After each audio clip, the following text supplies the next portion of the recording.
fantasy completed mission around this time. The Talmudic era. The Gemara. Secular year Jewish year event in history.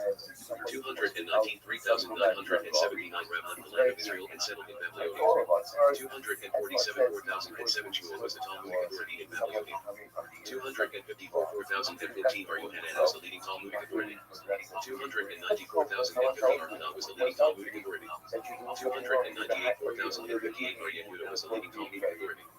300 4,060 Archisda was the leading Talmudic authority. 309 4,069 Rabba was the leading Talmudic authority. 321 4,080 Bar Yosef was the leading Talmudic authority. 325 4,085 Abedi was the leading Talmudic authority. 338 4,098 Rabba was the leading Talmudic authority. 359 4,119 Hillel II, who established the calendar, became Nasi. 392 4,152 Arashi was the leading Talmudic authority. 427 4,187 Arashi died after the compilation of the Gemara. 475 4,235 the Talmud was complete when Ravina II died. The Ravina. Secular year Jewish year event in history. 551 4,311 Parsa proclaimed Jewish self-rule in Babylonia. The Geneva. Secular year Jewish year event in history. 589 4,349 the Talmudic Academy of Medina was reconstituted. 609 4,369 the Talmudic Academy of Syria was reconstituted. 614 4,374 the Persians conquered the land of Israel. 614 4,374 the Jews were allowed to return to Jerusalem. 629 4,389 the Byzantine Empire reconquered the land of Israel. 636 4,396 Arzim was the last Geon of Himar Irish. 637 4,397 the Arabs conquered the land of Israel. 645 4,405 one of the Tekana Agent was enacted at this time. 755 4,515 RKGO left Iraq for the land of Israel. 759 4,519 Aryahuna became Geon of Syria. 759 4,519 Ahalach Abdullah, Me'ahad, was written at this time. 788 4,548 another of the Tekana was enacted at this time. 858 4,618 Arab wrote a sitter, became Geon of Syria. 928 4,688 Rabbi Desadio was appointed Geon of Syria. 955 4,715 captives were ransomed at around this time. 968 4,728 Arshera became Geon of Mamedi. 997 4,757 Arlai became the last Geon of Mamedi. 1,038 4,798 Arlai died, and the academies of Babylon declined. The early Rishonim, the Crusade massacres. Secular year Jewish year event in history. 1,040 4,800 Rabbi Jerusalem died. 1,088 4,848 the Rip arrived in Spain from Morocco. 1,096 4,856 the Crusaders destroyed Jewish communities. 1,099 4,859 Jerusalem was captured by the Crusaders. 1,103 4,863 Arab died. 1,105 4,865 Rashi died. And the era of the Tosafot began. 1,135 4,895 Maimonides was born. 1,144 4,904 the first recorded unliable took place. 1,147 4,970 Crusaders attacked Jewish communities. 1,147 4,907 Rabbi Anutam was captured by the Crusaders. 1,148 4,908 the Rambams that were next families like Europe. 1,165 4,925 the Rambam visited the land of Israel. 1,171 4,931 Rabbi Anutam died. 1,175 4,935 the Rashbam died. 1,184 4,944 young son of the Arab was killed. 1,187 4,948 Jews were allowed to return to Jerusalem. 1,189 4,949 Yaakov Torlins was killed in London. 1,190 4,950 Jews were massacred in England in the Third Crusade. 1,191 4,951 Rabbi David Kimchi, known as the Radak. Ronis commentary. 1194,954 Nachmanides was born. 1198, 4,959 Ariavid died. 1,204, 4,965 Arabab died. 1,236, 4,596 rampaging mobs massacred Jews in France.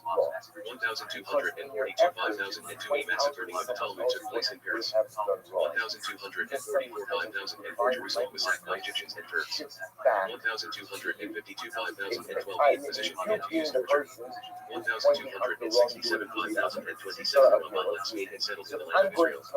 1,275,030 Ramban died. 1,286, 5,046 Maharam Mirath and was imprisoned. 1,295,050 new works advanced the study of Kabbalah. 1,295,050 the era of the Tosafot included at around this time. Later Rishonim.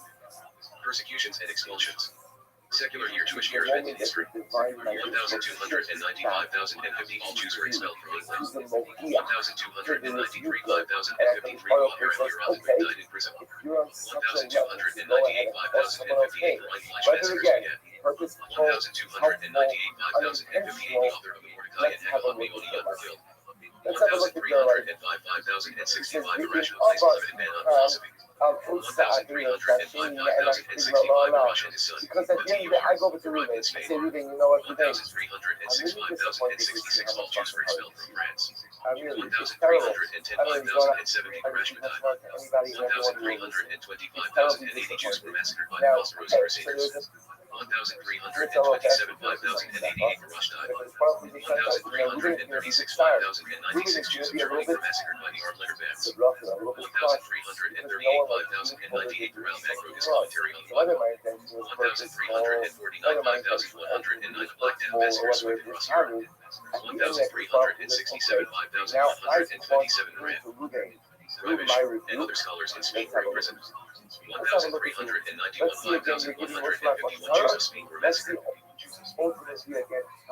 Many were forced to convert. 1,391, 5,151 Ravish and Rashmats in Spain. 1,394, 5,155 final expulsion of Jews from France. 1,413, 5,173 are Yosef Alphonse in a forced to make Christians. 1,421, 5,181 Jews in Austria were massacred in Wiener Israel. 1,475, 5,235 the invention of printing was used for Jewish books. 1,481, 5,241 the Inquisition was established in Spain. 1,488, 5,248 are Obadiah burned over settled in Jerusalem. 1,491, 5,251 Columbus consulted Abraham Zacuto for his travels.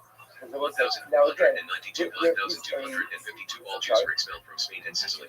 The great scholars of the Shushan are in Torah consolidation. Secular year Jewish year event in history. 1,493, 5,253 are done in San Marvinel arrived in Naples. From Spain. 1,496, 5,257 all Jews were expelled from Portugal.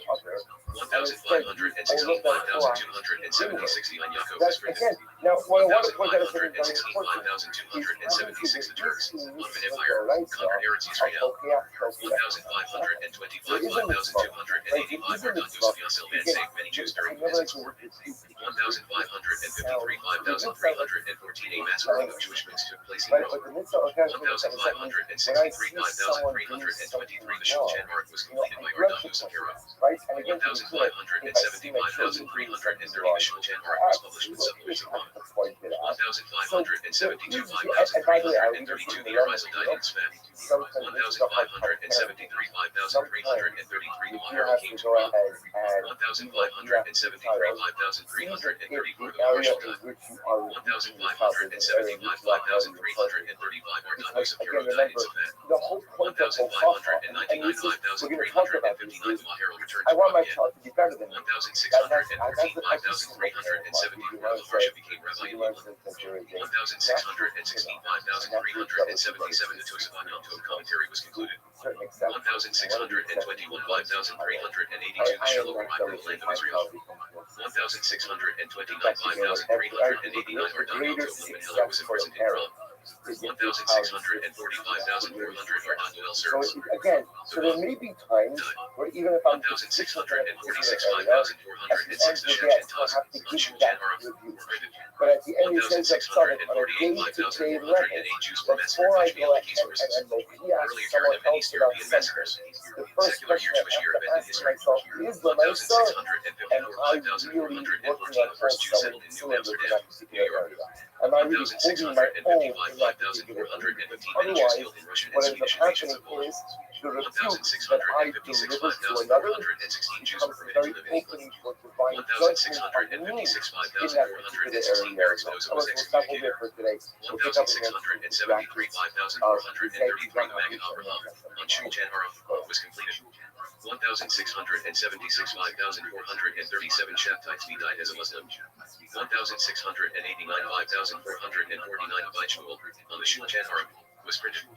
1,698,5,458 the Baal Shem Tov was born. 1,702,5,463 the Nina Yahushua's family was killed in an explosion. 1,712,5,472 the Sintay Chachamin was arrested. 1,724,5,484 Ardat Yaakov Kilai, Mia Moizi, arrived in Constantinople. 1,727,5,487 the Mishnah Elimelech died. 1,734,5,494 Jews were massacred by the Haidam Bands. The Karadim and early Hasidim. Secular year Jewish year event in history. 1,741 5,501 Igor Hashalim arrived in the land of Israel. 1,747 5,507 are Moshe Chaim Lazatov, died in Akko, 1,755,510 are Jelenic Beskuts became rabbi in Hamburg. 1,754 5,515 are Yecheskel Landau, known as the Noda by Yehuda, became rabbi in Prague. 1,757 5,518 apprentices instigated mass burnings of the Talmud. 1,759 5,519 Frankists supported blood libel charges in public debate. 1,765,520 the Baal Shem Tov died. 1,764 5,524 the Council of Four Lands, known as the Baal Arbarazzo, was discontinued. 1,768 5,528 despite resistance. The Haidamax massacred thousands. 1,772 5,532 the Maggid of Missouri died. 1,782 5,542 are in Adler and Chet Houseover visited the Noda by Yehuda. 1,786 5,546 are Elimelech of Lizitz died. 1,791 5,551 the Pale of Settlement was established in Russia. 1,793 5,553 Jews suffered in reign of terror of the French Revolution. 1,797 5,558 Najiyah died. 1,798 5,559 Al was released from first imprisonment. 1,799 5,559 Napoleon led an army expedition through the land of Israel. 1,806 5,566 Najiyah, or Yosef David Echelon, died. 1,806 5,566 Najiyah Hamsover became rabbi in Preston. 1,809 5,570 are Levi Yitzhak of Berdichev died. 1,810 5,571 are Nachman of Breslov died. 1,814 5,574 are Kivager became rabbi in Poza. 1,814 5,575 Kushitzer Maggid and Yehuda Peshiska died. 1,815 5,575 Joseph Lula and Armendel Romanov died. 1,819 5,579 anti-Jewish riots spread throughout Germany. 1,827 5,587 Russia began conscripting Jewish children to the army. 1,845,600 are non-Israel of Rosen was released from imprisonment. Later a Karadim and the Changing Society. Secular year Jewish year event in history. 1,843 5,603 the Zamach Zedek of Lubavitch was repeatedly arrested in Russia. 1,846 5,606 Sir Moshe Montefiore visited Russia to help local Jews. 1,848 5,609 are Israel Salander left building. 1,851 5,611 are Shimshon Raphael Hirsch became rabbi in Frankfurt New Bay. 1,859 5,619 are management of died. 1,864 5,000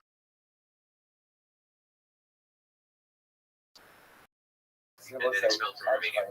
160-26 Judashi Harem, very painful. and Samach And Tzedek. for all of us, as much as 1,873, 5,633 The Chavetz was published.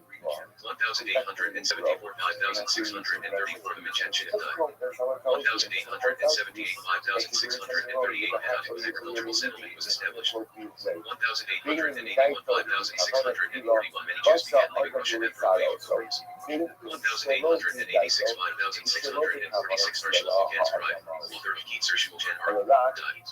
1,892, 5,652 Arlive, Brisker, became Rabbi in Brisk. 1905, 5,665 The Sredimit died. 1905, 5,665 many Jews were killed in official Russian pogroms. 1911, 5,671 Chazanish was published. 1914, 5,674 over 500,000 Jewish soldiers fought in World War I. 1918, 5,678 over 60,000 Jews were killed during the Russian Revolution. 1923, 5,684 The Daph study cycle commenced. 1927, 5,687 The sixth Lubavitcher was released from Soviet prison. 1938, 5,699 Jews were attacked in the Kristallnacht pogroms in Germany. yes, The Holocaust. Secular year Jewish year event in history. 1939, 5,699 Germany started World War II. And mass killing of Jews. 1941, 5,701 Nazi Germany unexpectedly invaded Russia. 1941, 5,701 200,000 Jews were killed at Babi Yar and Flutter. 1942, 5,702 400,000 Jews in Warsaw were sent to death camps. 1943, 5,703 Nazi Germany experienced massive losses in the Battle of Stalingrad.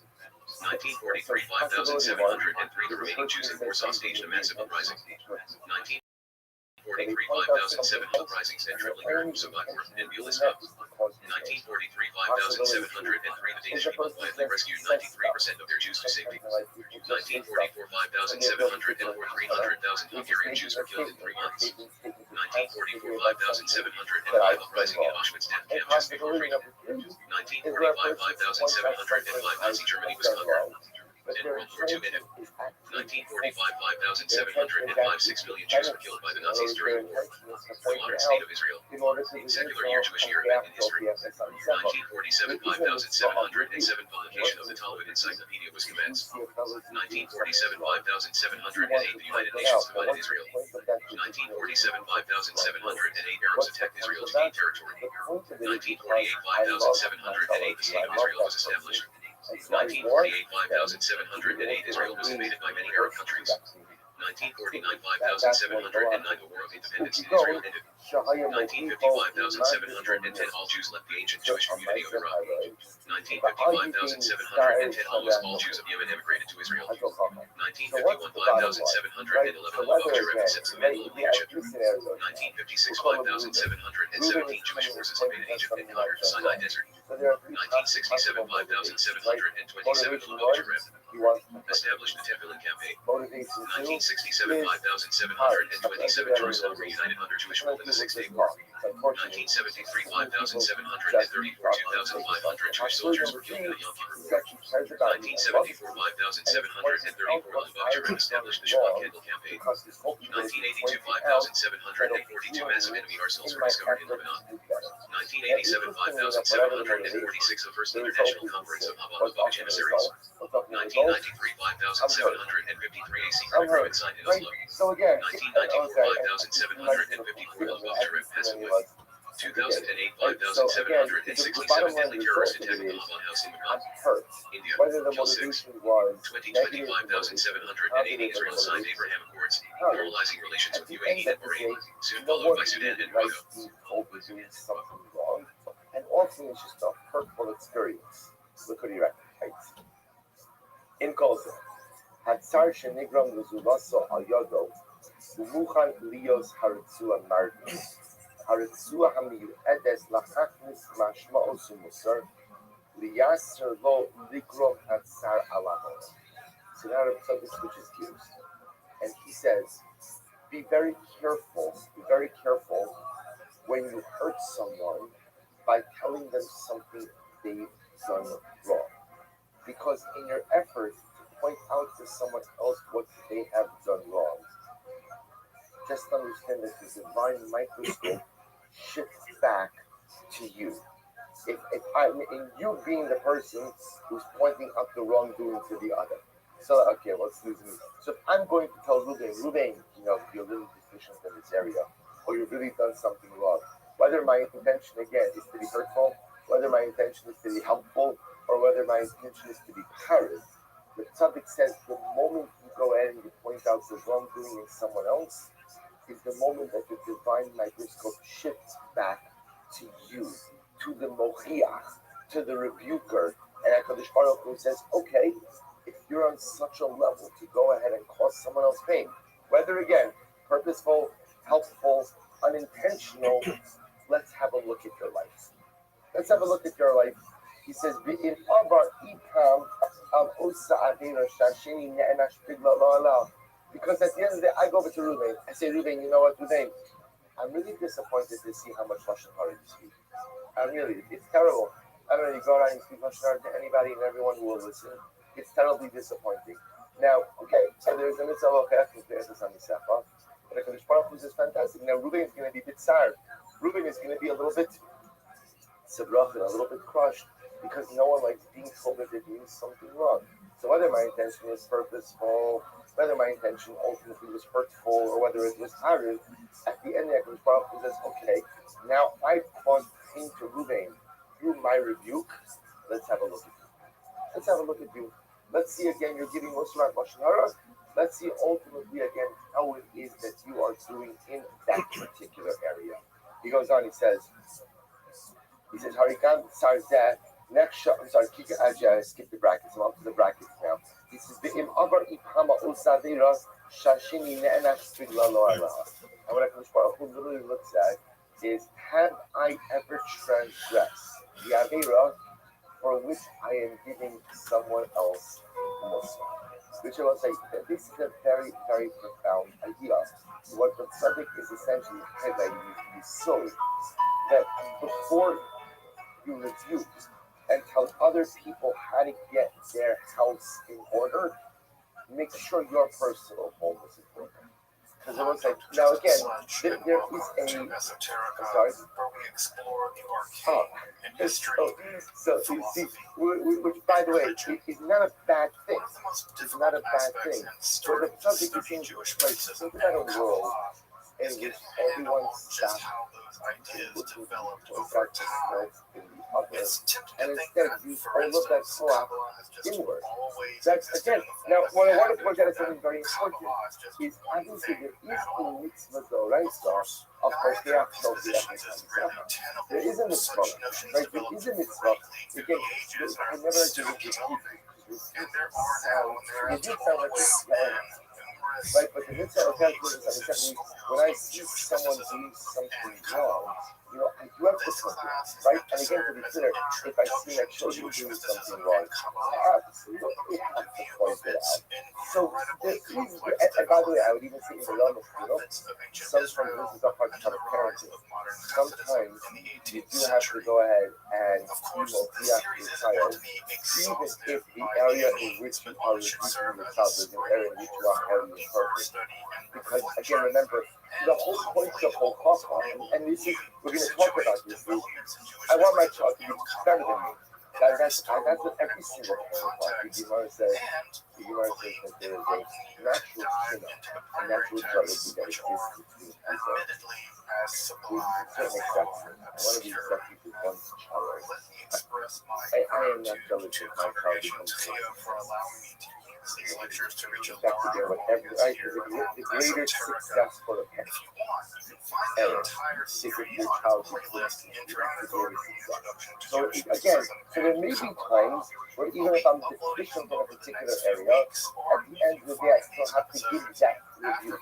But at the end, he says that on a day-to-day level, before I go ahead and mostly ask someone else about something, the first question I have to ask myself is, Lamaisa, am I really working on all cylinders in that particular area?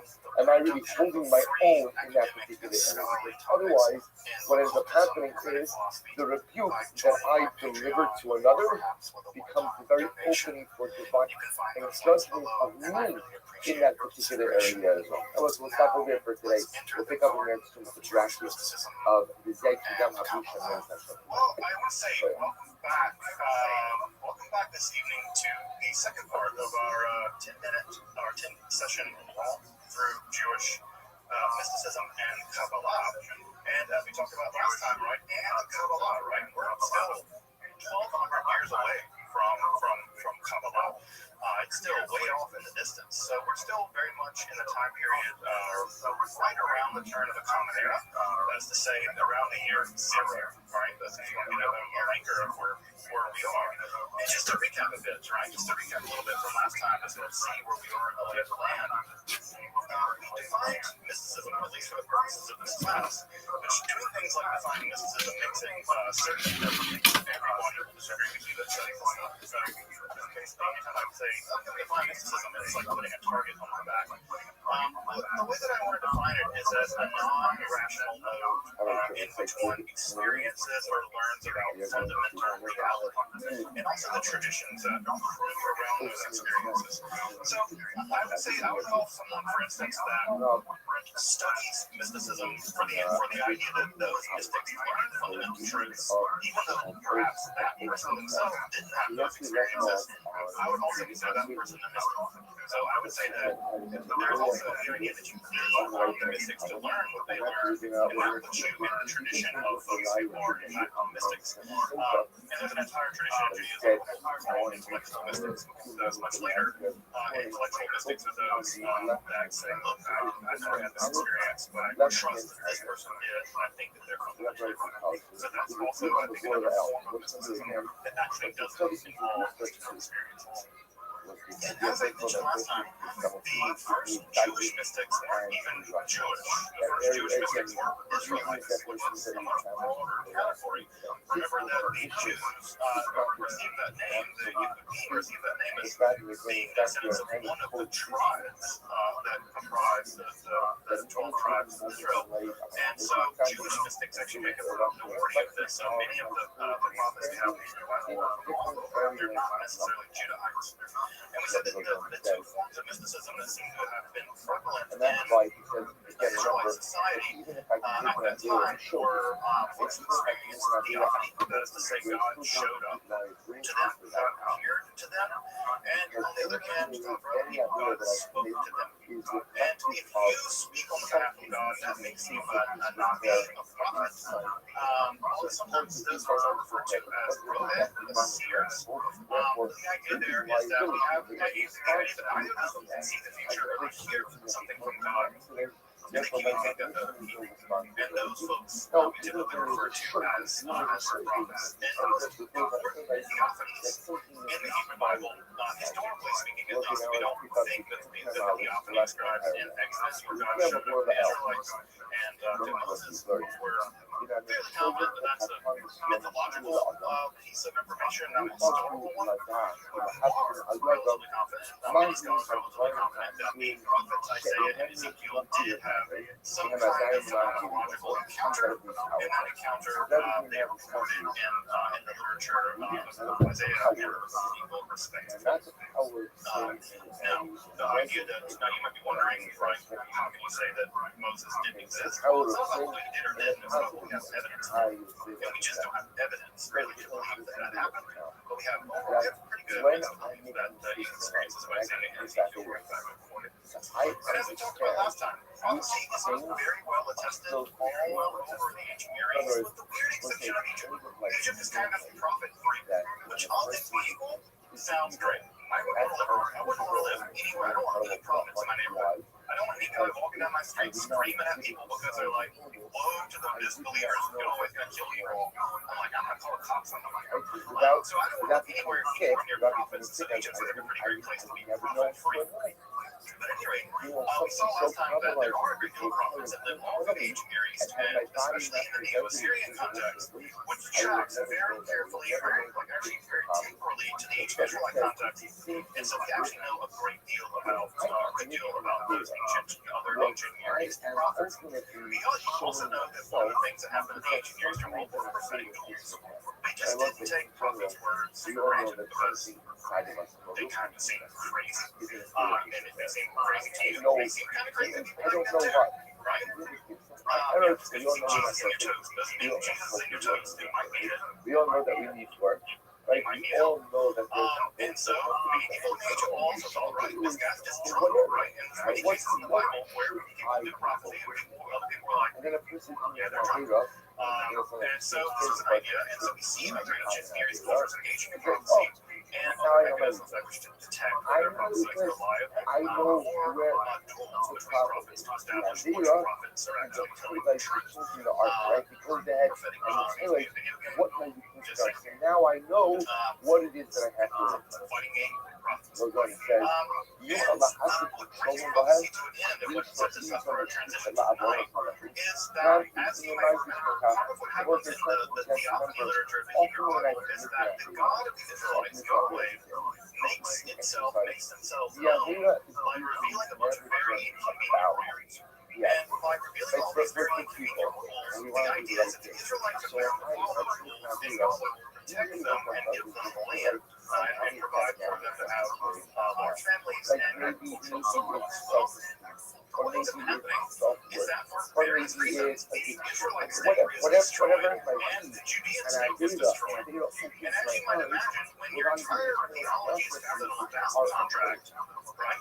And your vassal You have a husband, therefore, justifies again, your vassal once relationship you gets become a bit more defeated. self-aware, Well, as a that's result the end of of that. the And so, again, it's like you're living in a house and your landlord, if you're bought out by, he goes on, some he goes, sketchy then before I'm actually talking about his house, I'll load, well, and that's the this result. talk is listening You to no the longer relationship with all which the is landlords. Shalomu, Now you Shalomu, have to deal with other houses. so And so the Israelites have some pretty complicated problems in their hands. The pretty complicated problem on their hand is so Lot committed, we predicated an entire theology on one system. How does that Our happen? God How you want to say seems that's like right? either God is defeated You know, or we're a lot of defeated people and get we're drunk now. all the time. Right? What do you do now to offer a relationship with your former landlord? And so what's going to happen is that prophecy, the idea that there are people speaking on behalf of Yahweh, what's going to happen is it's going to increasingly go away, right? And a new form of religiosity is going to emerge. And that new form of religiosity is going to emerge. It's going to be a new kind of mysticism.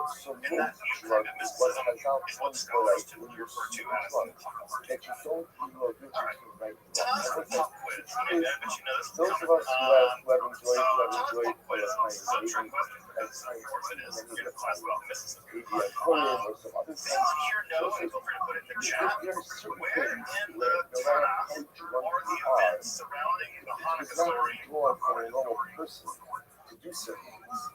So I think I should say they're not. That's the So answer that's the less wrong answer. that a person becomes drunk, true, but then comes to an You're certainly right, they're not recorded in scripture. so off the charts. Anyone know where the events of the Hanukkah story are actually depicted in the Tanakh? Not in the That this is Apocrypha, not like a but Jewish in the book of right? Maccabees, That where the they're concept of literally interest described is just a basic part of the basic Noah in the Hebrew Bible in the Old How does Testament, that happen? as you may know. So Tabit says that's what happened because inside Lot, Everyone's like, Lot why are you asking had funny questions issues like with this? I don't know what's morality in this in class, general. right? But in fact, So you actually, get you are right. emotions It is down. not described That's one of the transparently reasons in we wanted Tanakh. to move the stone. It is, Was however, because of described being lax. So encodedly Tabit says when you're struggling with in the book of Daniel. issues, It is actually encoded in the book of Daniel.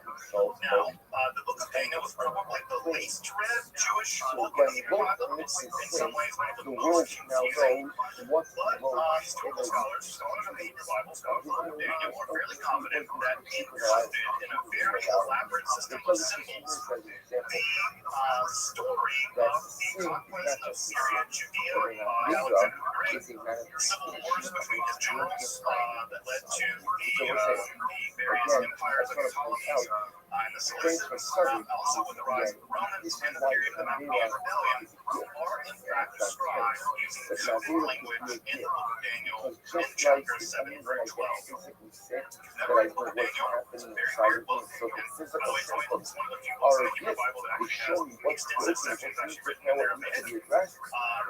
In chapter 7 verse 12, there is a section that is encoded using a very elaborate system of symbols that describe all the things I just put out. Now, what's very interesting about this section of the book of Daniel is that the writer describing it is describing the very beginning of the Maccabean rebellion, right? They never describe the end of it. Now, that begs another question. Why don't they describe the eventual success of the Maccabeans? And they're very pro-Maccabean, at least they're kind of typical Maccabean, actually. Which one of them were terrifying when it wasn't a religious zealot. Everybody in this class will be killed by Magnus, just FYI. They will gladly kill Magnus. Wygranie już na pamięć egzaminu odnośnie these captains are showing follow produkować no, a you do catch Russia between some of these targets out of the job. The airbuses are they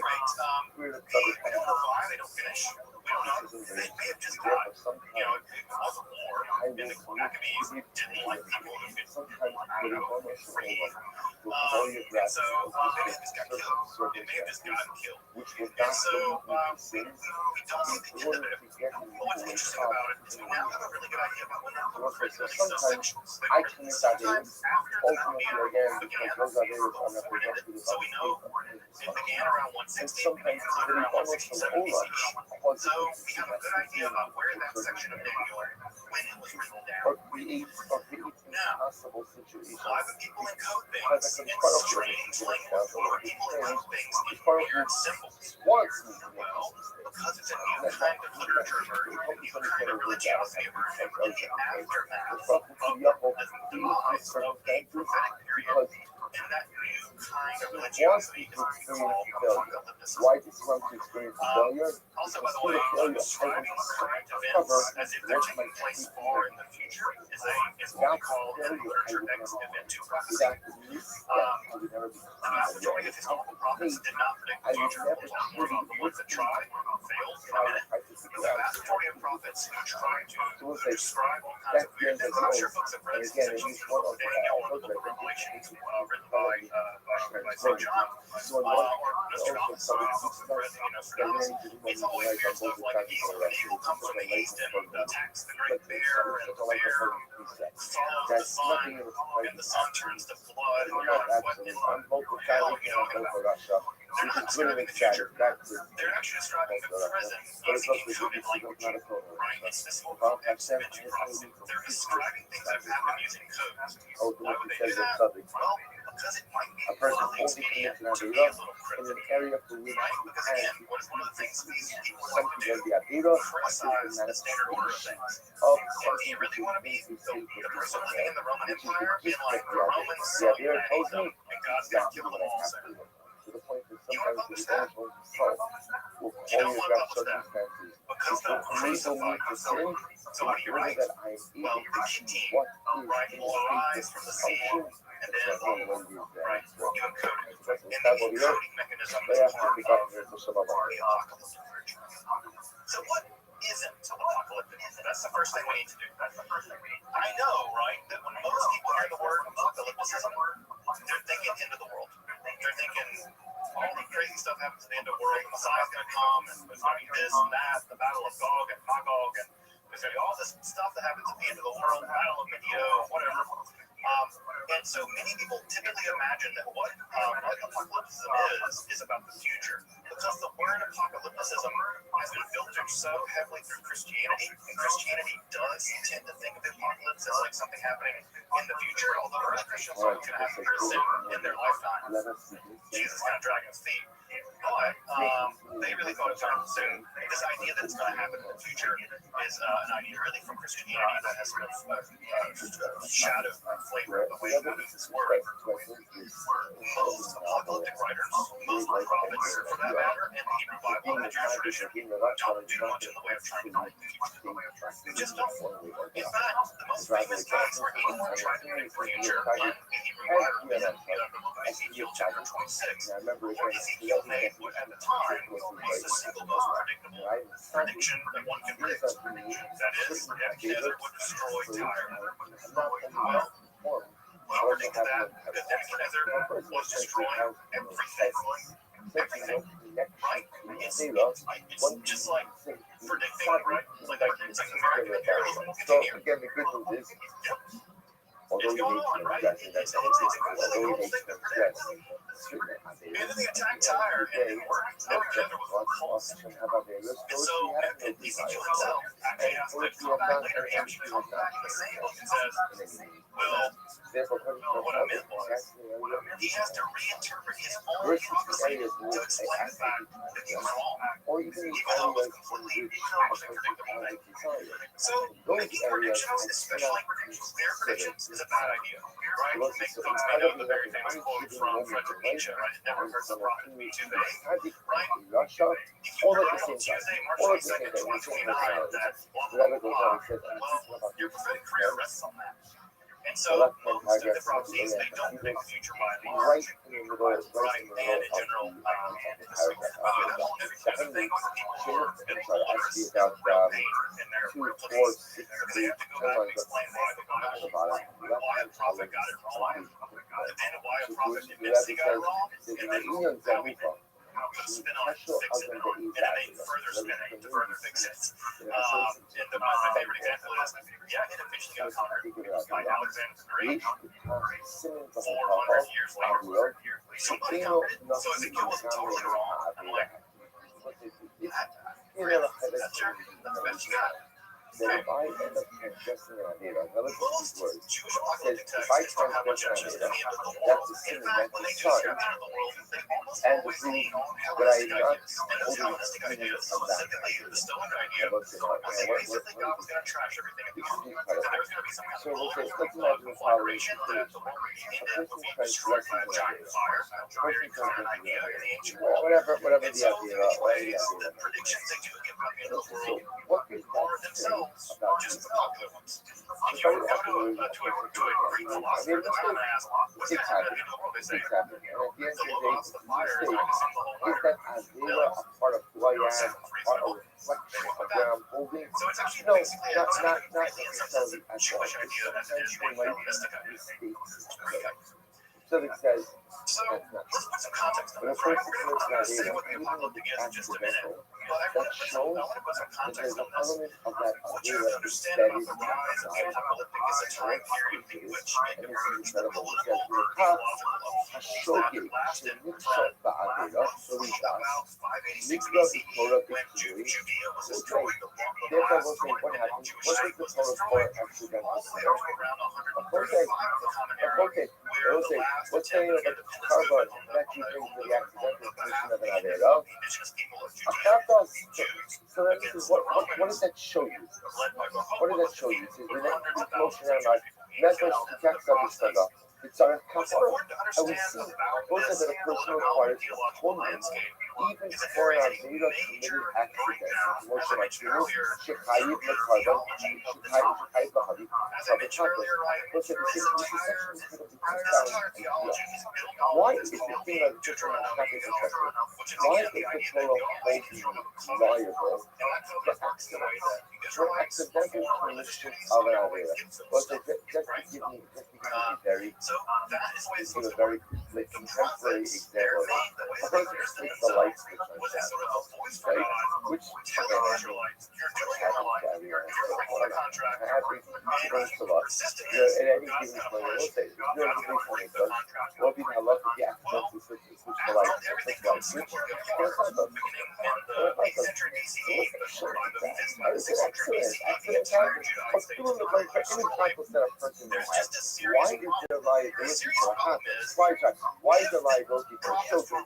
The If every single Judahite because shogeg well, that would is have part brought of to doing conclusion. and what if I commit You an broke idea the of treaty, shogeg, and everyone's what dead. that shows is that there's Right? And that would have been a something very neat. That would have been a very neat. I say deficient neat. I mean, inside untidy. it. Neat's a problem. There's something deficient inside it. It's like, you know, it's the same way. Tiny story It's the same way. He goes on, look at his example. He says, "Shemei Acher Shalakim Kina Liyodo, Shashem Tizmin Liyodo Mikshozeh."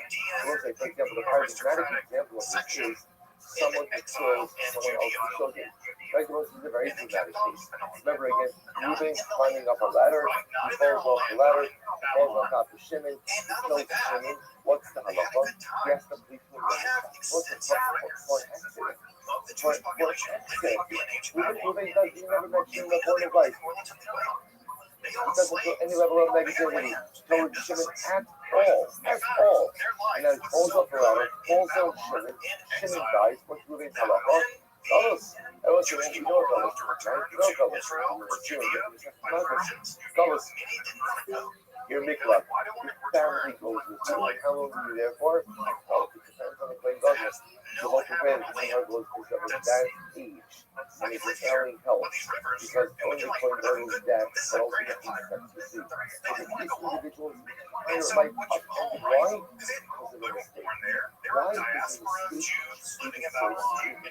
The subject says, Why go back to a wasteland to rebuild something? From that this Isn't that great after all? It's like a rock in the middle of the I desert. commit a mistake. And What that this was shows a big is that problem. there's something There had to be on Jews, this there had to be inside Jewish of people me. actually crushing There's the something So that's again, when we talk about the babbling something exhausting, why the rivers of the Euphrates, whatever, there's something that is profound state of they were very despair. happy to be in exile in Babylon. And this is nice in the whole world. Whereas, you know, this comes up very The problem often. again is a theological problem. They're still there. I say They still something believe to the Bible. someone. I say something What to do you do someone. when the prophecy Literally, meant that after Jerusalem you was know what? destroyed, It meaning was were really destroyed? inappropriate. It was just really So, inappropriate to does God say. make a new deal with It us? was hurtful. Do we should we still believe Whatever in it Yahweh? might be. It was just really The the temple's been wrong destroyed. thing to What's going say. on with what do we do with this Yahweh thing? Where did that come The from? covenant I doesn't realized make that sense it's anymore. become The self-awareness. covenantal theology doesn't make I sense realized there's because something, there's a wrong. remainder that contradicts it. So, There's a what do you do? deficiency. There's a disconnect. Well, there's a couple different There's options. something, You can there's try to something maintain that's the old covenantal theology, misfiring and that some would people allow did me try to to do that. act. Some people try to do Maybe that. it's stress, But you can see the or problem maybe with trying to maintain it. some means of it. The covenant's But been again, broken. it's so incredibly important. The Halacha, Judean state's been destroyed, and its aristocracy will just be charitable for mistakes. Because even though it's a mistake, it's not intentional. If I could commit this Well, what mistake, arises it's as a way reflective of of settling some that problem, dynamic that is right? The way of settling that inside problem it. is by Mistakes shifting your don't theology. occur Right? in Never a let a vacuum. good And also, by catastrophe the way, go to waste. continuing going You back to simply the Shabbos pivot your thing, theology. you're right, the quick And what thing it's is like Shabbos. encouraging is that You you use try yes. Judaic Also, what happens if I theology. realize that I You get go this back. because You might even argue if someone that else says Israelite something, religion went that's into funny, it's a exile, mistake, but absolutely. Judaism came back. But somehow, The some way, religion of the ancient my Israelites Shabbos never awareness practiced is would be not unrecognizable sin absolute. on here. Because if it was Killing animals, absolute, burning, and if it was absolute, there was killing like, animals, there burning are beer, other, and there are other grain, forms, beer, there are and other a forms. case of a Meaning, sky god. really, when I have the No complete one here awareness, it's recognizes just a complete religion awareness. like that. Right? What comes No out one of goes exile ahead is and a at work, theologically goes innovative, ahead renovated and, religion you know, that gets is up and much more like lays down on Judaism the desk. might He's like, recognize oh, now. I thought this was my So what dad. happens Right? is No, that no one has that because I have an they absolute work for theologically it. innovate. They So develop a when new you have an awareness, theology you're present. that maintains If I do something wrong, it means there's a lack of awareness. So that's what the subject says. Also, there's such an incredible soul. So therefore, even when I commit an idea of the shooting, even when I commit an idea one of those times of channels, the first big the change subject says it is shows that that there's some Yahweh dynamic can't just that be the goes God of Israel. inside of me. To make So this whatever work, goes on, it's about Yahweh that has to be a God of everything. I'll get up to the board. Not This just is God of about Israel, but this. the Is other one of gods. us that will stop over here. We'll pick up in here for a second. This is last piece. Right? One of the Your ones God that says, exists, so my point God out exists, to my God the exists, your God So exists. the two layers so far. So layer number one is up until I know personally, up until I learned post-moon class, end of subject, I always There's just assume one God. that either you are a tzaddik or a Russian. Right? There's no power, there's no understanding. The tzaddik says that's unequivocally untrue. That he explains most of us are always a tzaddik and always a Rasha. Right? I am tzaddik in the areas in which I am not sinning and which I have no desire to sin. And I'm quote unquote Russia, although again we're going to mitigate that term a little bit. I'm a Russia in those areas in which I'm actively transgressing or desire to transgress. That's level one, which we'll say is an incredibly redemptive statement. Because what that means is no matter how badly I mess up in life, in any given moment, I still have at least the quasi status of a tzaddik. Lesson number two that tzaddik is teaching us now is responsibility for shogeg. Why is it that the Torah Kedosha holds us responsible for accidental commission of Averos? Because when accidents happen, they are reflective of some internal state of disrepair. And this is why when accidents occur, we must be ever vigilant. We must be ever vigilant about what that says about where I'm actually holding the light. We'll stop over here for today. We'll pick up in there with that last piece for the conclusion of ultimate test.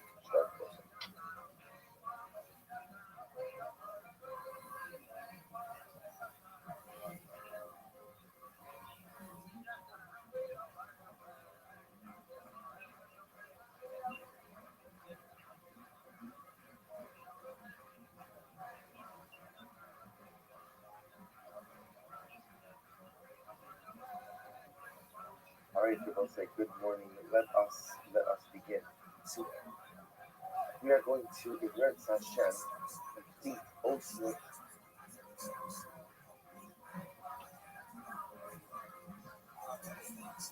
Zion.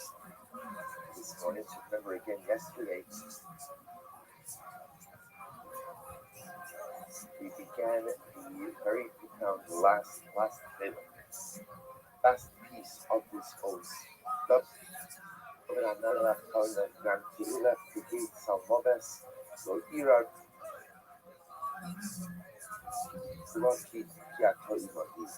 the tzaddik is introducing us to the idea that the gates Hamavis is actually a reference to Gehenna, which is an incredibly dramatic idea. Reference to Gehenna. David HaMelech saying, even though when I go to Gehenna, I'm not scared to go with you. Which tzaddik said, David HaMelech, what? How do you think you're going to go to Gehenna? How can you say this such certainty you're going to go to Gehenna? After all, again, David, even if you've done things wrong, David HaMelech ultimately again is a paradigmatic example of the clock of the power of tshuva. Furthermore, or maybe you're concerned, maybe you'll do something terrible in the future. Satan, it's not the way that you speak, it's not the way that you think, it's not the way that you approach your life. Which Rav Tzaddik said, the Gehenna, which David HaMelech refers to, is the Gehenna of Olam Hazeh, the Gehenna that one experiences as a result of the Admas Nefesh, as a result of the turmoil, of the inner stress, of the pain, of the embarrassment of fate. So David HaMelech says, "Gam ki'ela b'gates ha'maves." I have experienced my Gehenna things, and also speaking about this. The Gemara says, that David HaMelech, when you walk into the base medrash, they would always ask him, they would taunt him. David HaMelech suffered from the taunting, from the abuse from his enemies, both internal and external, for many years. And when he would walk into the base medrash, they would say to him, David, what is the punishment for adultery? What's the punishment for adultery? So David HaMelech would say, the truth is, the punishment is Nisa, but if he does truth, he has Olam Haba. But on the Dayish has had Beradin. Emerges in the aftermath of this catastrophe. So the God is his friend in public, and that God has no portion of it. This is David HaMelech's life. This is what he contended with when he went to the base medrash. Forget about the external plan for the entire cosmos. This is going to be decisive. the gates Hamavis. I walk in Gehenna. And everything that happens is according to that Again, plan. this is No matter how bad it is, no matter how confusing it is. In fact, the worse it is evidence of the fact that God is preparing something. This kind of theology is what makes this theology look at the bottom right of the So what Orient also has to happen here, right? It says, is that the Israelites שהיה הולך בעצמוס ומורה שכל מלוך מלך על הקו, הרי על ידי עצמוס שליש בריבו, השנייה מסתלקת מיר. We began, I believe, to speak about this dynamic yesterday. On one hand, the subject has been stolen the power ultimately of Busha and the power of Agmas Nefesh and the power of inner turmoil.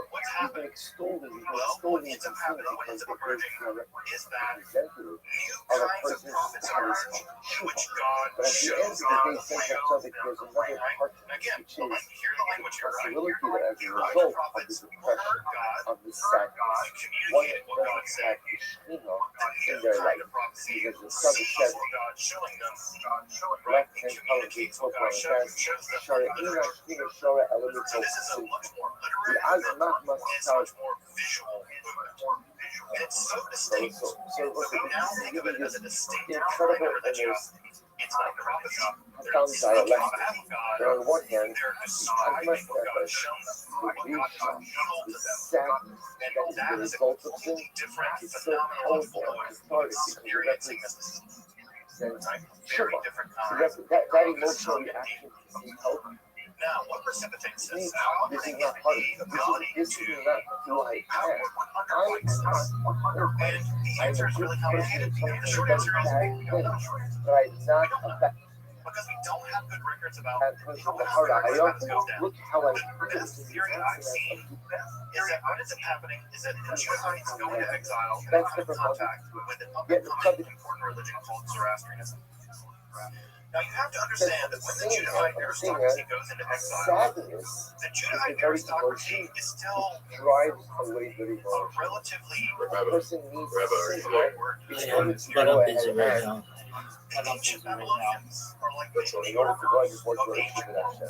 They're David cosmopolitan. Amelech They're says something literate. amazing. They have God an to ancient actually culture did that's been there for something 1,000 years. They are wealthy. They even have though multiple I giant walked temples, in each Gehenna of which is I larger than the experienced Israelite temple. profound sadness It was in a this world as a result metropolis of order of of the magnitude activities that that I ancient Judaism could not have imagined. low Ancient Jerusalem was a massive. He says over It was here, a skip tiny down settlement in the middle of the for paragraph, 2,000 left-hand people, right, with that little temple there that was, paragraph.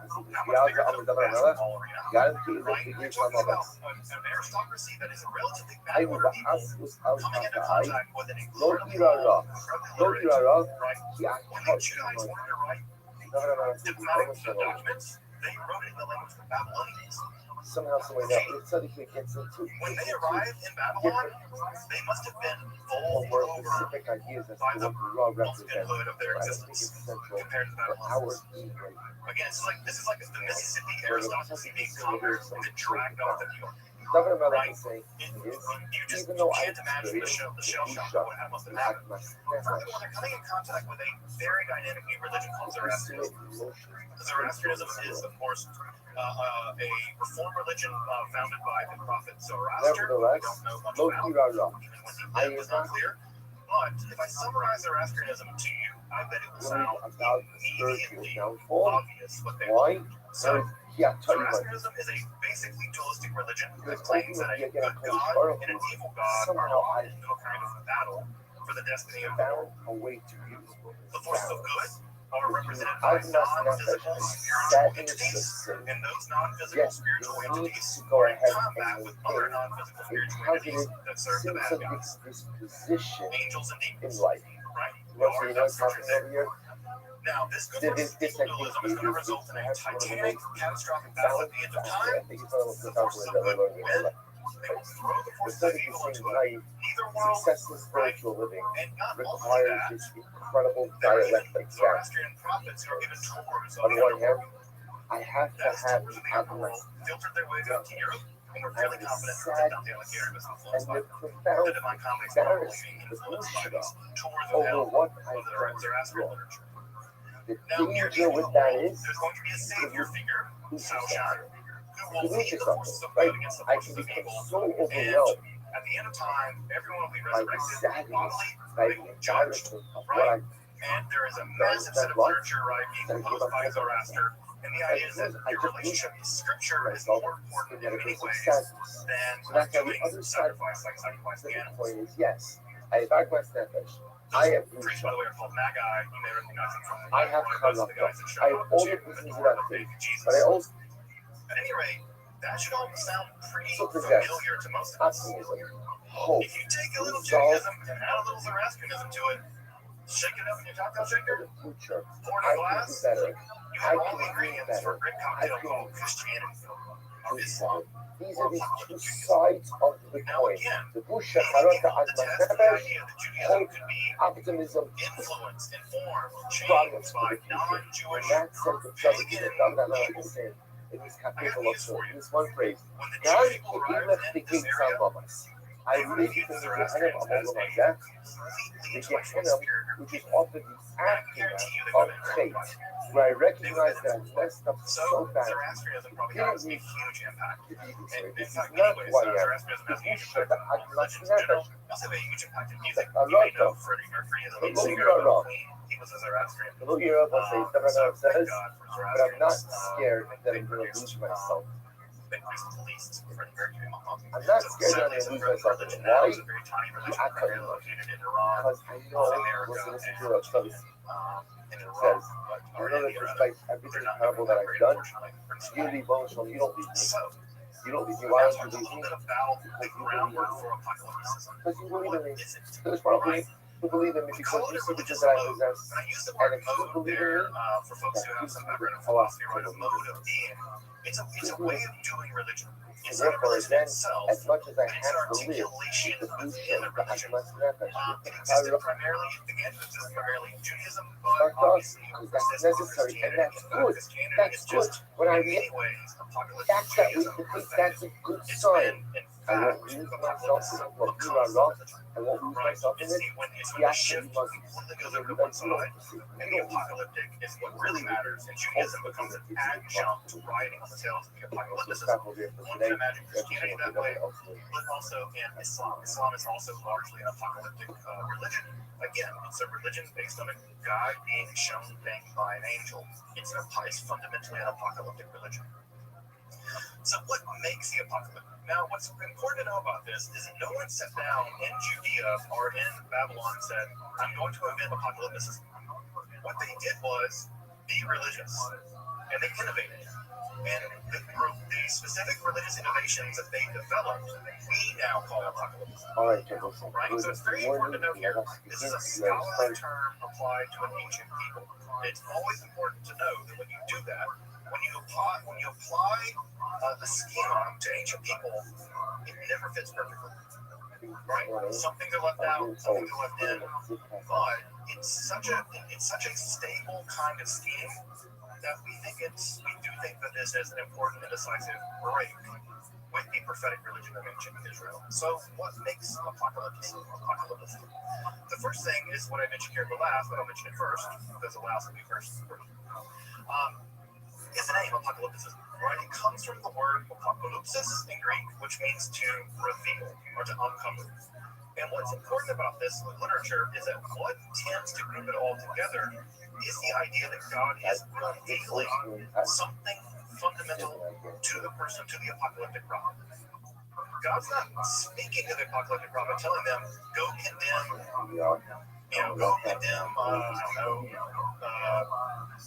some kings. There's like king, right? Go condemn those people being bad and being rich. That's the way the prophet like Amos worked. God spoke, and Amos went and said, woe to you people, counsel of Israel.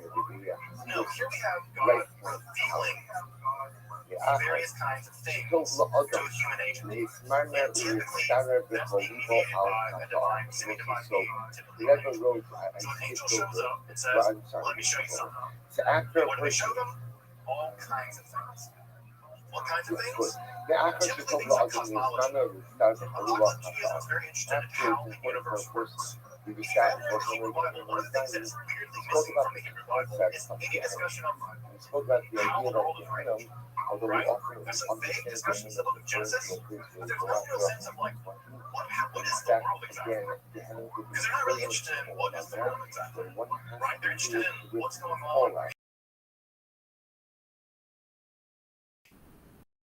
So cosmology becomes in Judaism.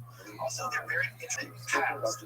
This is sometimes ironic during the most political mysticism is primarily dealing with the future, but mostly with the apocalyptic I love interested that. in the past. It's a very profound idea. So they're very interested in how we get here.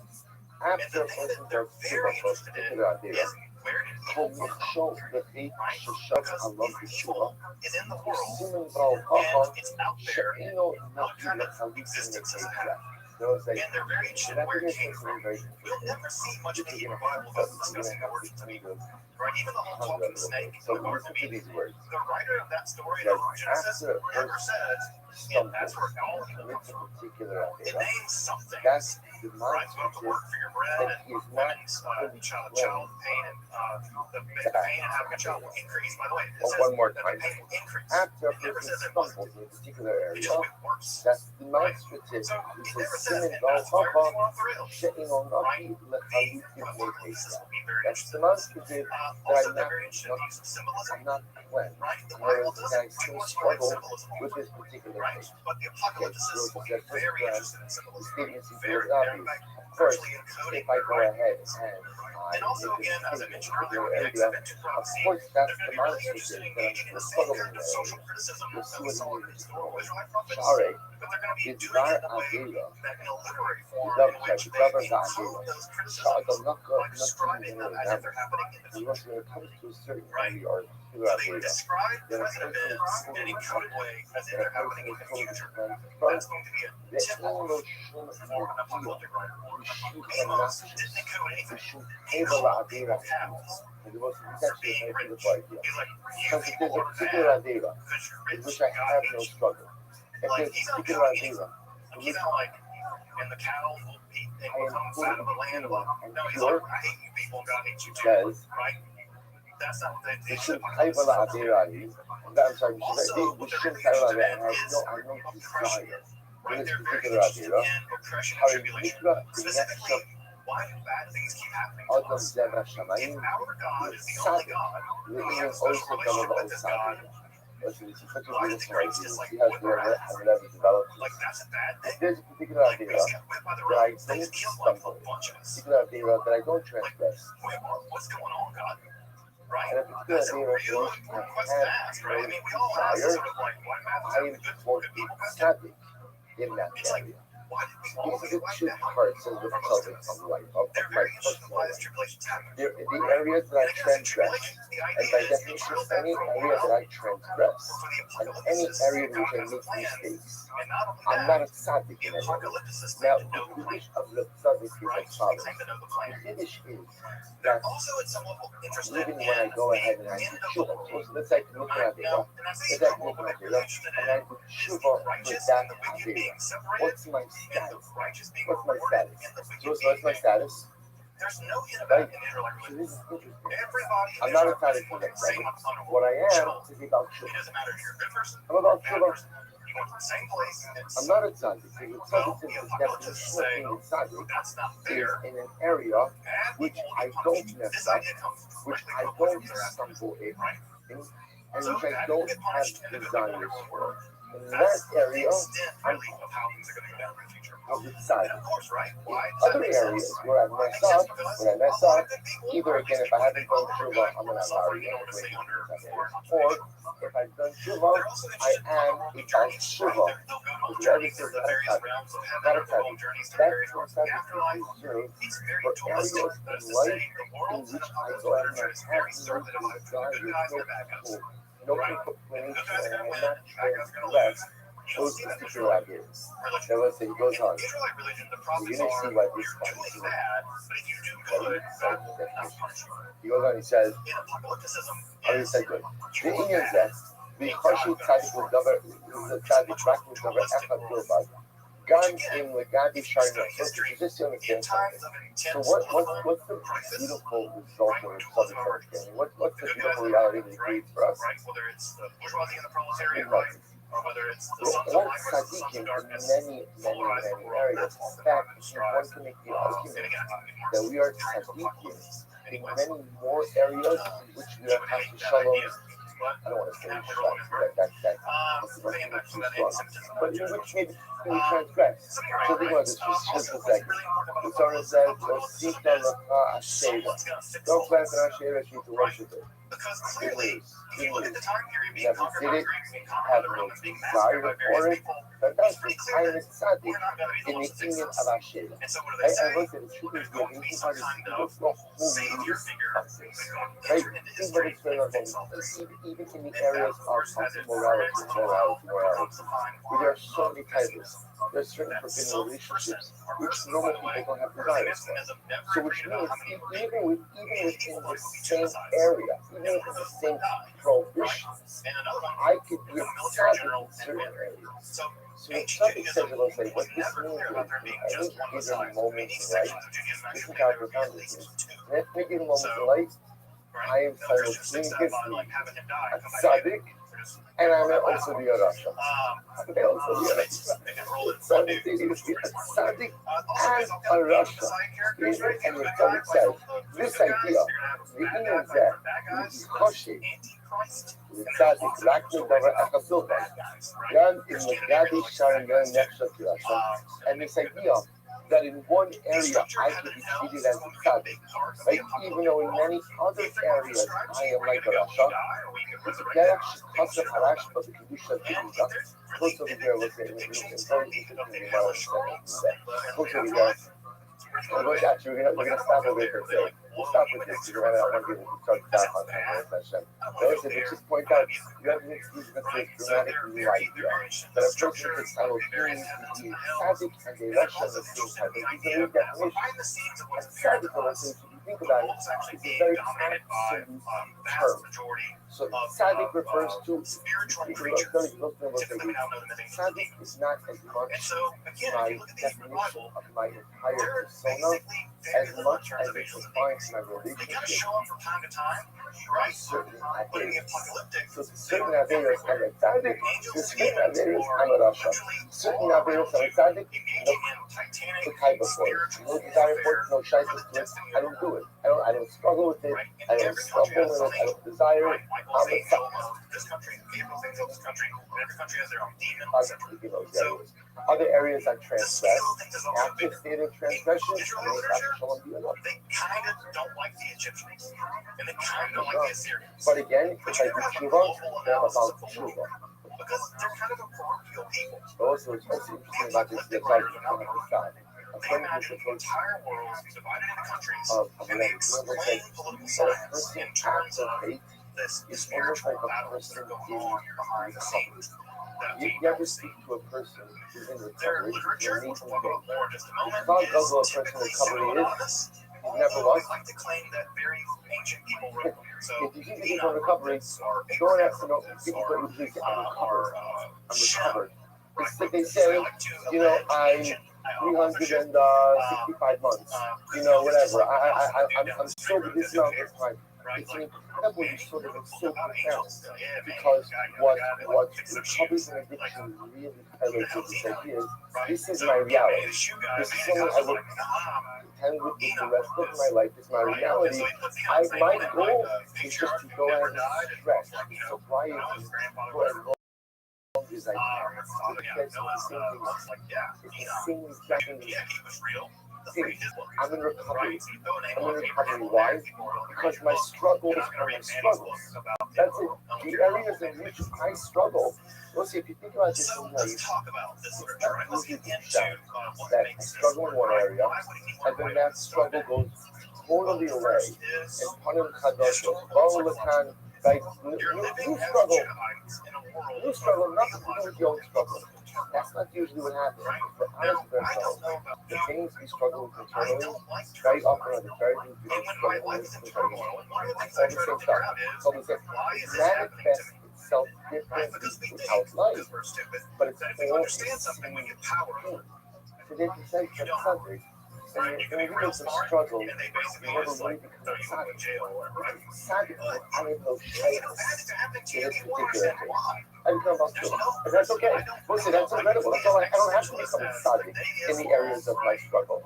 And all I have You're to still do gonna want to know is go what's ahead going and on. Why is string it happening? along Right? Why is this happening?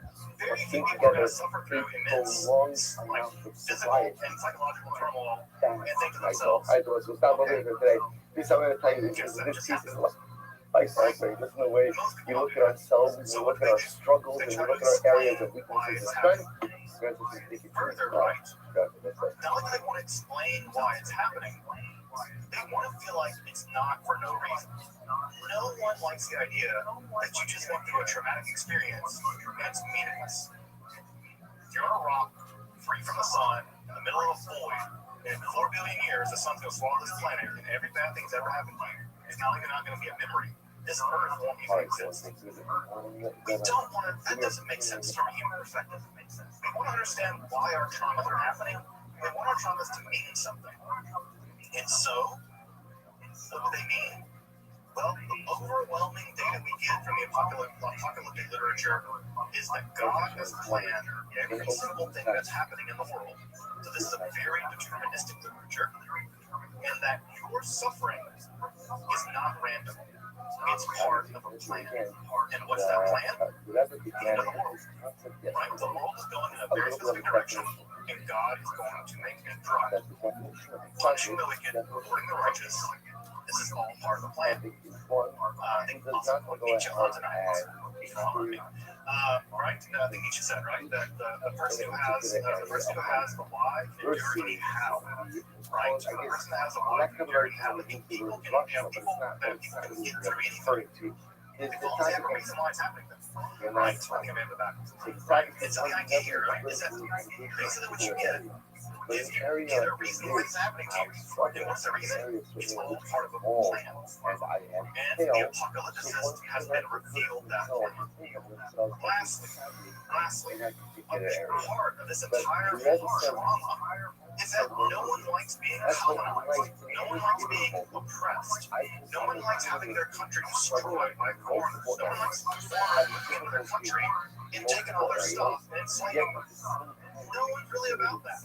That's bad. And so you want to protest against it. Right? You want to protest against it, right? The Algeria, when the French come into Algeria and destroy their country, the Algerians like, we ain't having it. Right? And they protest against it. Now, there are a lot of different ways you can protest. One way to protest is militarily trying to fight the right. Try that. And people did. And they had very limited success. You can also write books about how bad God hates them, and God's going to judge them, and God's going to kill them. Eventually. Now, again, as I said earlier, you come out and write that way. Right? Boo the Romans. Tiberius sucks. God's going to kill him. And the Romans going to be like, that's interesting. How would you like to be crucified? Right? So they're not going to do that. They're going to include him. And if you know, you know. Right? I'm a mean, right? If you know, you know. And anyone who knows how to read this literature can read the code. They're like, yeah, the Romans, they don't get their ass. Camel drivers. All camel drivers are And the Romans shut. like, what are you reading? What is that? So that was a way of voting Camel drivers. Camel drivers, right? You look at what those cooking and bugs. Because we have Roxy, Gimala, Nakula, Nakuma, Hani Red, Kang, and Yaki, Roxy, Gimala, Nakula, those who camel riders are always right. Why? Reaction. Roxy, Gimala, they ran, the bus, and Namo, Umo, Tiamjara. We're actually seeing an important the nature of riding a camel is that ultimately, again, the ether rubs against the camel, and it leads to constant, emission, etc. Because then they end up wasting an incredible amount of data. Therefore, again, it says, because of that, all those donkey drivers are Rishon. Okay. Now listen, now watch this. I'm going to go on. This is a not Chad Ashba. The Ashba is the Kasha. What's the Rashi Kasha? And of course, if had Gemara, those social and Ashba, so but there's none Gemara. Mashiach is solutions. And look at the left-hand column here. And they're not punishing These God. are the Mishnah. I also Shahagimalu Ruban Sheru.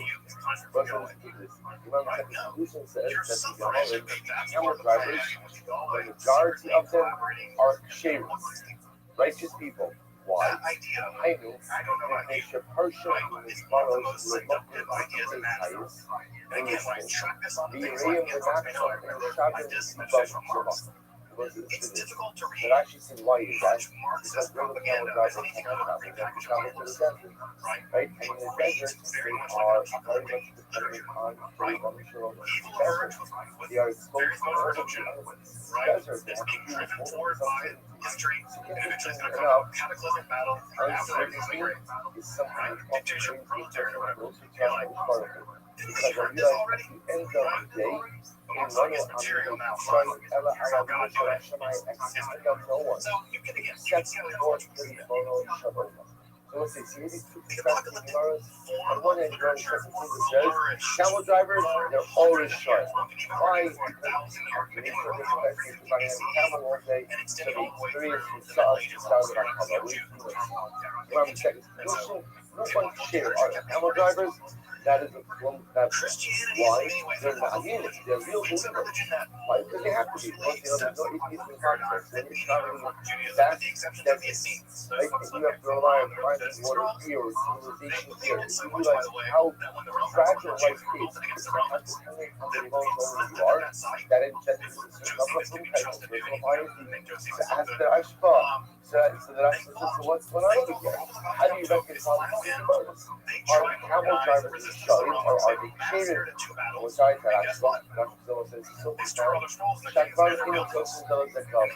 Reference says it's not a country. Because they were dead. Sha'emesi, the Lagabe Indian death. Shalashmasa Zera. That Shabbos Rope has the mother of the Shire. In reality, when it comes to Ashkasa Zera, we see it. So the Gamal and Arsham, they're trying, they commit this idea. However, the Gemara says, the Chosot, the Gabe Indian death, Shemishabes Riva, the Muslim in Shalom La'ana. So Rashmi says it's very simple, it's very simple. They are shut in one area and Sadiqim in another area. So they're shut in with this issue of Zalavatala. But they're tzaddikim because they have incredible levels. They have incredible responsibility. They supplicate, they petition God with a broken heart and incredible response. His name, Shahagaras Tzaddik on Russia, Einar Be'efrik Koleles and Kopati Hamitzis. So let's say what the Rashba introduces to us is being a tzaddik or a Russia is not an absolute state. If you ask me in any given moment in life, am I a tzaddik or a Russia? The answer is yes. The answer is yes. Yes, I'm a tzaddik and I'm a Russia. I'm a tzaddik in certain areas and I'm a Russia in other areas. There was an Iraq and it's the place that you're bringing out, I think is one of the most life-affirming lessons. Being a tzaddik, being a Russia, is not an absolute state. It's not either on one or the other. Because there will say the truth is almost no one thinks that, or at least regular people like us, don't stick into those states. Am I tzaddik or Russia? First of all, it depends on the day. Second of all, it depends on the hour. And even in the same hour, if you look at my life, all the areas, there are areas that I'm doing great in, and then there are areas that I'm really profoundly failing. So what does that mean? What's status? Who am I? Which of tzaddik really developed from the Rashba? He says, at the end of the day, the no play can be shut-in and can be shut-in in the same breath. Hi, how can you say that? Shut in this area, shaving in this area, and it's not it's a dialect. It's a conversation. It's a balance. It's two forces. She's that kind of thing that you find inside of my I will say, it's not Right? It says that for every time you try to calculate when the Messiah will come, God delays the coming of the Messiah. that The if years what that you you calculate put in the future. it, The rabbis good don't like that this. we have Right? When is Rabbi Akiva says, meaningless right, that and Shimon Bar insufficient. Kokhba is the Messiah will save us If all. I'm going to be a The other Russia rabbis in make certain fun of it. They're like, areas, whereas then we the grow fact that your I'm a Shaggy in cheeks other areas, before the that Messiah means comes. nothing. Like, That means nothing. that's not gonna What happen. is that good Unfortunately, for? Raz didn't grow Like, his what cheeks is my because he good got buried matter because he for burned a if lot I know that I'm a Russia in areas A, So B, and C? What is that? So sometimes that tells me history that's can not true. right? That's not The true. apocalyptic is very, very Everyone dangerous. lives with this dialectic. But it Everyone was lives with this incredibly balance. popular. Yes, I On could the screen right simultaneously, now I could simultaneously is a be a short tzaddik list in of certain all areas of the life, apocalyptic even literature though I from this know time full period. well that unfortunately, If I were to I'm grab a Russia. a collection Look, of we're not going to be apocalyptic able literature to off the shelf, pick up now again, at least to you would see be longer where than the if subject gets this from. The concept finds its expression literature in the spirit, in the was sense produced of in the the apocalyptic Tunisia genre. and Kedushin, and the Dozens Teres of of the books Rashba, and that then were very will popular. develop it more. For instance, at the Dead Sea Scrolls, there are more copies of the Book of Enoch than there are copies of Leviticus. That's Torah, folks. That's like the Torah. The Torah. There are more copies of the Book of Enoch there. All right? They're more interested in Enoch. If we can take the amount of scrolls they have, right, as any indication. So the apocalyptic literature was incredibly important. And even with the rise of Christianity, it didn't stop being produced. We have dozens of Christian apocalyptic texts, right, including the Apocalypse of John. You might be asking why. All right, so Well, Jesus has a habit of not coming back soon enough. And Christians underwent turmoil too. They were being persecuted by the Roman Empire. They were being marginalized by the Jewish people that didn't really like them. They thought they were weird. They faced their own turmoil. Jesus wasn't coming back. People started dying. Well, what we do when people die and Jesus not coming back, year after year after year, well, you invent further and further apocalyptic ideas about what's going on. And the persecutions are all part of the plan. Right? Martyrdom becomes a thing you should rush into because it's part of God's plan. Right? Part of God's plan. There's also in the Islamic literature, apocalypticism will also become enormously influential. Many apocalyptic Christian and Jewish ideas also make their appearance in the Quran.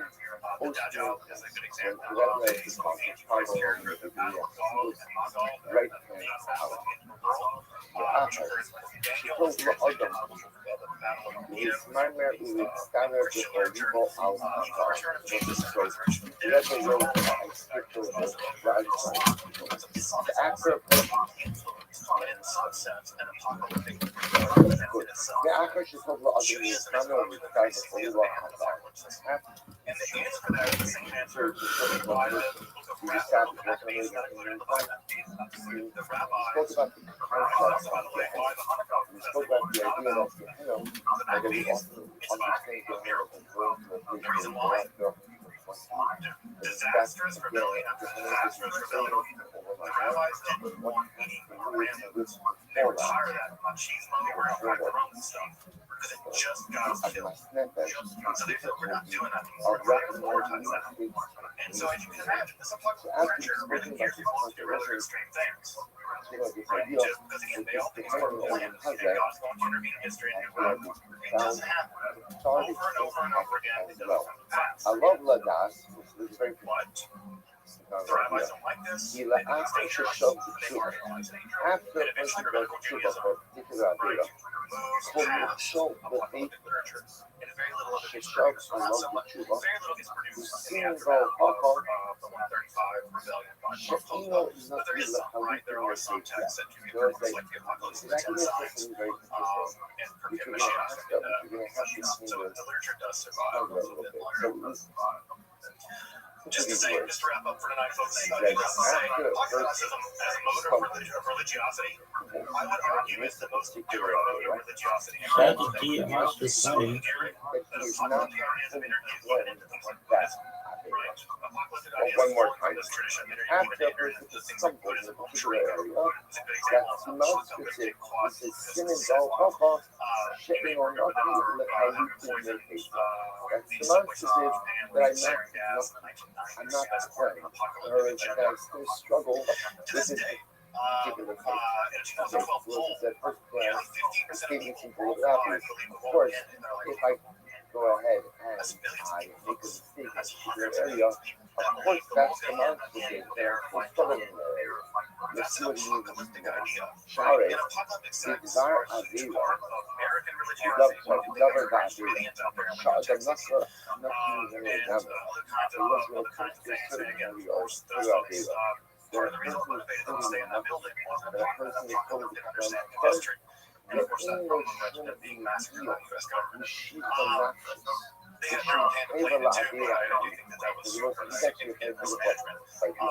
Because if there's a particular Avera in which I have no struggle, if there's a particular Avera in which I am fully clean and pure,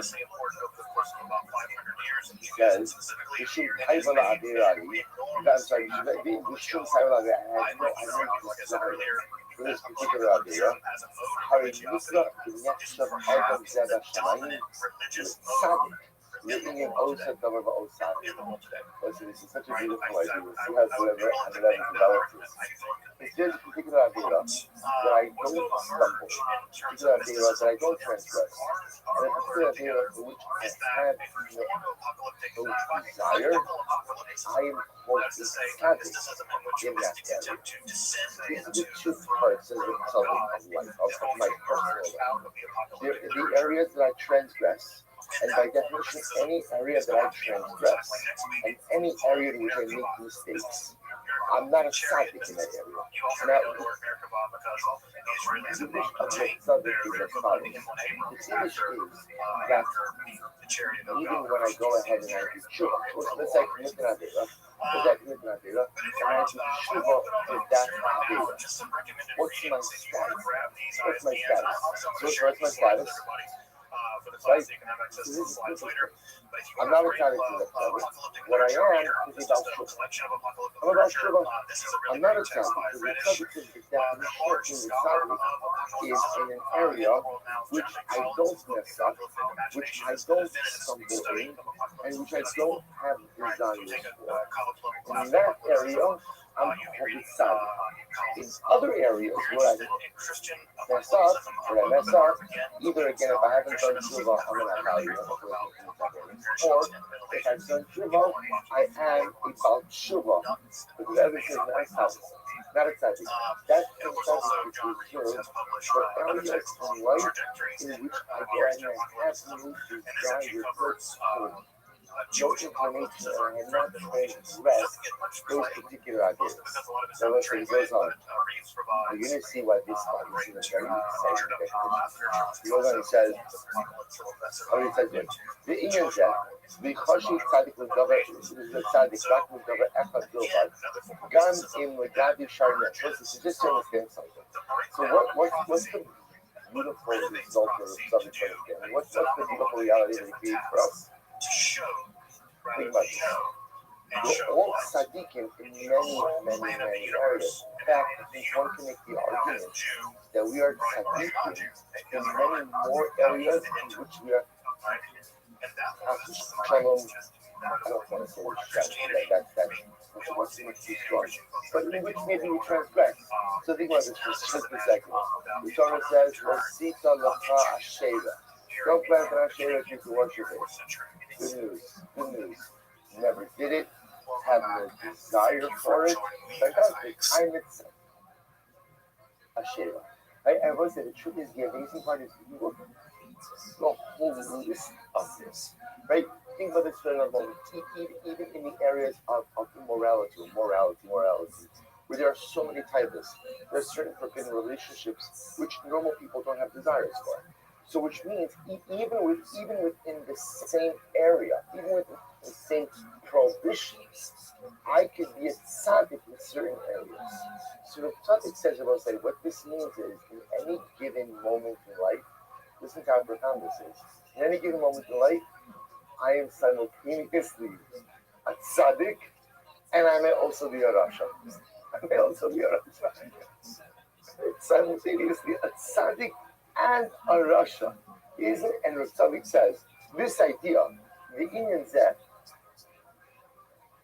Lihichoshev, Litzadik, Rakle Davar Echad Bilvad, Gan in Legadi Sharon Yom Nechsha Kirasha, and this idea that And in one area, I can be treated as a tzaddik, right? Even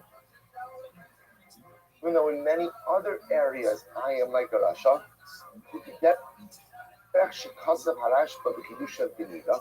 Quotes over here, we'll say in very consistent Gemara in the second Nida. Quotes over here. And actually, we're gonna stop over here for today. We'll stop with this because I want to be able to start that on time. Thanks, Hashem. Notice if it just point out, Rebbe introduces this dramatic new idea that a person could simultaneously be a tzaddik and a rasha in the same type of. These are new definitions. A tzaddik, if you think about it, is a very absolute term. So the tzaddik refers to, what I'm telling you, tzaddik is not as much my definition of my entire persona as much as it defines my relationship to certain averos. So to certain averos, I'm a tzaddik. To certain averos, I'm a rasha. Certain averos, I'm a tzaddik. No type of for it, no desire for it, no shyness to it. I don't do it. I don't struggle with it. I don't stumble in it. I don't desire it. I'm a tzaddik in those areas. Other areas I transgress. Active state of transgression, I make shalom be a rasha. But again, if I do tshuva, then I'm about tshuva. But also, it's also interesting about this. That's all we'll have to start. According to this approach of the Rebbe, we'll say that a person after faith is almost like a person in recovery. You ever speak to a person who's in recovery? It's an amazing thing. The cloud gutful a person in recovery is, he's never what? If you see the people in recovery, people don't usually say, I'm recovered. I'm recovered. It's that they say, I'm 365 months, whatever. I'm sober this amount of time. It's an incredible sort of, it's so profound. Because what recovery from addiction really highlights is this idea is, this is my reality. This is something I will contend with the rest of my life. It's my reality. My goal is just to go ahead and stretch the sobriety for as long as I can. The Tzaddik says it's the same thing in faith. It's the same exact thing in faith. I'm in recovery. Why? Because my struggles are my struggles. That's it. The areas in which I struggle. Well, see, if you think about this in life, it's not usually the pshat that I struggle in one area, and then that struggle goes totally away, and panim kadoshos, ba'ulakan, right? New struggle, nothing to do with the old struggle. That's not usually what happens. If we're honest with ourselves, the things we struggle with internally very often are the very things we've been struggling with since our youth. It's all the same stuff. It's all the same. It manifests itself differently throughout life, but it's all the same thing. So therefore, tzaddik, in your areas of struggle, you never really become a tzaddik. Because tzaddik means I have no shaykhus to this particular page. I become about tshuva. And that's okay. We'll say that's incredible. That's all I don't have to become a tzaddik in the areas of my struggle.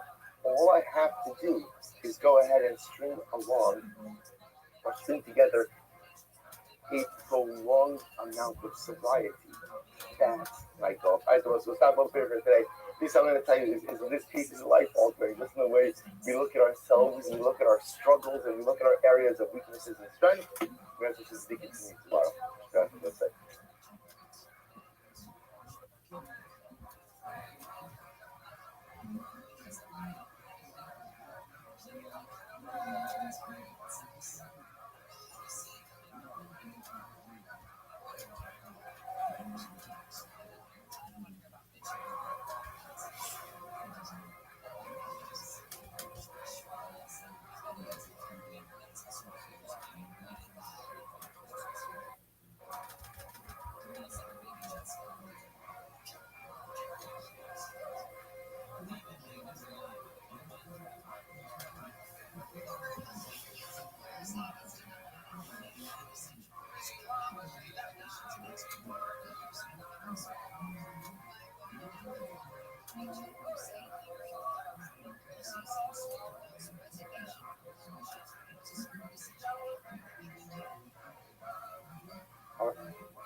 I will say good morning.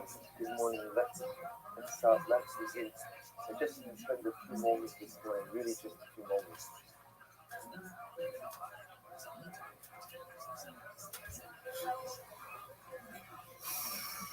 Because we have a long back ahead of us, and no question, a lot to do.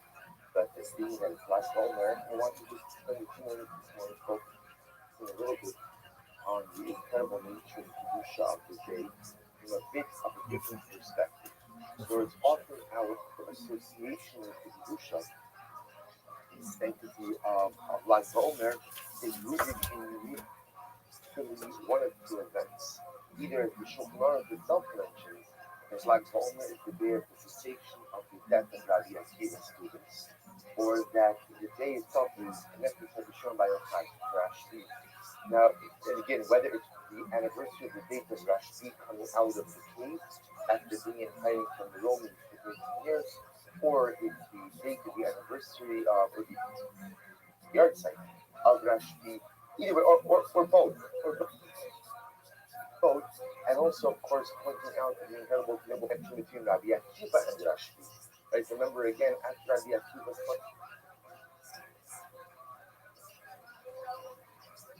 point out his students died, the Gemara says in 7 Sivalis that Rabbi Akiva went and found or established, taught 5 new students. And amongst those students was a young man named Rabbi Shimon, who was Rabbi Shimon by Yochai. So in these Rabbi Akiva or Rashbi, those two personalities that's very much linked in the establishment of this day. But the truth is, there's an element of Lag BaOmer, which you have to understand, meaning both Rabbi Akiva and Rashbi were talking about end of Second Temple era, right? End of Vayishim. But the truth is, in Hasidus, it's understood that the power of Lag BaOmer preceded these individuals and these events. It's true with Rabbi Akiva and Rashbi, Lag BaOmer goes on to take on a brand new dimension of meaning. The power of the day is embedded in the day already from the beginning of time. So if you take a look on, I put it out on the WhatsApp chat yesterday. This is from a beautiful paper called Mesilos Ba'ar HaChasidus. And he writes over here, he has a section about Lag BaOmer, and he quotes on the page that I sent, I underlined it. He writes over here, we can take a look. Paspakarios Kabusinu Ma'oria Hasidus. Zuchusum Yagin Alinu. On Motzin on Chodosh Umechudosh B'Mehuso Sheyom Lag BaOmer. Beberu B'Takfa. Kidushas Va'otzim B'Irasam. Kishevidivreihem Misbaer. Ki Vayom Hazeh Maskil Lehisnotzitz. Zman Shalmatan Torah Seinu. Haba Alinu L'Tova. So beautifully, so let's see. The Kochas of Kedushas Levi. Quotes over here that Rabbi Yitzchak, and Rabbi Yitzchak says something incredibly beautiful. He says, "Habechina hazos shayitzias mitzrayim meira at Lag BaOmer." The Rebbe posits that the Sfira itself, right? This week's parsha, we start the Machami Macharas HaShabbos, Sheva Shabbos of Kimon. You have an obligation to count 7 weeks, 49 days between Yitzias Mitzrayim and Shavuos. So the Rebbe says, Kedusha Satan said that counting is divided into 2 parts. The first part, he says, Habachina Zoshla Yitzias Mitzrayim Mi'irat Lag BaOmer. For the first 33 days, or up until the 33rd day, the essence of Sfira is rooted in Yitzias Mitzrayim.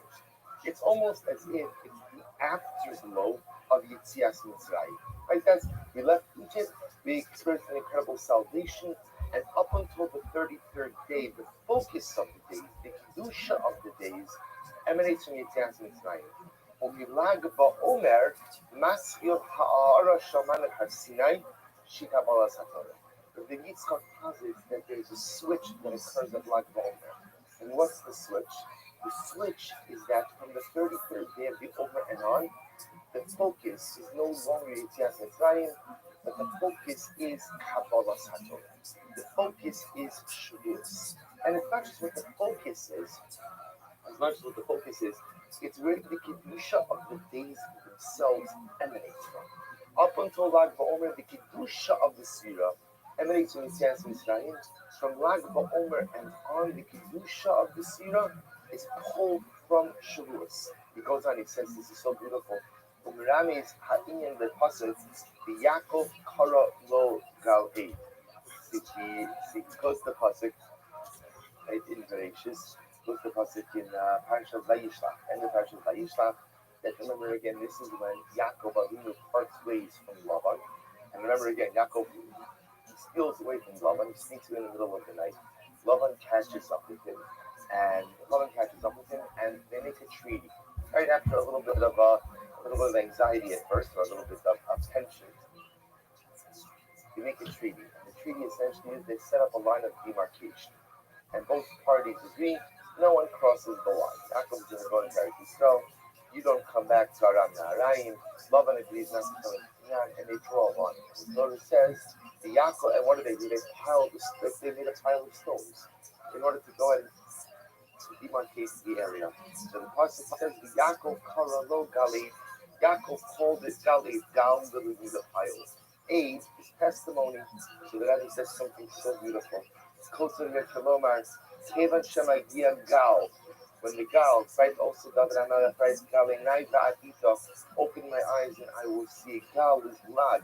When Gal comes, when Lag comes, when Lag BaOmer comes, Shuvu Merumas Lag BaOmer, as Maskilin Laha'ir Bechinos Ha'ara Kabbalah.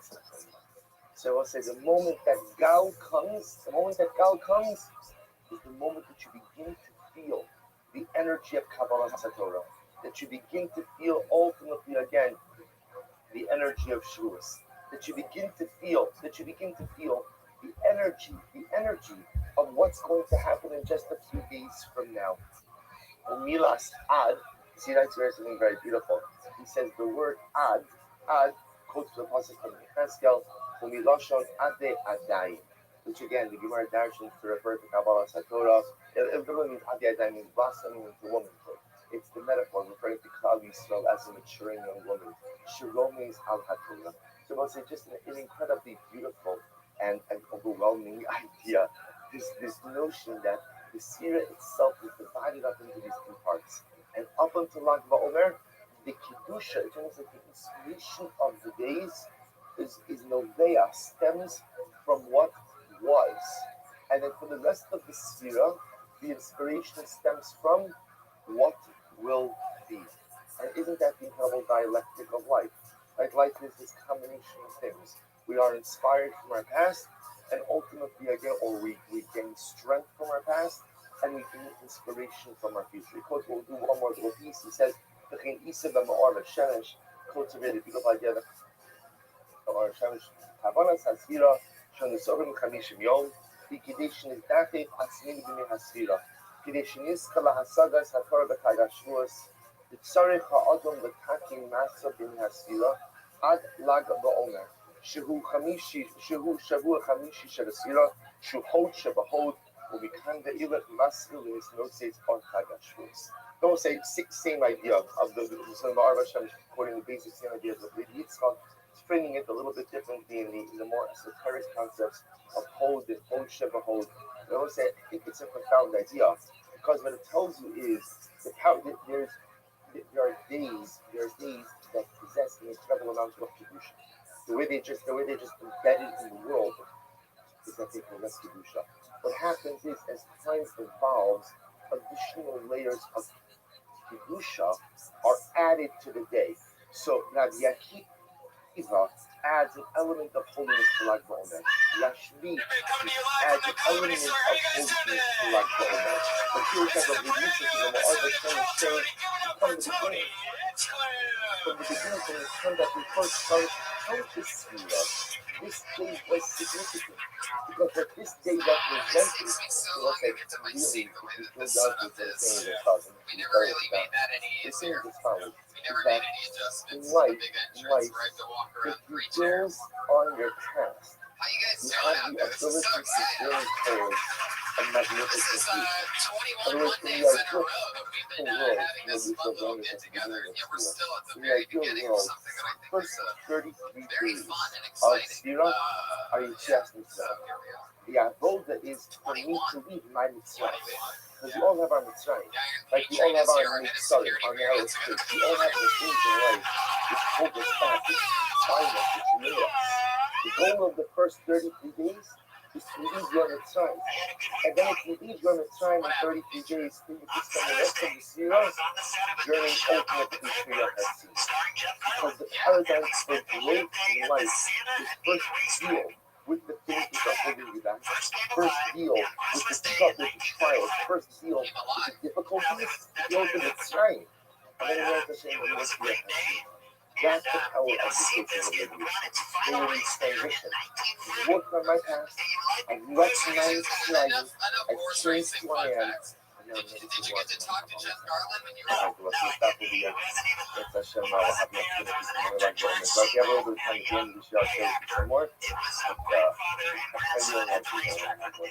really like to but the seals I also put on the sheet a beautiful piece by the Belzereba, which you'll take a look at. You'll take a look at it as well. Really incredibly beautiful. TV shows. In fact, some of his most recent work was on 2.5 Men, correct? No, that was in 2008, that thing I sent out on Twitter. Okay, well, just for example, that's him creepily in the background. So if you see this, get a screenshot if you ever see him in a show, because it's the new Easter egg. And he gets a lot of extra work. If you listen to the show, you'll find out that almost every week he books something. Now you got the Goldbergs, and you think you're going to be in a frame on this one? How many people were at the racetrack? How many thousands of people were at the stand? This thing. Well, they had a bunch of extras. We went down at another part of the track, but the people that were actually, we watched a few races, and we were waiting every 30 minutes to film. We were in another section filming the rest of the people, but the whole place doesn't fill up anymore. It's not like it was back in the glory days, but there was still a lot of people there. It was fun. Oh, so they were filming during actual races? Yeah. In the morning, we did some stuff before the people got there, and we had to be there at 8 in the morning. And I was getting real sleepy. They kept telling me, you got to wake up. And, it's just really beautiful out there with the mountains. Have you been to that?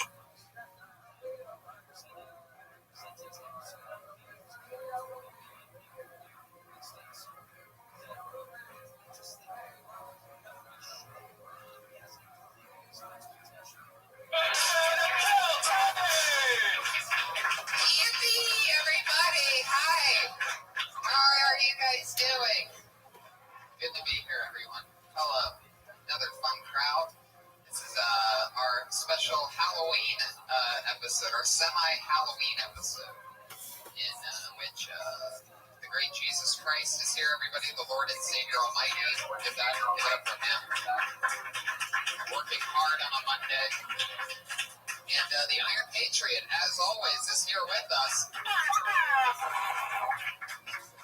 with his special Halloween edition beer.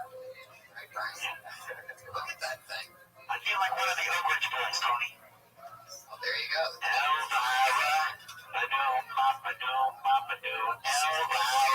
Super topical reference you got there. People love Oak Ridge Boys jokes, and you're just firing them out already, straight out of the gates. I mean, first impressions of Comic Patriot would be a great word. Just to start off. I'm done. I was looking on Twitter, and there have been some people making some art designs. Can you tell me what's out? It's been pretty neat. There was one that caused me a particular interest. It was an artist named Michael did the cover of the Kill Bill movie, but he put your face instead of Homeless. And she was wearing that yellow jumpsuit, an iconic photo. Yeah, you got it. Yes, and I want to say It was an amazing Photoshop yeah, job. I want to say here, things don't work out in comedy. You maybe To could try be to figure out exactly this what person the here. nature of There that you go. 0 for 2. dynamic is. Why is it that each one has Patriot is its 0 power for 2 for those of you to keeping affect count this during level World of Series. change? So picking up again Another thing I read with about that quote is and do you know bug, that Bruce and we're Lee picking up also now in the wore that second yellow paragraph jumpsuit of that in also his I last tried film in to give a student all 1973, The Game give of us a Death. little bit There of you go. Absolutely. Cover That is a that great chart fact. And they have Lama this for sale on the Habisha internet. I Mishapa think you should do that for your costume this Why Thursday. is Get it up in that one leg this and get that why yellow is it jumpsuit. What are you doing on has the Thursday? ability to go You ahead already got the and shoes. What are you for doing one on Thursday? so again I looking at it up, I'm embarrassed about the fact that All right, that's not what a vegan is. You're really rushing into it this week. I don't know why you have to make these vegan jokes about meat sucking thumbs. That doesn't go with them. About government and It's not the same thing. It's It's not the same thing. That body, that AIDS cancer body. I don't know why you do this. I don't know why you do this, Ryan. I don't know what it is about this part of rubbing me the wrong way that gets you excited. What the worst is very Mola, Yeah, I'm thin and dangerous, just like Bruce Lee. that shows that virus controls All right, that that's I'm enough. removing myself You're the one that gets sick every 2 from weeks. myself from that sin in All right, that totality. didn't even make any So sense. Kaldusha What are we doing? is my Have you Yudava, ever Googled not Elvira, his speaking So Elvira, whenever I'm online embarrassed lately about to see if we something, fuck her? by Because I was definition, I remove myself, I distance myself anyone? from So that to remember her, what is she up to nowadays? She does have simply big incredibly milky strong boobs. when I'm embarrassed about something. Essentially what I'm She'll saying do. is, I wish I had never done this. Hey, Drew, what are you I gonna be for don't want Halloween to be on Thursday? associated, I'm embarrassed. I don't want to be associated with this. I distance myself from it. Looking at also upon it, when it's acting the way, this is different than someone who was. I just wondering if someone has a bit of arrogance. But ultimately, again, strengthens his own. Atzim lefit. He's part of the sin. Because Shemus atzim lefit, in hasor lefit, hazek hasher achit with atzim bo. Aval ha-medai, Don't get through with Halloween with you. Are you doing anything at Moritz nighttime in that you plans? ha-patience atzim. So listen, when you're proud of something, I that think you might want to go to Disneyland becomes on a part of Thursday. you. You want to self-identify with that. When you're embarrassed about something, I don't know if I you're that don't spontaneous. want I to think another concert self-identify you're a with pedophile. that particular action. So In you fact, telling me all that I you want to go want to Disneyland is on to Thursday night makes a lot of sense. self and that. So And let's I'm face it, where embarrassed. you I live, there's actually probably no don't want kids to trick or be. treating I'm coming right to that embarrassed. door. I got to don't want to be identified with it. I'm embarrassed. All this I fresh got to meat, want to those be little this pieces. between myself and the life. Fresh. It's about Oh, that's so vice disgusting. more to the it's not part of me. The other rabbi, Martik Atzmo Menachem. Do you think that it's harder for us to take you seriously with the beer ורק bottle? לחצתי את הכסף מוכרים לו אחי, לאחר שמיוחד therefore again the Malala thing, I'm very something if there is embarrassed about something, by definition he says two words. Number one, he is active. It doesn't because Did you really get a wizard beard? Yeah, Oh, that's so that's pretty who I color. am, number one. That is so And Yeah, because when I see it, I always start to think about like flashbacks. I don't Well, want you know, the one thing that obviously I don't want to be associated with Robert this has in common behavior. is I that they don't want to both be only want to spend associated $7 for a with fake this beard.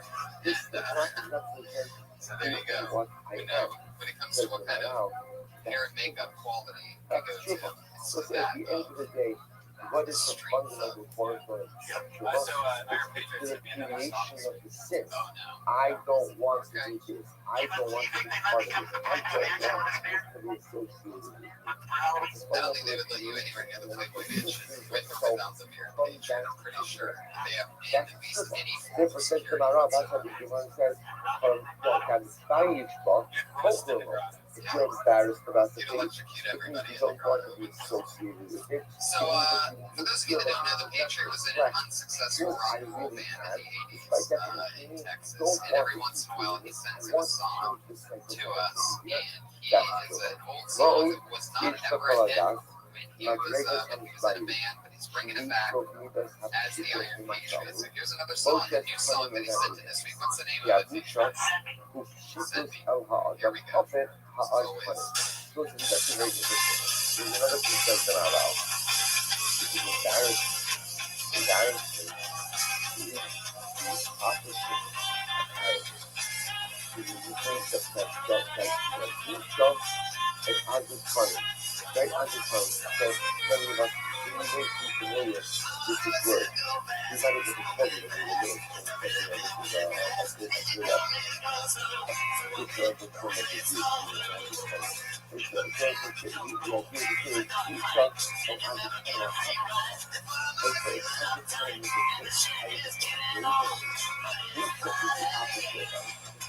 I like this one. the opposite of arrogance is humility. Right? Humility.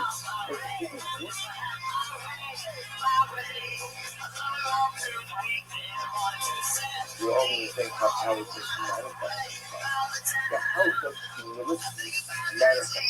Like the thing with how does humility produce an analysis humility manifest itself in embarrassment? When I am embarrassed and I feel embarrassed about the idea that I this that in and of itself is a manifestation of humility. Because again, I can't believe I did this. I want to do this. I want to be free. This is not who I am. That's who I want to be.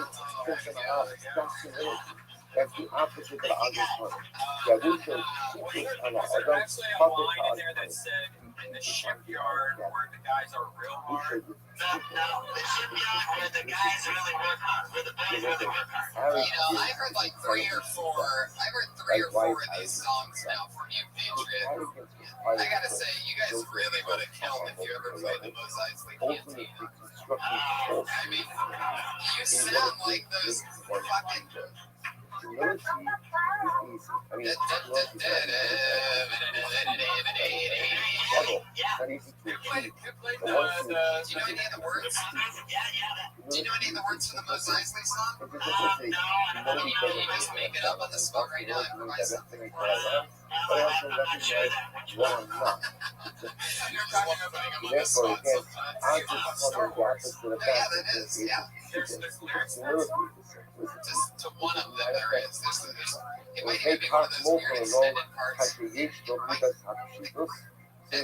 not be the Mos Eisley Canteen. I think I'm thinking of Johnny's Powers. Yeah, the guy with the beard and the glasses forced immediately. Like, you got it, bro. 8 points, saved it. Yeah, with that little shit. And then they torture that one blue chick that has like the horns coming out of her hair. This chick's just always like being whipped and being made to sing songs and stuff. Again, Really sad story. You know anything more about the blue chick? About the power of Musha, and the power of being embarrassed, and the power of I've allowing gotten so yourself good at knowing like who that to ask. embarrassing. But no one ever likes to feel embarrassed. I would have gone with the Star Wars shirt in the very back row. I think there's a guy that's run from those feelings. Right. He's like exactly real Star Wars fans wear fucking collared shirts with nice jackets and stuff. They're successful. You decide whether you're going to be a Jedi or the dark side. You make an amendment. Inside the Jedi. Because if I feel embarrassed, that means that the gate is not being hard. Oh, total Jedi. See, the problem is with Patriot, if you had to say whether you're Sith or Jedi, what would you pick? If I don't feel embarrassed, that means that I'm totally feeling self-identified. Of course. You're the only one that can't fit. I love it. Well, you guys know why we're here. This is the wildly successful Another episode 22 of Film Tony, where a lot of rising young comedians, young and old sometimes, come here. They sign up to do 60 seconds each. I always have two of my funniest friends on as guests. This week will be no different. In no particular order, your guests tonight. You guys ready to get this thing kick-started or what? Yeah, kick-started. How about that? I'll make a straight $7 looks with the prompts. Incredibly Yeah, exactly. We broke even. So So your guest tonight, one of my funnier friends. We write together on The Burn, Comedy Central ghostwriter. We started together, married together for my film and Jim Long.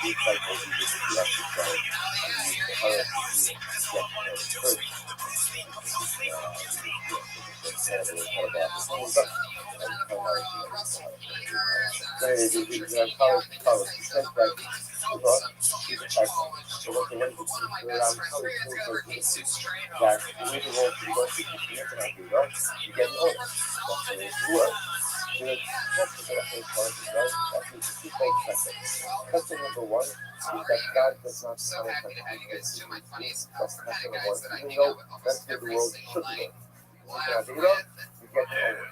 That's number one. That's Zeus the and delay Benji, point. two cold-blooded That's number fuck. two is the content culture of Yeah, Benji, you've been on the show before. as a citizen to turn your life around. Yeah, You can first do anything. whatever. 그것과 캡션 아키라 살았던 아키라 사마이. The Hainu is listen to this phrase. It literally means when you uproot in will, it's as if you are Say it. The Hainu should be most shot You didn't have to compliment me just because I complimented you. الموجبة ومسكون على الشغل مستحرك على We got Jesus here. What do you know about Jesus? الحركة على So it's not Palestine. What's the biggest thing? A little bit further. No A little kids bit either further. here. So what they said How here, many people is the that? person experiences halak. So what's the Yeah, man. I was like, well, shit, my let mom me take texted it me back. just typed it up Before. one time. The Gemara says that You see her? Yeah, I can see her. She like one of your focal points during your set. to go ahead and reduce the punishment associated Oh, with really? it. Right? Isn't that amazing how that works You out? can take It's crazy, like, the we're tshuva there, like, and I you was can so excited. My transform dad, your after averos the into show, all of a trouble. sudden, we're backstage, and my dad just kind of like, And then if you're going to hire from the tshuva, the person can take his averos and turn them into the heels. And turn them into mitzvah. Because they got a pretty decent foundation over at the new It's the ability of tshuva to go ahead and uproot the case altogether. I will say, if I think about what you said, Great. moment, it's totally, it doesn't make any sense. So In with other the words, lights, man, I like, understand the you look at those concept of lights, you feel tshuva like he's gonna walk and its somebody's ability sleep. to negate sin. Right? That's when it's not there. That avera, every avera, every sin, every avera, big or small, comes with an owner. Comes with a punishment. So when it's coming again, tshuva comes along and it do the process and actually beats the punishment. There's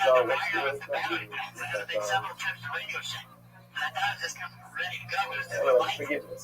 Thank you, clemency. Right?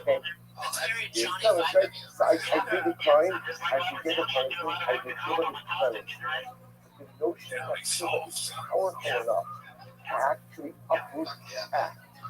Another thing that I love that's happening right now with this introduction of the beard and Forget about turning it into a ventilation mitzvah. system. You have That's like another this level. like powerful wizard body of the beard going on right now. It's like floating in the wind. It's pretty fucking hilarious. Do you have any wizardly thoughts for us? Have you smoked pot lately and had any of your thoughts? We'll pick up with the teachings tomorrow, and we'll link it back again That's tomorrow. it. That's the end of it. It sounded like you were really getting something.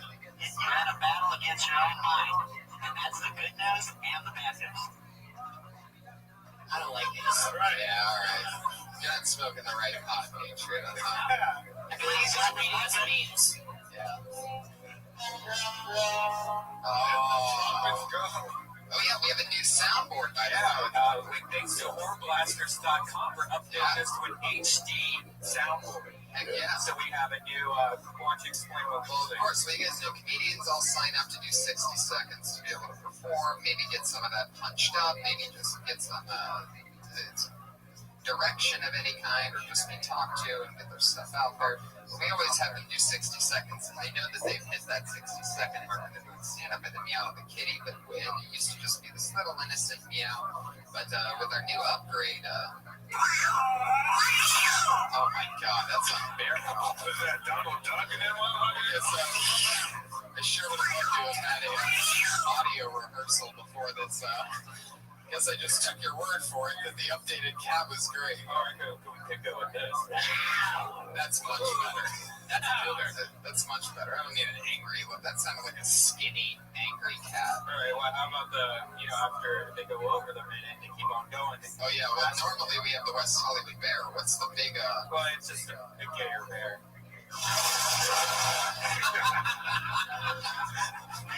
That's fucking scary as fuck, right? That is fucking perfect.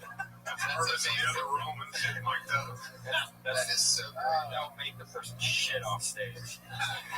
What's the magic wand? I just want to see what the magic wand is. Oh, that's just out of curiosity. just in case if a really hot girl comes up on stage.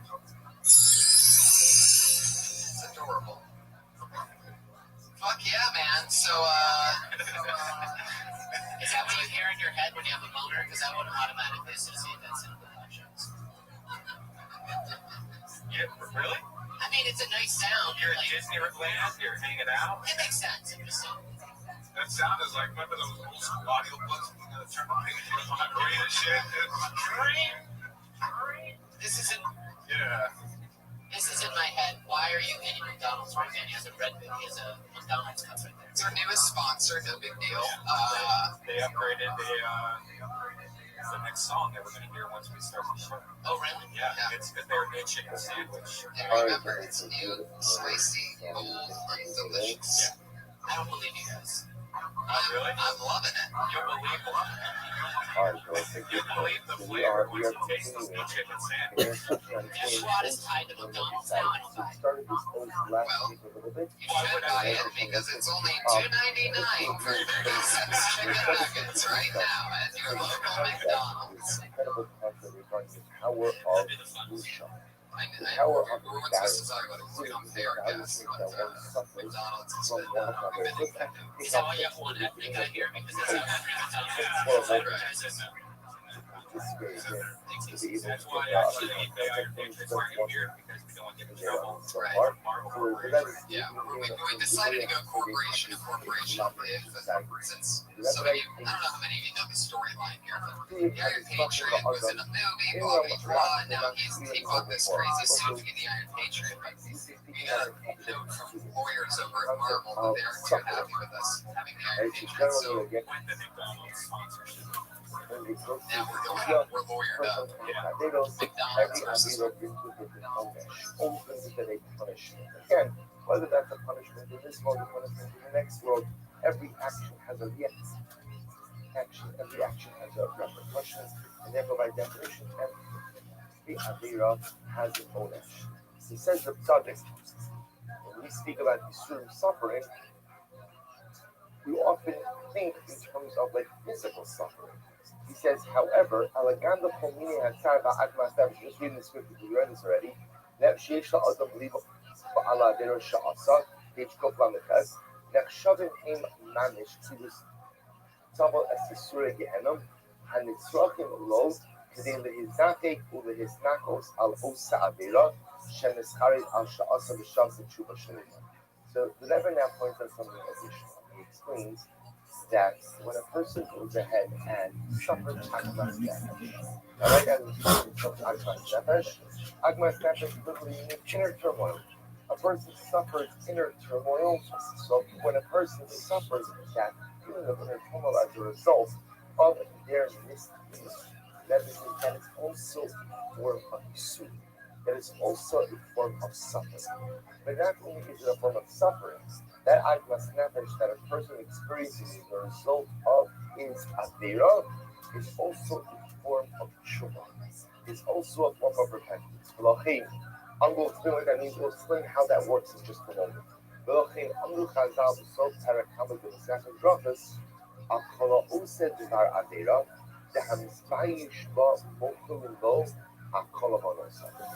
are the incredibly profound. If you understand that when a person is embarrassed as a result of an data that he has before, that embarrassment Anyway, fuck yeah. You guys ready to get this thing started? We have over 30 comedians that signed up for tonight's show to get the chance to do 60 seconds. So let's have some fun, shall we? It's always exciting. Right from the beginning, he was speaking about the concept of Agmas. Hey, Sarah Wineshank, everybody, starting it off. And that is the first step was the word Exactly. when a person suffers embarrassment as a result of diabetes, it has to be blood trouble. A person is given all of the power of Musha, the power of embarrassment to allow for one's sins. Now, what's the logic of this? It says, sub Gehenna, בעצם הבושה, יש לו מחמס עשיית העבירה. Because even embarrassment is evil that a person has already suffered in Gehenna. It's incredible. That the power of embarrassment is such, the embarrassment is such, that it's the evil I was already in Gehenna. That's the Abusha, that was we got the suffered embarrassment, real embarrassment. No, that's absolutely the thing of embarrassment. And none of us know the date of Gehenna, but we know that certainly the kingdom of Aaron is quite intense and overwhelming. So let's talk about this for just a moment, because this idea there's another thing over here that Busha has these twofold aspects. Number one, Busha itself is a feeling of Shuvah, right? When you learn Busha, the Gemara says that a person who doesn't have Avera and then is embarrassed by that Avera, is forgiven. So somehow the Busha itself, the embarrassment itself, is the vehicle for Shuvah. And then the Rebbe says that Busha itself is so intense that Busha almost tells us Gehenna. Now the truth is those concepts are related. According to the subject, why is it that Busha has the ability to atone? Because Busha itself is the Gehenna. Gehenna, the difference between the Judaic concept of Gehenna and the Christian concept of hell are dramatically different. Right? Gehenna is a rehabilitative process. The reason that the sound goes to Gehenna is that ultimately, again, this is one day, sometimes you have to go to Ganesh. That's the goal. Some is to go right to Ganesh. Other versions go to the purification process, the rehabilitative process of Gehenna. But Gehenna is not punitive. Gehenna is rehabilitative. Christian concept that's fun. So the idea over here is that somehow the Busha is Gehenna is rehabilitated, and therefore by definition that affects Shuvah. So we're going to kind of break this out. So let's speak about I've done hot yoga. I'm not like hitting the yoga now. For a moment, or at least for a few moments today, and then a marriage session tomorrow. As a young cute girl in Los Angeles trying to make it, you Power gotta go of at it every Busha. day. Take a look. Do you work out? Do you work out? How often? It's very, very profound over here that we're going to see. I don't work out enough. I work out what I can. That we're going to see interested in the shooting of the best. It's Yeah, I just don't like some of the other yoga classes are crazy. Wow. Then we're going to see Can we get another Jaguar sound incredibly now? profound. So put those six Bob on about it. Each book on the best of the following along, and put those six Bob. Look, whether I say also, we're going to leave them studying for a little while. Guys, it's a good investment for your library. You need to be only I already like this. I don't like other girls in yoga more than anything else. If you don't consider it part of the Now we're playing with fire. These yoga but comes the from. purpose is a Rob should do the best. Yeah, what is it Although about them that you also don't covered like? in the I don't sky like that they for have Bokma chips that Kovaros. they bring. Shen is dying for him. Shabusha Ololo Chuba. We'll say it's here. The secret of that just sounds from the Gemara. I don't appreciate that they're That around. whoever goes ahead and does something and is embarrassed by it, he ultimately again is forgiving for all of his sins. Shabbos Dayish Bahem, it says explicitly, because the Busha only goes to Shuvah. Busha counts as Shuvah. When you're embarrassed about the faith, that embarrassment in and of itself is the Shuvah. So what's the shot? When they hear it, Shabusha Sha'adam is Tayish Shamashachata, when you sow Hacharata, the Hacharata is so Hachuvah. This is incredible. It looks like now it comes to me here. Again, we're going to say first people. According to the according to the theory, so you're going to see it's going to find out which one's different story. So right, so the shooting of that says that what's the power of Busha? The power of Busha, as we said before, is the Tshuva. Says the Meiri, why is Busha Tshuva? Why is embarrassment over the hate? Why is that the Tshuva? So the Meiri says because the Busha is the equivalent of Chalaka, is the equivalent of remorse. And Harata, the Harata positive to Meiri, is the soul, is the basis, is the foundation of Tshuva. This interesting idea. So first of all, let's understand the Meiri, then we're going to have to back it out a little bit, then we're going to have to stop. But what's interesting enough, the Meiri is confident in this idea that Harata, remorse, is the soul of Tshuva, which is a fascinating idea as well. This makes sense. Let's say if a person is not remorseful, then what? Then what? Then it's how do you know if you're really recognize that you did that? Let's be honest. sometimes these early he's gonna hang 50s up. that are having And like there are two reactions I had. and it's like a That Friday was, night at 10 o'clock, and I got well, guilt tripped what, going to not, these tickets I'm and go. not gonna do it And again because it was $40 do and I I signed regret up it? and I had to What report is it? No. What are they doing? It was very enjoyable. I know I can't do it again, but at the end of the day, I think it's also going for more like intellectual thriller. The intellectual industry is a lot of times, when people make, profound, changes in their life, and the way they react to the characters, it's hard for me to say that I regret it. That was who I was. That was who I was. So there's not a concept of that. There's almost like an intellectual position. I can't live like that. I can't do that anymore. But there's not necessarily a sense of remorse. There's not a halakha. When it really says that the true test of tshuva is halakha, because if I'm remorseful about something, if I regret something, regret is such a powerful emotion. What regret says is, if I could turn back the hands of time, I wouldn't do this. Because I recognize that this action so fundamentally undermines who I am, what I want to be, that I would have never done this before. I would have never done this. If I could go back, if I could take it back, I would. That's halakha, to have remorse that I ever did this to begin with. It says in Iri, that's the sort of tshuva. How do you know if you had halakha, at least in the Iri positive? Embarrassed. If I'm embarrassed about something, that shows that I regret it. And if I regret it, that shows ultimately that if I could take it back, I would. And if I can take it back, I would. That's true. So we'll have to stop over for today. We're going to pick up, there's one more piece that we're going to see, actually two more pieces. We're going to see the Olam of the Maharal, and then I'm going to see that Yisrael in there, we'll go ahead and we'll go through these two pieces, and then we'll back into the subject's idea of the power of pizza as well. Whatever the writer's guild package is. All grab? You know what? It wasn't actually a grab. I really like my new dog. Did it have a beginning, middle, and an end?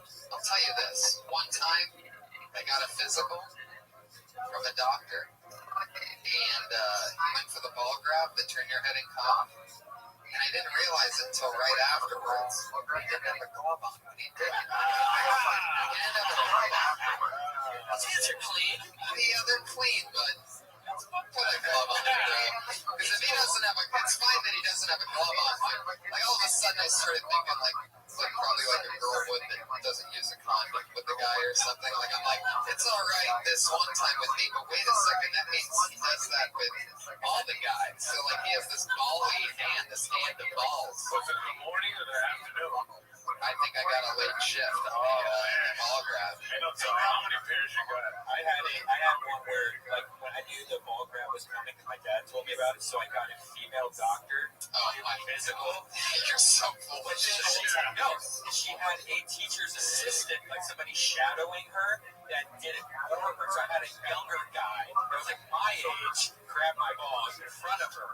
It was worse. I prefer that. That's so great. This kid was like my age. Like I was like 22. This is a while. So you're like, yo, bro, nice balls. Yeah.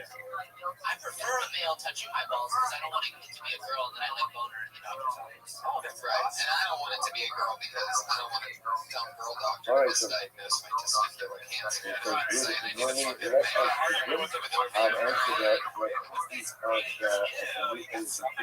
Once had a female doctor, but she was very psychic. Anybody She would did inject like my it. asshole.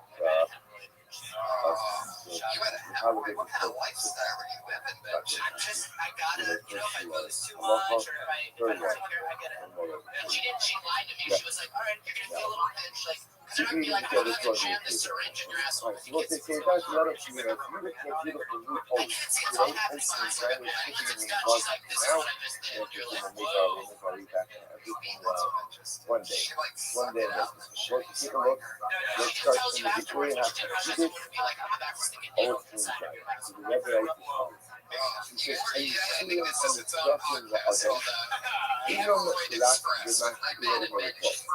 supposed to see so it depends on the street. stressed out. Sometimes it's like so little Yeah, I bit had to put sucker. my hand in the hemorrhoids. They're looking like the roll of sucker in the Have you ever right? had a hemorrhoid? Where you can probably feel it away.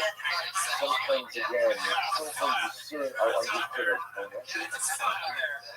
And sometimes the serum are just the way in which we are able to achieve some level of absolution or atonement. Again, every machine or every individual needs some type of cleansing. Needs some type of cleansing. Sometimes the cleansing is again Alright, because next of a meeting, veil, everybody bring it together for Mario sometimes the Remote. cleansing is a result ultimately again of mentally Oh yeah, but that's what all of these two.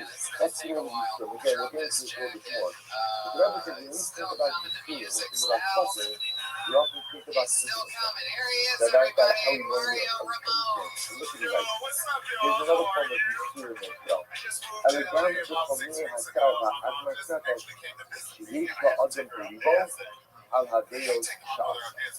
Revelations of social science. That sometimes the most profound form of pursuit, the most profound form of suffering, is not physical suffering. But rather, again, it's the suffering that comes in the form of the admatna. And it's not the admatna, you know, the internal, right,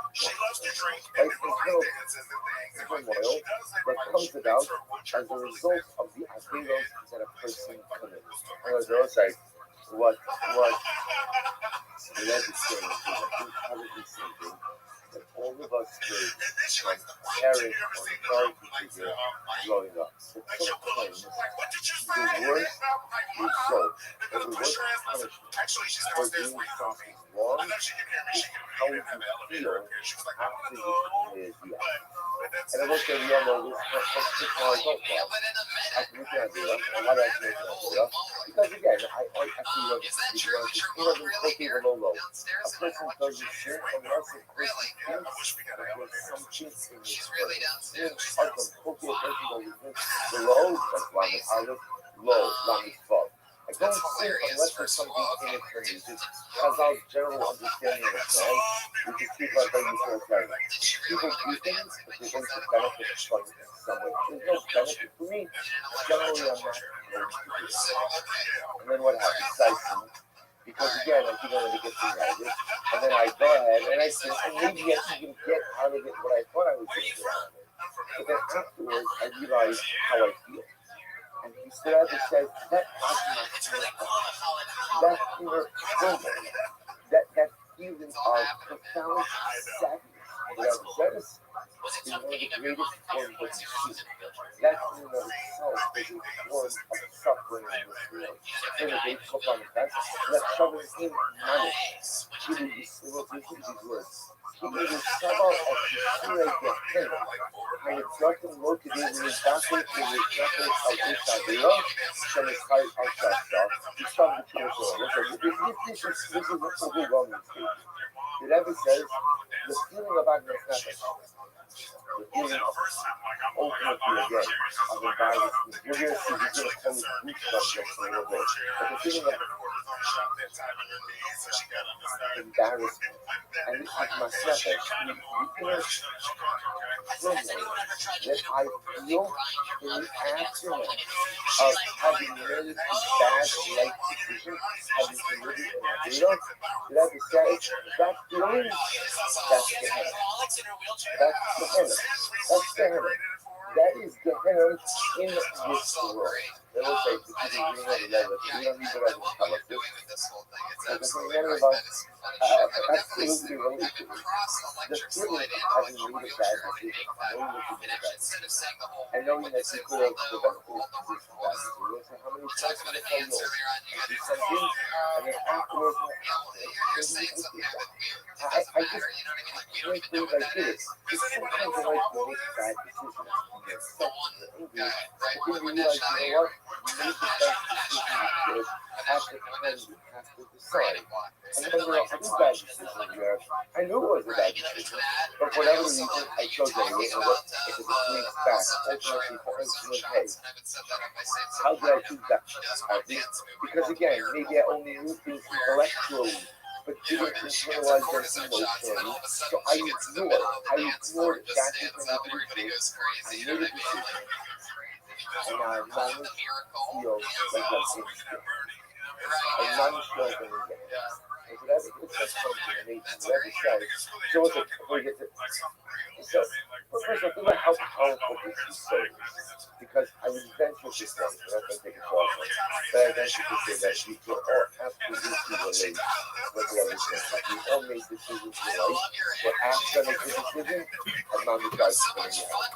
I'm not the guy to bring it out. I can't believe I did this. So listen, so two activities. Number one that ever says, the self-Jewish thing. You know what the good news is? The good news is if you feel that level of action, and you when you ask them after the bad decision, that's part of the truth. That's part of my tshuva. That's the most I think about it. Why do I feel this way? Because there's a recognition that I chose poorly. I did the wrong thing. That recognition that I chose poorly, that recognition that I did the wrong thing within and of itself, is feeling of my tshuva. It's a feeling of my tshuva, which is very profound. He goes on, he says, but I point out also, what this does is, the goal of this Rabbi, is to sensitize us to how we make decisions. How we make decisions.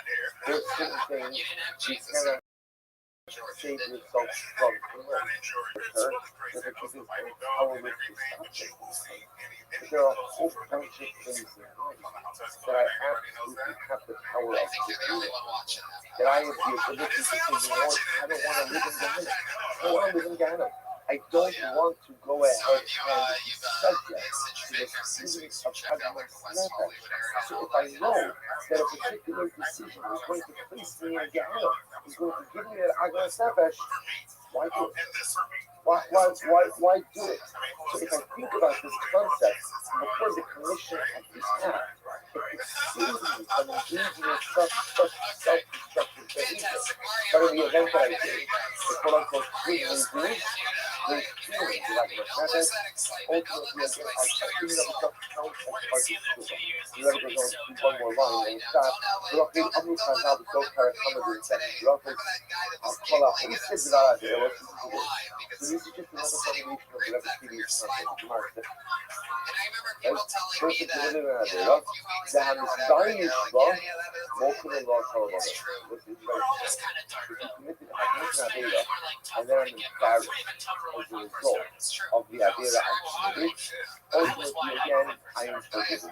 Mokum Allah, Al-Kala. I will say, now why is it that Busha, why is it that embarrassing serves ultimately again to atone for the sin? Right? Why does that work? So I commit to Avera, then I'm embarrassed that I did it. Most of the law, such an individual is totally and wholly forgiven. What's the shot? You have to think about Hamaka, Kishvar Savel Onos Gehinom, the Etzem Habusha Shalish or Machmasasias Avera. And then we'll say it's very simple, because I've literally gone ahead and suffered my punishment. And the Gemara says that whoever is embarrassed in the aftermath of an Avera is forgiven. It's not the fact that I'm bypassing the punishment. It's that what? The Busha is punishment. The Busha that I feel, I'm going to say, again, the incredible, like sad irony is, I commit the act and I impose the punishment upon myself. It's amazing. It's not a lightning bolt coming down from Shemai. Right? It's not like a reversal of my life because you've done something wrong. This is just the emotional result of realizing that I made a poor decision. I just made a poor decision. That busha, which is on one hand incredibly powerful. Of course, the problem is if I don't feel busha, then the aftermath of sin, that means unfortunately that there is a terrible state that we prepare. But Lamaisa says that the feeling of that busha is in and of itself is the enemy that I experience in the aftermath of sin. And because that busha is equivalent of the enemy, therefore almost has this extension to cathartic effect of sin. So we'll stop here for today. But understand that the truthfully of this whole thing, I could have Ask anyone who wants to sign up for Gehenna, right? The word to write people at Gehenna, and the goal there's only one goal when it comes to Gehenna, and it is avoid it. Stay out of it. That's it. Avoid it. So we'll say, now I know this shit.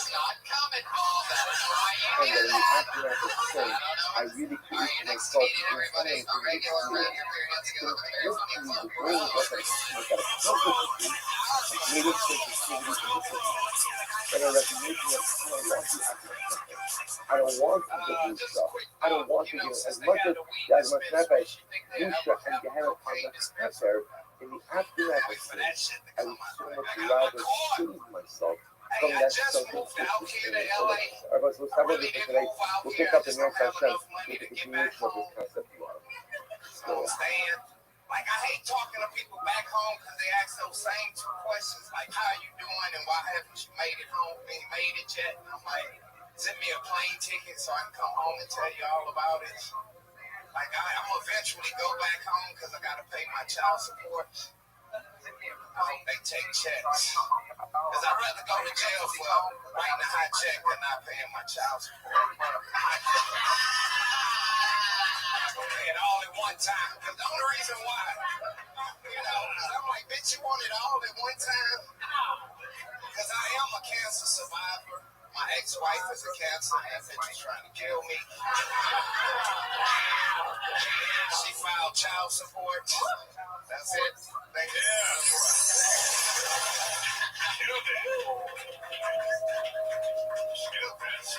Fuck yeah, man. Lil Bro, one of my good buddies. How long you been out here now, Lil Bro? Since March.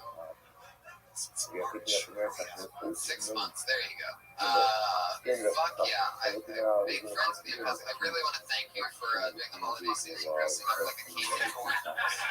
First of all, that's adorable. Adorable. The seasonal Lil Bro. Oh my god, yeah. Those people with the bass are hanging out of the pocket. Oh my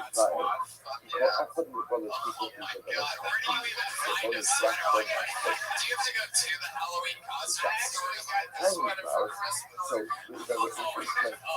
Whichever relative that was who hates you.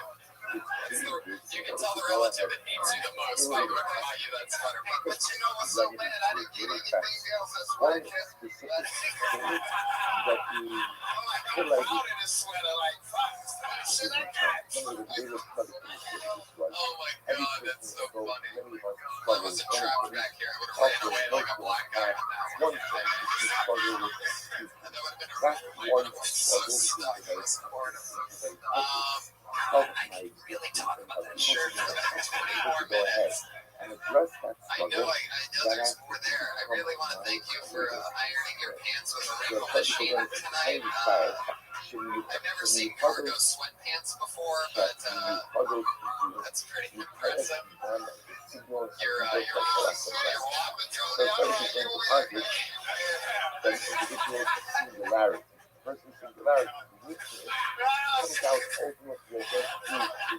Lil Bro is also a participant in many of what we would call a bagging session that just takes place organically around this comedy club many hours of the night. The back parking lot, this place is always crazy. And Jesus is always in it, actually. Jesus is one of Jesus is extra diabolical. We were all in groups making fun of we look like each other. Because he's actually a very physical comedian. So his jokes will always end up with his dog. It's hard to describe. It's always something more powerful than sometimes an act out. Because of crush only words can do. He also has an orange watch. After the Jeeper Show, general speech, which a person who's taught every day. They go on tiny, this comes as people living by. Chamber of the Torah. You get the worst shits ever, by the way. Whoever's buying you these things hates you and is just buying them on Halloween clearance wraps. regular mundane I didn't even know they still made and so cargo each of pants. them Was is a that even from regular like 1998? now if you hear me talking Yeah, like about what do you keep in those big pockets? A better pair of pants? that are common attitudes. Oh shit, Are here comes the common head. phrases. Yeah, That you often share. God, I'm trying to Because hide my commercial face, has man. now You kidding me? Master Let me say something. expressed the Oh, word you should have hit me Marvel off in the love face. this It's fine. in Gemara. Gemara often has two questions. Marvel love this in Marvel love this in literally Marvel love is a jewel or a gem 50 made in the mouth of. So that's me because also Marvel love this in It's this guy named common Mark. expression. That is even Kazan uses. Hey, by the way, Patriot, your beard would go great with that outfit. He's Common wearing. expression. Well, bro, you are hilarious. You always are. It's always so much fun to have you and chat with you. Thanks for dressing like that. You really let me shine and do what I do best, like dressing like a, I don't know what. It's at Lil Bro on Twitter. It's very hard to spell, but it's so funny. I'll spell it out for you. At LILBROUGH. He spells bro with three silent letters at the end. He loves his fans. Because sometimes when Kazan will quote this idea of Marvel love this in a dual common expression. So Kazan aren't quoting with Torah. The thing is, Right? he couldn't be They're big, not bro, just because he quoting clearly with abandoned Torah. his children. They're just quoting common expression. Yet the quoting common expression in the context of the Gemara, they're quoting a common expression. By the way, abandoning children to abandoning mothers in wheelchairs. Mario Ramon LA was Mario Ramon's Twitter handle, by the way. I forgot to get that out earlier. That's at Mario Ramon LA. Cinnamon Train you listeners out there. The Gemara, and often being used to go ahead and highlight or bolster Was that what that finger up was about? lots of Is that that thing? that's the thing. Different. What's Oh, okay, the forget it. situation? That's I like really to shit. do That it. goes to church. Even though again, statement that the Gemara is quoted. It's quoted. All really black guys go to church. The statement that's being quoted is not Torah. Nevertheless, the next step of it is first Torah. comedy sets for life. Ultimately, I again, ran away. what's What were being you quoted talking is the whole thing. And again, we actually just had this. We had just a week ago or so in that journey. So the Gemara quoted what we our past. Yeah, when I first started coming What We're like best friends now, but I used to before I could stop him with the Gemara said that is silence. It's silent. So the word is worth one seller, then shikha is worth two. Oh, because it's worth the last one. What I think so. As the last one we spoke about the individual.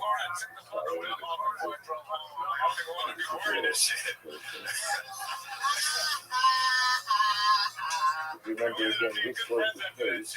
Yeah, that this is was so the case. funny. They lost the cover data. One of the Tesla went out I to just go picture ahead it, right? Exactly. I just picture it like the belt sitting on your passenger seat and you're driving home there. I got a red light. The trunk. I popped the trunk and pitched it away, rolled it up nice. Put it up where like the spare tire is. Just like, Remember that first sit though, man? Fucking brown hard, man. I was talking about how my Right. dad So set me we're up. speaking about the idea that you have a Kabula, and the Kabula goes ahead and uses what they call. They send out one of the members of the Kabula to go ahead and look. Right? So remember here we had this kind of stuff. There was a discussion, and but they end up calling the coaching animal checking your coaching animal. So there's a whole discussion about which animal is used for the fact that exactly uses what.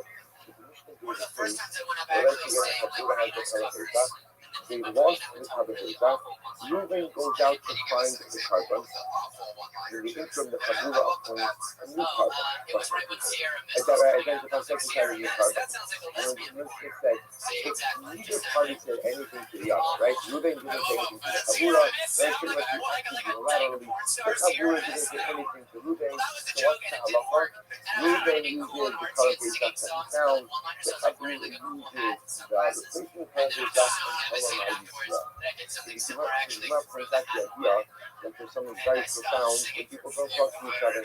There's a profundity when people talk, and there's a profundity when people are silent. to the Gemara because I started checking it out. So it's kind of like Chachamim, Yafet, Sika, Chachamim, Chabakop, and the right? So here the wise man said, so Simon with the wise man, Chabakop, and Alaka, comes all the more for the food. Here's a perfect example of that. Again, is that a statement of food? Is that a religious statement? No, it's a right statement. He was so passionate about this. He was trying all the time. If the Gemara will quote something, sometimes it was quoted with the marble of the Bible, a jewel, like a gem in the mouth of people. The Gemara will quote statements, and again, that's not a statement of Torah. That's a statement of right wisdom, of right wisdom.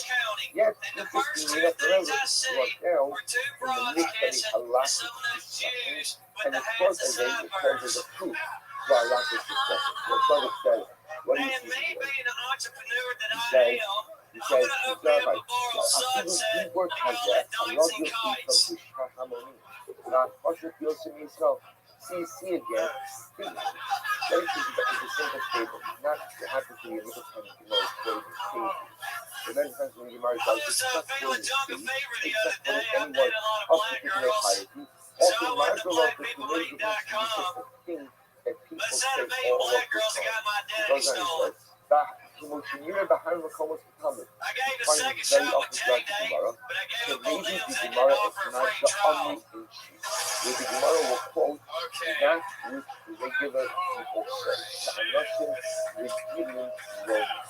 With Divrei Torah, and ultimately again, when it's quoted by the Gemara, it's quoted in the context of the situation, asking the Divrei Torah, with Levi when we're talking about the uneven Yakshu Chachma Amidus Bashnes, Iram Zabato, which makes me move on to our comment to that.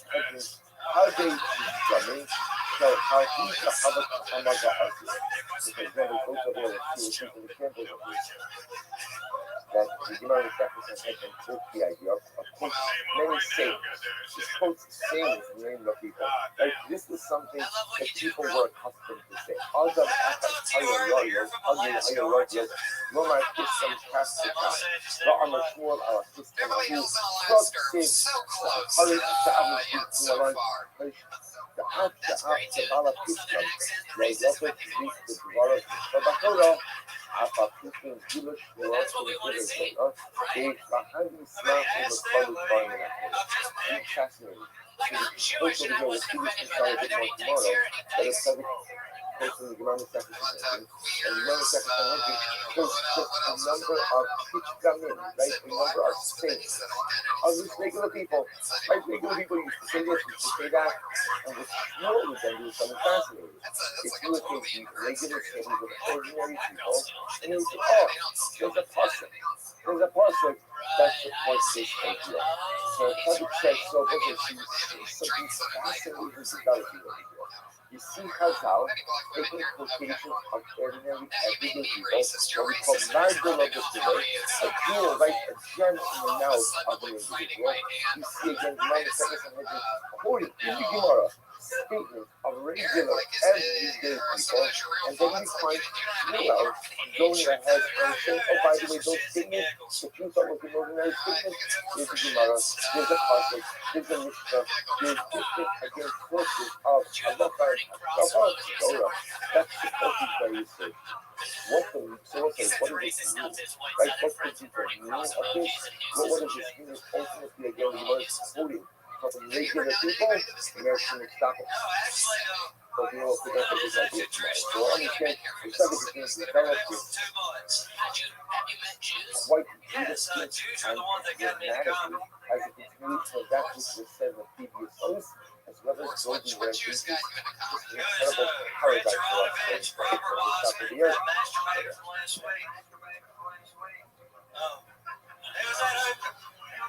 Well, y'all two remember y'all wasn't here. And some other Jewish guys are in Hermosa Beach. Are you happy doing comedy LA, or do you find that maybe your southern brand of racism would maybe not? You know, because I do a lot, I've done a lot of racist stuff, and I find people aren't into it. Like, are you cool with that? No, I mean, I just gave but the shot of Mr. says it gives. And to be honest with you, true story, my family's fought the Klan for 2 generations. Yeah, my dad and my grandfather had them. When I was bitten up, my grandfather was a supervisor, first to hire African Americans on the staff, and one of them now is All right, so we'll say, please, let us, so we are starting. How did they fight the Klan? well, my great grandfather, I'm a 6th generation Mississippi, so I think White sheets in the town or something. no, well, my great grandfather was raised in a black girl, and she's still alive to this day. She lives back in Mississippi, and he was the man of public office. He was the supervisor. So What was he the supervisor? supervisor of Forest County, and doing the roads and all that. County supervisor, thank you. And ex-Klansman, I heard this from a black lady herself, a very sweet lady, showed up to my great-grandfather's doorstep and told her, hand over the child. The reason they didn't kill him because he was out of public office, gave him a big family. And my great-grandfather took the stand, got the gun out, and said, if I catch you on my property, get you near this girl, you make it dead. Why was your family raising a young black girl? Dad. I mean, I don't know the full story. I mean, like, her folks named polio side at the time. What? Okay, let's all be honest. She wasn't a slave, was she? He's like trying to look like a philanthropist. He's just a whole online of slave owners. We took black people, land people. Everybody had nowhere. I feel nobody needs you. I love you. You didn't open mic the other day. I appreciate it. That's right. It's an actually extra racist set, though. I mean, you can't using games with queers. I saw poor Mario Ramon was curling a ball up there, and he said queers like that. So disappointed. I heard his mom cussing from the front patio. Anyway, you just gotta be careful when you throw around words. Like hype. It's wasn't out of hate, Joe. I'm sorry. it's a fine line, but I mean, it depends on what you want to do. You could be the fucking Larry the hate guy.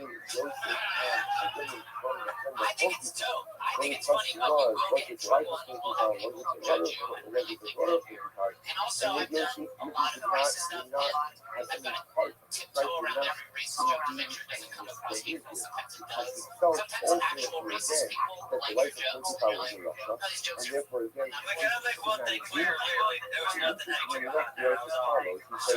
Sorry, in local, you just finish the headline. The nicest show, the nicest show you do of the There you go. So, yeah, right. Like, looking at your own Confederate Union. What about the say that you don't come on? There you go. You don't come on. It's the very same story. It's like the second or third time Like, it's you been on don't the show. think that come on. Was a party.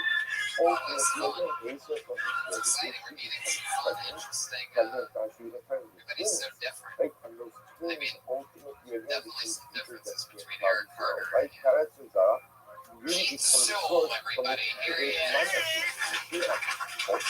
So that was ultimately, if you look at that now again, what was that? I feel like this would be the audition. Now, remember again, Yehuda wasn't married, Tamar wasn't married. In fact, she went back to the answer a whole series of questions for how you reach together. But even if it's not halachically illegal, it certainly still looks like a strange story. Here you have Yosef being for a relationship that he felt was inappropriate. Yehuda engaged in a relationship that raises our eyebrows as we read it. How do we distinguish? And to take it further, Yosef wouldn't engage in a relationship because how, like what I would say, well, you stagger in the show. But isn't the act of having a relationship with an artist, by definition, one of I realize, like, we need to get rid of nice people. first, it turned out to be Tamar. And obviously, again, there was Yad Hashem, the hand of God, was manifesting that encounter. But still, when you do this thinking about the decision, doesn't typically like Yosef We need more assholes, right? Like, with the Jesus Russia. Christ was a real life Look at it, asshole. says, You know, yeah, like, but those that are like, you're something yo, very nice. y'all are gonna believe in me, and I'm gonna die for that, right? God says that Jesus. And also great practice. The start of Jesus ended with Jesus. The resurrection of Jesus Jones. It's a fallback. Fuck yeah.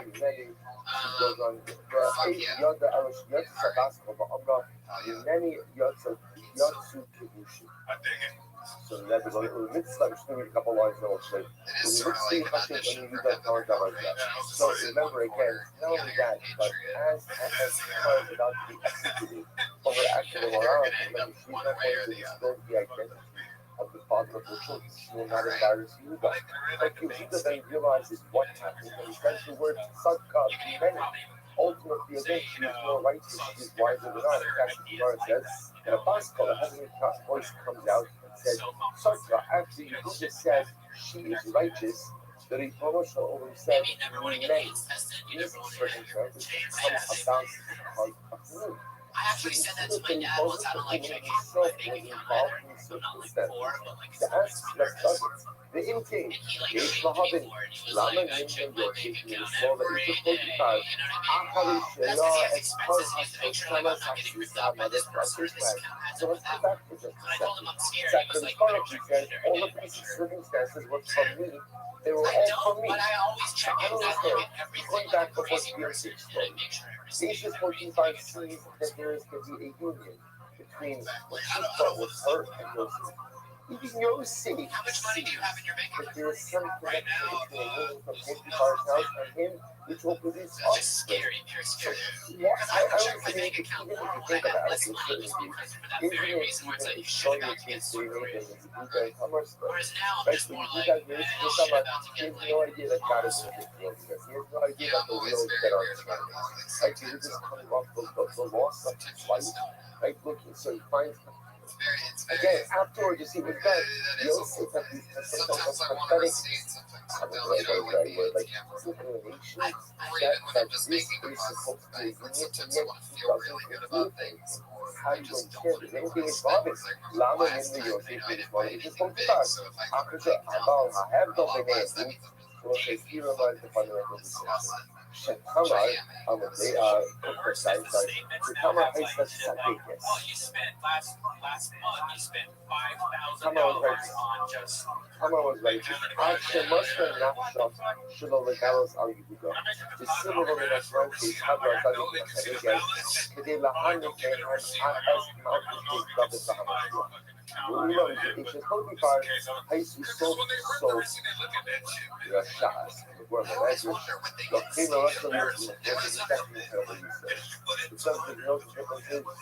The differences in the moral character of the moral you know, I go to like a more fiber boutique bank now of and they don't fuck with character. me. The difference I'm was serious, like Ishes Bank of Potifar America, Wells was Fargo, Citibank have all fucked me over with shady fees, and now I just go to like a kind of smaller bank. there might be a I go to City prophecy. Maybe National. she saw something There's prophetic. only like kind of But at the end of the day, what she was looking to do was to engage in an act of point immorality. is like I She don't was deal with any looking to shady engage in stuff. an There's act always like of at least adultery. one person Now there let's say, who now actually remember knows again, you and you can talk to them on things. adultery is not just Yeah, that's all. Where's Citibank? like Yeah, adultery is part of morality, one of the seven principles of Noah. It's one of the cornerstones of a moral That society. does suck. That That's does suck. how they make up for all these extra charges. Nothing pisses me off more when like those banks take your money and you know it's not Come on, fucking fair. There's whose just nothing you intentions can were do about righteous it. and Those whose banks, I'd character rather was righteous. spend the $5 here there use an Ultimately, again, ATM than even to through a like series like of one time B of A things that just bring closed my account because they saw there was shady activity. I was like, oh yeah, those weren't my charges. Thank you for opening my account. Like shutting it down. Like here, we're giving you your money back. And then 2 months later, they're like, we reviewed everything and actually there's no proof of this or this, and then they took but the the money back. mechanism through which she So I'm like, you guys were the ones who knew that my sought bank to account bring was about the compromised, actual and now you're saying it reduction wasn't. of And that that was method like my is final inappropriate. Therefore, again, that's vicious. That's the hope, and therefore nothing good comes out of it. It's like it's the same when I get to look at it. This is incredibly important. Like on a simple level, your ends don't justify you. That you have is like, well, you shouldn't be in fucking Tennessee with your other clubs. Like, stay in California, fucker. In order to bring about the results. Thanks. But You have to believe the ATM. moment that you have to become a Russia to do so is the moment that your cause is no longer Get out of there. I don't trust that. we all have to do smart law, but sometimes like we have to do uncomfortable Spending all things your money on to bath bring salts. about Yeah, certain dude, results. that credit At the card's what's moment supposed you to have back. to You gotta do get a something, fucking that reduces Russia is the moment that the goal you are pursuing is no longer noble. Hama has to do something uncomfortable. I mean, I would imagine ridiculous. Like Hama was never even, Hama was a young woman. She was a young woman. We know twice because of the actions of her husband, not because of her. And yet, she doesn't say anything. What is she going to say? What is she going to say? Like this, father-in-law who thinks that she's not like the Black Widow. Like I think that she just, there's no way I'm married off this girl to anyone else from my family. She has to do something uncomfortable, but yet while maintaining her righteousness. She's just working hard has to do something uncomfortable, but ultimately I guess it's Totally a believer in the moment that you have to hey, become whatever it takes to eat, in whatever the you want, pursuit of the and you'll be able to make actualization the money that you need to make. You should enjoy that meal. is no longer I worthy believe in that and no longer motherfucker. appropriate. Some So people it's are like, that's you're a why moron. the Eat this story, peanut although butter and there's jelly so much sandwich connection, and go to your there's a minimal wage difference job. It's in like, the that's not moral, bad. the moral character of the two primary characters. There are other Not to figure it out. There you go. Rich people other two primary individuals. Hama versus Princess Persephone. Does anybody Both else believe in that? motivated by a vision Let's that look was up for uniquely snakes right inspired. now. Well, Hama, uncomfortable circumstances is not illegal. Asia 55, illegal circumstances, she becomes a Rasha, Rome she becomes wealthy, actually this was no longer noble over the time. It was such an incredible place. It wasn't a choice left. Some of the national type of Hama, it's a trophy fight. How many times in life we have things to accomplish? And the only ability to accomplish and requires us sometimes to do things without uncomfortable. The difference between uncomfortable and delicious. A difference between uncomfortable and political. A difference between uncomfortable and inappropriate. You have to go out of your comfort zone to accomplish certain Who are you things. hanging out with that halitosis? But the moment that you have to raise yourself into a lifestyle, the moment you have to stop and realize that this is not a goal with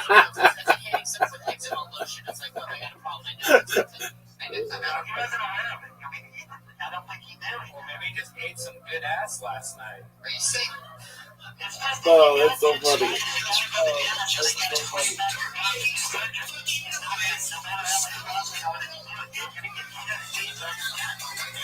Adrian, shut up. Hold on a second. This halitosis conversation, like, where is this even coming from?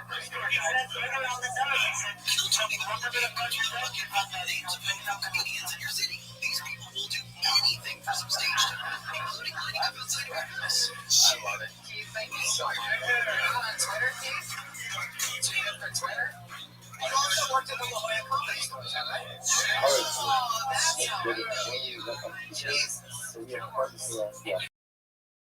back and down and seeing comedy.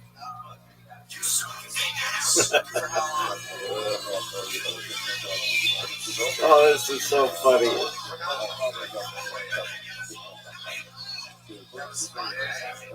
lot of San Diego comedians. After LA, New York,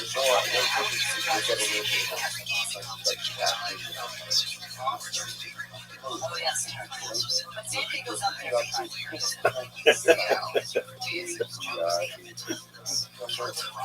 Oh, fuck, is that fucking hilarious. Oh, fuck, is that funny.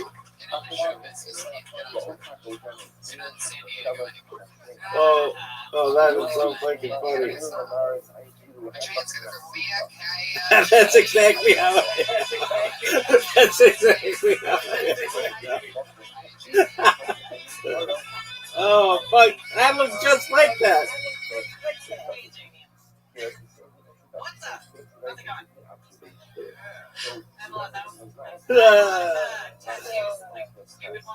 The very first one I got my favorite band's logo tattooed on my back the day I turned 18. And I was so excited. I was like, never gonna regret this ever.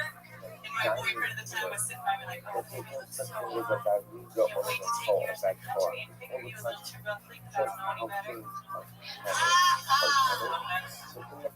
No, 31. I know exactly how I like to be fingered with a dick. I have a Foo Fighters tattoo on my back, so that's where I'm at, you guys. That's where I am. I also have this on my arm, Veritas. It means truth. And I was at a bar one time, a guy came up to me, he was like, hey, do you have the word fajitas tattooed on your arm? Yeah, because I love fajitas. I don't like to speak when I order them, so I just gotta be all like, chicken. Hilarious. Where are you from? Where'd you come from? You shaved me when I first moved here. How long ago was that? 2 years ago. I was used to getting your He's a TV star now, so that's what close Benji, you burn a lot of people listening to, right? You're a friendly too. What did I say? You're It was just perfect because it's like a roll. And I was like an asshole. I did like a new bit that like I was working out. And they hated me. And then you just walked up and you just said, that's just what we call had to be there comedy. The whole like the biggest laugh of the night. And I just slowly, I made myself stay there for like 10 minutes. What did I do? No, you just kind of, I like you. I think you're funny. Yeah, she's very funny. You weren't like this that night that I made fun of you. No, I was awesome. I mean, I bombed and I felt it already. I was good on you. What? Embarrassing. No, I like your shit. You haven't changed me, Benji. You just said stuff about women. You know, like every time a woman goes up, they're like, feminine energy. You know? You guys ever hear that? Like, I like your vagina. She walks up. I like looking at girls. It's never works. I don't like all myself out. That's just a weird sort of, because I don't think of myself like I'm a woman comedian. No, it's like, oh, you're a girl. You're a full-blown girl. Sometimes when collaborating with people, You're a whole I got you. break out of their comfort zone. Armenian, right? Yes, I'm Armenian. Why is an Armenian enough of a woman? I don't know. My mom moved me there. I'm from Massachusetts. What's the We moved there. I was like the only one. I told my friend I was Armenian when I met her, and she goes, "Shut up, that's not a thing." I swear to God, that was the first thing I said. I didn't know about Armenians when I very first moved here. Yeah, they don't have it on my Yeah, they don't. I mean, I basically was white, and then I moved here, and everybody was like, "Oh, like weird thing." Because you're last name. Yes, finally not white. You're super white Armenian, or both your parents are Armenian. Yes, Armenians were raped by the British, am I right? And that's why a lot of them are light skinned. Yeah, they were called up when they like colonized by. There's like a lot of light skinned Armenians. Yeah, I mean, that's just the Brits got up in it.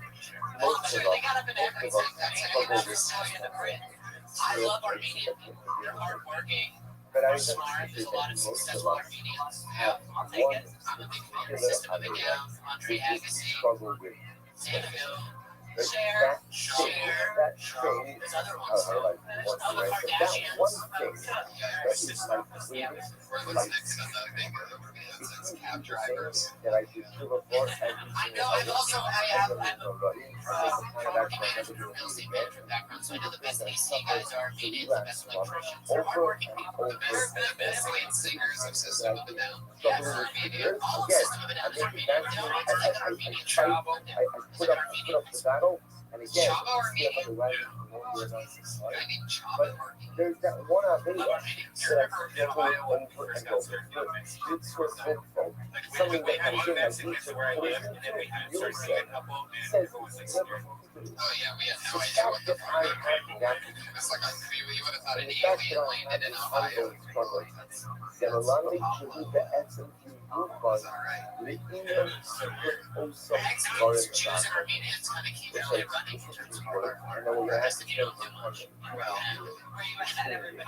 the fact that I have this struggle, the rest of you go ahead. You've got to catch up. that I Slow it down, you filth that ball. is very, It's funny because I'm super white and he's super the fact Jewish. that I have the struggle, Anyway, I would say that I have the color. I really do. I have a big fighter set. The No, it's Rolling like Yosa, 2 you apps. total speed 2 apps. And I have 3 apps on this list. I have 5 apps on it. So yeah, so just don't just follow Friday on your apps. Yeah. It's like whoever the colors in the sheet. So remember with me. that It's right a on, it's local on your race lower back. lower back. and Yeah. was the Wow. thing that we call So for a bad when car. most guys, like when they're with you and they're like, Because of how yeah, man, I didn't even know that, but this is a bit hotter than I thought. I love the Foo Fighters. I grew up, if I channel in the wrong way, it was not that is. If I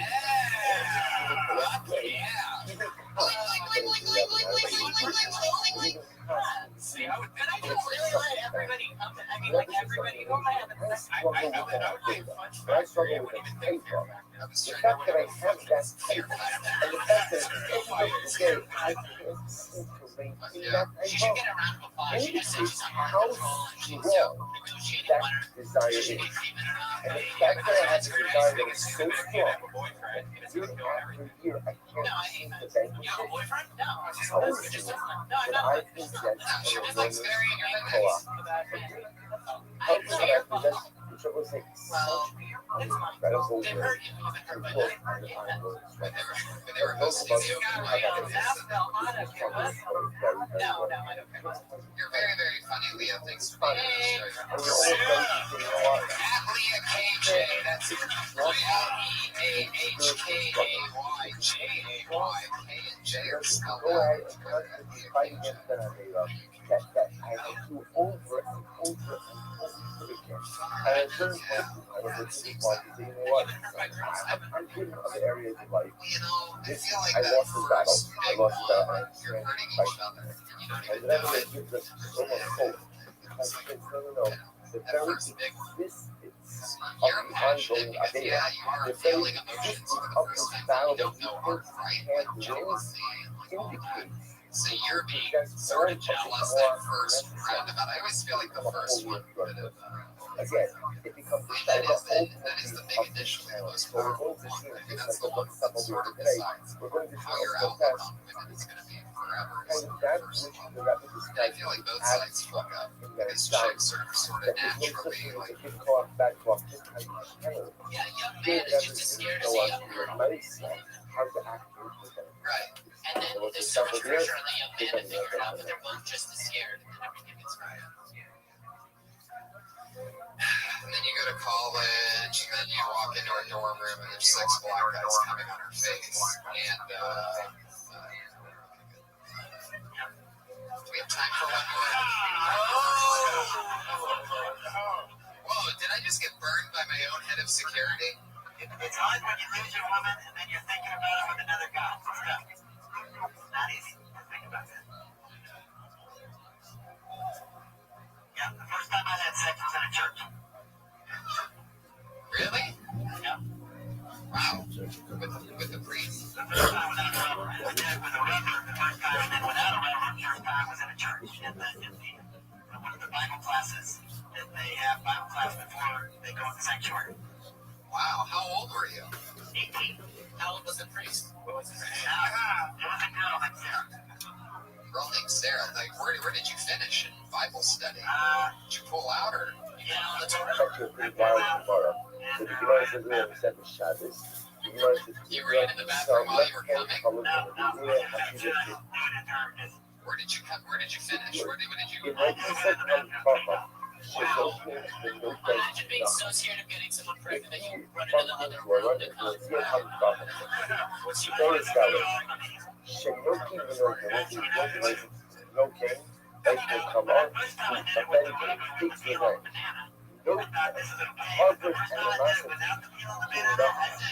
like a snake, like a snake.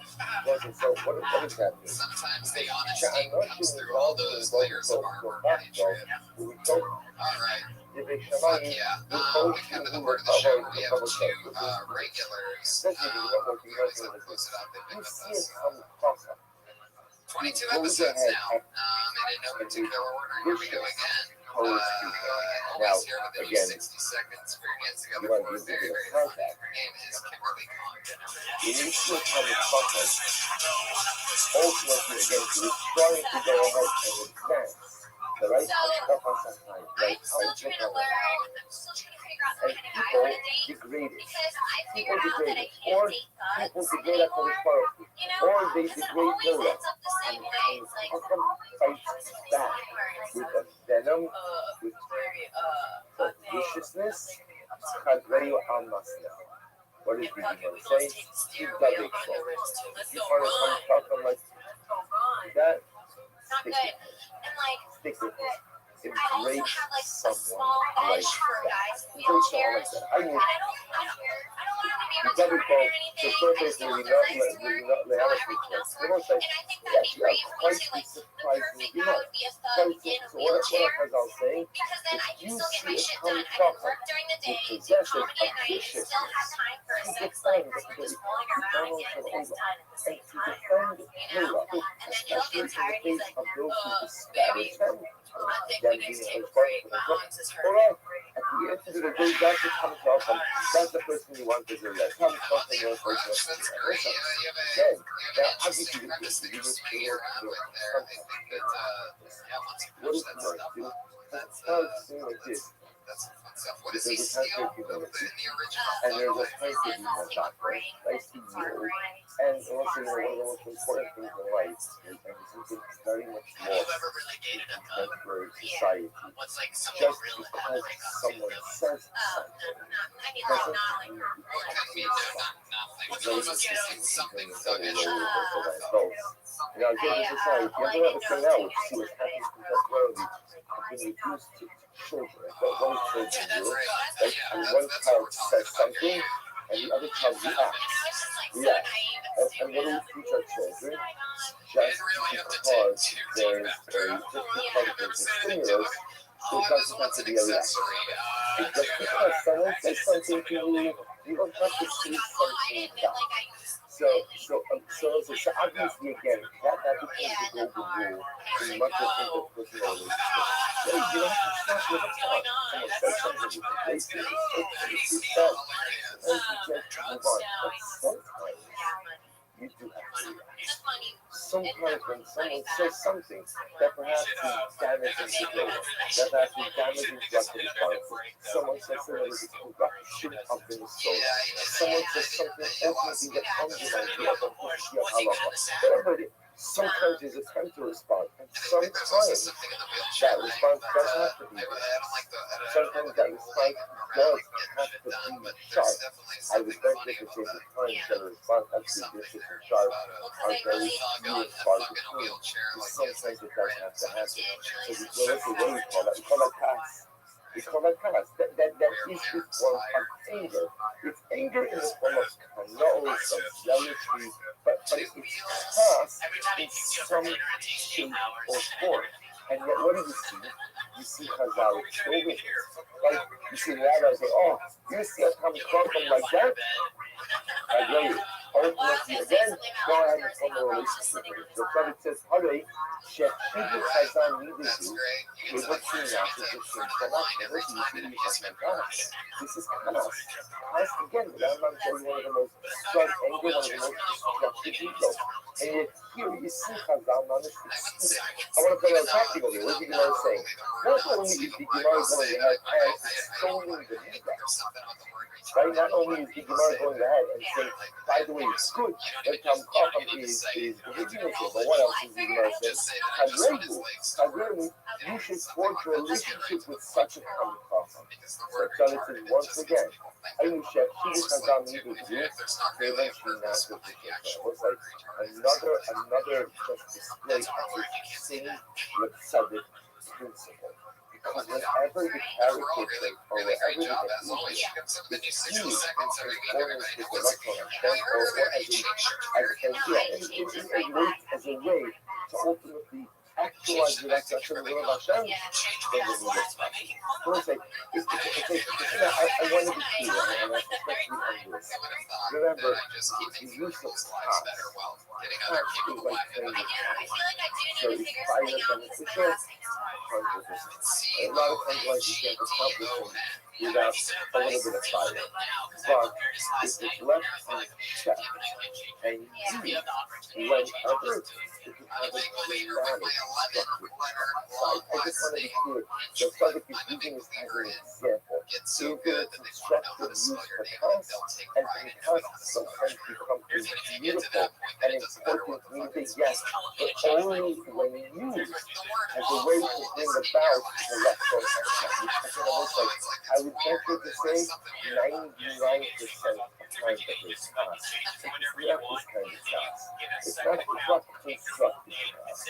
It's often people, but again, the point that Atari is just trying to make is the same way that humility and the same way empathy, which sound like good egos, is terrible things when they are used against the Ratzon Hashem, something like There task. she goes. Kimberly Coffin, follow her on Twitter. And Kimberly constructive Coffin. and positive Kimberly when McKay calls in used with a C. ultimately to bring about the Ratzon Hashem. An incredible idea. Super He does regular. everything he used to have Always it. a new There was 60 a seconds. perfect Always fun. so With it's Sarah sound Lives on to a little bit. Johnson. You know exactly what we'll stop over there for today. We'll pick up, we're not finished this task just yet. Right, there's still more to discuss the task, but eventually we'll stop over here.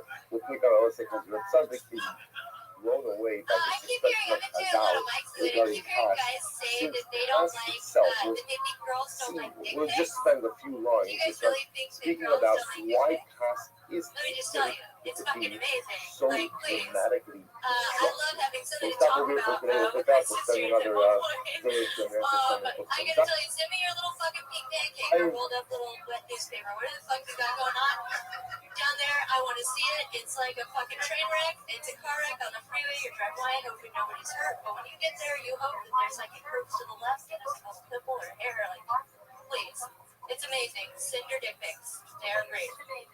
They're great. I keep saying this. I know it'll stick with me, but all right. I'm gonna end it there. Okay, great. There you go. Sarah, let's go. Hell yeah. I want to ask you guys something because you know. Oh, we're good. You're questioning us? Okay, great. All right, Go right ahead. so You know, you guys want to do this thing. Is it super normal that you get to a point where oh yeah, did you just show me your podcast? God, that shit is so weird looking. Oh man, you have to show girls that and hope that they put it near their body. That is where you have to live. There's no way he would ever show you. I know, I probably wouldn't be able to see that from here. Okay, anyway. No, I wanted to ask you guys. Okay, so what's your immediate question No, after I that? really you guys get to this point where I'm like, what business do you have? really have a hard Oh, time. let's turn down. Like turn down, like kind of The not says like that depressed, technically but just what like that means is you fall out of that like vibe where you're like in the pocket and you just have a hard to time have no place to reaching go. what Right, makes that a things Russian fun. typically able to Like you live think so if after all, premises are again, good. a Yes, person yes, who sometimes it gets hard. disregards, Well, I mean, is it? the word Like, and the is it Russian hard to of do actually stand-up comedy every single night, making choreography? No, that's not it. Turn down? What does that mean then again? No, I just mean does your mood ever affect your body? Like really have to the point where it's Everything affects your brain. it sucks and you're just like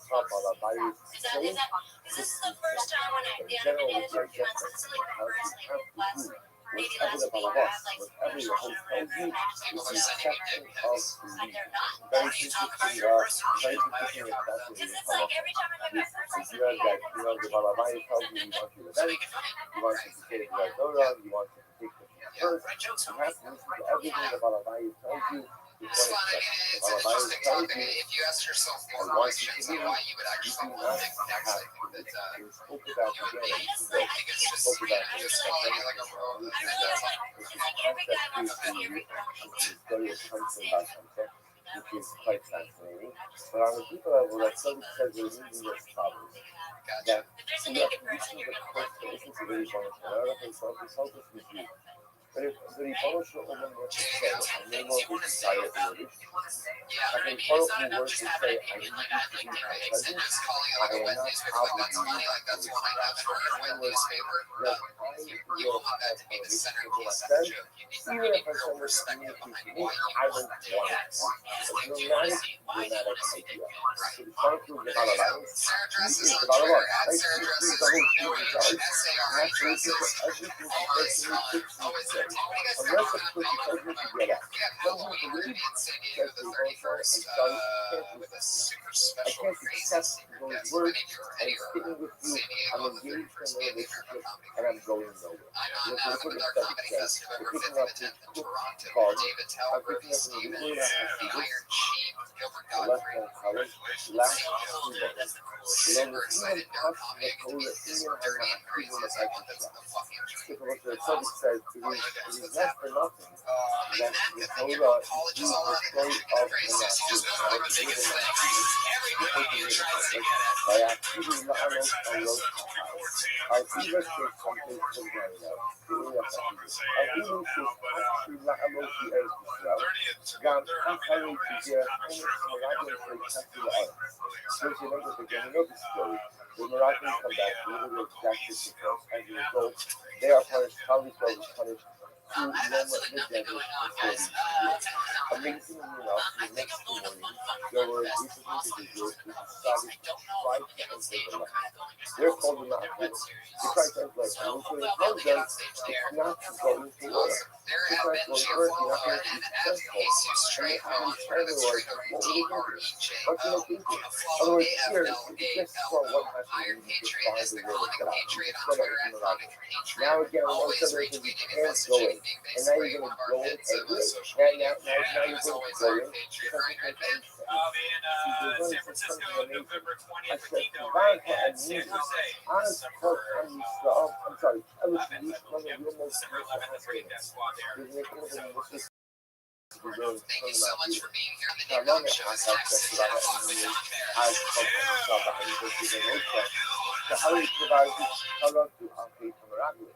ואמר, הננו ועלינו, הננו ועלינו על המקום אשר תיכנסו. ואם כן, למה לא שמעו למשה רבינו? We'll see, remember again, the subject says, here, they sinned. They defied God. They defied Moshe. They realized they were wrong. They realized they were not thinking miraculous. They were fine. They knew they were wrong. Now, why are they defying Moshe? And why are they defying the Hi, everybody. It's truly counterintuitive. In fact, if you think about it, the episode of the Mount is even more disturbing than this episode of the Miraculous. Like, remember the Miraculous, the Mount Healing, and you gotta understand. And he probably told me he made mistakes at the Mount Healing. We saw what happens when we disobedience to the Word of God. And yet, again, still they insisted on going into the land, even though Hashem said, you're not going in. And Moshe Rabbeinu said, you're not going in. What's the pshat? Then came Lamalo Shamala Moshe Rabbeinu. But guess Shamalahem Al Talu. If that's the case, ultimately again, so why do they say to Moshe, why do they not listen to Moshe?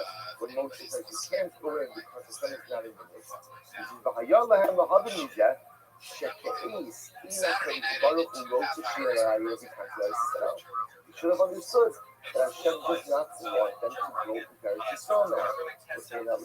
Hello? Mucha, Shenimukam Hayam Nation Kashu Shazet, Shachar, Baruch Hu Shubala Dais, Omer Bahem Shalom, Kansul Eretz Yisrael, Ubechla Masha Abu Chachamim, Chutz Nisei. Okay, this is incredible. Says the Tzaddik, I'm not actually felt that when his Baruch Hu said, you can't go to Eretz Yisrael, this was the case of Thomas Yoma V'Chabala Bayis. Say, Chutz Nisei. That really the emotional thing is not to go in. Because Baruch Hu can't drive us away from it. I can't do that. I don't have to listen. When actually Baruch Hu tries to drive me. I have to listen to everything that Hashem says. But ultimately, again, if Baruch Hu says, I no longer desire a relationship with you. I no longer want closeness with you. I no longer want connection with you. I don't have to listen. This was the Svara says of the Ma'achilim. It's true we made a mistake. We acknowledge we made a mistake. It was a terrible, horrific, and dramatic mistake that had so many repercussions. But at the end of the day, I don't have to listen to Hashem when Hashem is trying to distance me from Him. And therefore, again, the Ma'achilim is called justified in going into the land. Such a dramatic idea. So in Yishmoah, the Kolos Shabalabais, you don't have to listen to the Balavos. You don't have to listen to HaKadosh Baruch Hu. Omer, she'ein lasna b'tshuva. Because HaKadosh Baruch Hu says, if HaKadosh Baruch Hu says that I can't do tshuva, if HaKadosh Baruch Hu says that I can't return, I am not obligated to listen. This is a really an incredible, it's an incredible development, incredible tradition by the side. Look, I want to point out that this verse of Koma Shoraka Balabais whatever the Balabais is, tells you to do, you have to accept, distance yourself. This is already stated before of Tzaddik. So the Tzaddik is applying this to the Hashemah of the Ma'akidah, which is really exceptionally dramatic. That this was their svara. They weren't trying to negate this, and they weren't trying to undermine or to lessen the sins of the Ma'akidah. They just felt that the Jew has to listen to God in every single area of life. I don't have to listen when Hashem tells me to go away. So we'll see. We'll stop here for today, but we'll see next Hashem that this particular piece has many different ramifications, including subject. But this, as I say this now, this happens to be one of the incredible insights into the everything with Alicia that I believe. Very quickly, I'll tell you this. You know the story about Alicia that I believe. I just got it off Amazon. And he had a common Rabbi Meir. And Rabbi Meir was always by his side trying to urge him to go ahead and come back. So Alicia that I believe said, I can't, because Shabbat me as far as I good.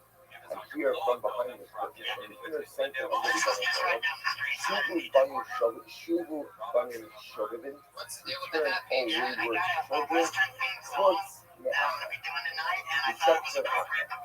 so I was going to lose out. I did too well. But the Prophet doesn't even want to. So it's very interesting because the Shalom and not Shalom try to understand what happened. What is this? What does this mean? What is it about fasting? So actually, it's the celebration of the children. It's got to teach that we both never heard this. Excuse me, never said this. The Prophet said never said this to happen. The lust in the children in that lust they is Ugo Gora Shigishma Israel. At least that when I use only inner distance, talking together. So when we project. So at least when I assume he was so broken that if I don't like myself, because the Father certainly doesn't like me, projected his own broken height onto me one of the Shema the Shema says, so maybe God said it. Maybe God said, puts me out there. You know what the Shema says? Who cares? Who cares what the Shema said? And he actually quotes this member. Say, chutz misay. Maybe God did say chutz me'achad. Maybe the Prophet doesn't want you back. If he doesn't, maybe he truly is excluding you from the possibility of doing. Maybe that's all possible. But at the end of the day, he says this is so it's an incredible. So we'll start with today. Let's pick up with the rest of the men. So you keep sending in songs. I never know anything about this until this show's already started and you're wearing something new. I'm a triple threat, Tony.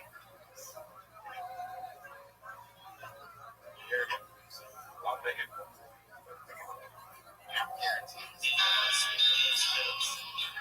We are not playing this vegan fucking content, everybody. Your shit song.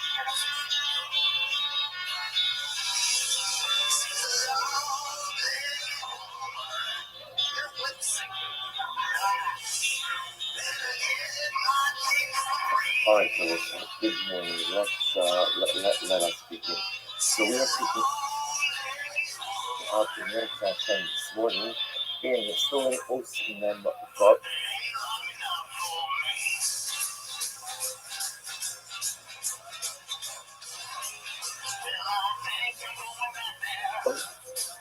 Still an Osman Vav.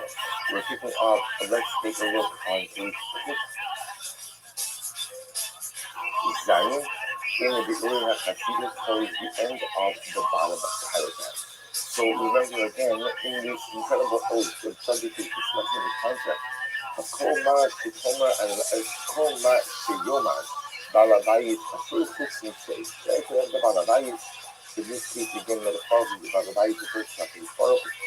Whatever the בעל הבית tells you to do, you should do with the exception ultimately again of getting out, of leaving. Leave, that you don't have to listen.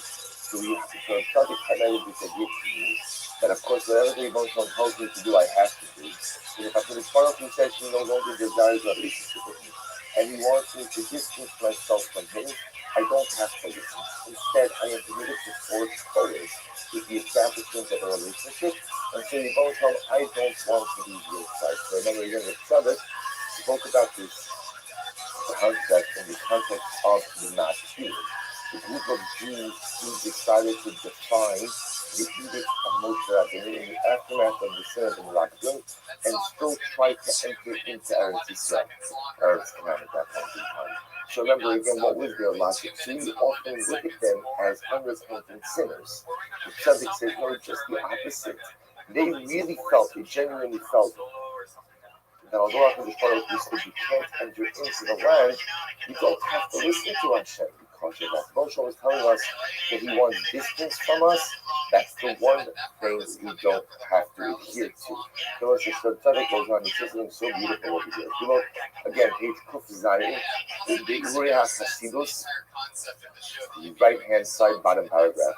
וכל הפרשה הנזכרת אחר פית המרגלים מבוארת שם לעניין נזכר בשעודם להשם יתברך. היינו בזוהר, שביר בהם לפי כל עניין הפית המרגלים למשל ברמז על התורה.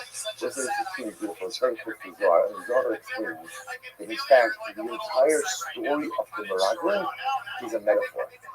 It's a, obviously it's an actual story, of course it is, but the Zohar thing it also has incredible and profound metaphorical significance. What's the profound metaphorical significance of the story of the Meraglim?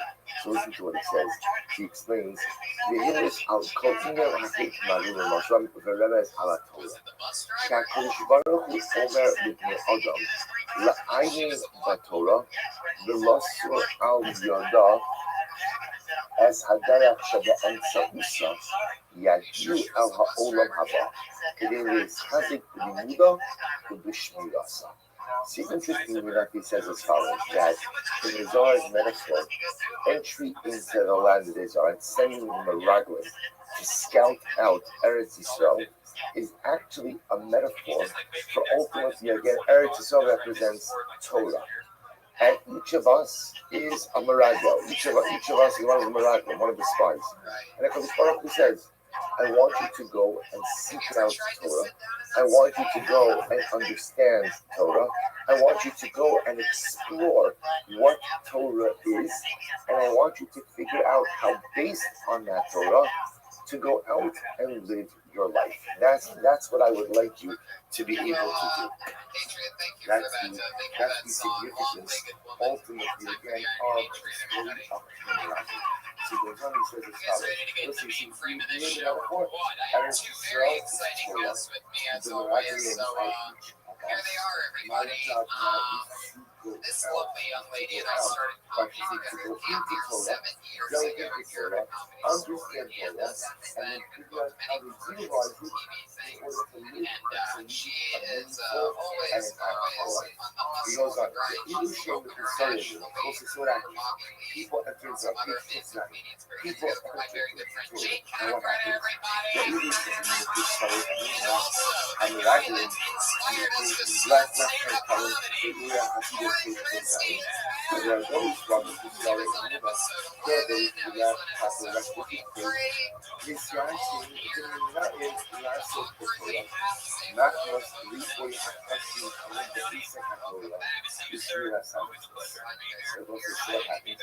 There's some people who enter into Torah. It's the Eretz Yisrael of Torah. And what's happening when they came into Eretz Yisrael, what did they do?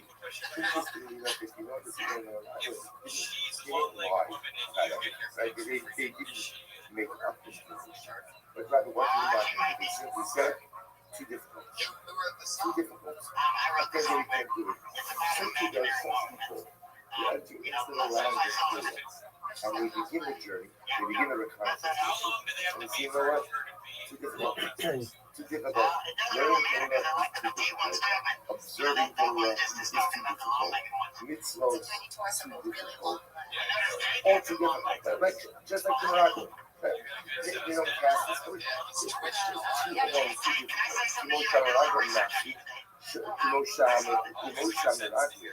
Yeah, and so listen, I just want to point out, I would urge you to think about this because the truth is, actually, they're using this edition. I also pointed out on the website. But you look at the footnote, he quotes the entire Zohar. And it's really an incredible really incredible last week. So let's say, so again, it's an incredible minute if you think about it. But Eretz Kinai is Torah, and what happens? No Torah is into Eretz Yisrael, scout out the land. So I want to lead a Torah's life, I want to lead a good life, so I need to explore Torah. So the Shaila is what's the result of your exploration? So sometimes, unfortunately, you have to do things learning is too hard, observing is too hard, everything is too overwhelming. It's very nice, but it's the Eretz of Kalas Yoshua. It's this thing that is all consuming. You know, it will like that. So what happens? So Timo Shamaragha Nancy Sholalos Eretz Yisrael. Timo Kim starts doing so. Shaya Ona Shalom Sorry Muna English. Hamaragha Shalom Yasiku Esa Ono Haba. Or Yisku El Hiskar Posagin Shema Shema. So what happens? The same way that Hamaragha is ultimately lost that as well. As a result of his disastrous report, Moshe is not going to go in. So we'll say, so what happens when a person keeps up? Like what happens when a person says, you know what, Torah is too overwhelming. It's too overwhelming. It's the purpose is too overwhelming. Hashem is too overwhelming. So what happens? You lose it. As it was like, Eretz Yisrael doesn't run after you. And at the end of the day, Torah doesn't run after you. It's just that Hashem does run after you. Yeah, it was a great mix. An interesting so that's for a different time. But the idea of it here is emotion is fine. Mirag, when you deliver your disastrous report, if you don't make any effort to engage Torah, to engage Jesus, to engage the lifestyle, so that it's too difficult, then the ramification is you obviously don't have it in this world, and you don't have it in the world to come. It's a consequence, it's not a punishment. And again, it's a two very different things. The punishment can be cumulative.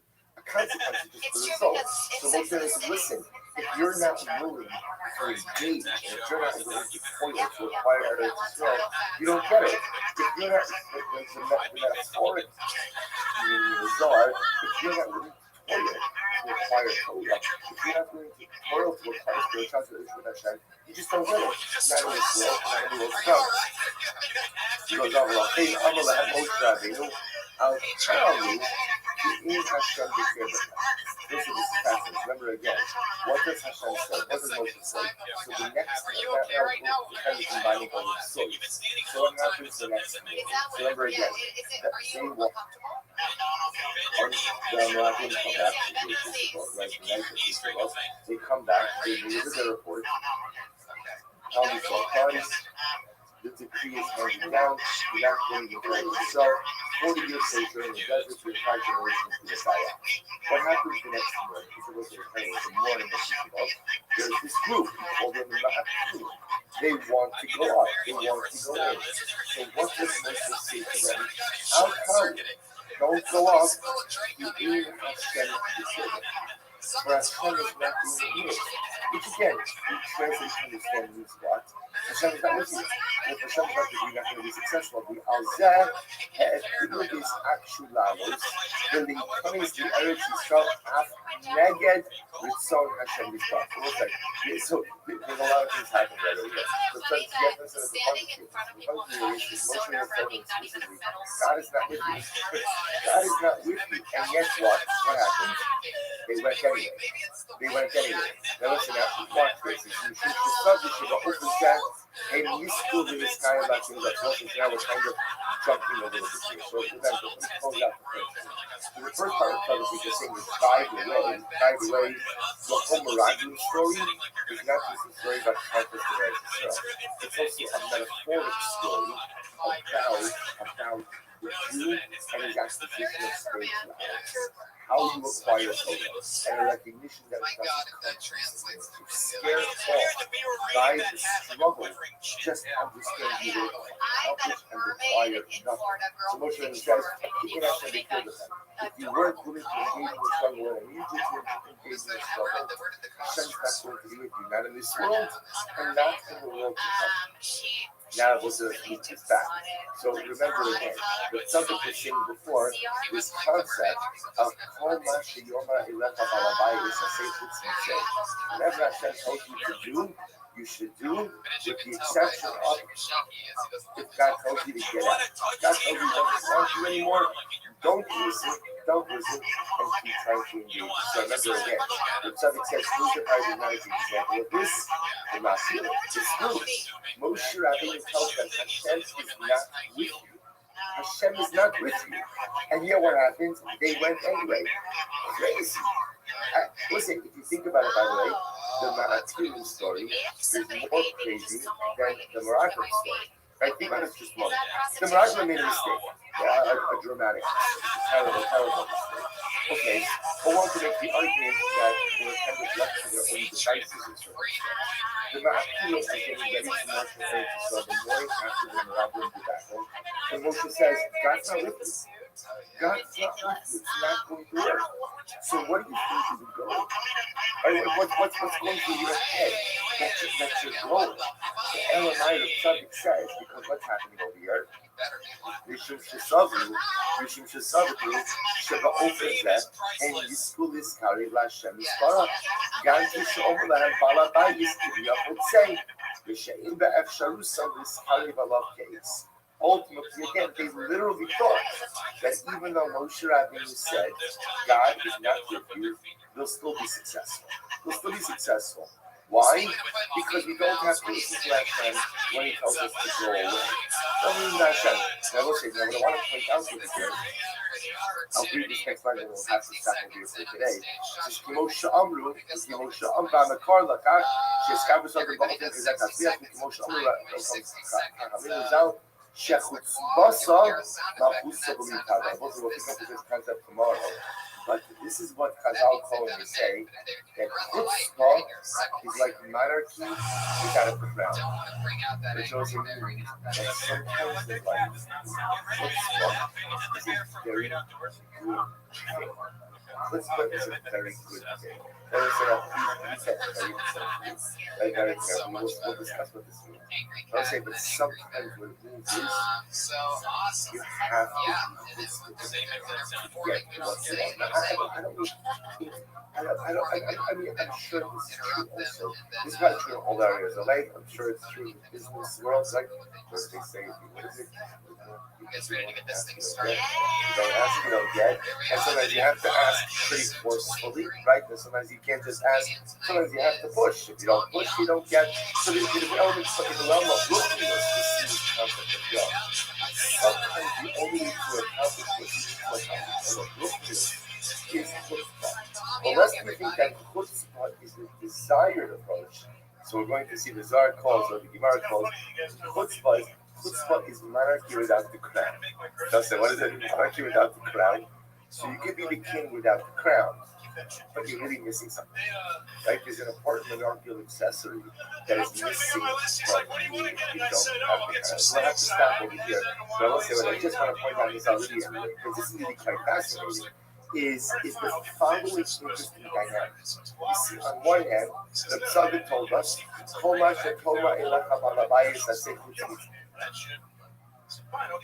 which means that listen to everything that God tells you, check what God tells you to get out. Yet, interestingly enough, the paradigmatic example of that is the Ma'apilim. And interestingly enough, the Ma'apilim follow this advice. They try to go into the land, even though Hashem says to them, Moshe says to them, it's not going to work. And what was the result? Right, they failed. So I just want to put something out, even though I'm starting using this as a charismatic example. The job of the Jew is to always try to engage HaKadosh Baruch Hu, even if the Rebbeinu Shalom apparently doesn't desire that engagement. That's what it is. But it doesn't always mean that things work out. It's very interesting. So it's almost like my job is to try to persuade constantly engage in the movement of the Rebbeinu Shalom. But don't think that just I'm a vegetarian. because you always push. I don't talk about it either. The Brian brings it up every So, time. right, so this is the interesting. Nobody knew about it until he told everybody. This is the interesting question. It sounds like from the subject they did the right thing, which is a little bit mind blowing because Moshe Rabbeinu is sitting here telling them, "Don't do it, don't do it, don't do it." So Meretz Hashem, That's right. McDonald's, our new sponsor. listen, which again is essentially I'm trying to be feeling that we do, which is very important. Life is so. It's how much chutzpah is good chutzpah, right? Which is something that we struggle with each and every day, right? How much chutzpah is good, and how much chutzpah just becomes a mess, right? Yes. So it's about the all you hear that eat that fucking pig shit should know. All right, well, back to So it's the worst time of the year to even buy. Tony. That's right, Tom Young. What did you end up getting from the grocery store? Okay, yeah. Yeah. The thing where you say that's true, by the way, it just slows the flow. Because I thought you had pretty good flow within that joke. You clearly haven't worked out and structurally working. So when you stop, you're like, that's true, by the way. It just it slowed your list. We don't trust him either because it's a different. I think it's a different point of view. Like he's doing this whole thing where it's like, I know this and know that. It's too much. Yeah.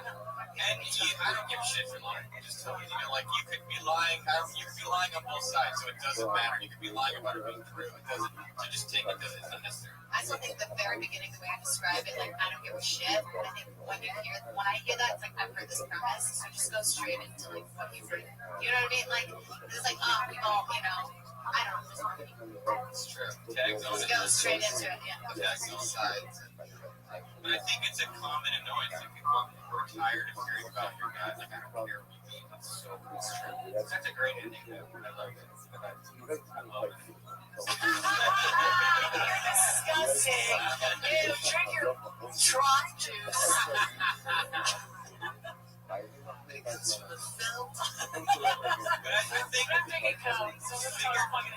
I think figure out what your friend actually eats though, and then find angles on that. He's got to eat something. I mean, like I eat a ton of like that stuff, and it all looks weird. It's embarrassing to say. Half the time I don't even know. I could be being lied to every time I go to a vegan restaurant. I'm just assuming they're giving me shit that's healthy, but I don't really know what tempeh is. I just trust them, like I trust your joke. But you know what I mean? What did he end up getting? Make it up. Yeah, just make it up. Make it up. Yeah, go online, Google vegan food, pick one of the most annoying names. Like soy in it. Yeah, Yeah. then you make jokes about the words. Great job. Very good.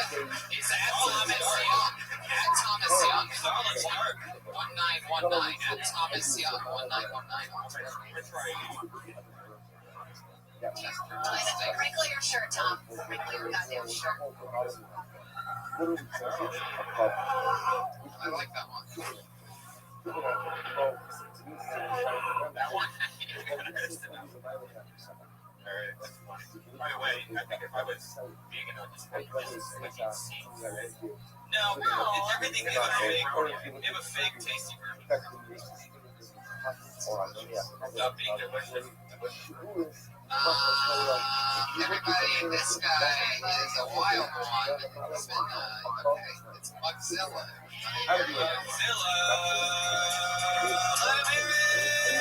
An icon of the Hollywood open mic. Oh, he's got a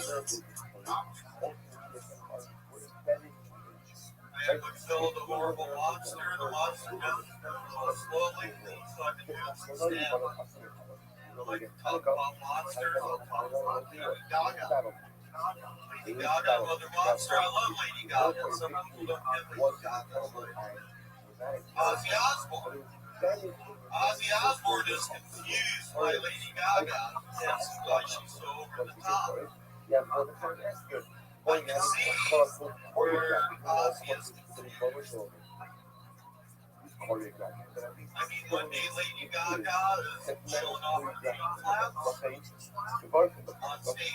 stage, and the next, she's accepting awards for best male part.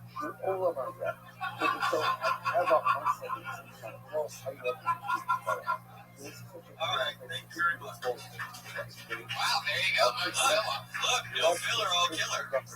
Oh boy. How long have you been going on stage with the mascot? That's a I reference to the fact that we started have out something in in South America. We're going to look at the How long ago? How long? I haven't seen that. No. No. In the past, 400 years ago. Well, you've been Mozilla for long. You've been here. You were here before I was. You were at 2000. Yeah, you I mean, back It was not a miracle. You made me laugh. I mean, in the beginning, not for the right reasons, and then kind of I just started laughing. So, but it doesn't always work. in the middle, you were connecting with folks out here. I didn't understand why necessarily, but it was happening. And I feel like that. Who the fuck am I to judge? They liked it. And I look. When you say meat flaps, you're gonna win every single time. It's a I victory. wish I wrote that. Yeah, meat flaps. All of us in the crowd were like, ah, meat flaps. God damn it, you're right there. It was right there. Oh, it's right there. Right there. Does they say what everybody's saying? Nope, that's not why it's funny at all. You have to realize that you're a little bit of a weirdo. You have to realize that and accept it. I will tell you this, is that you doing topical material like that while wearing like an angry warlock mask, it gives this vibe that there's this like chubby, middle-aged, angry warlock that is like watching you eat. And you see right? That's amazing. I think your ad should be different every week. It should be up to the minute. Like, what happened today? Yeah. What's What's West the news? wearing? Monster's gonna fucking tell you. Like, That's funny. That could go somewhere. And no matter what the story of the day is, about 30 seconds in, just fit the word meat flaps in there. Is that what it was? Everyone's got meat flaps. They got because meat flaps could be feet, their legs, their hands, everything flaps, and it's essentially all meat. So everyone's he's up there with his meat flaps. Everyone's like, which meat flaps do you mean? Right. I think we just burst it. That's really, if you really do this, it could really go somewhere. I'm serious. I just liked it. Yeah. You can't. I say bar mitzvah. Everyone knows A New Year's masquerade party? Are you sure it was a masquerade party or you were just Or there? you're really good at mass. It's a dinner party. Was it at a Wendy's? Did you make that or you bought it or? It's a good looking mask.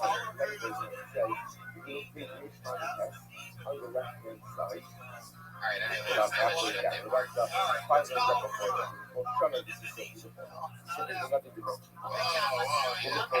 Was it racist? Nobody accused your mask of being African. I love that. Was it Indonesian? Not African. Alright, there he goes, everybody. Mozilla. Mozilla, is there an email? Did you leave your email on here? Is that what that is, your email? What? Oh, At Mozilla 007. at Mozilla 007. James Bond and Mozilla's. Is that your real name? That name that's in front of that? Like so. I remember you more as Mike Sofer. You didn't always go by Mozilla. You got introduced to Mike Sofer back then. Yeah. When did you go full Mozilla? When did you go with the name change? What year did that happen? Jump back up. Was it for the pussy? You don't need to put the Because when I hear Mozilla, We actually started out as Mozilla. And then one day I was up on stage with Willie. Okay. Willie Hunter. Willie Hunter. Right. So Willie goes, why are you using stupid Mozilla name. Why don't you go by your own name? And I go, well, you go by Willie. And Willie goes, well, that's my name. And I go, bullshit. I go, show me your license. If that's your name, I'll go up and fight over. And I actually got to see Willie Hunter's license. Everything is holding it. Willie. He's racist, is I think what I gathered. So now you have some valuable Willie Hunter trivia. Valuable is a bit of a stretch, good trivia. All you Willie Hunter fans out there, that's my real name. Wow. So then you went to Mike Sofer for how long until switching back? How bad did Mike Sofer's career have to be in those few months or whatever that you I were want to my goal is to I have a Tito's top of that. There you go. It is not African. Okay, let's I get have stuff that There he goes again. Zilla Mike Sofer 007. The man's so nice. There's no past, there's no present, there's no future. Correct and historical, and we have to that as well. As a Remember when we make songs? Look at all of us up here with our beat flags. Hey, check it. Look at Mozilla. But America, you know, I didn't know if he meant like the meat machine with the costume or the actual actual. Okay. That's what's so fun about it. It's a real mixed bag. It's like a puzzle. Remember meeting? Your next comedian goes by the name of Cody Ginley.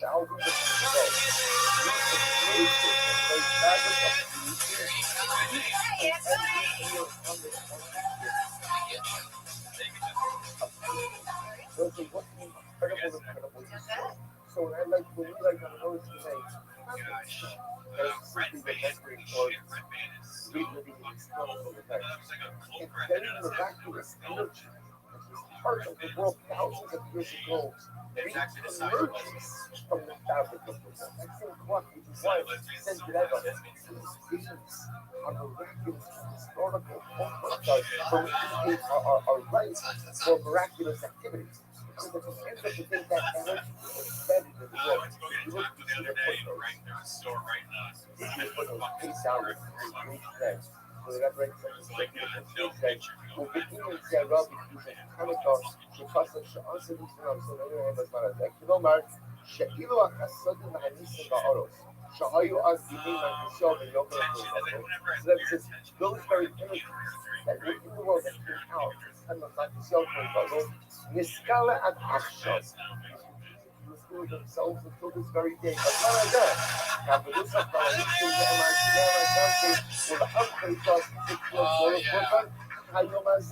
It's gonna slow down, all right. This was your What does that mean? I've seen you on side. Where have I seen you at?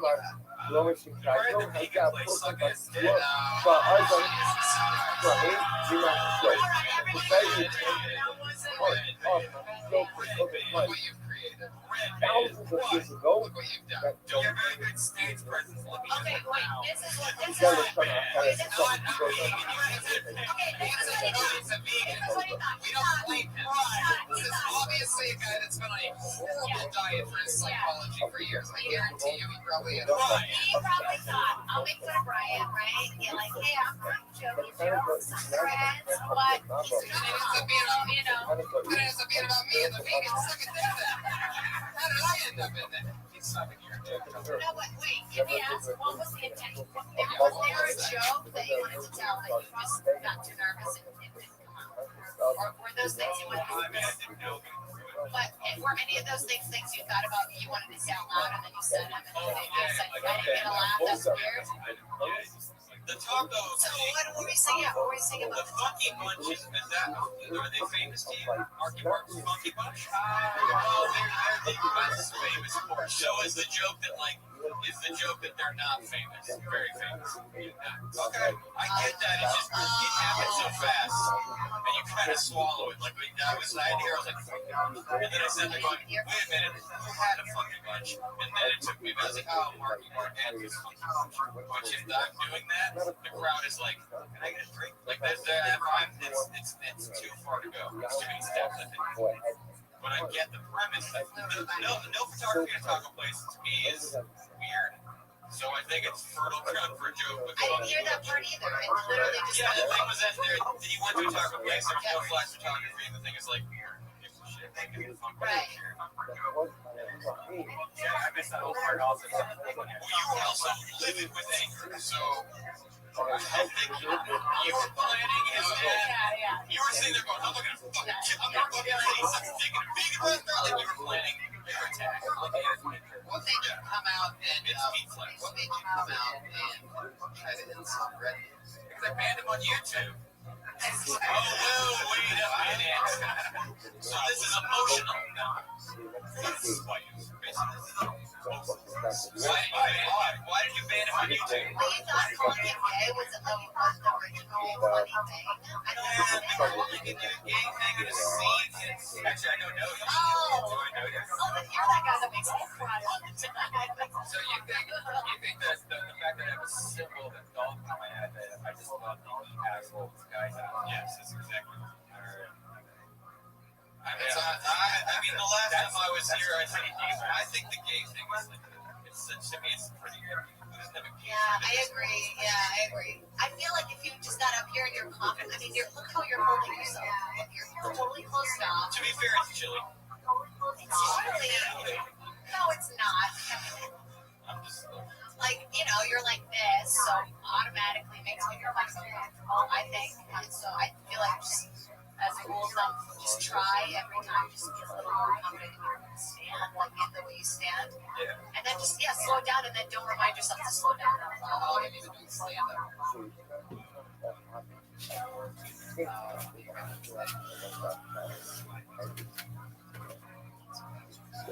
How many times do you look through a window at a comedy club and other people have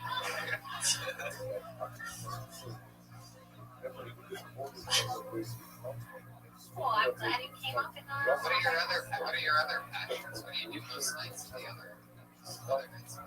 You're only going up one night.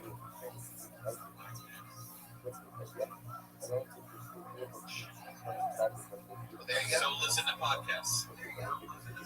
Yeah, follow your second dream. No.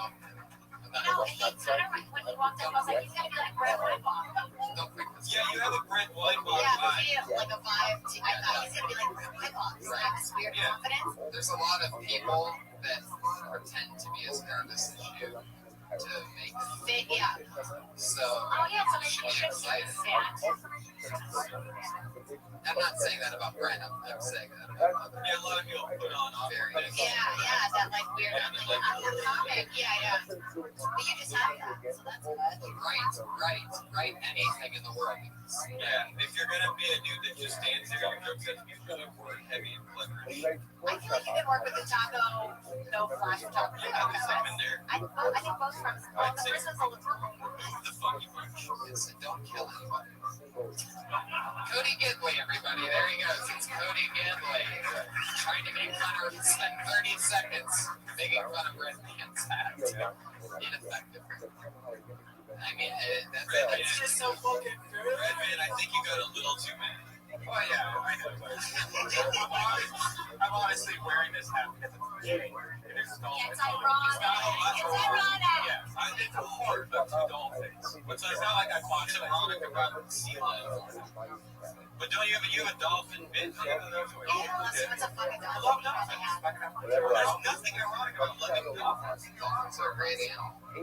Hey guys, dolphins are great. I fuck a tiger. Really? Is that true? Or a dolphin. What? Yeah. What if a dolphin? What if a dolphin? If you were a comedian, someone having this conversation at the mic right now, you'd be shitting on this. But you know what? I have a better question because I think we're going to get a real answer on this. Patriot. No, I've seen that photo. I showed it to everybody. That's a dolphin. It's a dolphin. Anyway, Patriot, what animal would you fuck if you could fuck an animal today? We just fucking speak, so what animal speak? No. Because Yeah, you got a fucking animal. Too real. Just say an animal and pretend. Yeah, exactly. You know when your days are over. It's basically like something exhibit A. You know, like they're going on church. I got a legendary story that I told you. Yeah, it's true. Fed a dog chocolate on his head. Worst thing you could possibly feed a dog. Kill the dog. Yeah, the dog died of depression 2 days later. No, first he sucked Brian Burris' dick, and then There's something wrong with that. You said that when you thought that was the second time I came. I first jumped on the tree at age 14, swinging on the tree on my first orgasm. Then 2 years later is when I fed my dog Molly a banana split. And the banana, the chocolate, and that's the cream. Now the circumcision that Tony didn't understand, where to get the split, the banana split. When I was circumcised, I smoked it. Then I So that's where you get the banana split. There was a lot of masturbation between 14 and 16. That wasn't the second time I came, I think. So I just want to clear that up because that was something that God did. Are you one of those guys? Thank God that's cleared up. I got to change my contact info. I'm not gonna sleep well. Are you one of those guys? Right on the inside. You ever pull with David Carradine and have to like have a belt around your head? You've never tried it. And you said that chocolate was bad for my dog. I didn't notice my dog got a Yeah, chocolate is not good for dogs. That's a universal no. What did you think caffeine that said it would have me? But what do you mean? Stop letting my dog chance gonna for Amir.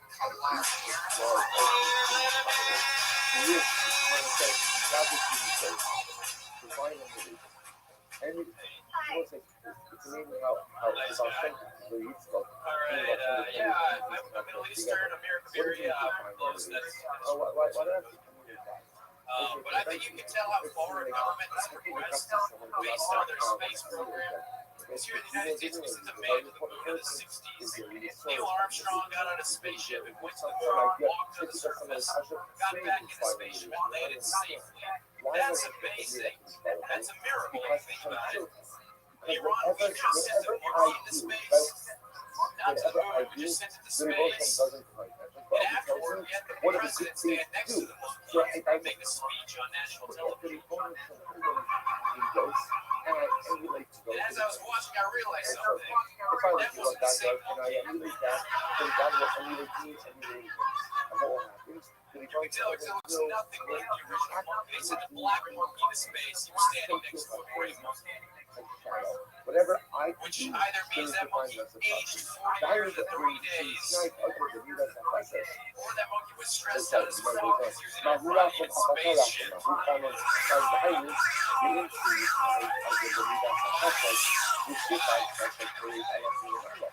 There you go, thunder and lightning. I feel like I saw it coming before he hit the stage. I was like, I feel confident about this. Charisma City. It's like baby Betty. You were smiling, you had a good vibe. I was like, I feel like there's a good joke in this guy's heart right now. I was fucking right. I didn't want to stop you. I gave you I thought you could get to it faster too, though. Yeah, I think you can get to it faster. I didn't space monkeys all together in one particular Yeah, add some tags to it. That's ridiculous. That's You make up other stuff that are on the bad. that's there.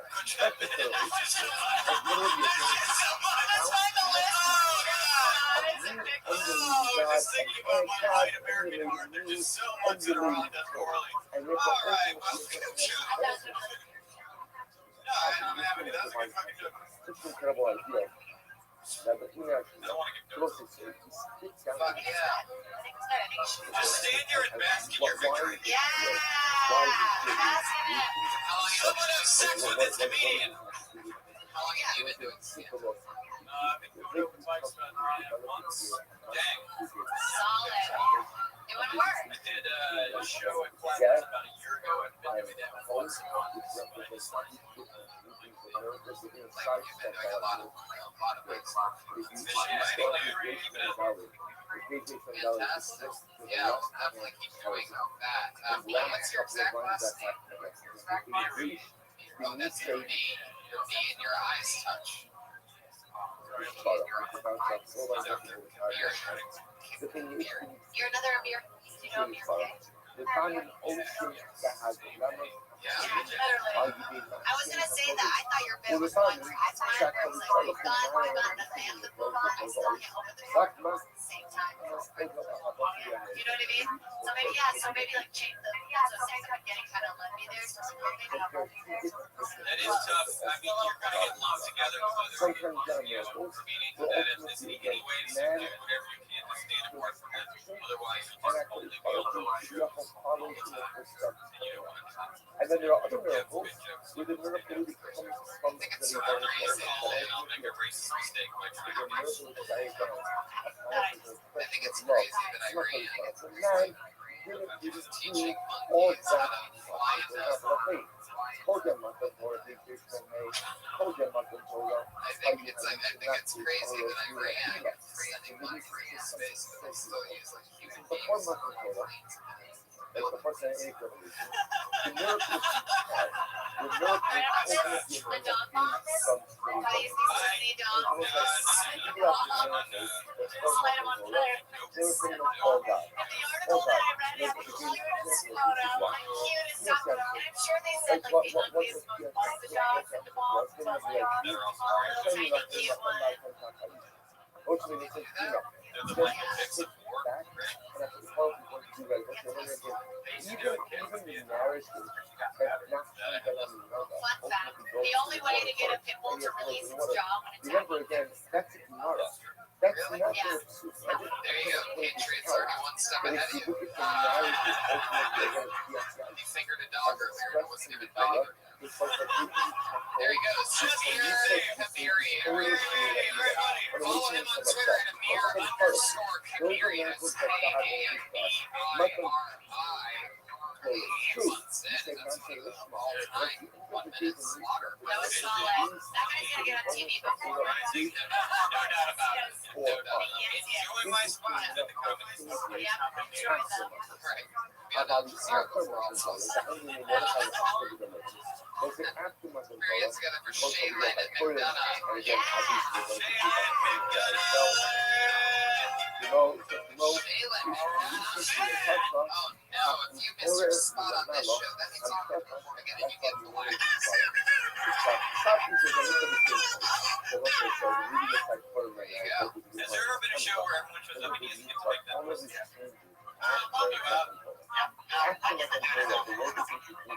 It's just a normal part of the job, you know. Whatever. I do it all the time. Do we know it's not Michael J. Fox in the suit doing something? That's a shaky joke. Best. I'm sorry. I've heard that you're an avid extra, and I can't wait to use like you. I have a subject. Do you often just use hacks that I've used on you before? Yes, I'm thinking about going to the light campaign and all routine of the judge. Son of a bitch. Son of a bitch. The Iron Man seal. Robin We're getting together for your next comedian, everybody. Dean That Corey. miracle was not just Yes. and it's not just the fact that you don't go to the miracle. It's that you did something. It's Very confident. Why you so good something? I'm not getting a little fat. I'm not Fought a war, fought back against the other country, walked into a ransacked piece of nickel, and reignited a flame and put things back together and tried to run a recreate some semblance of normalcy or probably slow once again. So it's like all of that happens first, and then only afterwards, he's there, an incredible miracle. Only afterwards does the miracle occur. Says the blazing witness. We'll say, you understand? Says to point out, this is so important. I'm listening to myself. And it's Yikes. savagely that we live at 5:45 in the morning. 32 When seconds. people are Free it humps. looks like they're awake, but the He said harvesting. they're waking up. You know, so these are the things that Oh, are he like, did say the word harvesting. these You are the took that things word. I like that talking people about how you're feel getting a little fat. these are the things I think it's that funny. make us Saying I'm getting a who little we fat are. is These nice. are the most misunderstood things that we're doing in life. We're just waking up as You're Wisdom tells us that each of just calculations is the most important pieces.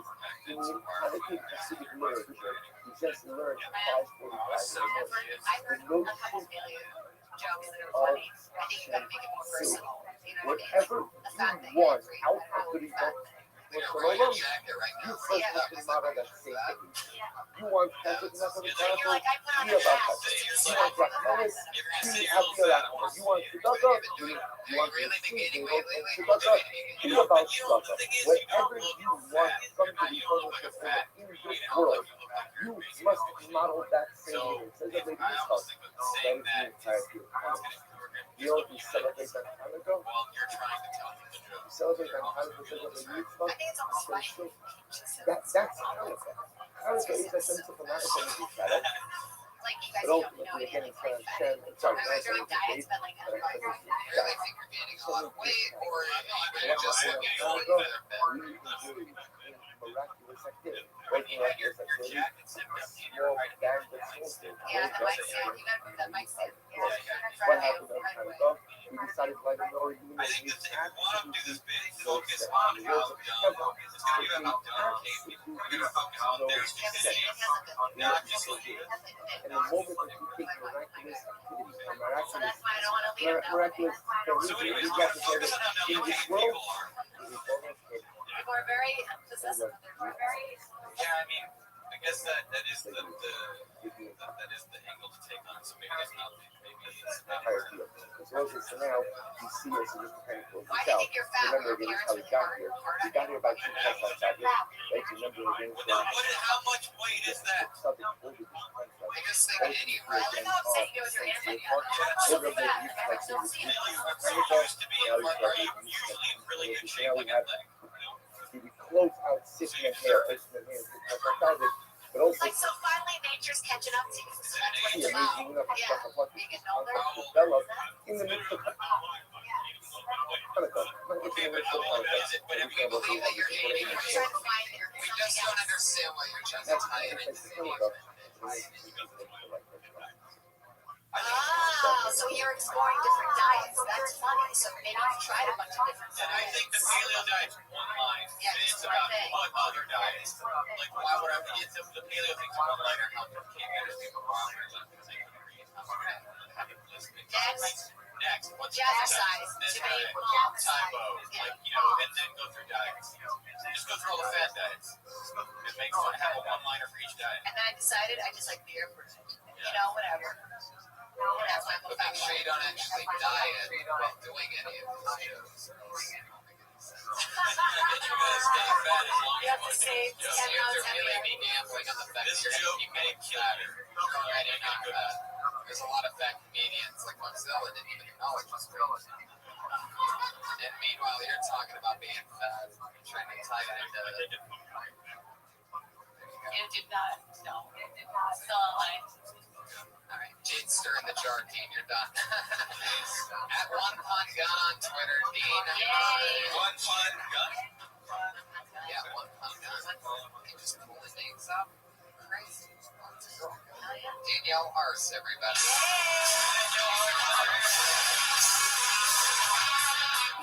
My last name's RC. It was Arce when it changed. But nobody can read my last name. So yeah, you guys looking at me, you can't tell what crispy I am.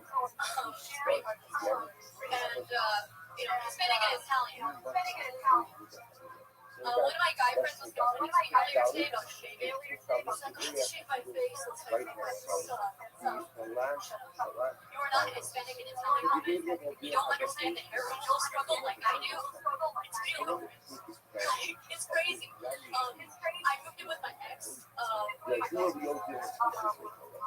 he thought it was weird to let me take showers. And he freaked out the first time. He was like, babe, it's been 45 minutes. What are you doing in there? And I'm like, I'm doing this for you. This is for you. Some things from nothing. But remember, in order to do that, the first step is myself. It's like, I'm like, guys, you can get away with the 5 o'clock shadow. Like, that's a lot. Imagine my entire body with the 5 o'clock shadow. Oh, somebody got a special sound effect.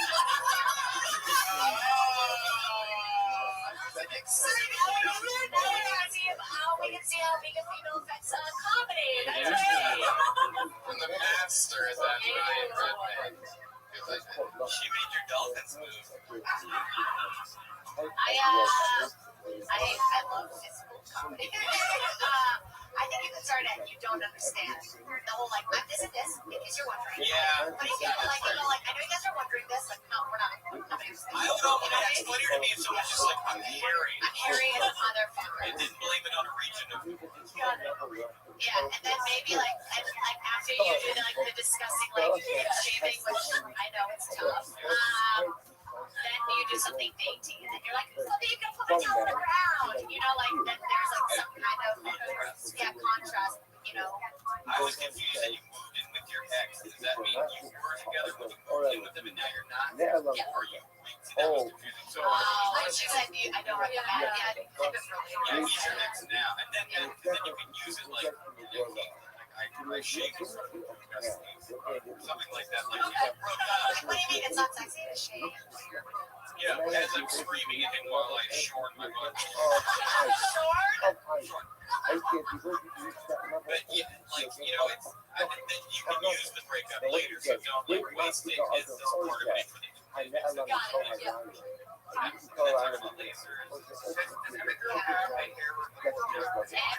does because it's a life.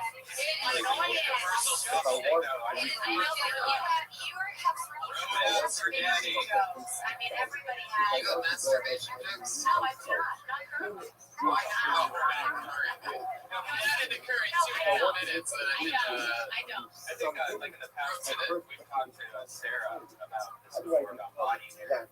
It's honestly I don't like it. It's a very my mind. It's thinking about you being very gross. But I mean, Mary doesn't always have. I know, but the thing is, this is something we deal with every day. I'm like such an athlete. I'm just talking about my real life. Yeah, I know, and that's a problem. Because the second we go like this, and we're like we're shaving, that's not what men picture. I know, I guess Yeah, no, completely. You could relate to a comic book. But like, yeah, it's weird because watching it, I feel like, wow, she's so like brave and like talking about such like. But I feel like it's great. I think it was actually I was fun. The hair, which is like you could have done it completely different versus all of it. You were so smiling and jumping. But that's the thing. We all have a joke about that. We all have a joke about hair or whatever hair rules. So how do we make it more I don't know, original or like that is a funny way to go about it. If you're gonna do an act up, that's a great way to do it. Especially if there was if something if I don't think it's a great piece of advice that I'll tell you, it's how long have you been doing stand-up? On your right side. It's like such a weird.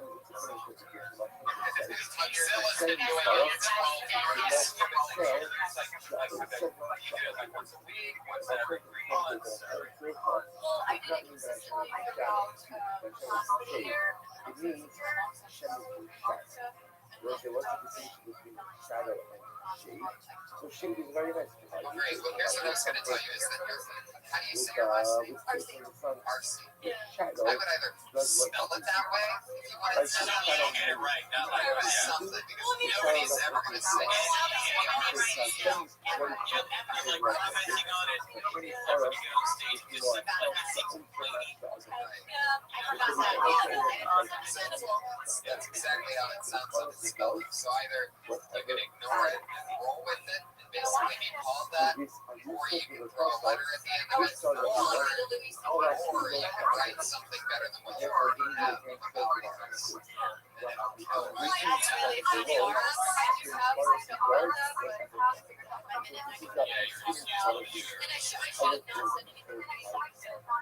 But it happens, right? It's not funny, right? It happens. You're right. I think that's what we're trying to be. Be present and comment on the thing. It just depends. You can just.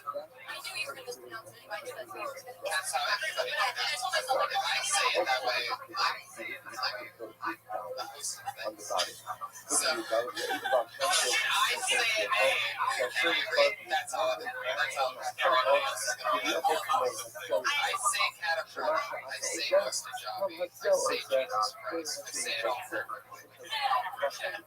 That's ours. Your last name is ours. That's what it's going to be right now. There you go. So then it doesn't change how you spell your name. That's like how you pronounce it. I write underneath my name like caterpillar. The letters are Has anybody ever said Jake Caterpillar? that's the closest.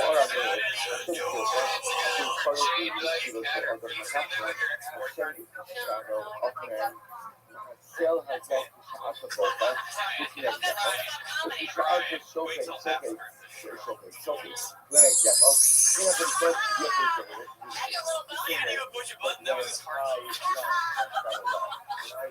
She's at Danielle ARCE. You can find her on Twitter. Red Band already has.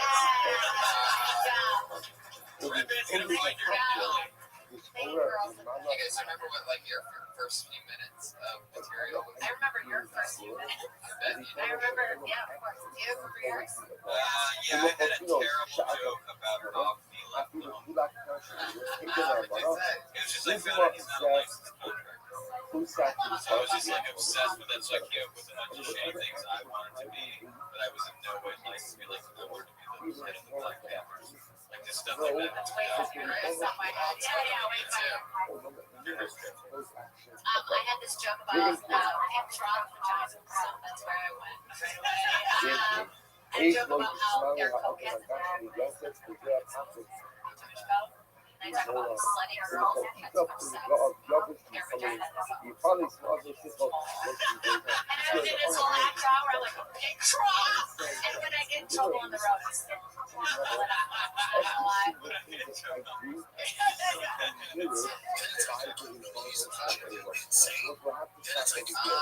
Well, the first time I did stand up, I was supposed to be this rant of pedestrians, which I got on stage. People I know started with a rant. I was always like, I mean, what the fuck's up with this? And the crowd's like, there is fuck's going on. It's all like, why do all the people on the crosswalk lights have to be white? Why does it have to be white people? Like, it's like the stupidest shit ever. Luckily for me, the first time I ever got on stage after semi-practicing that in my head for a couple of weeks or whatever, I got on stage downstairs in the original room, and I was so excited, like this adrenaline rush, that when I hit the stage, I completely blanked out and forgot. So I ended up just up there like, holy shit. I just totally forgot. Like, and I've been practicing for weeks on this one, and it turned into my very weird style that I still sort of keep very close to me really shown that night. I'm just sort of like just rolling with it, but like acknowledging everything in the moment as it was happening. Like, man, I mean, I could have written about anything else if I remembered it. But it's just kept working, so it really just turned into like this game of timing. So it went well, even though there was, thank God, I forgot the material basically. Yeah, well. But I think I honestly think for the first, like, still for me, it's really not about like the written thing. People write very different. You know what I mean? Like I have friends who like write out jokes to the word she said, not or don't, not or don't, not or don't. And that's not how I work. I find that out when you're on stage. Yeah, but not some people work in a different way. I just think it's fun. Like my first joke was that remember that Tempur-Pedic commercial where it said like the king jumping off one side of the bed and the wine. Yeah, like that's why I bought it because when I'm in bed with little children, it was annoying. That's really funny. I remember that. Yeah, That's hilarious. was it little children? No, it's on one side was a guy going, oh, and on the other side was a glass of wine, and he's just sitting in bed, and this kid's just jumping up and down. That's funny. Your guys' first jokes were so much better. For how scary being Rob. For how scary we used to win. Hey, Jonathan Tomlin, everybody.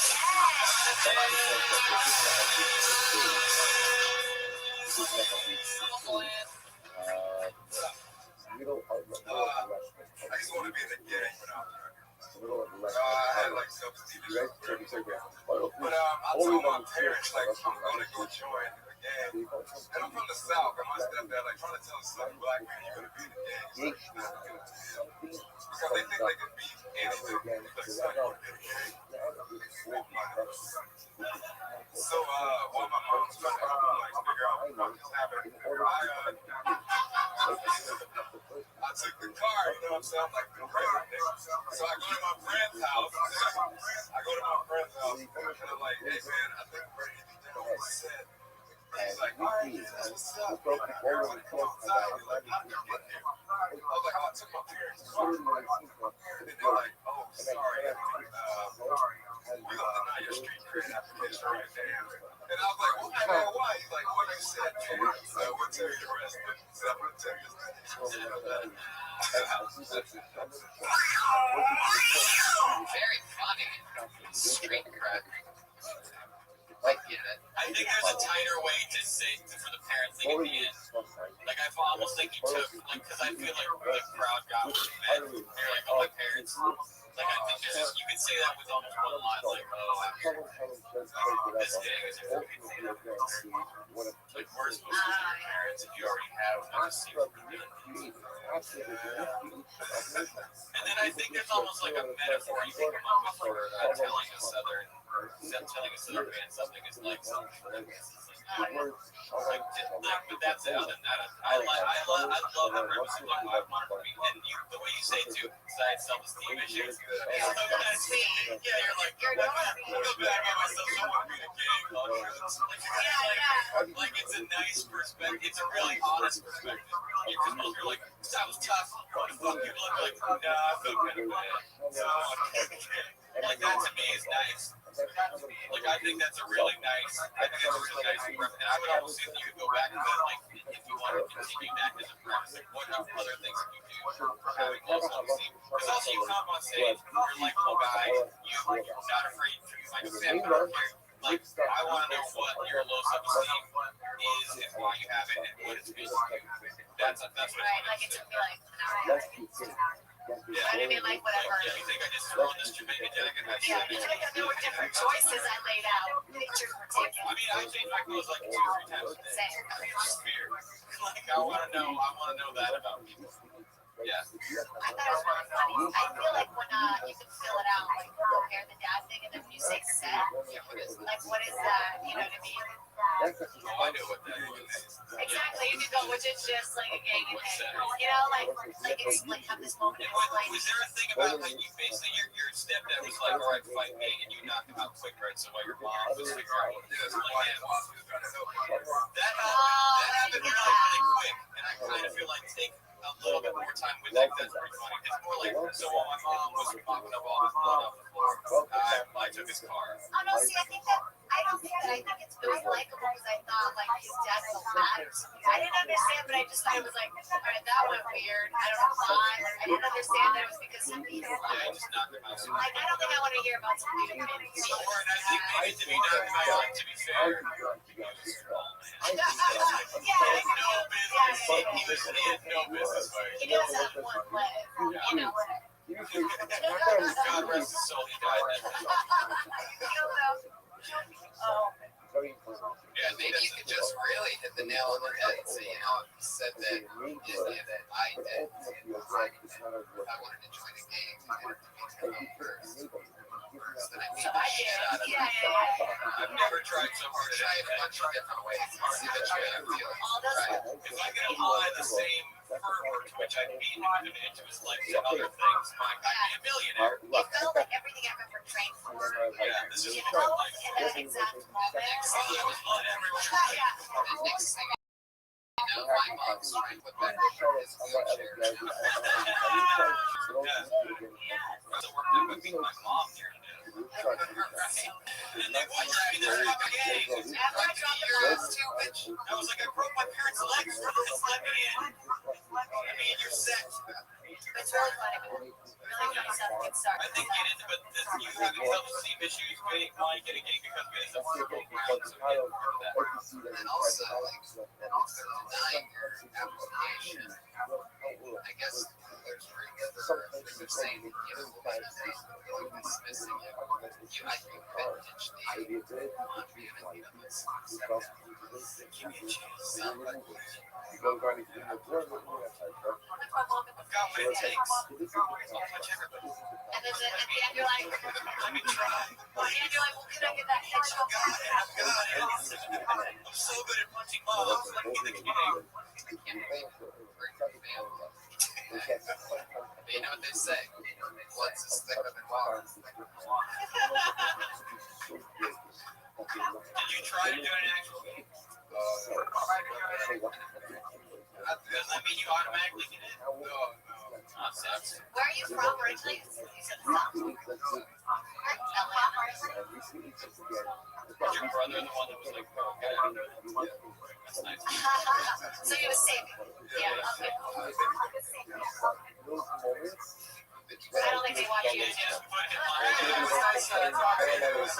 Get on stage and stop snitching. Dance. Nice job, man. Nice job. Give it around. Snitches get podcasts. Snitches get stitches. Follow him on Twitter, J Sherlock T. Jonathan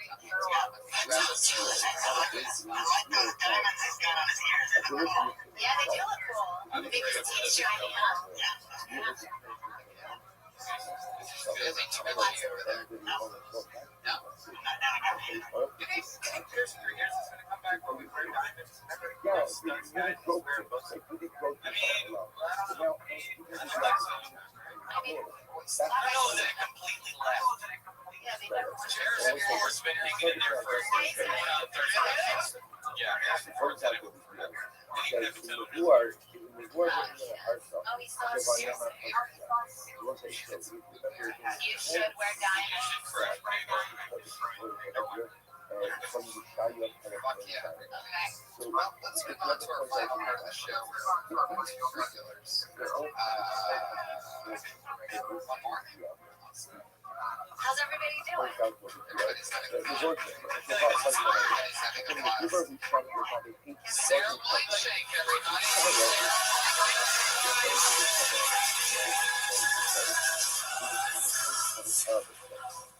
What's up, everyone?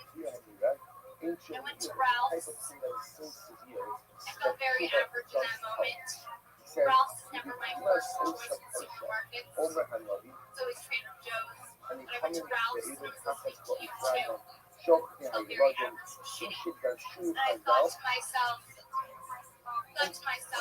if shit doesn't work out, what am I gonna do? You know, and I'm listening to you too. I still haven't found what I'm looking for, guys.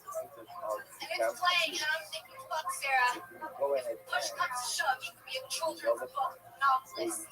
That's no one's first choice ever. No one's first dream is like, fuck yeah, I'm gonna write a book for children.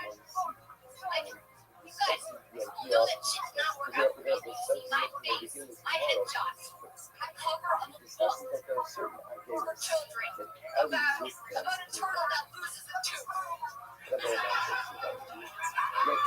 like Powerful princess. Shame. So fucking true, too, right? Like, you wrote 8 pages. Like,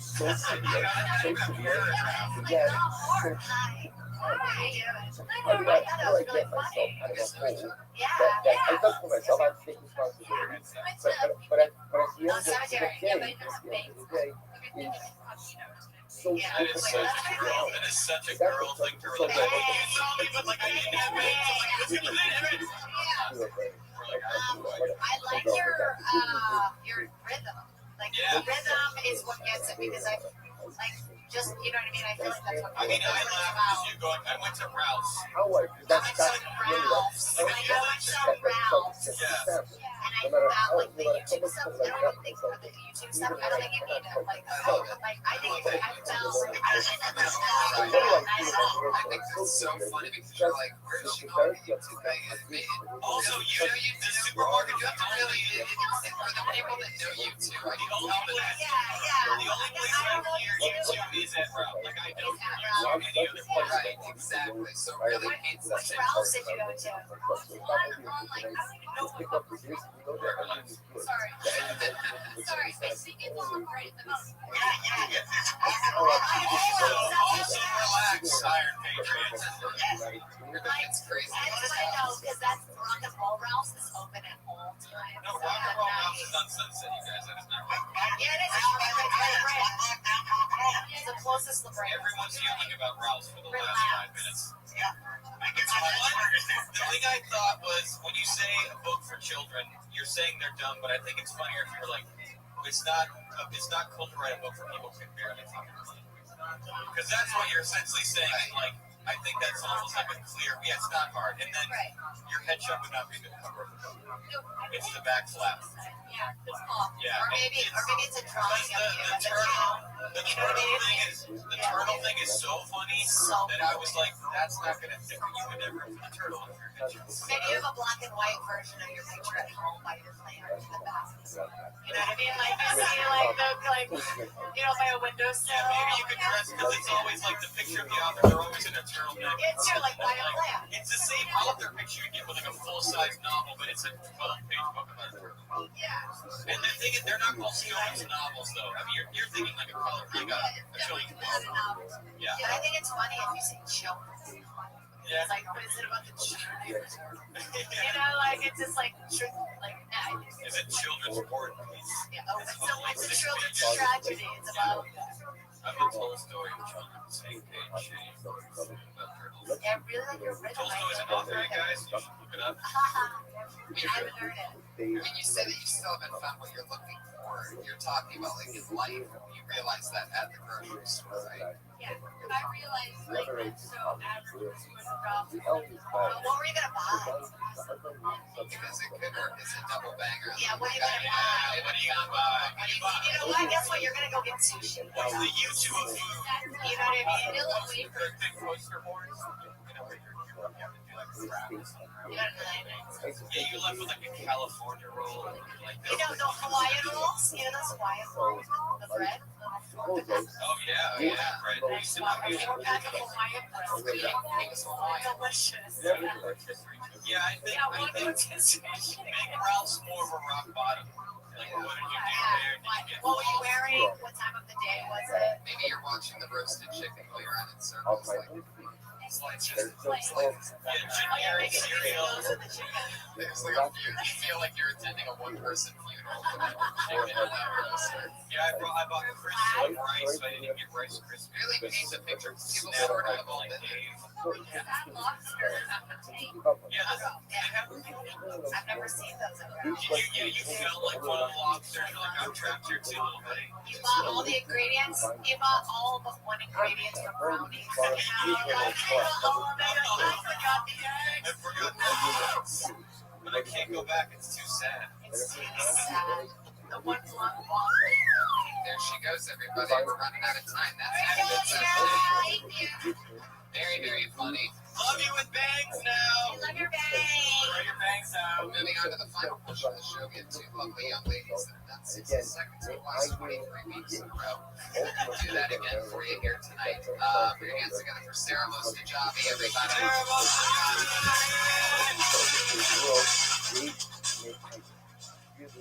I was recently called slut this past week. I wish somebody would have fucking told me, because it's probably a lot cheaper to suck dick than it is to have hobbies. Actually, I'm pretty sure sucking dick is your hobby actually. So I wish that was the case with me. Unfortunately, I don't tend to only date people that don't pay any attention to me at all. Like, this guy has no respect for me. Maybe I can suck it out of him.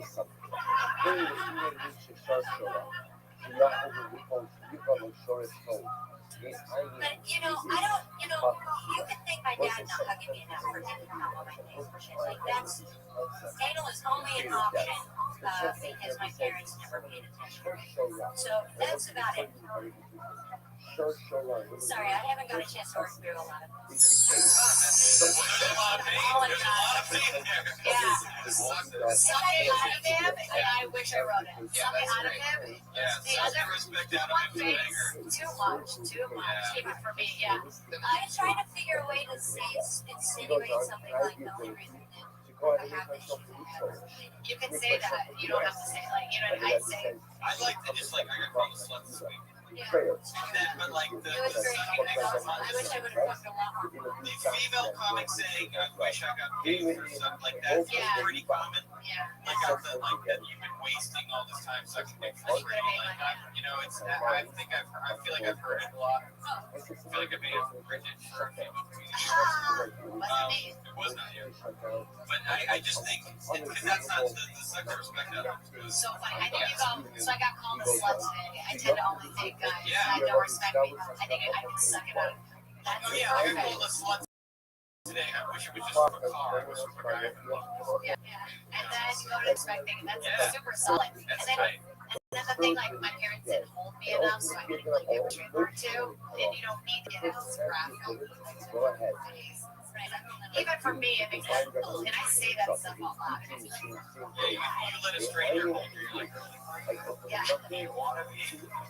Let me suck that respect out of you. You know, yeah. And you can So throw that. possibly you keep offering it, like, do you need me to suck respect out of you? Yeah. You want me to suck Yeah. Maybe there's something with that anal family thing too. Like maybe it's like little birds. Yeah, love hurts, no fucking kidding. Maybe they're, it's Okay, maybe as it's negative. you know, your dog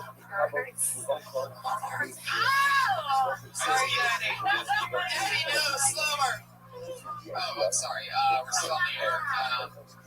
Yeah, that's all really funny, Sarah. We're gonna keep on. We're running out of time. Great job. Brand new 60 seconds. Sarah Mustajami. Follow her on Twitter at Sarah Dresses. I do. Oh, there you go. So good. She's been on a strong run for like a 3 or 4 week run. Don't apologize for your I really wanted to do a writer. She's still Is anybody interested in writing for me? This is where I am. Can anybody just write for me? Can you guys, can we have a next week's episode? Everybody writes jokes for me. Because I'm done. Yeah, I would love to be able to have something write me. Yeah. When does that happen? Like watch me for a couple weeks, and then just be like, this material. I'll pay anybody a lot of money. Tell me who wants to do it. Yeah. That's where I am. Hey, let's put it out there. Okay, That's that's working. real. How your dog What you did. Funny to show. pretty good. That's so bad. I'll pay $100. I'll pay $100 for one joke. I'm sure you're gonna get some great jokes. So you gotta throw one-liner. I think Luke Yeah, Ziller you get $100 for like a late night. Okay, what about $1,000? You want to play it's $500. Shut the fuck up, dude. Sorry. Johnny, what do you charge per page? a lot of money. Like I'm out of control. We got 4 minutes. I'm like one of the hot writers in the city. Anyway, put your hands together for Kimberly Condon. What's going on, guys? Things are getting shitty, y'all. Life's getting bad. Like, bad things are happening, and I'm ready to turn it around. Like, I think that we all need to work together and stop these tragedies. First of all, I think as long as Asian women exist, there's never an excuse for us little girls. Never. Like, real, you know? Like, maybe we can start like a Brenda Center where you put a little Asian woman at the front door and she's wearing a Hello Kitty outfit and she does the whole thing. And everybody like, oh, I make cookies. And it'll be good. And that's one of the things that bothers me. And like, I'm getting to that age where my friends are having their second kids and they're not having 3D ultrasounds anymore.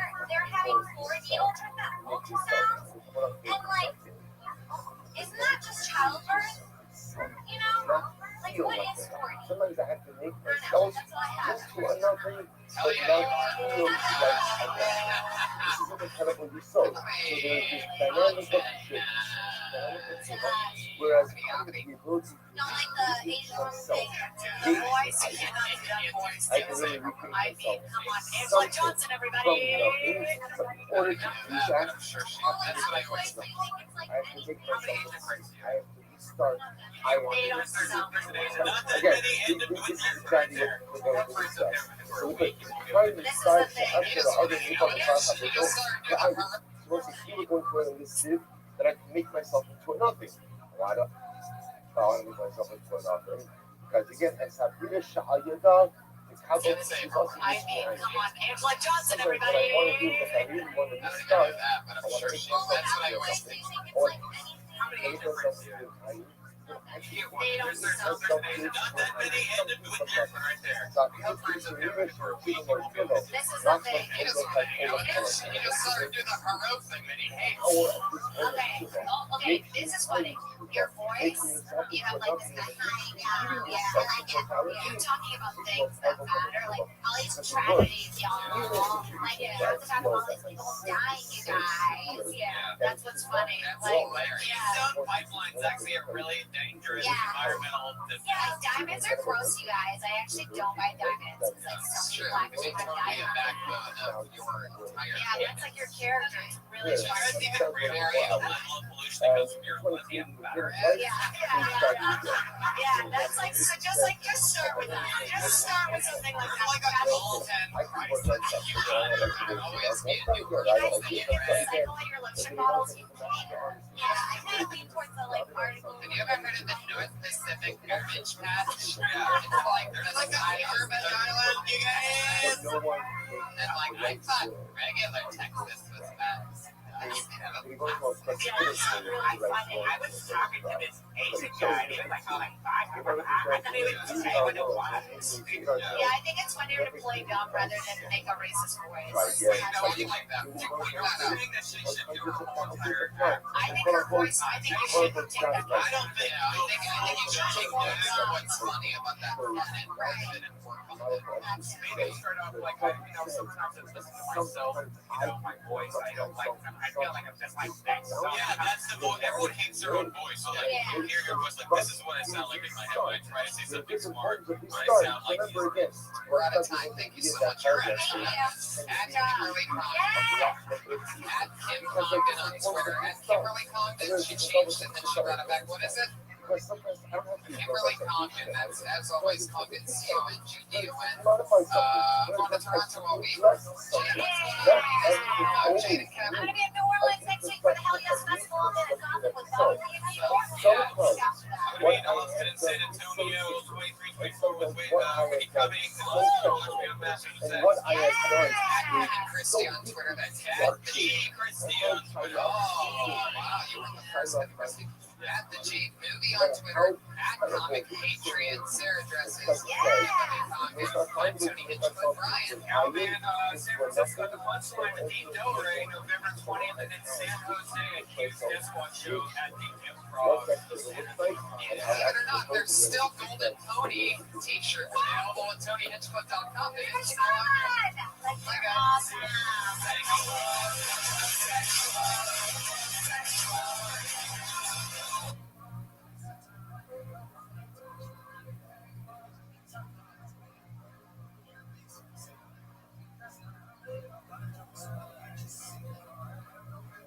Alright, can we see good morning? Let us look at the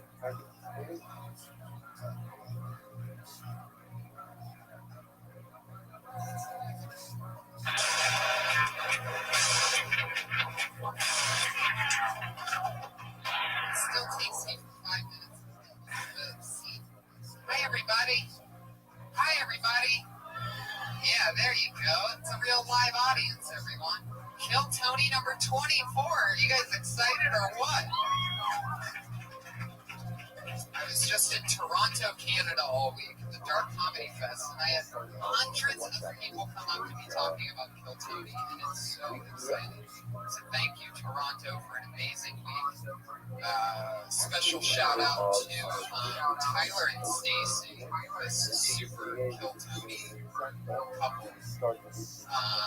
That they know everything, and they get it. Wearing a Nation Web shirt, sitting in the front row.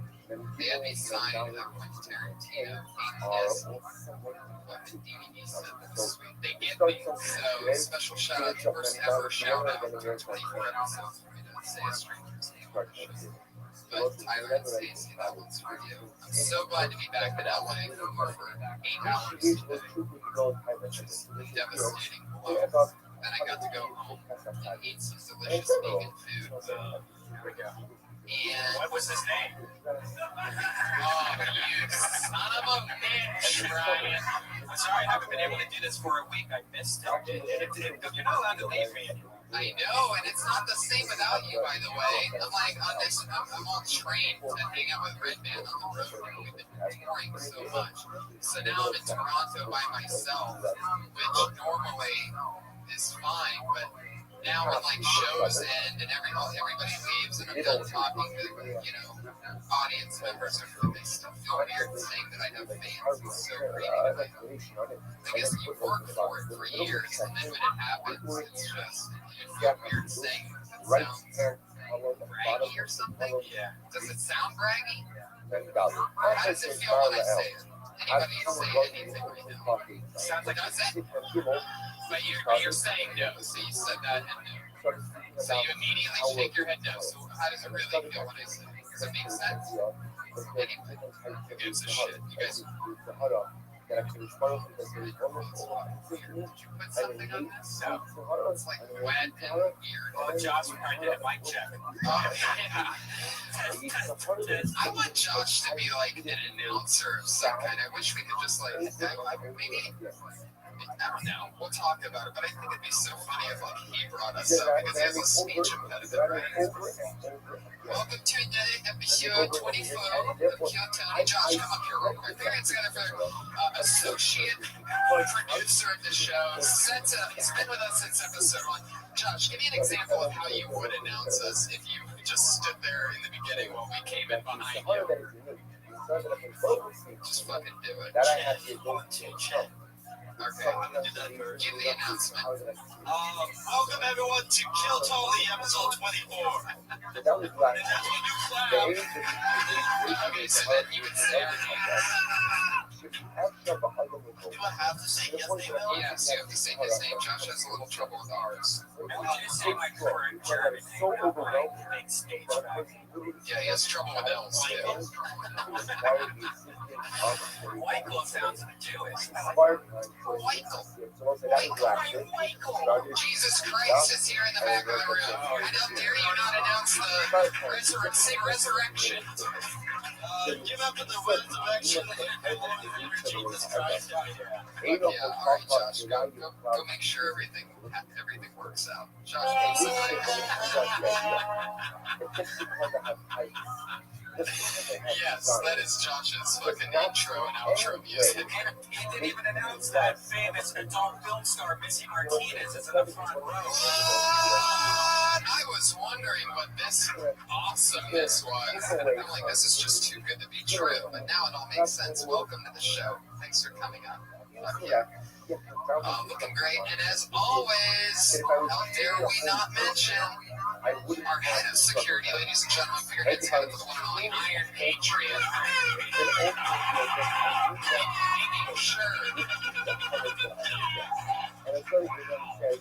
Stronger than ever.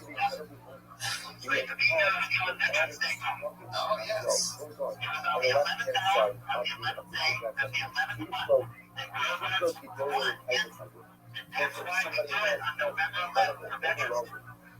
This holiday is celebrated in Boston, New York.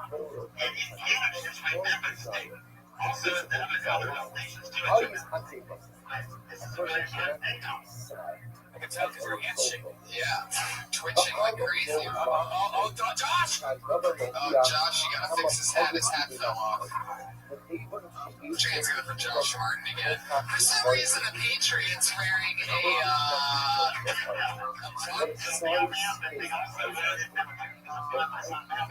it looks like a plastic fedora to me.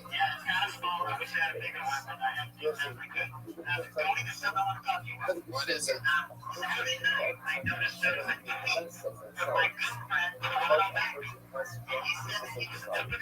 Hold on. Because the person the opposite of us, what is this? What is this? Hold on. You should not have said that. I'm going to push it. Not to be kind of picture. Not to be does this. You know that? The whole thing I just shift this. I don't remember that story. I did not talk to him about you. I wouldn't have. Yes, he was unbearable. I mean, this guy was unbearable. I was looking forward to this Saturday show that I did with Brody Stevens. I did a comedy festival, different shows. And podcast, me and Mike were following him at Mike Lawrence on Twitter. Got to make friends with him this week, but he doesn't drink and smoke, you know what I mean? Little munchkin here. But Mike Lawrence sat down the three of us. I didn't record it because there was nobody there to record. So I did the podcast on Tuesday, then we did a chic roast on Wednesday with Gilbert and everybody, and then another chic roast on Thursday just outside of Toronto. And then Friday or whatever it was, I finally got to do stand-up again. Having 3 nights off of doing stand-up for me is like crazy, even though I was roasting, doing podcasts or whatever. I mean, every Monday, even after this show, I go right downstairs and do a spot and get it out of my system. But anyway, so I finally was there to do stand-up, and then I go to the green room. Brody went to go to Red Bull, so I'm excited to be back at this awesome club, the Comedy Underground, also known as Clandestiny in Toronto. And I get in the green room, so excited, and then that guy starts annoying the dog shit out of me. I mean, Toronto Batman, so he comes here and he dresses like Batman sometimes. He was unbearable. Yes.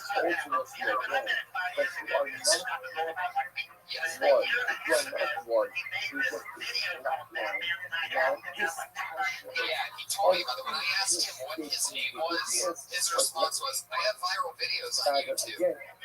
So when I say this guy was unbearable, just know that that's what I'm talking about.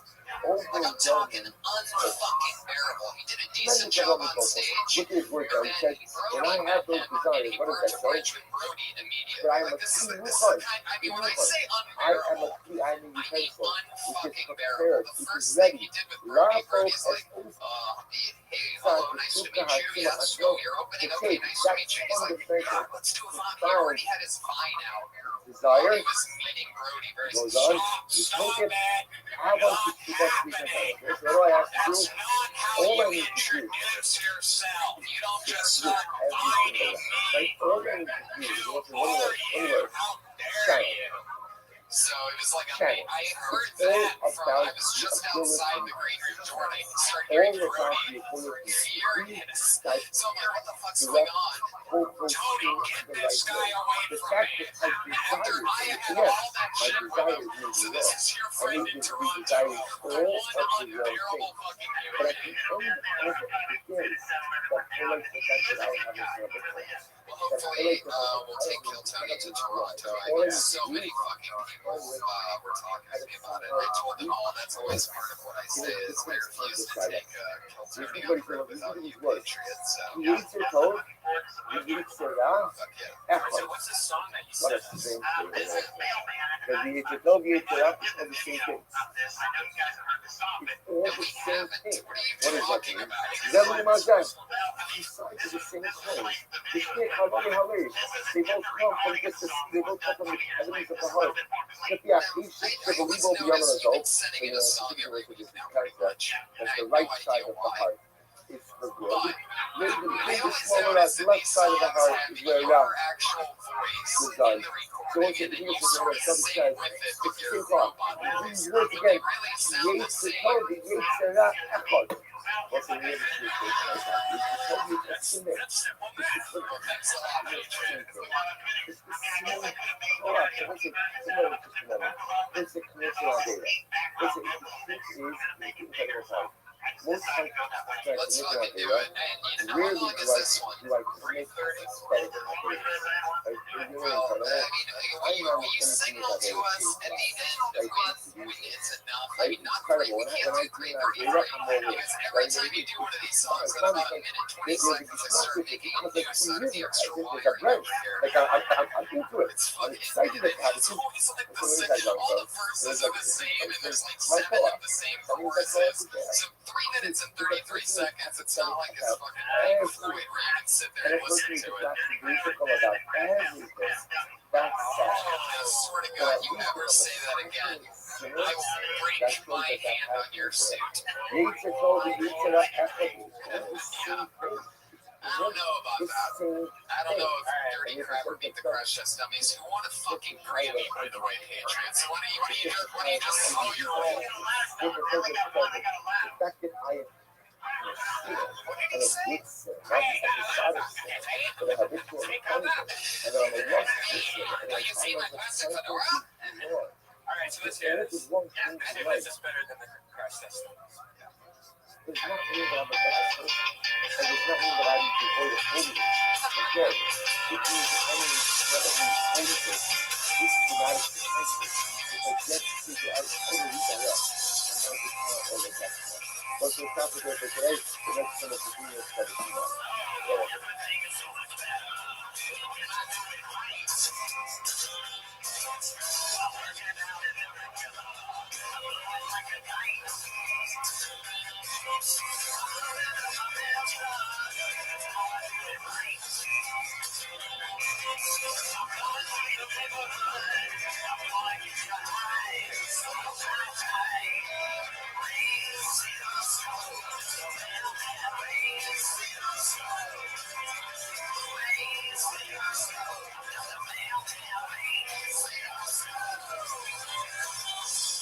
That's only 50 seconds, by the way.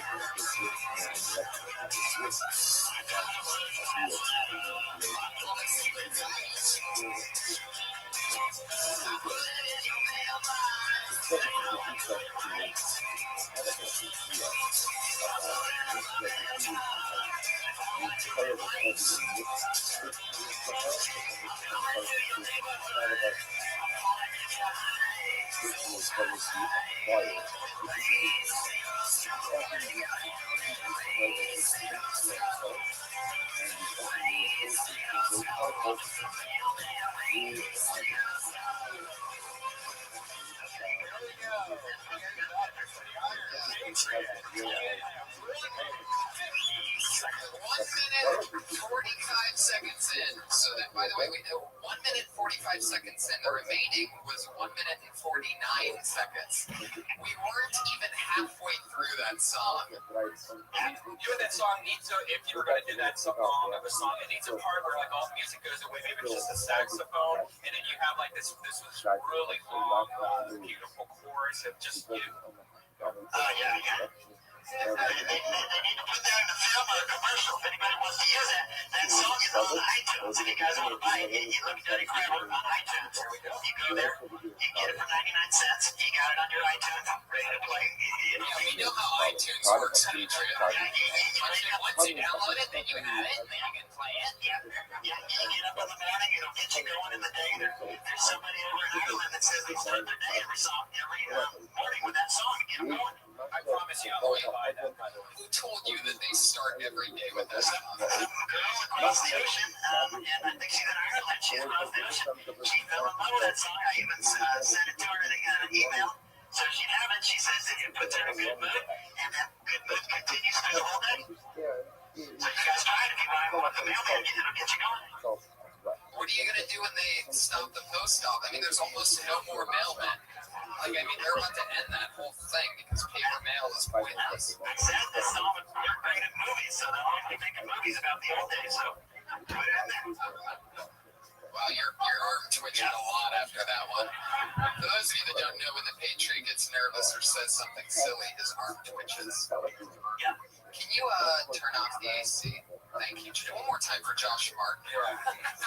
A 7 applause break tonight. When you're being cold, you don't have your fan blanket around you. You have to turn off the air conditioning. You son of a bitch. Why do you do that? I get punished for eating healthy. You're the one that puts meat in your mouth. Doesn't that make you gayer than me? I mean, I never put meat in my mouth. Penis isn't meat. So that makes you gayer than me. How do you like that? I just flip that shit on you. Meat mouth? Yeah, what are you gonna say, meat mouth? But yeah, Kill Tony 24, everybody, and we have 2 guests as always. You guys are ready to meet them or what? You ready to put the meat and meet our guests? Fuck yes. Well, the first guy that I'm going to bring up, he is a writer on Comedy Central's The Burn. He is a Comedy Central roast writer. Him and I started stand-up comedy together. He's the first ever guest in Kill Tony history to be on for a 3rd time. One of my best pals. Put your hands together for Ben. Avenging Apollos, Mr. Appearance. Also, television writer, extraordinaire, social media guru, another regular tours with Bobby Lee, super funny friend of mine for years. Nick Yusef is here for his first time. Finally, he's available. He's got amazing hair. He's a great looking guy. He does an impression of me. I am Tony Hinchcliffe. I'm also sick, so it's not good. Yeah, he's a little bit under the weather. Benji, I heard you might be a little bit sick too. Also, a lot of the weather. You know, had some showbiz stuff to do outside of the shoot. Immune system kicked in. Wow, super Jewish. Yes, I only get sick on set. So you guys do anything crazy this week? You're in Austin. I was in Austin, Texas, and fun fest. Best time ever. I slept with a girl the whole time. Really First couple of 10 years was really great. I really got along great. So, how long is the recording process? Recording process? Like you like each other and then follow each other. Okay, she actually invited me to her house that night. So I was like, whoa, I get a catfish when I go to invite a stranger to her house. I thought they were going to be hoodlums there ready to take me to ATM and gunpoint and ask me my camera. So I got the camera Facebook friend. You know, I asked for some photographic evidence, and she told me, she was like, brownies and like send me a picture of me here in the room. right. So we matched up, and then I was like, all right, fine, I'll come to your house. And she's like, okay, I missed your window. Right? So then the next morning, I was like, we gotta hang out tonight, otherwise, you're gonna break my heart. Right. So we hung out, we got along great. She got the brownies. I never got the brownies. She said if I was willing to come over, I could have the brownies. But I was like, no, Cheater pussy. I mean, First night. what are you not sure? I like going out at it. There's some ladies here. Ladies, is that too much disclosure for a guy you're dating? Like, what just You already said that you hooked up with her. I'm backing off from Tinder. I'll let you guys make your assumptions. I would just say it's the only thing I'm good at. So, Yeah. say that. Fuck yeah. Who eats brownies when you can go to town? There's this app. This is horrible. It's called Lulu. Have you heard of it? It's the devil. And I've spent the last 2 days trying to hack my Facebook and Facebook's account and it won't let me through. You can only start it if you're a woman. And it reviews sex of guys. So like you look up your name, there's like 3 reviews of 3 different girls that fucked you. And it goes through like, oh yeah, this person is really has a depression problem. Or this person and there's a few comics that I looked up that with like 10 reviews. They're on the front page. Like when you go to this app, it's just like, coming in at number 2, blah blah. Don't want to say their name. And then, it's like Yelp review for dick. yeah. Wow. That's insane. LU. It's really taking off. Oh yeah, it's about to. This lady sounds like she's had a lot of it. Is there a guy? Is there a She's guy? ready to review. If you're looking for a guy version, it just hasn't caught on. This has caught on. Because guys aren't that fucking. Yeah, that's true. Like we have more respect for women than women have for us. We won't be like, pussy sucks online. That's so rude. We just tell everyone, we like, you can't get dating. The guy version will literally like, she fucked me or she didn't fuck me. And then that's it. Yeah. Yeah, this is fun. This is probably has like money. Like, what the hell? He took me to dinner, but then he took me to Applebee's. It's like, fuck this guy. Look at his picture, right? A lot of them are like emotionally unavailable. She's really like, I looked up the Iron Patriot to see if we were thinking down there for was wondering, yeah, it's black and white. Rain, sleet, or snow. I want to say something. Today, I discovered something about you. I didn't know that you do a podcast with Kevin Christie called Emotionally Awesome. And I was checking out episode 8. And you guys, it was a trip to the museum. Seamless club. Keep going. Very interesting. Very interesting. And today I was talking about Wait, that was it? The You just acknowledge that it exists. I was like, I thought that with 1 second. When I was just going, yeah, and then you're like, yeah, then that's it. I saw a lot of things about you, but I just came to mind with Benji. You went to school in New York. What was it like living up there? Shuttle חזר הרוב ולעצמנו חדש. We'll see what's that no problem. Where do you keep the 4-year-old that writes your questions? Is that under your staircase? No, but I mean, that's kind of a lot of people I don't know about that podcast. And I thought it was interesting. Kevin really goes back with a lot of them. He even took prestigious art school, so I didn't realize that now. And I know Again, absolutely let's nothing about it. point Yeah, out that's what was interesting. That how do you get to a Tahara like this? This is Okay, very very, important. very good How do you Patriot. secure Your awkward pauses are amazing. Yeah, it just stares at me with those. All that you hear is his arm twitching. Hey, Iron Patriot. This one time I went online and I saw that you tweet. No way. Oh, yes, I do. How do you get this thing like this? How do you get this thing like this? Or see, how do you get I this just thing like You've been this? seeing all the Easter eggs. You don't Yes, you know what? I want to talk about that. Patriot tweets from the @Comic Patriot account. And for those of you that don't know, when he's not on Monday Night being the Iron Patriot, Uncle Tony, his day job is he's an extra, and he gets a shit ton of work. So one of the funniest things, if you ever check his Twitter account @Comic Patriot, is that you'll see him in the background of like 2.5 Men, The Office, Parks and Rec. I mean, every major show. Yeah, I had one on Big Bang Theory and Shameless, and I had one in Glee. Either his father put him there, It's been pretty fun, and people seem to be enjoying it. They like to try to see if they can find me. so And remember, Red how Dead do got you me get off of this thing saying they're like Easter eggs. Hey Josh, can you pick up all the credits that the Patriot just dropped? Remember, I have Jesus, been Patriot, what are you Yes. fucking? You're like It's just a one robot thing of down. IMDb. All these bitches in LA want to get famous. That's all they care about. I'm one of those bitches too. I want to get And they famous. got sense.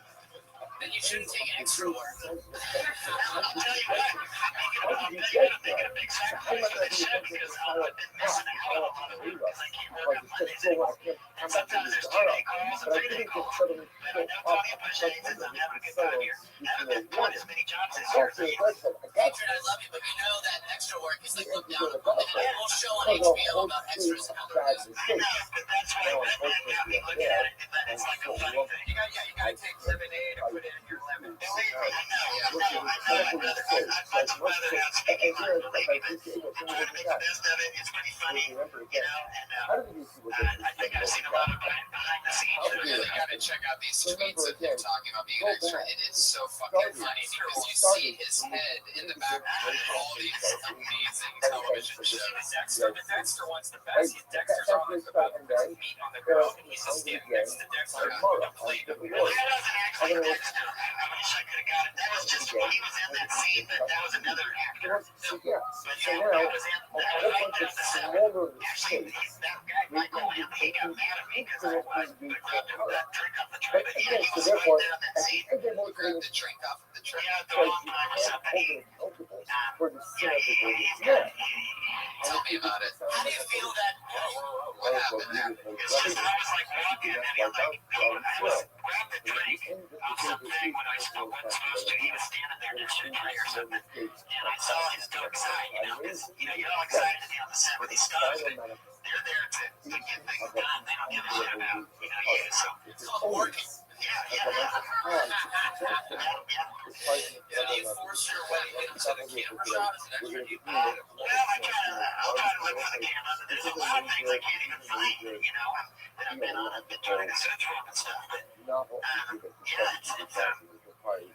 How do you feel that your theatrical reel is a silent film? you know, it is, but you know, some of you guys, I don't know if you guys know about this. Have you heard of the famous extra named Jesse Hyman? Of course we have it. Okay, this guy, remember the Super Bowl? Listen, this guy is really extremely famous. He was in that Super He's Bowl. not really extremely No, famous. but listen one second. Before we go on, just listen one second. You know the Super Bowl commercial where he kissed that bottle, Raphael? You guys know this. And Danica Patrick was in it. He put a video on YouTube. He got millions of watches. People know he was on a Super Bowl commercial. You guys watched the Super Bowl, didn't you? Can you define famous? The worst. You know, I mean, there's a lot of different levels. Yeah, he's not George Clooney famous, but this dude is. I mean, you guys saw the Super Bowl, didn't you? Am I the only one who watched the Super Bowl? No, we saw the Super Bowl. I hope we did not. And unless I said Logan and Red Band don't care, but everybody else who watched the Super Bowl, like that commercial where he kissed that ugly, the guy with the Jew fro, the fat kid. He kissed the girl Bob Raffaelli. It's on Danica Patrick, and he's a famous that's actor. enough, Patriot. You're out of control. You know what I'm talking about. Maybe let's check the tone.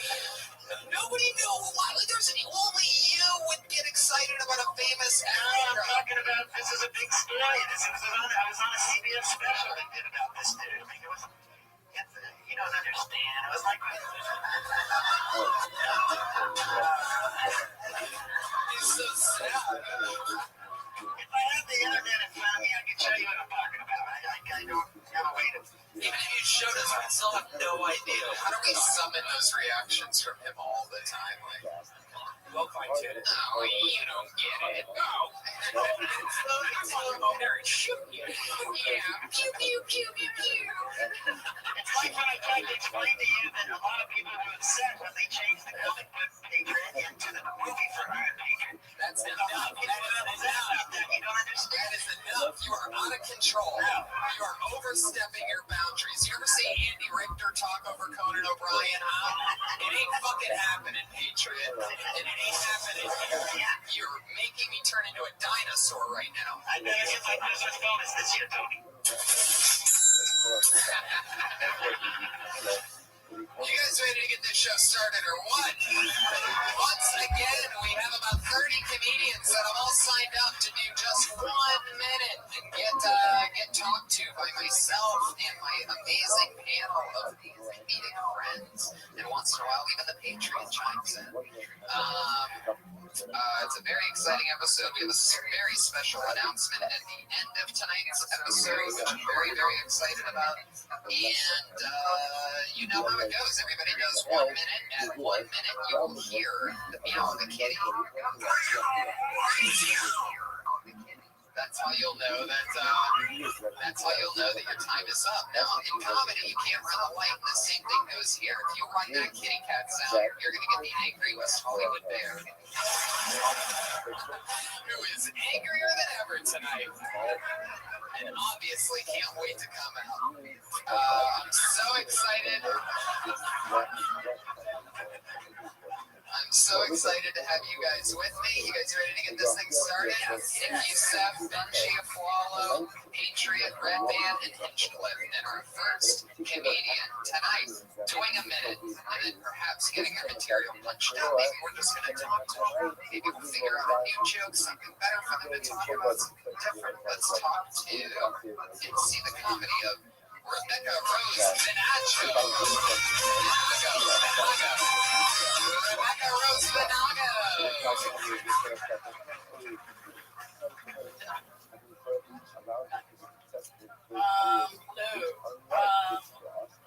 So I am such a fucking guy. I mean, I'm really feminine, growing up with 3 older brothers definitely toughened me out / they scarred me for life. Was taped to a hockey net from 93 to 94. So life has definitely slapped me in the face a couple times. Also some other places.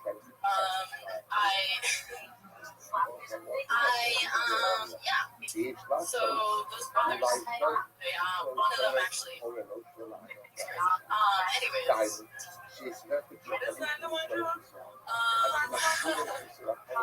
So I actually have a lot of guy friends, and which all of them are pretty much intimidated by me, probably because they think that my dick is bigger than theirs. I don't get a lot of dick pics, but I did get one recently, and I was like, oh, I show you the fucking cock. That barrel's quick. Sometimes, I mean, he goes in the cage for a week at a time, and then he comes, hey, Rebecca. You don't get to go. Is it Venagra?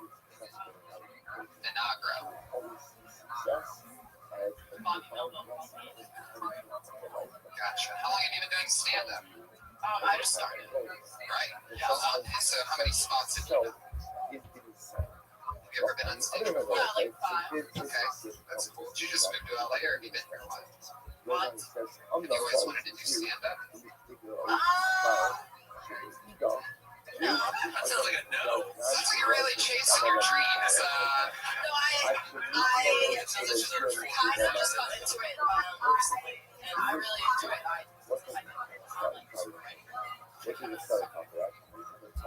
What makes your brother so crazy? It felt like you were going to get into something, but then you didn't. So I feel like, Oh yeah, just noticing that you mentioned it, it seemed like there was a lot behind it, but then you said anyway, so you got away from it. So what's so crazy about your brother? well, okay, so yeah, he used to torture. Right. Like how? Okay, so I was adopted, and when I Just kidding. so when I was he made up this song for me called Rebecca Rap, and it goes, Rebecca, Rebecca Rap, sometimes I wish we could return her back. Oh my Wow. wow. Hilarious. So I was like, well, y'all just mad because I ate your bologna. I'm not an orphan anymore. I'm your sister, woman. Nice more bologna. You made his bologna. Did you ever mess around? Because he's not really anything to mess around with your brother. Is there any funny stuff there? Why? Is this considered shut up right now? Because we're taking a trip to Alabama. That's actually a good joke. I thought my brother is full adopted. It's actually, that is really funny, and that's a great way to getting into being adopted. It's a great opener. Which you definitely should be acknowledging, because that's, one of the main things is trying to figure out how we're all different. There's no doubt that you can be like the adopted comic. The adopted incest. Yeah.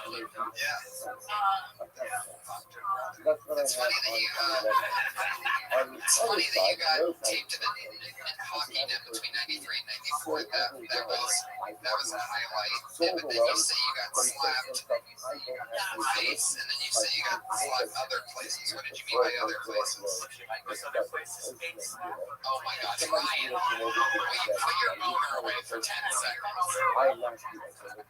You're a cute girl when you say like I'm like a guy. Like the first thing. Right. You're cute. So like that's like the cute girl. Like I'm such a guy. Yeah, it's a bad way to do self-deprecation, because we, until that point, we don't know what you mean by that, and it is a first impression. You can even just get right, you can get right into that's my brother. That's such a funny opener. So we met with Janet, and I was like, Where are you from? You moved back? I made that. Like currently? I like my team. You don't act like a guy who used to grow from Boston. Yeah. Right. That's how every girl from Boston is. So you don't have the Boston accent. You don't have the disgusting, horrible.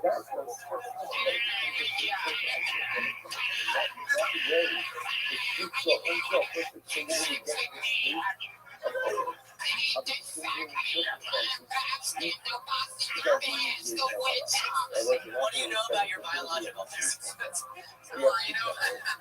What's another Bostonian entry? I can tell there's a Boston cackle in the back. I'm like, who the fuck? That's how they like the guys. That's a different thing. I can hear it. Well, congratulations, Rebecca. I think you've just been hit with a magic spell. For 5 times on stage, that's really good, and you have some promising premises. Nick, anything else for You Rebecca? have like stage experience other than the 5 times. Theater, strip I used to do a little theater. I'm an actor too, but I Basic cover. I project.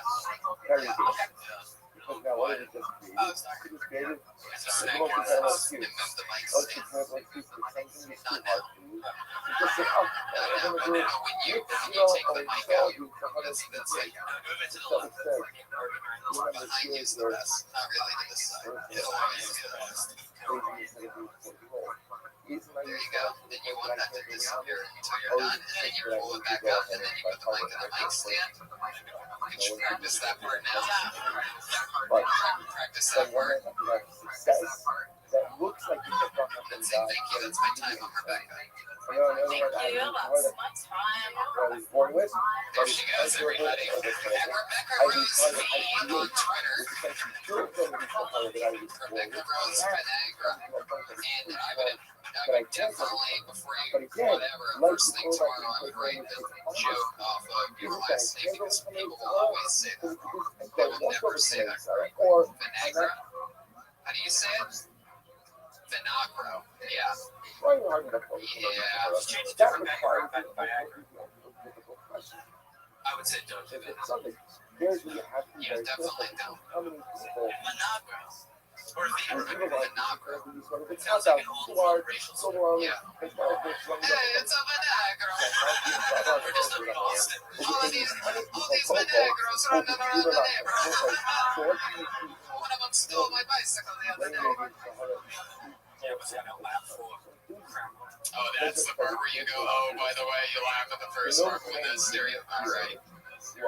Patriot, what do you think about Rebecca? I think you guys covered it pretty well. You said about everything that needed to be said. Oh, I can't Andrew, do you think it's bad if you're adopted and you sleep with your brother? That could be questionable. Yeah, this is a guy who got his dick sucked by his Cocker Spaniel, so. I told you I left my BCI days back. That's comforting. He likes his asshole eaten. No The subject is not inventing this idea. Let me ask you guys a question. When you started out, do you remember what you were talking about with your first set? I was talking about being an 18-year-old. All I had to offer. That's when you're 18, you're doing nothing but being an 18-year-old. That's great that you had the knowledge to give that perspective. That's awesome. Because I had literally no other knowledge. Right. What else am I besides an 18-year-old? So what is Just that? out of high school, That I was would do a that's joke what about like I how so great my knees were, rather than like make any creaking sounds and pointing like older people. And older doctor was at 25. That's hilarious. What I did was my first set here at the open mic. On my own. I went on in literally 3 minutes, which is about being a teenager being 18. And Ari Shaffir comes up to me. Are you really 18 years old? Yeah, I'm thinking like, here's my shot. I would have brought it right in the club. He goes, wow, because it's 21 and over here, you're gonna have to go.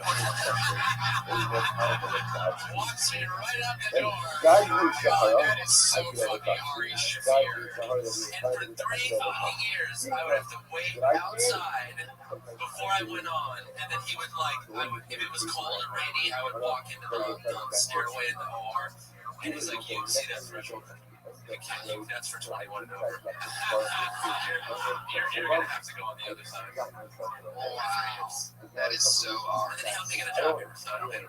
Yeah, he'll flip on you. It's almost good to have him against you for a bit because he's a solid friend. How about Benji? What were you talking about at the beginning? Still doing the same stuff, pretty much.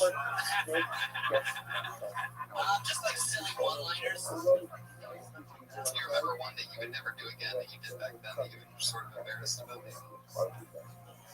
used to have a joke where I would say, I'm a Metro conservative, which means I trim my pubes. That's hilarious. Why don't you do that? That's the one you're embarrassed about? Because Metro Joe's like 2 years after I started with kickbacks. Right. Because like every hack is like, what's up with metrosexuals? We have guys that like this and girls that like this. Really sad over here. You guys ready for your next comedian or what? Let's do it. Rebecca Rose and Agatha. Next one is Skylar. Oh shit, it's Skylar. She's coming. It's a packed crowd. Thank you guys for all being here, by the way. How excited. Skylar. All right. So I wrote this next set because I need more engagement. So I was driving my car and then it broke down. pulled to the side of the road and I decided to film my training. But then I decided to wear a gun.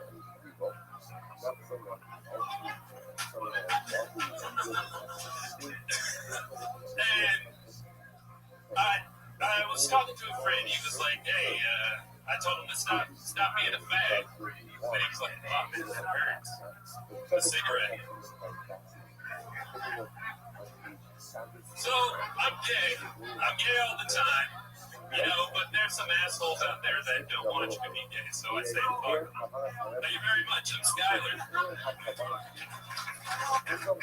Alright, Skyler. Let's get down to the nitty gritty.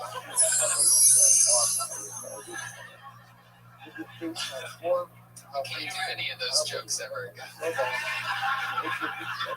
All three of those are unacceptable. We all almost at one point wrote those jokes, but we're like, oh no, this has been done. The tranny, it's a good thought. Your heart's in the right place. You gotta dig a little deeper though. The tranny. Oh wait, are you really gay? No, but you said you were gay. Yeah, you open with I need more gay. Look how he's dressed. He's dressed terribly. A gay guy would dress it up. Like, what the hell are you wearing? Obviously not gay. That's the whole joke. Then you can't say that, bro. You can't do that. That's you can't do that. I mean, you can say whatever you want, but you can't say that. You can't say fag. Especially can't say fag if you're just gonna make a cigarette. It's gonna be like, But let's figure something out. Let's not just bash you here. Let's figure out. Do you have any gay friends? Yes. Have you been say a lot? I don't need a number of friends. I need to know, like, your closest gay friend. Tell me something about him. Are you used to having gay friends? How long have you lived in LA? About 2 weeks now. About 2 weeks. Okay, perfect. We're getting somewhere. Where'd you move here from? The Bay Area. There you go. Okay. so what made you want to like write a joke or a set about like? I just didn't have any, so I was like,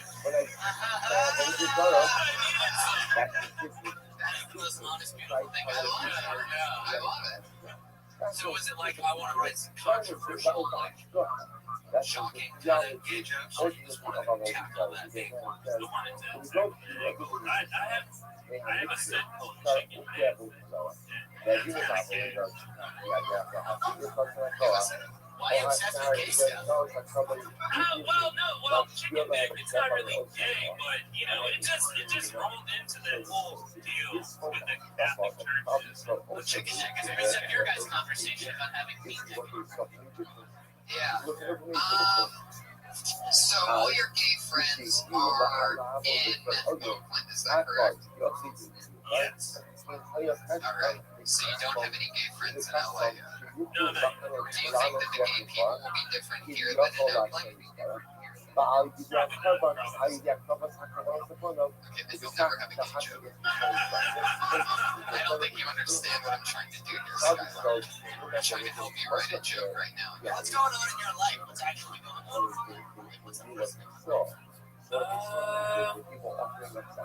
tonight I was gonna do something about I was gonna do a joke where I have a lot of baggage and I date crazy chicks and they have baggage and together both of our baggage creates luggage.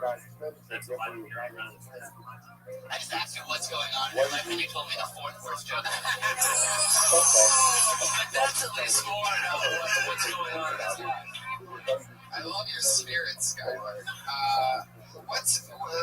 Okay. That makes more sense. That joke needs horror, but like it makes more sense than like talking to a cigarette. I mean, I knew you were definitely gonna make obviously a baggage joke because of your style, which is I'm gonna hint to you what's coming so that it's an ineffective punchline.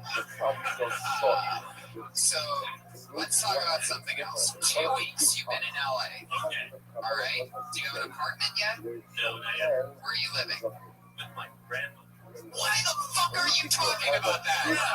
There you go. That's 2 questions away from gold. How's that? What's living like your grandmother, like golden premise? Go ahead. Does she powder your balls with baby powder? No. My grandma used to do that to me when I was a little boy. I used to take a bath at my grandma's house. I remember maybe, I was a very, very little boy, but I would take a bath there, and then I would lay down on a towel on her bathroom floor, and she would put baby powder all over me. And This is gonna end in us hugging Tony and just crying. oh yeah, totally. Crazy part is I did it last week, and it was awesome. Son of a bitch. How dare you? Because a lot of grandma might be listening to this. There's a lot of cool things you can't talk about being at your grandma's, like looking at her better cash in her browser on her computer. You can just look around the house and look at all the shit that's on. Yeah, it's all shit that we don't see every day, so you can take advantage of looking at all that shit. That's what it's about. I just moved to LA. I've been here 2 weeks. Don't have my own place yet. I'm actually living with my grandma. Boom, boom, boom, boom, boom, boom, boom. Should be 5, 6, 7 jokes with it. You don't get into it. Oh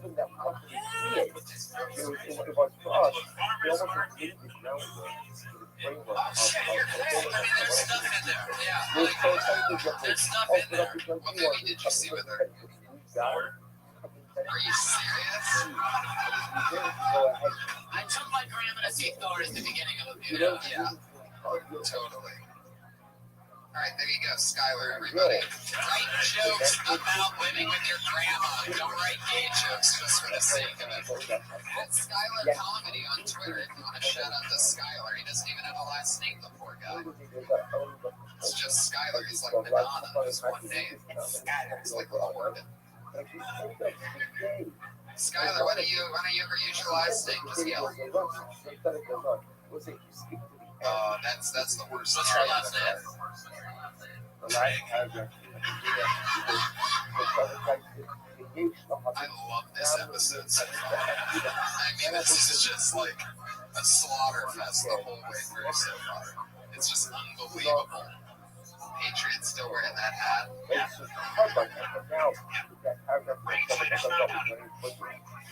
People have been commenting lately that how weird it is the way that you say my name sometimes at the end of things.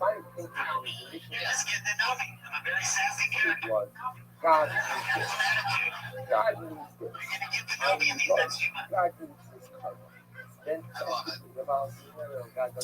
Okay, here's what's gonna happen right now because I'm gonna pee my pants. I'm gonna pick the next comedian's name. They're gonna do time. I'm gonna be listening the entire time. I'm gonna be in that urinal at the top corner of the bathroom. So I'm gonna still be listening, and I'll be right back. And you guys are gonna stay here and listen. And your next comedian's name is Lil Bro. Here you go.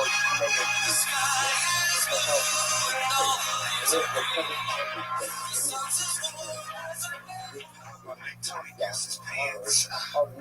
We all been raped before, right? What's happening, right? Like we all had that run-in with that pedophile. You remember that? Like, he got all this for a piece of candy. You know, because I don't care, like, you know what I'm saying? Like, you know, you like, fuck that. You can keep your Snickers, sir. I'm not helping you find that box plug. You know, like, even like, I don't care, like, if the man had his thumb on your ass for 30 seconds, you still gotta go to therapy like the rest of us. You just can't get out of it. I don't really need therapy. Yeah, you do, motherfucker. You gotta join us. Because I was talking to a girl, she was like so worried about getting raped. Like, you want me to my car, I'm afraid to get raped. I'm like, you really gonna look that good? You know what I'm saying? Like, but then I'm thinking, like, I'm worried about getting robbed. The only thing he taking is some pussy you keep that. I'm gonna take $200. I'm crying forever. Like, I never hear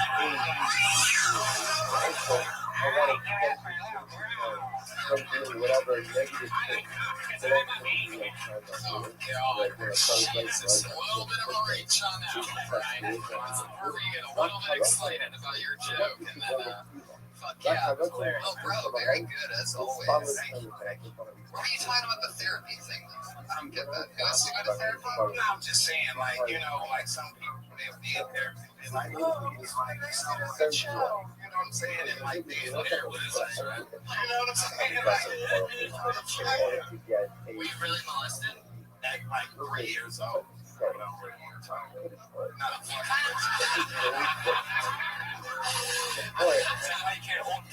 And he also either that or I rolled up to pacify something. Was that fucking pacifier? I got rolled up. Oh shit! Is it running in the family? So you weren't molested when you really? No, I just, cause like, okay, a couple of things happened that brought on that joke. Like, somebody really did ask me to walk them to the car. You know, that's when women actually get raped. They need someone to walk them. Yeah, but I'm like, if she did get raped and I wanted to fuck, I might have to do, like, you know what I'm saying? You already started. I think that's a great way to also take it, is that, you know, you're not, I think the perfect tag to that, in my opinion, what do I know? But I think it's like, you're not good looking enough to get raped anyway. And if you were, I'd be the one raping you. You know, I also have some about ugly chick that, you know, like, dudes want to sleep with ugly women, but it should be like illegal to rape an ugly woman. Like, you want to fuck her, but you don't want her to know that it's you. Like, you catch her from behind you, like, yeah, bitch, yeah, yeah. Like, who is this? Wrestling with I see your shoes, cow.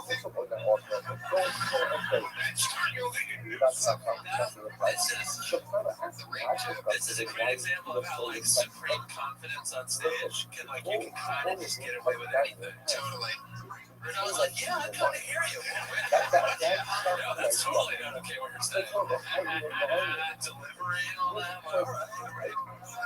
He's like the most lovable guy. Yeah, Lil Bro always crushes. We're going to keep moving forward. Another great set of Lil Bro. Please follow Lil Bro on Twitter. Always funnies. Worst way to possibly spell Lil Bro. Lilbrough. Lil Bro. So for those of you on Twitter that like following people with unfollowing Twitter handles, you can follow him there. Yeah. Almost looks like a new name to me. I don't think this person's been on before. Parker Searfox, everybody.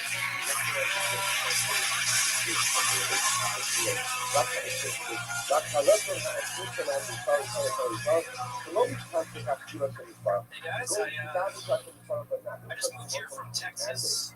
Or required Say, no so problem. I moved here from Texas. People say that people from the South are extra nice, which is true. And that people say that people from the South are extra racist, which is true. But I have a theory. I think that people from the South are extra nice because they're nice to half as many people. Like, I'm not saying it's right. I'm just saying mathematically we got like a well of niceness, and they're like, oh, let's pour into the white people bucket. Whereas us non-racists, we give everybody just like a Dixie cup of nice. It's not just about race. It's you know, whenever serial killer comes out, the news always knocks on their doors, and the neighbors are like, oh my god, I love you so much. Now, proves that serial killers are extra nice to their neighbors and super mean to their Boy Scouts. Like, they'll feed your dog while you're on vacation, but he's not feeding those Boy Scouts. Now, lipstick. Parker Searfox coming in and killing it. How long have you been doing comedy? 2 years? Yeah. Austin? No, Dallas. Well, you know where that is. That's where another man from Texas, the Iron Beach. Oh, no way. I lived there for like 25 years. That's crazy. 1979 to 2007. Have you ever heard of a little band called the Dirty Crapper? The first time I was on it, we did look up his videos afterward, and we had a good time. Oh, you've been on the show? Yeah, just once before. You looked him up. He was in Dallas at the time. You said he played a lot on Dallas radio, right? Yeah. Just a little bit. I told you that was about the grunge era, cocaine and stuff. We weren't getting a lot of airplay with her, so we focused. Right. I was like, yeah, right. Yeah. Surprised that during the grunge era, your B-52s meets fucking Spin Doctors. Yeah. Didn't make it. Yeah. So wouldn't you say in Dallas that the black people thrive there, wouldn't you say? Because the cost of living's cheap and They get a lot of good jobs. I mean, did you say fly? Yours. So I'm just saying, you know, you say racism, but I don't think people understand that in Dallas, the black people thrive there. They do great. They got great jobs. That the cost of living there is lower. The city's a lot cleaner than this city. I'll tell you that much. But they thrive because it's cheap to live there? Well, just they do good. They do good because they don't really love the brothers in Dallas. It's a perfect example of another week with the Iron Patriot and accidental racism. This has been an ongoing thing on this show. He doesn't know when he's being racist and when he's not, but you just said that black people thrive there because it's a cheap city to live in. You would talk to them. They'd say they love it there. Everybody's nice. They get right. They make good money. Except for the blacks. I'm watching this poor black lady shake her head slowly right now. Like, what the fuck did I walk into? I like this fucking robot until right now. You know something happened tonight. I've been on this show for 5 months. The first time I came here was on June 10th. Tonight, for the first time, I had to pay for my bus because the female mother is riding the bus.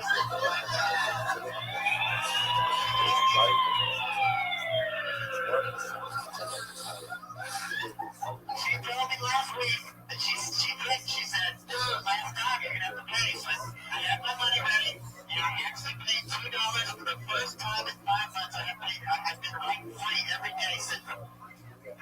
I didn't blame her for it. She was nice enough to just tell me and give me a warning last time because she could have kept me off because I didn't have my money. Well, you're mad that you had to do what literally everyone else who rides a bus has to do. I just wanted to make that announcement tonight. That was a pretty historical event that happened for the Iron Patriot.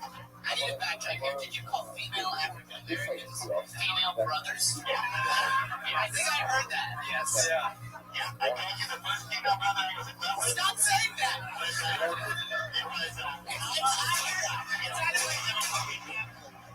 It's sister or female black chicks.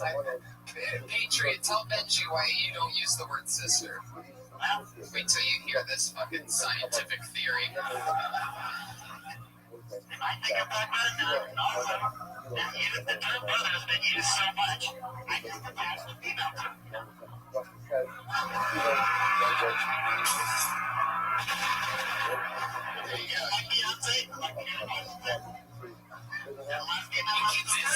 This is accidental racism still happening, by the way. He's now rattling off the handful of black women that he likes. I like how the marriage feet. I like the cross her feet. She's got cute nose. Good Lord. That hat next week is going to have a spike on it. I get the feeling he's coming in next week with a white hood on. I do say sister, my soul sister, so that's what I did. Soul sister, no, but I'm trying to forget all these songs that you do. Oh, getting a little bit argumentative. Bad Tony. Alright. I love it, Patriot. Another week of accidental racism with the Patriot Workers here for us. Great job, man. How long have you been in LA? Just a year. A year. Well, welcome. Keep doing it. Keep rocking and rolling. He's at Fear Sauce on Twitter, everybody. There he goes, Parker. Fear Sauce. Fear Sauce. You got that. Fear Sauce. So if you're afraid of sauce, you fear sauce. Then follow him on Twitter. Good perspective, good jokes. He's from Texas. Got it. You got any jokes about being from Texas, Patriot? no, I told you what I thought about Texas. Someday I might go back up to Columbia. I'm going to have a triumphant return there someday, and everyone's going to know me. I'm going to be able to help some things. Okie dokie. Your next comedian seems like another new one, Emily McCarran,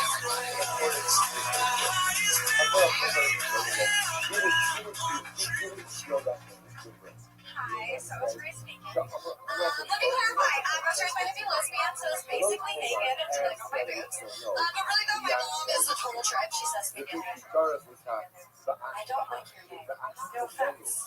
I thought I named you. But it was a mistake of my youth. I think we should legally change your name to Emily. Yeah, so my mom's a single parent. Only one in charge of my name, but she chose Emily. The name she hates.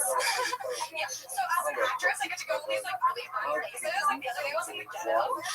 And this homeless man comes up to me immediately and he's like, oh my God, are you okay? You don't look like you belong here. I can help you if you need help. Do you need money? I'm really scared for you. Can I stay here? So I don't know what that says about me, but I haven't just laughed that there's still good men out there. It's sad that he lives in a trash can. But you know what? At least there's still good men out there, you know, besides Jesus. Over here. Oh yeah, and by the way, my mom was also raised naked. My grandma, as you're talking.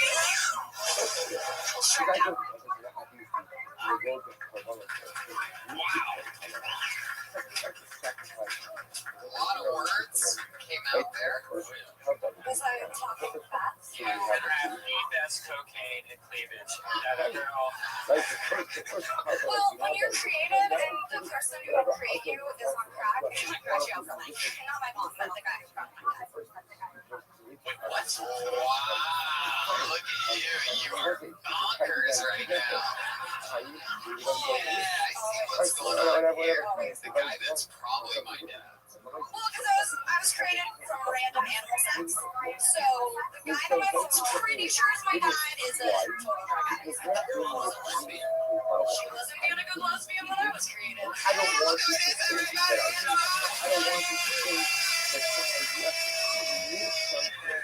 But yeah, he's been on Kill Tony. Thank you. I'm a big fan of yours. Fuck yeah. Hell yeah. So, what did you say during all that? I was raised naked, What does yes. that mean? Literally? I know it's bad when Patriot's asking the most questions. I'm from Santa Cruz, and my mom and all of her friends, besides being lesbians, were hippies.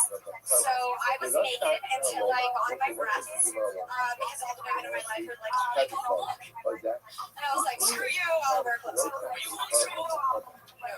You didn't go to school, like, So I would wear clothes, that's why I would wear. you just come home and get naked. Sometimes on the bus. There's trails of clothes to the park. To the park. We lived across the street from a park. I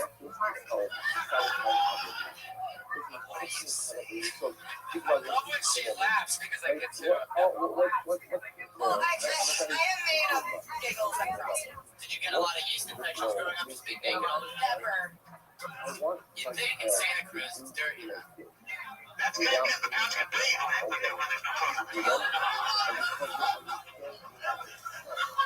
Did you just call a pussy a pouch? Yeah.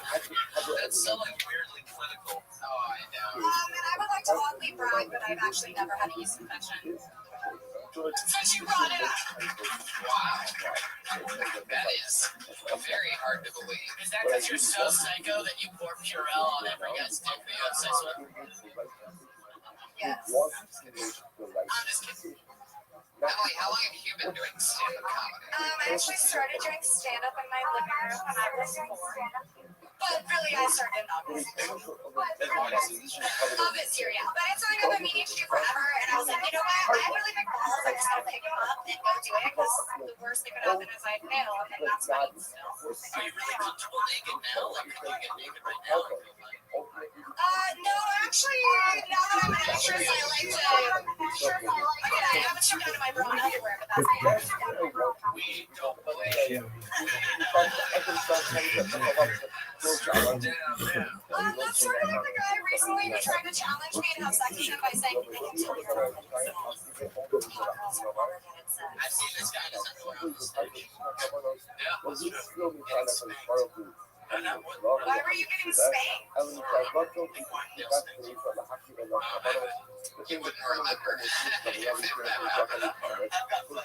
It's really in your drinking days. I remember doing that. Someone said something about like my dick or whatever. I'll take the shit out of it.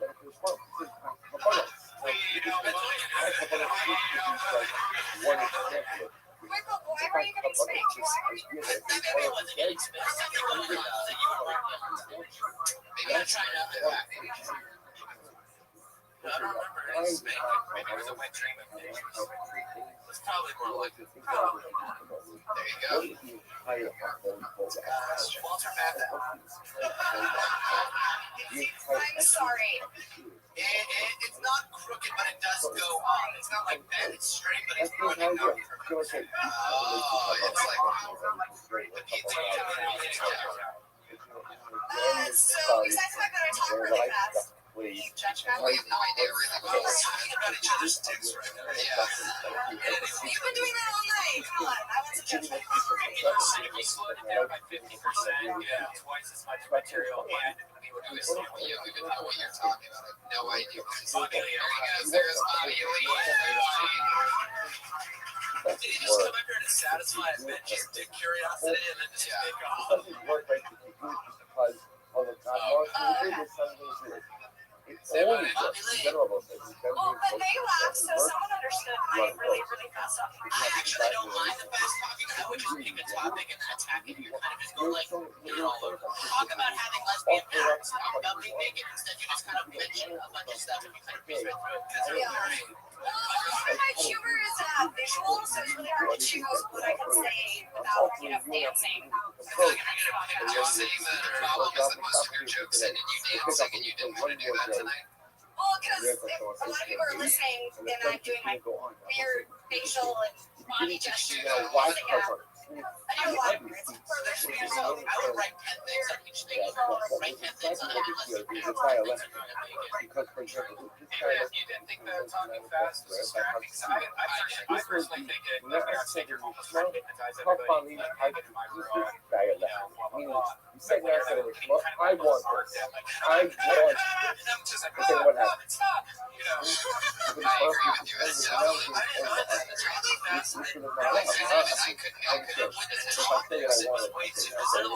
They're really unusual. Not to make what I wanted to great, right? But when you want it, sometimes you get it just wake up and you're ready to go. Happens in the morning. When I wake up and I'm not ready to go. I'll take Bobby up before I come home. And stick with one topic at a time. And Next time I'll tell you the jokes my mom's great. Incredible dialect. there you go. That's a It's all about how she's a really crappy It's parent. one of the notion that female I is love the that one crazy area, laugh that you have the one after area everything you say. where a lot of the nation Just did it again. You don't even know you're desire doing on it. your head. I know. Why do you not Emily why McCarran and everybody. Follow her on Twitter at Cartwheel Joy. yes, we want I Jesus liked her. He's playing. He brought up the zip. This is a crazy house tonight. I love it. Okay, going back to the bucket. We're flying through. You guys having fun? Having a great time. Have we cured your blood yet? I love it. This is another new name. I'm very excited about this experience. I got it for Jordan Chase.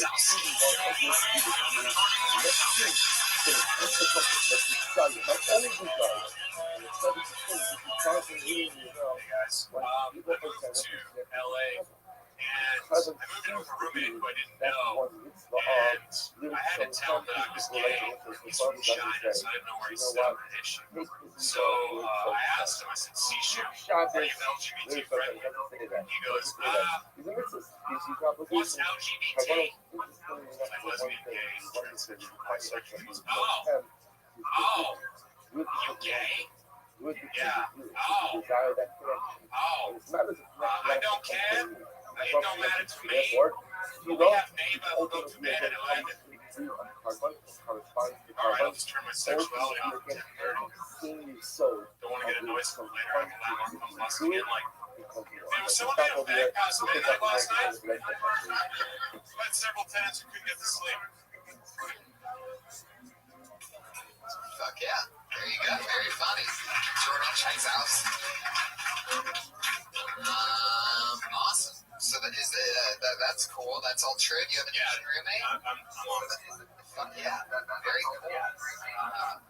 Fuck yeah. You guys think very cool. Were you offended at that other comic's gay stuff? I thought he was gay the whole time. And then after He did sound gay. You know, there is a thing. I talk about it on stage because I get it a lot too. There's a thing with enunciation. I agree with you guys. I don't think he was gay based on how he was dressed. That was well, that too. But the way that he talked, I could sort of hear a little bit. There's like a thing. You don't have it even, but you are gay, right? Yeah. Right. Some guys that are like Martindale, like Jordan here, that are just like, yeah, I'm gay and I'll butt fuck you, and they don't have that twang like Skylar had. Canada. Oh wow, what part? Edmonton. Interesting. Yeah, I've been in Toronto. Nice. Yeah. Mama. Yeah, fun fucking club, right? How long ago were you there? I did the absence of 6 months ago. You notice anything different about being gay in Canada, being gay here? I was in the closet. Loose here. Yeah, I feel like if you're gonna, make them entertain it,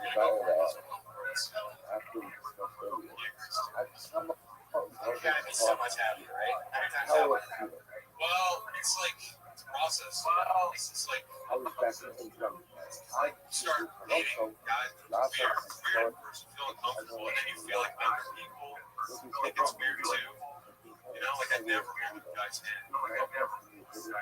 Right. I would just talk about that. The slow process of like you start, first you just doing tickle tortures with each other, and then you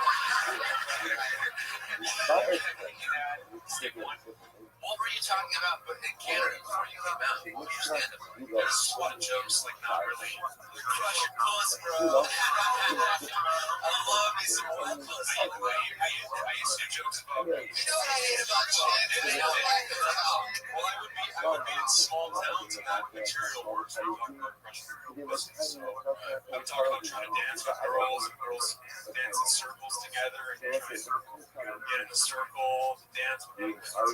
Jordan, this is all really funny. I'm really looking forward to you talking about like that hand holding and more stuff like that, because I think that we're living in an age where people are totally ready and down to hear what it's like for somebody to come out of the closet and sort of like I think it builds tension, like that feeling of that sounds rough at times, and oh wow, I feel like they'd be going on an experience with you. So definitely, like I would totally get into that more, because that's all you coming from Canada, being in the closet. Now you're an American and out of the closet. Two totally different things. I mean, that could really define who you are. I mean, it's the type of set that could be on like the Tonight Show or something like that. Like it's like where you live. You're middle America. You're like accessible. It's not like it's not awkward. I've also thought though, like it might be off-putting because you can label someone. Like you see that and you know they're gay, but especially some who's paranoid about being gay, like me, I might scare them because it's like you can't tell. Who cares? That makes you unique, though.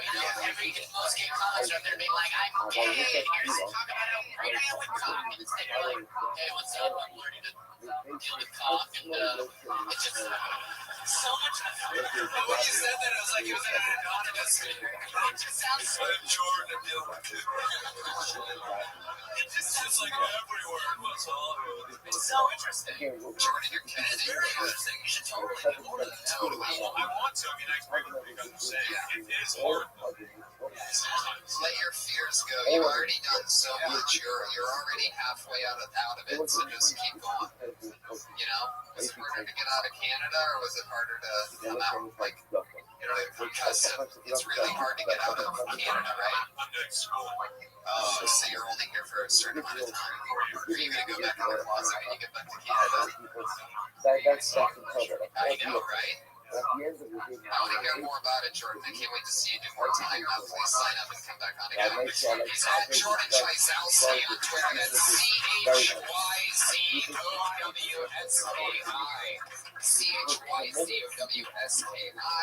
to fly through it. The next comedian goes by the name of Kate Quigley, everybody. You're good.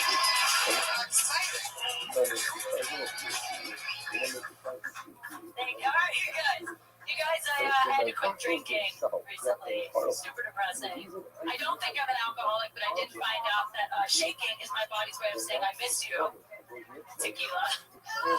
I had to do it because I was having surgery actually for my boob. Just one. Because I got my boobs done a while back, and it turns out that my right boob is like this overachieving superstar. Thank you. But my left is like the fucking lazy eye of tits. No, seriously, it was like Forrest Whitaker's face under here. Okay? Like, I don't know what happened. I go to my plastic surgeon. I'm like, dude, what is going on? Because I've raised them both exactly the same. I spent quality time with both of them. Why is the left one rebelling? And this Beverly Hills plastic surgeon, he looks at me with a straight face. He goes, this isn't medical, but my professional opinion is that this is usually caused from too much nipple sucking. Yeah. I'm like, okay. Then get your mouth off my boob, doc. You know? I'm kidding. He's Asian. How did that end? The cat came over you. What was that I last? say he's Asian. He would just attack him with chopsticks. Oh, I noticed that part, but It's a callback. oh, I see. It's a callback. All right. Great. Yeah. One boob bigger than the other? I would say don't do all that. That is all true. I got it fixed. So was my nipple like where you see it looking the other way, like for real? For real, like one started going rogue and it started like They just cut it off and then like sew it back on. that's not, no, they have to literally like replace the implant. That is some scary shit. Don't do it. Very easy. Don't think about it. Get it, but also get implants. No, it's risky. I So know. you had implants and then one started going crazy. It was complicated. Gotcha. So you still have the implants, they just fixed it. They fixed it. Did you go to some hillbilly plastic surgeon? No, I went to like one of the best Beverly Hills plastic surgeons, and he really did tell me that it's usually caused too much nipple sucking. Yeah, I don't think he's one of the best plastic surgeons, if that's what he said. I recommend that gummy bear boobs, guys. That's what I have. Oh, you do? Yes. Oh my god. Can I touch it? Gummy bear boobs. Oh, Are the Brian, what is that? you're out of control. Oh, Miss Martinez has awesome. Alright, awesome. Gummy bear boobs are regular boobs, like fake boobs always have like that hardness to it, kind of like you're like, oh, this is gummy bear boobs feel like a foam base every mattress where you're like, oh shit. Like, yes, badass. We gotta move forward. I saw this lovely young lady Friday on that man's new improv podcast. Yes, Thunder Pussy. You experience it for Thunder Pussy. Alright, shut up, Patriot. Experience it for Thunder Pussy, everybody. It's the newest show on the Net Squad Network. I'm very excited about that. The great Jeremiah Watkins has been running an amazing show. It's the improvised stand-up show where comedians come on, take suggestions from the crowd, and improvise material on the spot. And it is the newest member of the Net Squad And it's family. great because the comics actually get their, even though it's not their version of their material, they get to put it on a podcast and do stand-up. So that's a hard thing that I've been trying to balance lately is finding a podcast where comics actually have a form of stand-up on a podcast. Thank you so much, Kate Quigley. Thank you guys. Have a great night. Moving on to our final part of the show. As always, we have two lovely young rising comedians who do spots here. Tonight will be no different. And then our special announcement. But first, let's get it started with Sarah Mostajabi, everybody. Here she is. I don't know what the fuck had to happen to me at 30 years old for 90% of the things I own to be Hello Kitty. I have $60 to my name, and somehow I felt I needed a sandwich maker that put Hello Kitty's face on it. So I make good investments with my time. I have a Hello Kitty purse. Just to let guys know, you probably don't want to go here. I don't know what it is, but as I've got older, my purses have just gotten bigger and bigger and bigger. Because now that I'm 29, I need a full bottle of Xanax, and for some reason I do have a whiteout. I don't even know what whiteout is for anymore. You use it to like mark out the markings from your black magic paper talking sticks. I don't know what the I don't even have that. It doesn't make any sense at all. But Hello Kitty is the key to friendship with girls. Oh, your parents didn't hug you or talk to you either. Good. Here's a fucking eraser. Now we're best friends. Seems to be how it is. Alright, thank you guys. So, I mean, you can tell she's been with us since episode 1 of the event every week. The cat meows when she says goodnight. So I would say that something to add to like the Hello Kitty on the purse, like when you say it lets guys know that you probably don't want to do this. So when they see Hello Kitty, goodbye Sarah, like something like that. You know what I mean? Something that's there, Benji, you just done. You checked out for the night. I liked it. I thought it was good. Hello Kitty's a good thing to talk about. A lot of people obsessed with Hello Kitty. I don't necessarily think Hello Kitty is a red flag. It is for sure. Well, you should get into that. I'm kind of the same way. Yeah, you should get into why. Why do you think it's that way? Right now. You just did it as if everybody already knows. I mean, I have a Hello Kitty lighter that I bought today. Boy, that's a whole other fucking story. Right. And that means you don't like Asian girls. You don't like they all like them. On the contrary. Well, they love Hello Kitty, so yeah, you gotta explain what's up. Why do you think it's tell us, why do you think it's crazy? I mean, there's something to be said about you having an attachment to something you had since you were 6 years old and you're completely an adult. And my entire background set was Hello Kitty. It's just so when a guy comes over, he's just like, oh, okay, I think I committed a crime. There you go. That's the new funniest part of that joke. Is it the reality that it is your bathroom set, and then they feel dirty like a pedophile when they're using The fact that I have to scoop like 30 Hello Kitty plushies off before I get pounded that's an issue. There's something wrong with that. That is just huge. I think that's cute. Well, Do you have one? Hold on, let me move the kitty. I mean, it's funny how much licensing they do with Hello Kitty nowadays. Also, like they There's Hello Kitty eyelashes. vibrators that have Hello Kitty on I know, I have it. really? You have a Hello Kitty vibrator? Hello Kitty, yeah. Wow. This kid stinks into that. Hello Pussy, right? Yeah. But I like the doctor since I was a kid. I have doctor t-shirts. That's Maybe it's like Sarah, that's a great new premise. Another great new minute. Take those few tags and definitely try to, like I said, I think the new funniest part is that bathroom thing. Ask yourself questions like, why and things like that. Get more into it. That's a great new bit. Another great new bit. Jesus Christ, you're killing me this year. What is it? What? I've been out of the game for a while. But today, Sarah sent me a picture of her feet and they were dirty. What does that mean? Oh my God. Okay, that's enough. There you go. And Sarah throws us on Twitter, Patriot. Settle down over there. I don't know. What about wearing that safari hat makes you think you're the new host of the show? But you know who's next, everybody. Every week, the same two girls. So here's our next one, the one and only Kimberly Condon. Everyone knows she is. What's up, guys? I'm going through a hard time in my life. I'm going through tragedy. Things are really sad. Because my sister recently turned 18 years old, and she's officially hotter than me. And I don't know how to deal with it. And, I'm upset because I taught her how to do her hair. I taught her how to do her makeup. And now she's just surpassing me, I feel like I've been tutoring someone for a final that just got a better grade than me. I don't know what to do. Things are getting really bad. And, I don't want to teach her. Now I'm suspicious. I don't want to teach her anything. I don't want to teach her how to cook because then I'll have to watch her cook for the man of my dreams. I don't know, guys. It's really sad, and that's it for me. It's a great premise with zero punchlines. So let's get into it. Yeah. What do you guys think? do you feel guilty that It's a fantastic premise. you're fostering all these negative things for your sister? No, because she knows it. She's been a little bitch about it. Like how? But she really is. She's super hot. She's super pretty. She's just, she doesn't.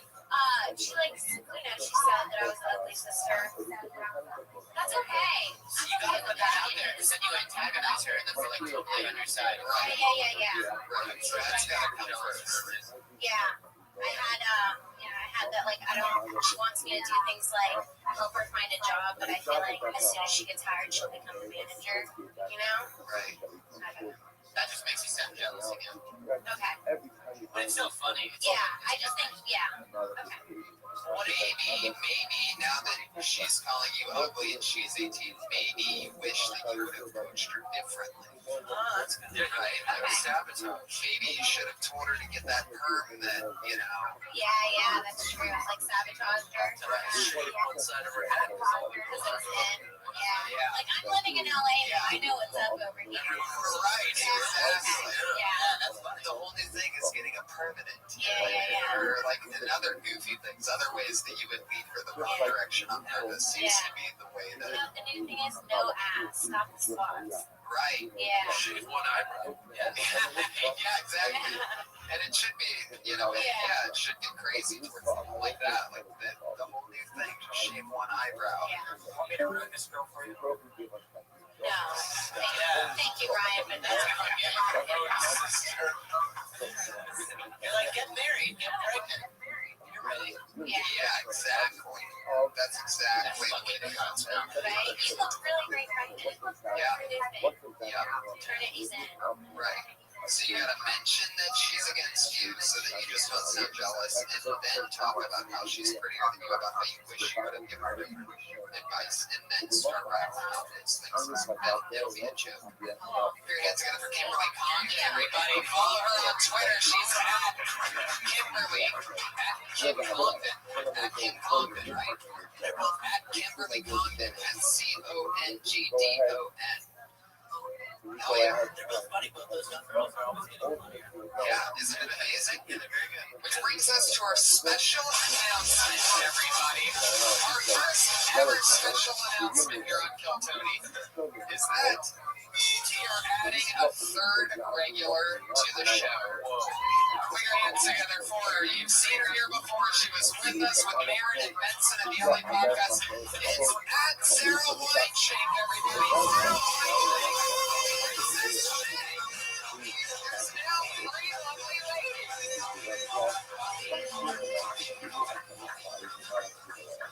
Yay. That's cool. Thank you. Am I gonna do my set? Oh, okay. You guys, impulse buys. I've been doing a lot of them. Okay, I went to the 99-cent store, right? Get a plate from there. Done. A golden plate. I needed 2. Get these 2 golden plates home. Guess what I find out? Not suitable for food. Another impulse buy. This week I bought some peppermint bark. Anyone ever buy some peppermint bark? If you're a female, you know, past the age of 23 and you buy peppermint bark, it's not good. It's scary. You want some peppermint bark for the holiday season? Lots of impulse buys, guys. I went to a boutique. I found a cup with ET on it that said be good. Bought it for $40. Got home only to find out that this ET cup was from Pizza Hut and mass produced. So its value was about $7. But I paid $40 for it. Okay, get some music, Hannah Kitty. Fuck yeah. Welcome, definitely. The newest regular, Sarah Whiteshank, talking about impulse buys, which I think people can relate to this Amazon era, right?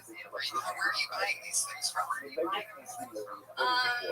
Goodwill and the Goodwill buy. Got tampons at Goodwill.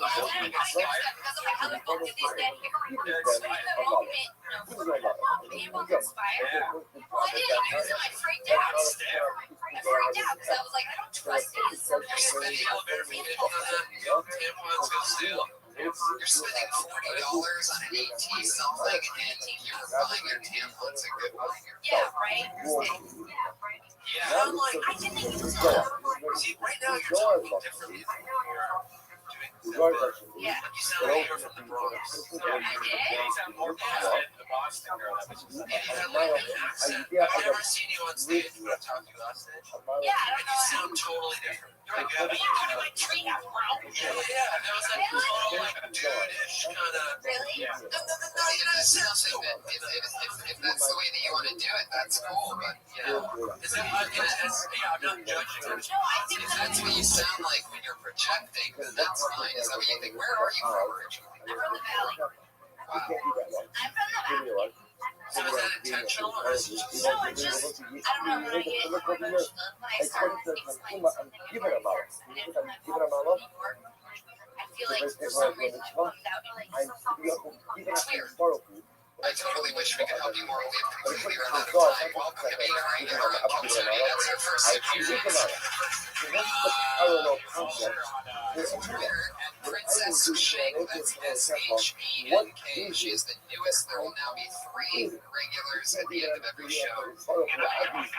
Yes. I don't know for sure, but the lead singer of AC/DC or Jeff Ross is in the background. No, it's Jeff Ross, everybody. There he is. Put your hands together for my good pal, Jeff Ross. Fuck yeah. First time to Kill Tony. How are you, buddy? Thank you, man. Well, we're going to wrap it up. Good job. Good eyes, Patriot. I got that eyesight that you think of. What do you show what it's like when you blacklist somebody?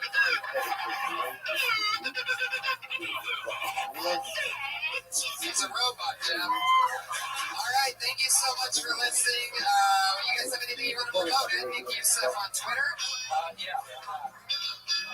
Anything else happening? Anything crazy? No, Listen to the podcast. You got a really awesome place. That's on iTunes. it's on iTunes, it's on Stitcher, it's on SoundCloud, it's on all things comedy, the greatest comedy network. That's tied with the second.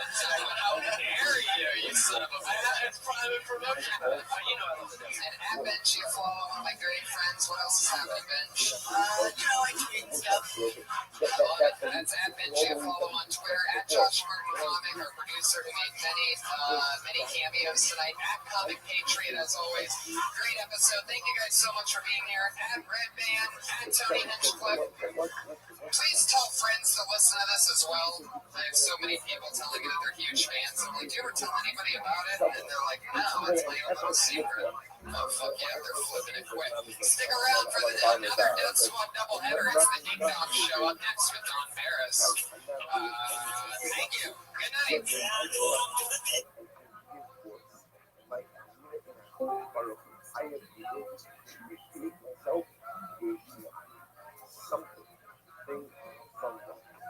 Something from that goes on. I know. Shahaya Bemawakali because it's in my life beforehand. I was really like to close the mind and to close the heart. We call that Carabella Kushay Bar. Buys and Bazas from the Yay.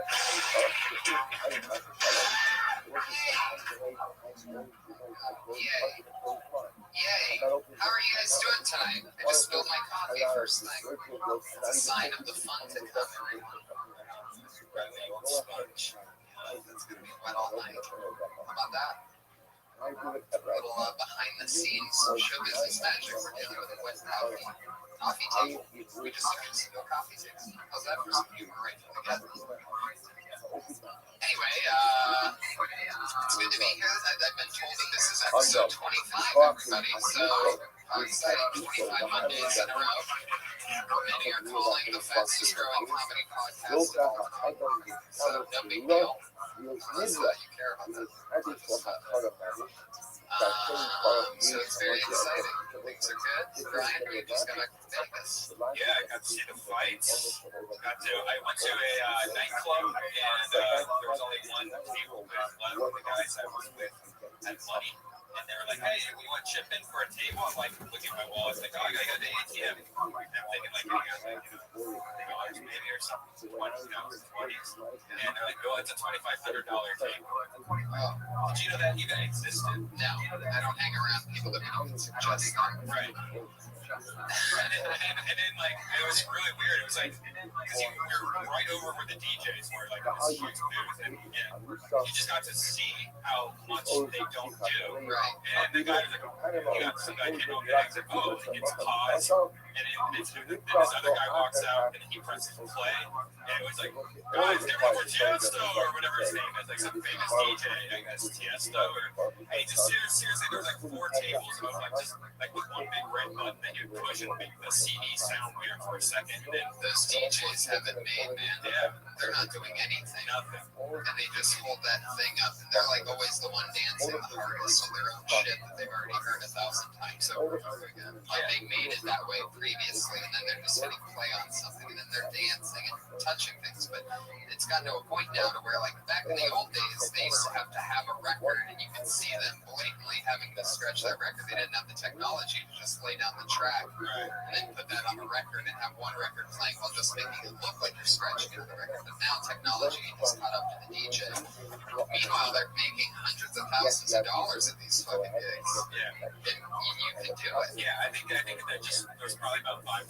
people there, and each ticket was about $100, and then there was booths everywhere. There was even booths that cost more than the booth we were in. They were like, see those booths down there? That's a $5,000 booth. That's a $10,000 booth. And the $10,000 booth was seriously right in the middle of everyone dancing. Guys, come sit in this empty front row, please. Yeah.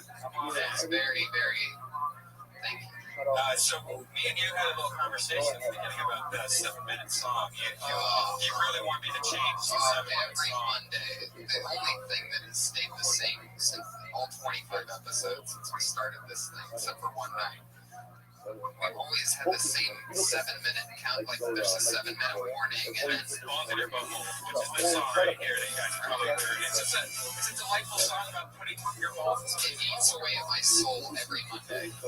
Listening to this before the show starts. But don't you think it's a good, like, balls in the butthole song, gotta go upstairs? I think we could retrain the brain for another song. What do you guys think? Do you guys like Balls in Your Butthole? Alright, well, fuck all you guys then. There you go. They like balls in your butthole. Hey, it's a good vegan song. You think you would like it? Oh my god. Oh my god. Oh my god.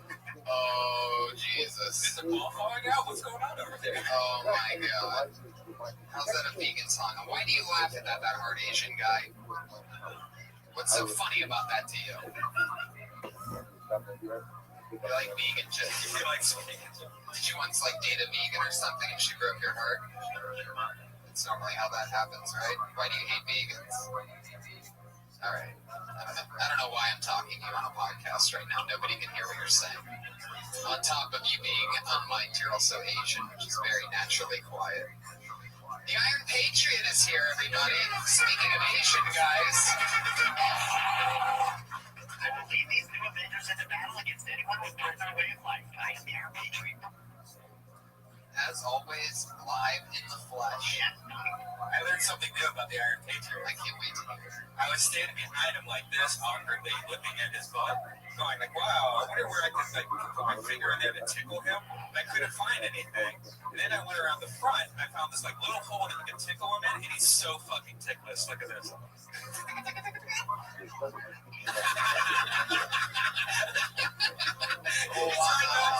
Try not to laugh outside here. He really did not expect you to try to tickle him on the air like that. That's awesome. I've never heard him get like that real. Oh, come on, Red Band, please. That's great. Smaller finger. Red Band, this is Patriot. you gotta be less Red Band. You have to. I need like 80% Red Band right now. Defending balls in your butthole and making me smell your Patriot finger. You're at 130% Red Band right now. Vegas paid you. Vegas blew you up. It's the not drinking thing. I'm trying not to drink. That's what it is. I have all this energy. I have solid stools now. Did you guys know?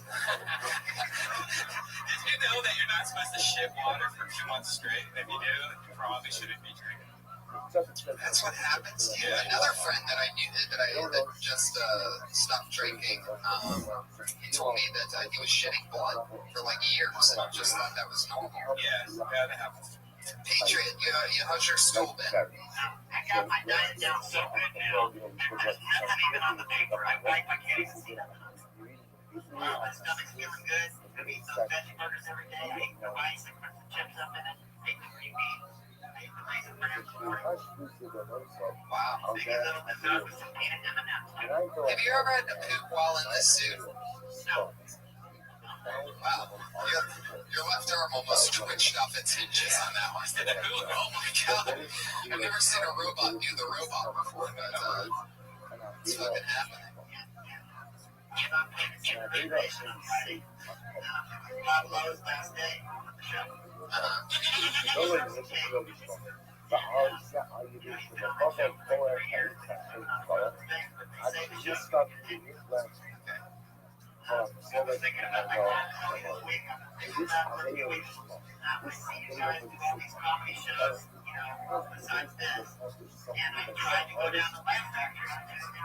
Oh my god, why would you do that? I don't know why. It wasn't for the first time. I got it in Hollywood Empire. I got it in the House of Blues and this club, but not let me in. I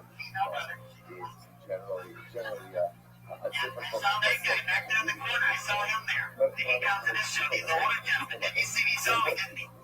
And he said, "Go over top to Harvey." I said, "Harvey did. My guy, he liked me." And I can tell he didn't have much power.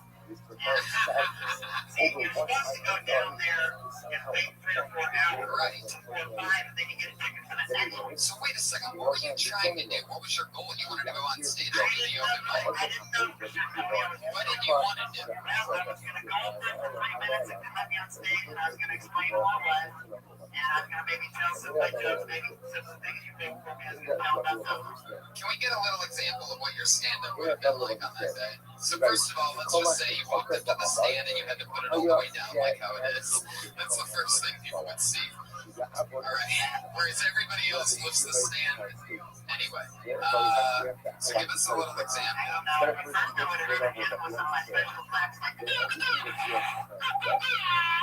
Just to start, a stranger walks on stage, and that's how you do. You just start making noise.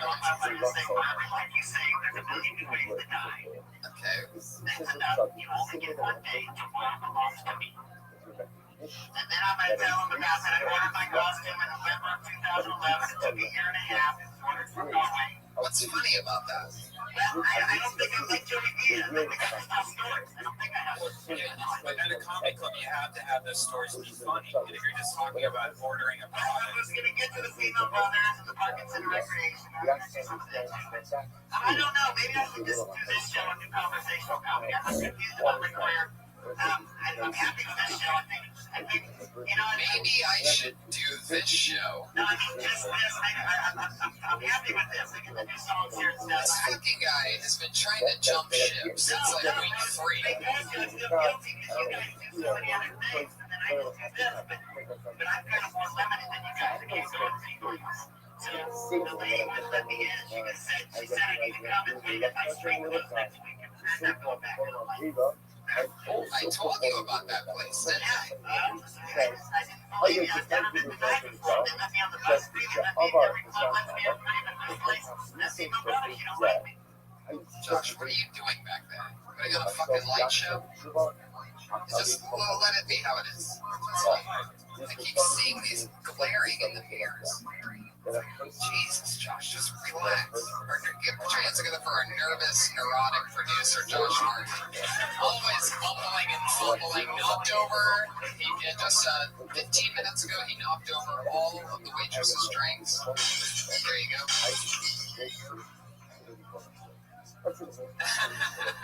Put your hands together for Jenny, your lovely waitress tonight, getting us all liquored up. Brown and Coke. Oh, yes. You got it. And so, fuck yeah. Patriot, I have some great guests tonight. You guys ready for me to bring up my guests? Everybody, it's such an exciting night. I've been waiting a long time to get these two guys on here, and I'm really glad that I got them both at the same time. No particular order. You know this guy from the Death Squad, Punch Drunk Sports Podcast. You know him from his great comedy on the Ice House Chronicles and the Ice House and many other places. One of my funniest pals. I hang out with him every night. It's Jason, the team, everybody! And also, another one of my favorite friends. You know him, you love him from Workaholics, his half-hour special. One of the funniest people I know, Eric Griffin is here in the fucking house. What's up, buddy? How you guys doing? Fuck yeah, great. Good to have you, Eric. Team. Oh yeah, we got you. Welcome, guys. So far, it's been great. I'm like spill drinks from an idiot. We got grown man and robot super good. I think. Now, this is your first time really getting to see the future, right, guys? Yeah, I'm jealous. I'm jealous. We used to have to wear underoos. And I know that. My Halloween costumes. And I know I ran out of reason. It just popped up. And therefore, I can That's see really that's incredible. I don't even know what to fucking say to that. I know a few times here, like after your show, like we need to go downstairs and things like that. And I'm like, if I have an acid flashback right now, did I do too much drugs in the 90s? I know. Jason, I go, go ahead.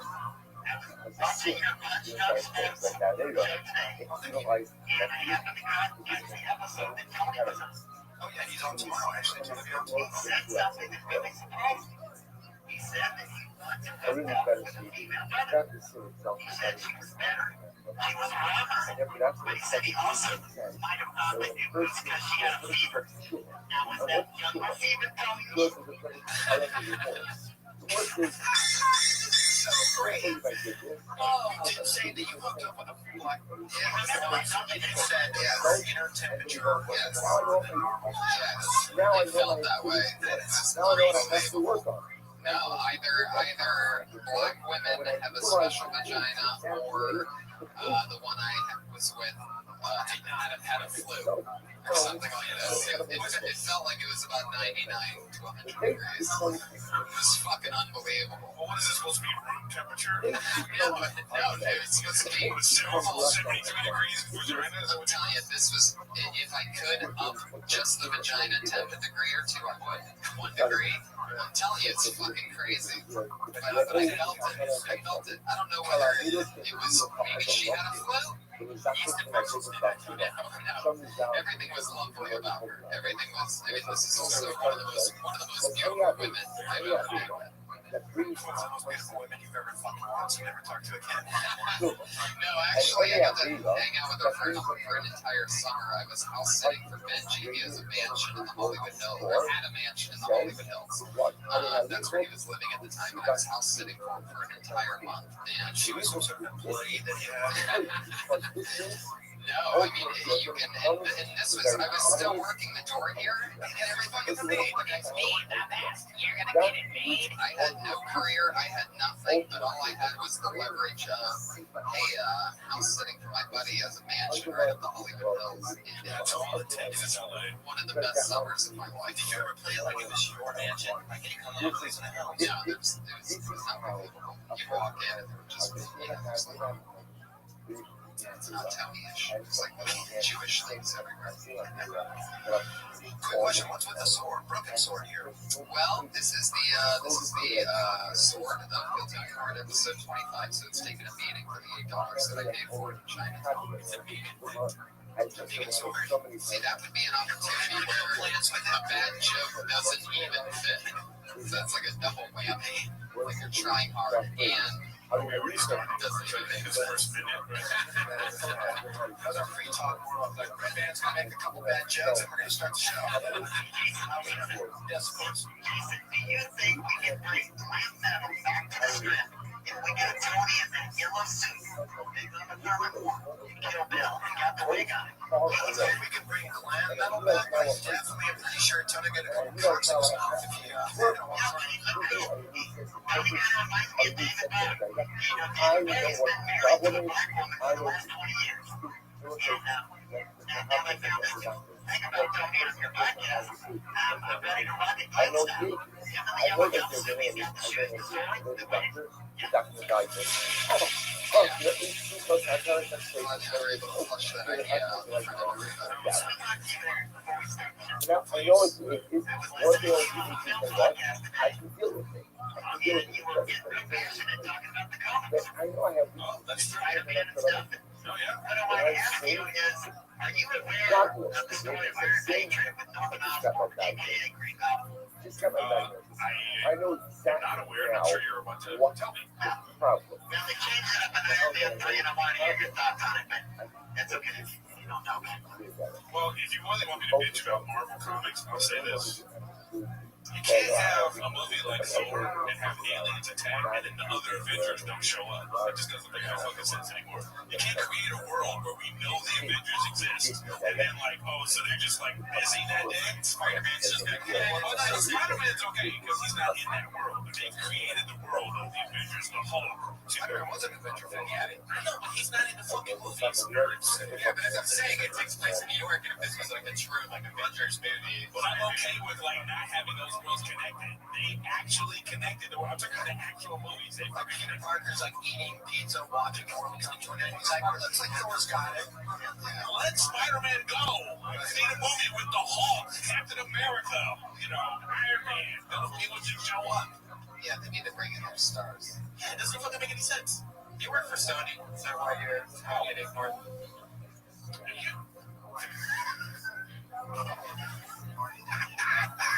Patriot, see what you've done, Iron Patriot? Yeah, the panel's already fighting.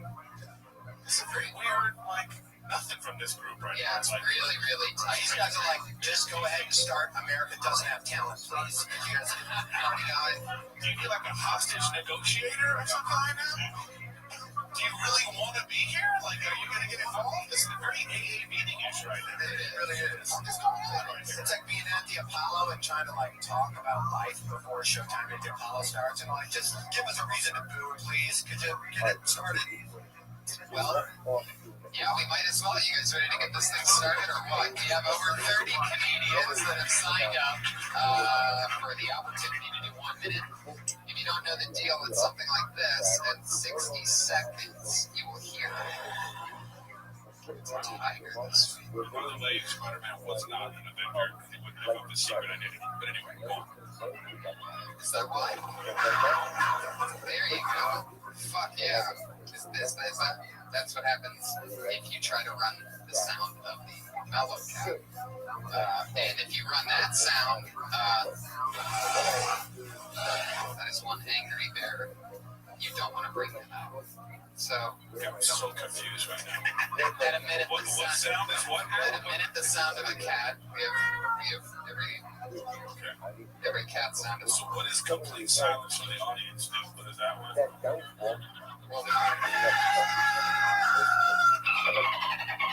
Is that on there? Alright, so we're gonna figure out what we're playing in 60 seconds on the light. I think Redman's still on ecstasy from Vegas, everyone. I'm pretty convinced. Coming back 12, coming back at about 15% power. So it's the first cat or the second cat? Okay, he's just gonna make the noise with his mouth. Just don't do 90 seconds of comedy, people. I mean, you right, exactly. Don't do 65 seconds either. Let's actually do 60 seconds. Yeah. Appreciate that. Okay. Somebody got that one? All right. Alright. Thank you for people paying attention. Here we go. It's Dean Parag.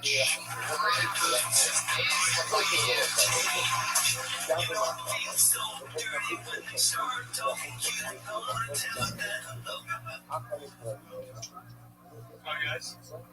So a new comment, and I'm trying to find my voice. Someone's watching Little Mermaid the other day. And I realized, well, Ariel's hotter. Ursula's way more flexible. General place. Don't have to worry about her day. Coming home and blowing up with a trident. And I don't know if it's a vagina, but it's fuckable. That's all I got, man. 30 seconds. So you just did 14 seconds. Wait, that's really it? Yeah, he told you all the time. But I'm trying to, make that I mean, you still got 35 seconds. I don't know, if you want something about You know what that sound means?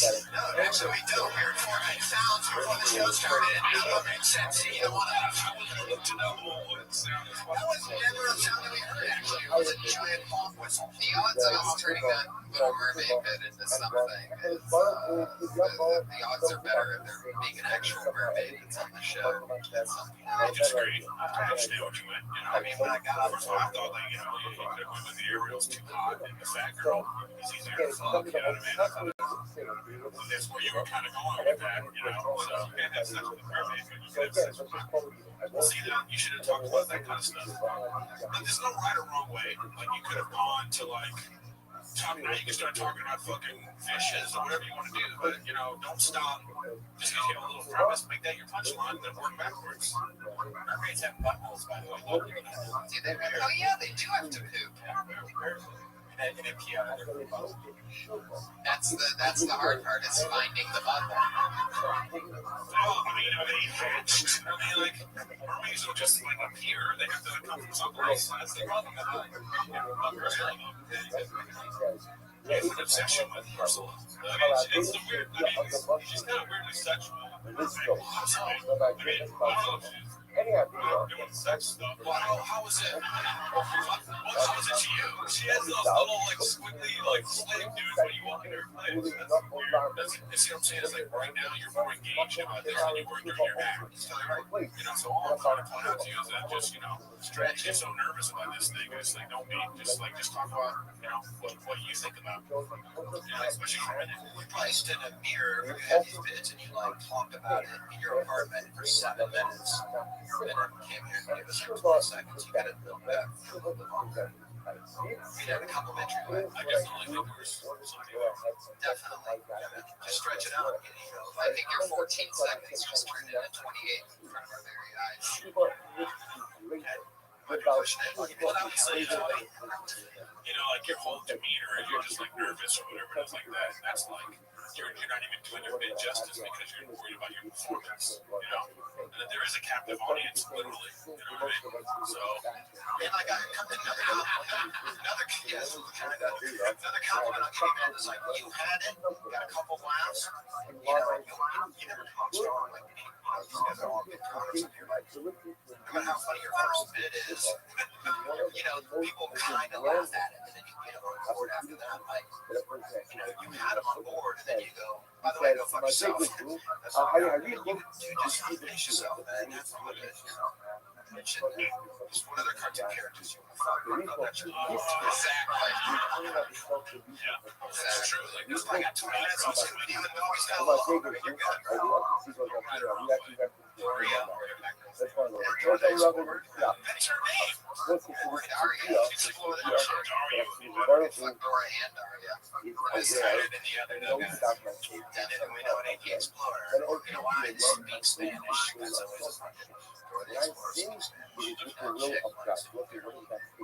She's like 4. That's just saying. Our country's okay. Well, that's all I was saying.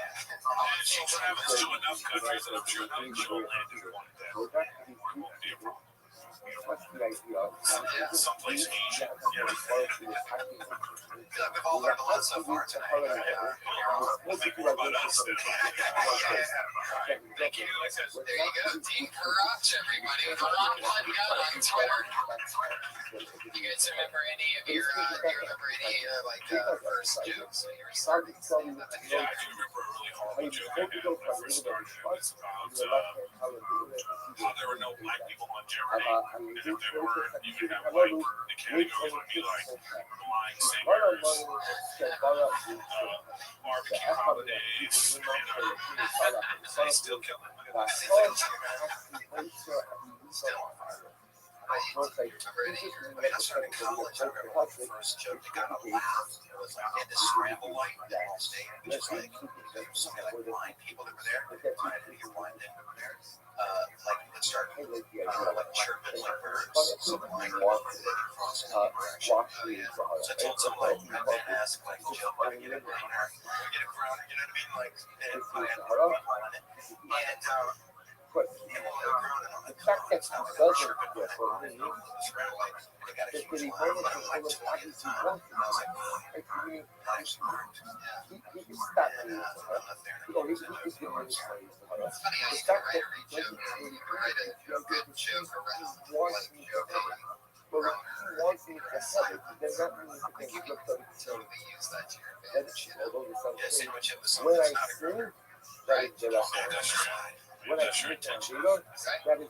Io gonna have this joke about fucking riots. si posso dire la casa, si posso dire una cosa, So there's a guy named Dean. Oh yeah, that's right. You have a foot fetish. You don't have to say they don't have feet. They don't have legs. That is true. It's Really not just on the head, but also It's the torso and the feet underneath. Fuck yeah. Your next comedian goes by the name of Kate Quigley, everybody.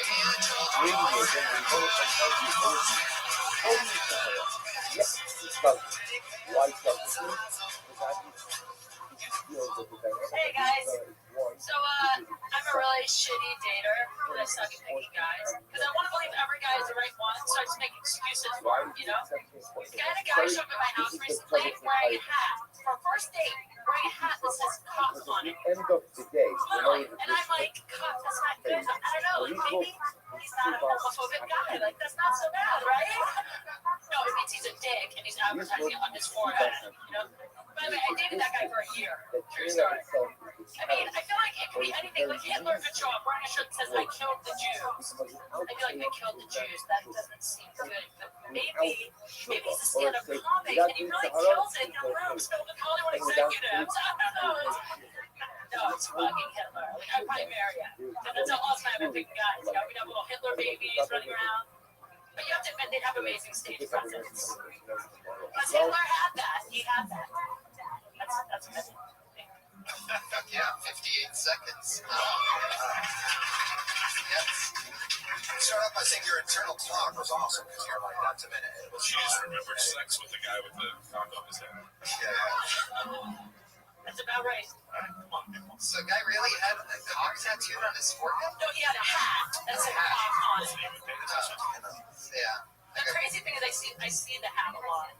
Now, did it just say, like, just cock, or like, because South Carolina has the Gamecocks? No, it wasn't a gamecock. It has a rooster on it that says cock. I have that hat on. Why am I not right? But it doesn't say cock on it, just has a rooster. Well, No, it says cock. Yeah, I have a different varieties. I would say, since we're supposed to be giving sure, because I feel like you're going to save the show tonight. I mean, I want it to be funny, you know what I mean? Exactly what you do. I would say that, you know, instead of like trying to think of things that are funny, just be truthful about how you feel about these things. So I think the joke was supposed to be about, like, you're horrible at picking guys, and then so this is like, oh, these are the guys that I picked, and then you were trying to make the things you were talking about funny, like, oh, Hitler finding the cock thing is funny. It's supposed to say more about you, you know? So you be vulnerable, you be like, talk about yourself, and as a side note, oh, this is how I'm horrible at picking guys because this guy had a cock on his head and I still went out with him, and then you don't have to come up with some like fictitious thing that doesn't ring true. You know what I mean? And it's not just you can personalize that and make that about you and make it about so like when you get on the stage you feel like they know you. Totally. You know what I mean? Yeah, So yeah. relate that. Yeah. They would just say that. You know, they can relate to that. Oh, that my girlfriend. I would say that this is really like this is a tough situation, you know, the comics are coming up here doing this, so I mean, the people that are gonna come up, you know, come up and like you're a minute eight of a, you know, 20-minute set, so it doesn't ring so like false, you know, we're still having a good time, you know, we're up here making fun, we're having, you know, great to come up here and just like, you know, let them get real here, don't sound real, because it won't sound like, oh, that person's only doing a minute of comedy in front of these people and nobody's paying attention, so they're gonna like, blah, blah, blah, you know, just like chill, relax, you know, but that's not even just for you, just for whoever's about to come up here right now, you know, and you can still potentially get a minute, maybe auditions and stuff like that, so you can't wait 5 minutes to do your minute of like really showing who you are, so we'll be back after this. Spoken like the only person up here with a network show. You don't have commercials, but you don't have to say that here. You can actually say that we're just that is the perfect time. Sure, so we'll call it sex. Naturally, you know, fucking it's in your ethos. That's my favorite thing. Let's go visit it. Yeah, we'll be right back after this. You guys know the best thing about Quizmas? It's a left turn, but I'd like to hear it. They have Diet Mountain Dew right now. Yeah, it's small Mountain Dew and a roast beef 6-inch for $4.99. They're a sponsor of the show. Yeah. Oh, well, then we did actually went to a fucking commercial. That's right, we did that. I love Quiznos. We all like Quiznos. And the only thing better than Quiznos is washing it down with the delicious G2 Gatorade. My friends, low-calorie G2 Gatorade. A full balanced meal for everyone that listens. And if you like that, then you should drink Smart Water because that's also something that And if you want to, and while you're doing all that, go to YourGriffin.com. Look, no one wants a baby. Wear Magnum condoms. I'm wearing one right now. But anyway, we also, that's my I've been doing this. About 2.5 years. Yes, If you're just coming up with jokes, that's when you like 2 years. You're just trying to find words that are funny together. But like when you make them just on yourself, like just like Eric says, best advice. there's no right or wrong way. By the way, no right or wrong way. It's just mine. They can have different perspectives, but We're back at it. There you go. There she goes. Kate Quigley. It's a Magnum condom. if you're fucking Kate Quick, you're definitely wearing a Magnum condom. Oh, you. Helping me make that money. Adolf Hitler was a very evil man. But he had a lot of determination. He was a war artist, a veteran of World War I. He was the president in 1923, wrote Mein Kampf, which means my struggle. 10 years later, he was the chancellor of Germany. This is like Actually means translation of my head. this is like dropping your resume while you're raping a chick. Yeah. By the way, have I ever told you about Jeffrey Dahmer and his great ideas?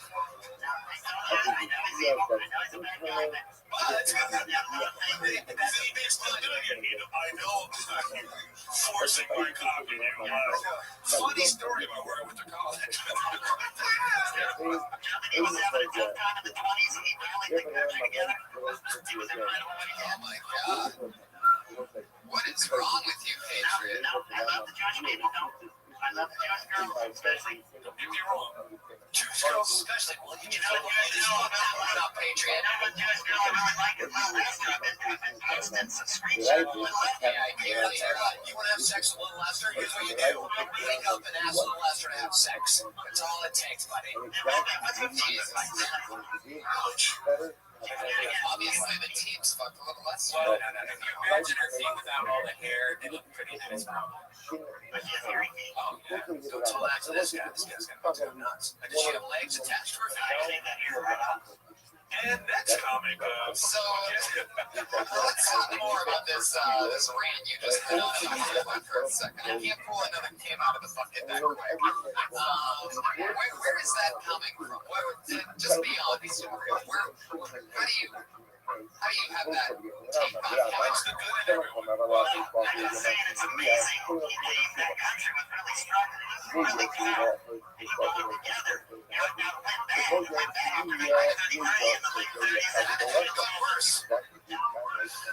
Went bad is a light understatement. The Holocaust? Are we talking about the same Adolf Hitler? She went pretty bad, Tony. I mean, you gotta give him credit. I mean, he was poor at one point, and then he's killing Jews in chambers. He was a nice artist. You ever look at his art? Oh, it's graceful. Really? It's like, what? That's not fair. And he creatively killed people. Yeah, in my book, especially his mustache. The views expressed by Iron Patriot are not the views Gatorade does not endorse the thoughts of Adolf Hitler. Here he is. It's Frank Castillo, everybody. Here he comes.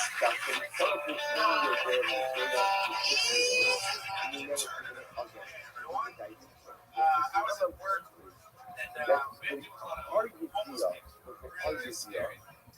our awareness, our understanding.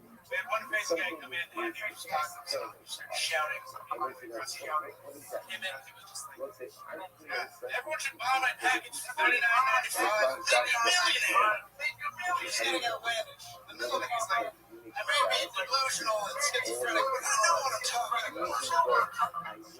And in the middle of it, he started trying to sell candy bars around to people. And he wound up, he was like, buy a candy bar. I need to buy a beer. I'm also like, just get him out of here. So I walked out to get shirt. Can't sell candy. It's like, I know I'm trying, but no one's buying.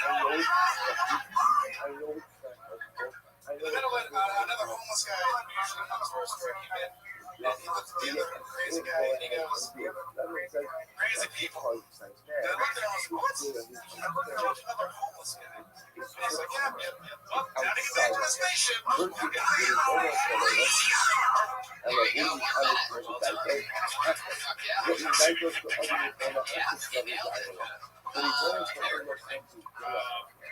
you work? That's what I was saying.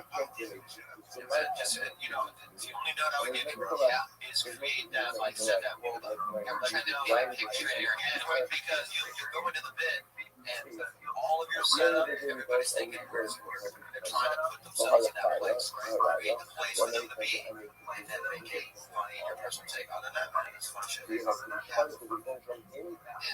for some reason, exactly, I was picturing you like a great shop for service, and like a Kinko's, and I'm like, oh, there's someone else nice selling candy bar from Kinko's.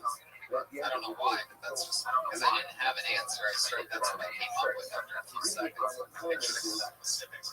Yeah, because there's And everybody player that you play at 55 different places in their heads. And you know, create one round the game. I work at this coffee shop, and this is the shit I do. Right?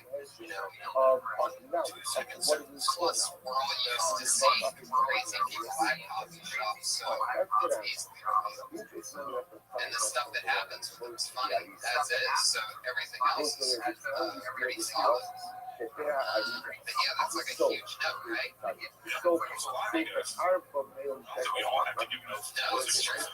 But I'll say this, Frank, you've been on the show a few times, and I gotta say, I mean, that's definitely one of the funniest minutes I've seen so far. So great job, Frank C. Bringing it. How fun. He said the joke where I used to work at a coffee shop. He said the joke about how I know. Yeah, one of my favorite jokes of yours, by the way. what's that? Spider. Yeah, that was it. Yeah, you remember that? It was so crazy. That was like 4 years ago. It was like 6 months ago. No way. You guys want to switch seats? What would that do? Oh,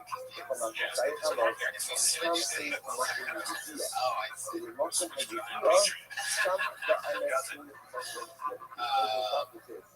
Yeah, it was about killing spiders. I work with all my amigos, and neither one of them likes to kill spiders, but he loves killing spiders. Is that true? Yeah. Trees just fucking, they see a spider, they just fucking tuck and stomp. It's crazy. Anyway, do the tuck and stomp, everybody. More material that I retire. Why? That's, yeah. Do you know the specials? Special and live it on.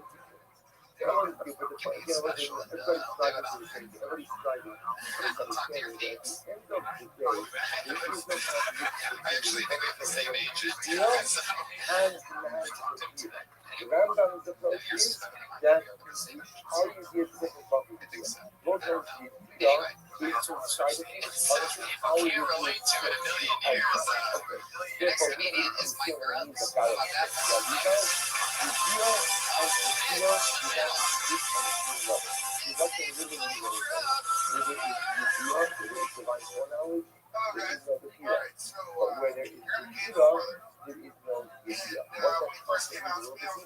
There's a show of Because I thought he was just a straight guy that likes working on stairs. But it turned out like it's not big titties. What are you gonna do? But anyway, so he told me to kind of put me at ease. He said, you know, Mike, being gay is just like being lesbian. I was like, yeah, both fucking weird. But then I started to really kind of put math on it because I'm like, you know, not only I gotta buy you special scissors and a special can opener, a notebook so that you don't smear your writing right with your gay hand.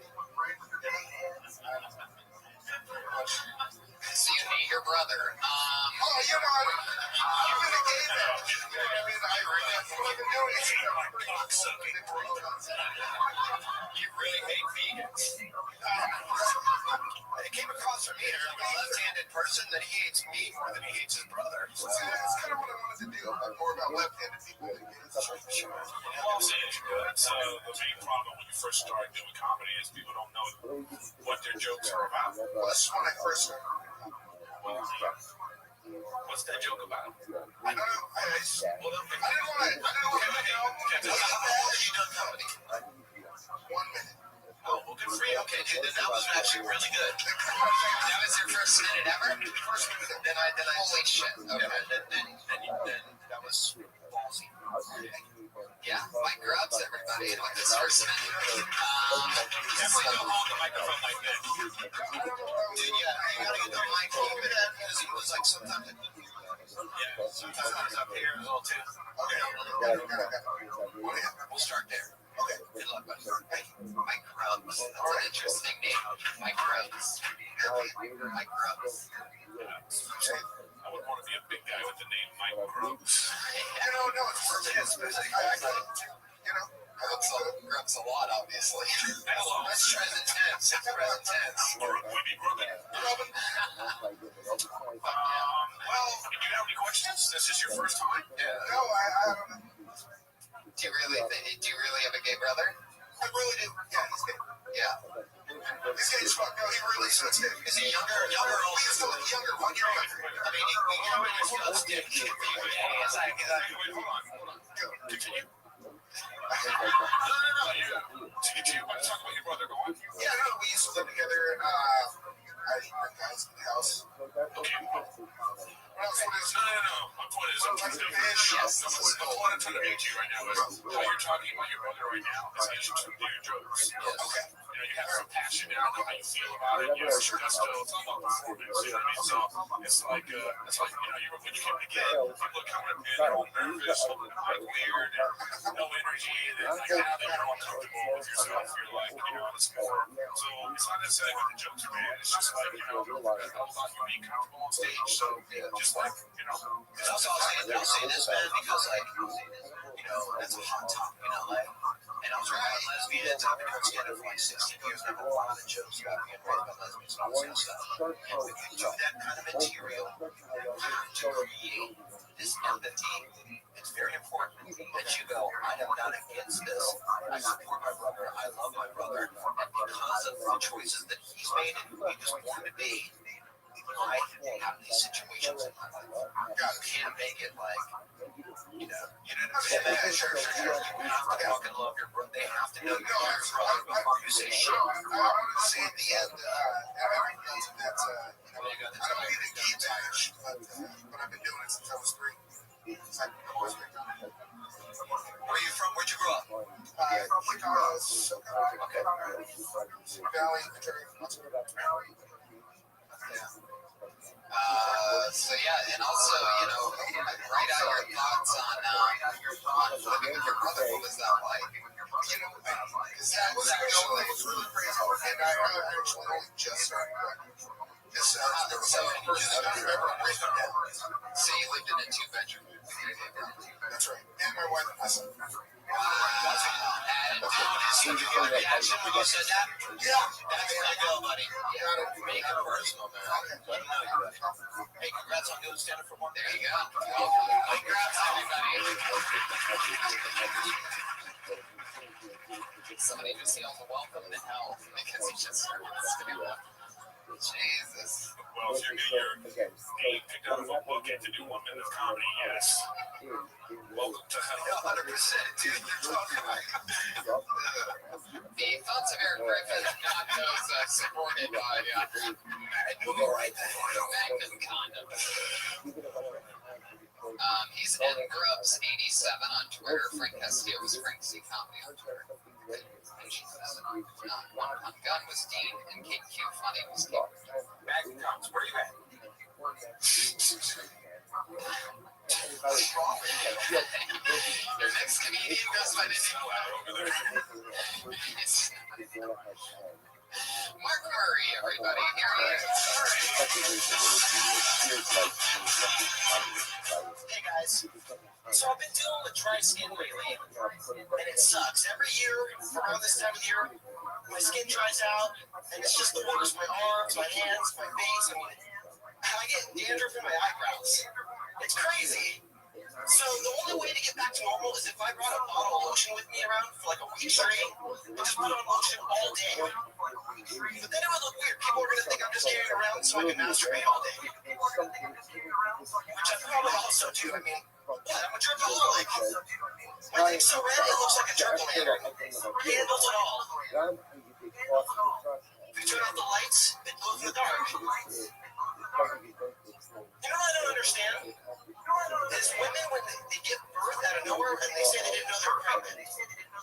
How did you not know? You didn't have your period for 9 months. I told you guys I masturbate a lot. I don't bleed for 9 months down there. I think something's wrong. There you go, 58 seconds. All right. Yeah, you ended with a punchline there. Let's talk about the flakes, man, because I feel like there's something there. Well, personally, I feel like, when you first start doing comedy, you have I just started doing comedy cadence, where it's just like,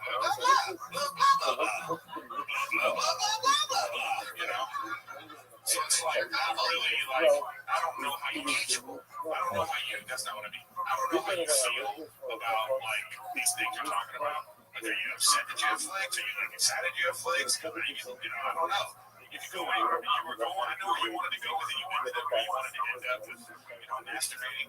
But you didn't have to tip your hand so much. You know what I mean? It's all about the performance thing. It's all out. It's true. I agree with this. Big time. I think your reactions that you got could have been different based on the change in cadence. Maybe not even the words of the change. I don't know if there actually was enough defined punchlines that you were in there, but I think that with the different, your cadence just seems unlikable. It seems like pseudo-confident. Yeah.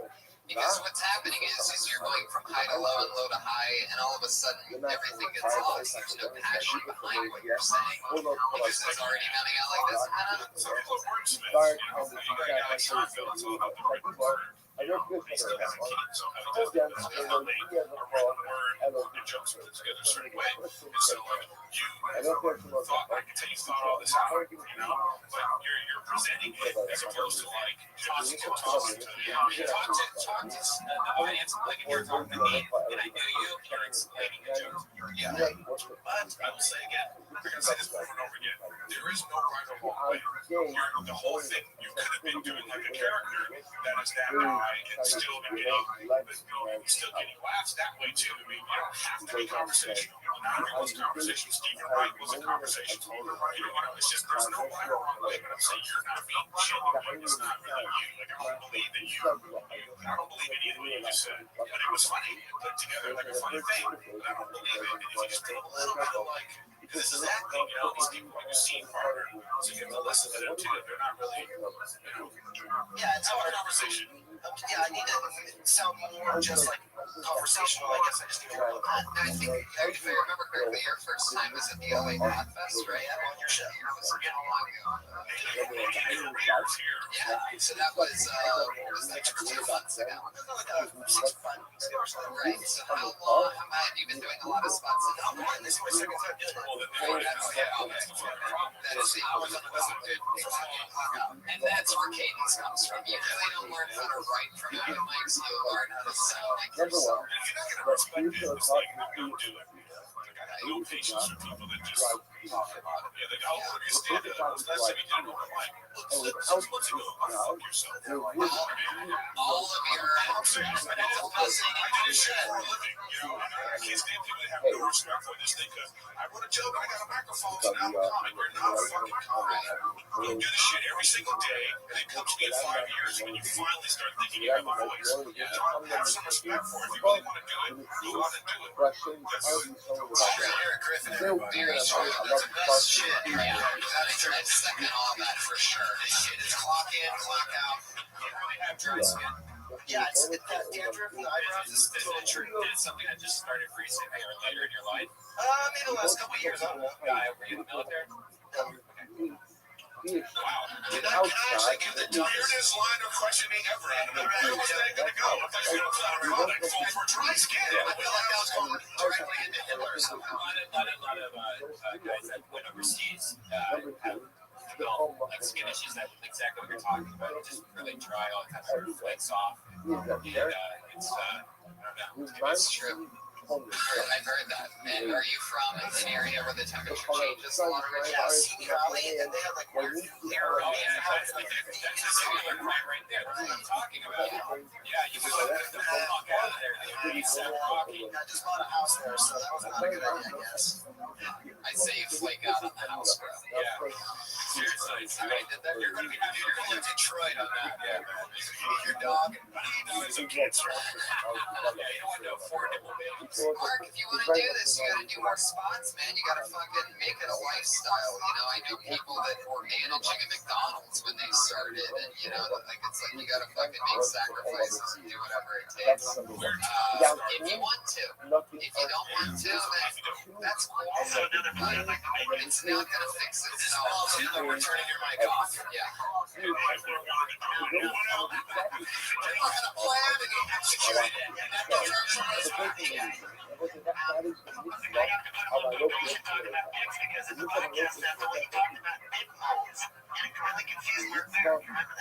I do sort of remember that. But I feel like Dick Holtz went better than this. And when you said that, Like the computer display in front of you, you know.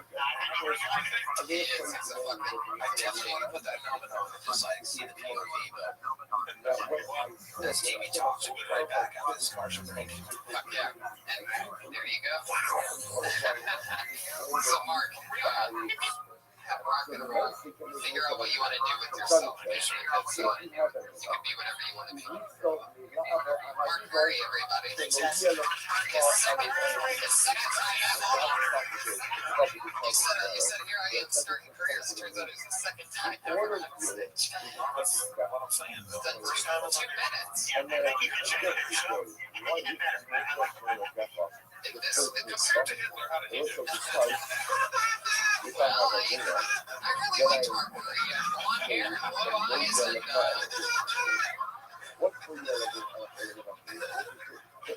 fuck yeah.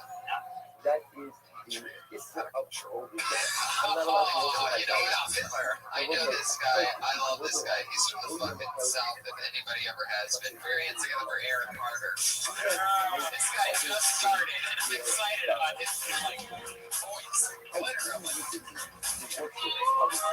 Anyway, I propose my What's up, everybody? How we doing tonight? Hell yeah. It's good to be in Hollywood. I just drove all the way from the Confederate States of Orange County. But like he said, I'm originally from Mississippi. They think we're all stupid. It ain't true. Some of the best chemists come out of our trailer parks. Now, I notice y'all boys out here in California use little different words like caramel. That's got to be one of the biggest candy-ass terms I've ever heard. And yes, Carmen is a bitch. My bitch.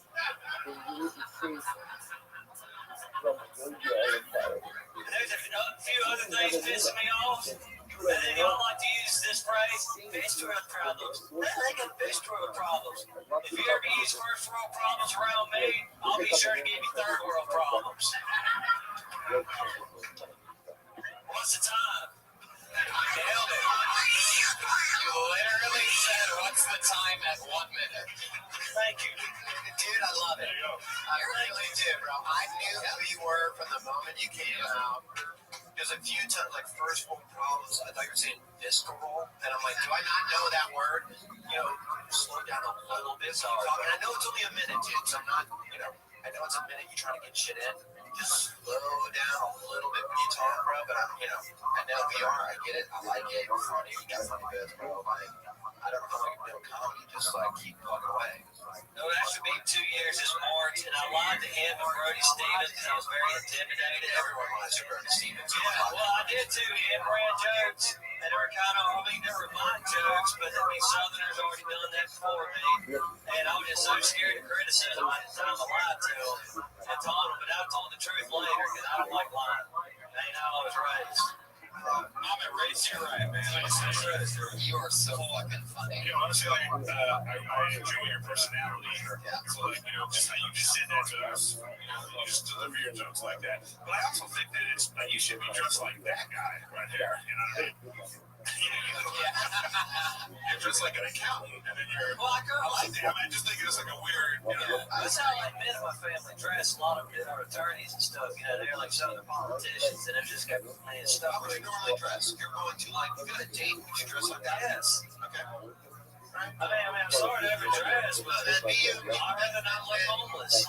No, I hear what you're saying, but if that's how you would dress for a big thing, just be you, bro. You don't have to be a stereotypical like I'm from the South. See, I don't wear NASCAR shirts. I don't watch NASCAR. I don't dip. I mean, I'm an okay hunter. I'm a hell of a fisherman. Talk about that shit. So everything you're saying right now is what you say to them out the gate. You say that out the gate because people do what Eric does, which is like, why isn't this guy in camouflage with a hat that says Cox on it? If you come out the gate and you go, I'm from the South, but I don't dip, I don't beat my bitch, I don't blah, blah, blah, blah, blah. Do that now or all on our page. I never thought of that. Thank you. Oh, thank you, bro. You made me laugh. You made me laugh. Thank you, bro. It's sort of the whole point of this thing. Yeah, that's what it's. Get any Hitler jokes? Not this. I do kind of wish you did dress like in NASCAR shirts because it really looks uncomfortable to me. I just, the whole tucking in the shirt thing kind of right now, but if that's Dude, that's what they do. Or you But see, I was raised by a single mother, and she was raised by a old school Southern belle. I mean, like, she don't got elbows on the table. I could never use my hands and all that. She got to iron your damn clothes, you Right. Yeah, you go to church every damn Sunday. I mean, it's like that. You got to look smooth. I mean, it just stuck with me. And I never thought about everything you're saying are all setups for lunch. Tony's so right. Everything you're responding with. So even if you don't change the way that you're dressing, in some way, I mean, not obviously when you have a minute, we definitely are going to need to acknowledge that this is how you work. Yeah, man, you always dress like you're on to church. You do a 15-minute set, they're going to spend the first 4 minutes wondering why you're not dressed like the way you talk, right? You can spend 60 seconds talking about that out the gate, and then they're yours. How long have you been doing stand-up in LA? 11 years. No kidding, Nah, I got my start Hermosa in March, but after 3 months, I went broke and tan. Then I went back to Mississippi. I did shows for like the troops about a National Guard base, shows in Mobile, Alabama. Went down to Pensacola, Florida. Some open mics in small town Louisiana. How long have you been doing stand-up comedy in LA? Well, I'm trying to tally it up. Tell me everywhere else. 5 months, not counting the year in Mississippi. You're unbelievable, Eric. I totally believe in you. Last week, in fact, after the show, I believe you were on last week, right? No, it was like 3 weeks ago. Okay, yeah, and after that show, I saw a tweet immediately after the show that said this Eric Carter needs to be a weekly regular. And I looked at the Twitter handle, and it was yours. And that Twitter handle is @CallMeEC. He's Eric Carter, everybody. Look the fuck out. This guy's the future. He's like Larry the Netflix guy. sweatiest palms in Hollywood. Larry the Netflix guy. I gotta go upstairs on that. That's a funny bit. Well, I would say one thing about that dude is that it's got you genuinely like him, right? Yeah. And it doesn't matter what he was saying. So I think that's that's a lot of, that's part of it. Some people are heated, some people come off as a dick. But that's part of their thing, it's their charm. So like I said, there's no right or wrong way. He was just likable. So I just hope that he's self-aware of what's going on around him. Okay, like Tony knows he's an asshole. So he comes off like that. He's right. I'm being for real. He's like, I have a thing. And even more recently than ever before, I'm finally even writing my stand-up out of that voice. And it's clicking because the other jokes are hinting at me being an asshole. So now when I'm doing, I'm confirming your thoughts. 100%, dude, because a lot of times, man, what people need to know is like people look for their voice. You're early in your stand-up and you're looking for your voice. Your voice isn't how are my punchlines funny. Your voice really is how am I perceived. Yes. And once you realize how people perceive you, you write your jokes in that way, and that's how you become. So, like, this is my voice. It's the hardest thing ever. Sure is. 100% is. I think the bad one for Tony is good.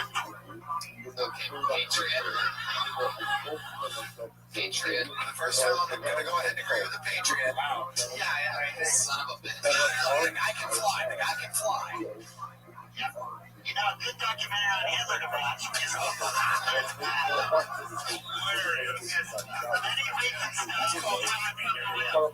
It's called Time for the Wheel by Lenny Riefenstahl. Came out 33, the Nuremberg Rally. It came out 33. Okay. This is good. Is there any modern ones where? Yeah, a lot of good documentaries from 33. Yeah, you can watch it on Netflix. I bet. Lenny did regret that. Lenny Riefenstahl regretted that she did that later on. I think I went back and read it. Patriot, this is fucking bad. This is bad. Don't be surprised if you get a call from Parks and Rec this week and they're like, it ain't happening. Hey, put your hands together for Sean Conn, everyone.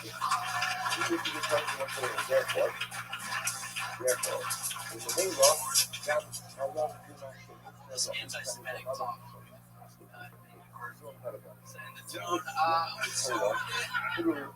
Store day, you gotta get ready. Go back home. One thing she's been rasping from the guy just walks away. Look this guy, like, man, have a little bit of pride. That's quite what I learned as a person. That's not what so it was given to He's understanding. and therefore the reward for killing What kind of business is this? I think somebody been aggravated and assault. when I heard Anyway, Scott, however, I'm not saying two wrongs make it right, but both needs to be described. the Royal Fellow So they give him the Scott 66 horses and walk away. I will say now, while it is true, it's really There you go. 55 seconds of Sean Conn. I'd say one thing I had to do. Your voice on if you're very quiet or yeah, because it was like I tried to turn it up and I was like, whoa, that's way too loud. I mean, I could understand what you were saying if I really paid attention, but it was just like, I was like, whoa, I can almost not hear, understand. I hate self. That's butter. No, I'm very kind of honored. That's funny that you say that because I felt that you were a little arrogant when you came on stage. I did too. Are you being serious? No. So I agree. So That's okay, but the problem in Hollywood is still an image business. It's still, where you have to perform and project. The problem in this business right now, especially in Hollywood, is that the pretty comics don't think they need to be funny, and the ugly comics don't think they need to be pretty. And it's like there's like that's a t-shirt. That's a t-shirt that I would wear. There's a middle ground that has to be done. So you can't be able to just. What I'm saying is like it's still your job to like project, to like do all the performance things that are important in a thing, and then all this swagger that you have, it will come across even better, and people will laugh at you. Are they going to hate you because of it? And they're still going to be. That's what you want. Like what I like about you is that you necessarily don't give a fuck if these people laugh at you or not. Okay, but what I'm saying is that you still have to have a little bit of like, a conversation with it. You're still performing. You know what I'm saying? You're still performing. So it's like, even when you came on with the one thing I liked immediately is you came on and you addressed the Hitler lover right away, because that's what's going on in the room right now. Then you went into your thing, but it's like, project. They have to hear you. They have to hear those great jokes. It's true. They're going to hear like, this joke's just so great. I'm 100% agree. Like you came across like with that opening bit where you're like talk about what was relevant in the room and took that control. And then I was like, okay, this is the most confident comic we've had. And then after like the next 10, 15 seconds, I'm like, oh, he doesn't understand his confidence. You know what I mean? Like, honestly, you misused it by just saying like, I didn't understand it. And you also don't want to get lost into a word or like you think you deserve shit, because it doesn't work like that. I'm just fucking around. I know, but I'm just saying like this for everybody. Like for instance, this building is just a building. Okay, it's run by a person. And if you want to get into this building, that person has to think you're funny.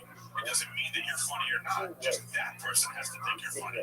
If you want to do all the things to make that person think you're funny, then you do it. If not, you move on to the next thing. Because there's a lot of rooms in this world to make it into a comedy store. When you don't have any jokes. That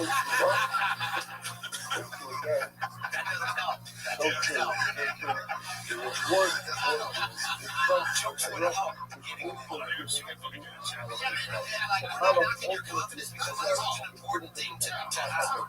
But don't misuse confidence when you're a comic, because to the audience it comes across as arrogance, and you have to create that, like Eric said before. This is your Josh Martin. It's true. The twist on the arrogant thing is since you already come across the way, if you project just a little bit, like 10-15%, it's almost like they're like, this guy's arrogant, but he's doing this for us. Does that make sense? So it's like we can tell he probably doesn't even want to be that much louder, but he's doing it. You know what I'm saying? Like when you're that confident, just a little bit more volume, because that was going to be my note. Absolutely, there's just a little bit of volume control. It's really just the mic anyway. You can still talk however you want to talk, but you have to control wherever you want to hold the mic. But if you give just a little bit, you get a lot more. In fact, I got heckled during something was going terribly wrong with some kind of speech. It was like a Christmas speech or something. Yeah, it wasn't even stand up, but I was saying something and it wasn't even going well. And I remember somebody going, project. And I remember just being this person who I didn't think was that funny, but had a theater background. And they just know the performance side of everything, and I just know how to sort of think of funny ass shit right off the top of my head all the time. It's like sometimes like I'll give this advice and it really can go a long way. It's like, confidence is really great. It's an asset. But just be like, I'm not better than the audience. I'm an audience member that has a microphone in my hand. You know what I mean? And you're having a conversation with 65 people. They just don't have a mic in their hand. What do you think? I think you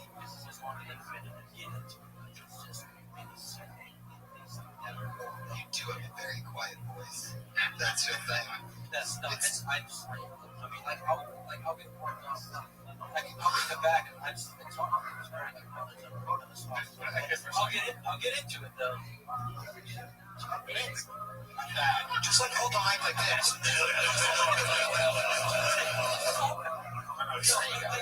I'll get worked up like if it's something that because that's pretty much just a score. So there's no basement where I need to project.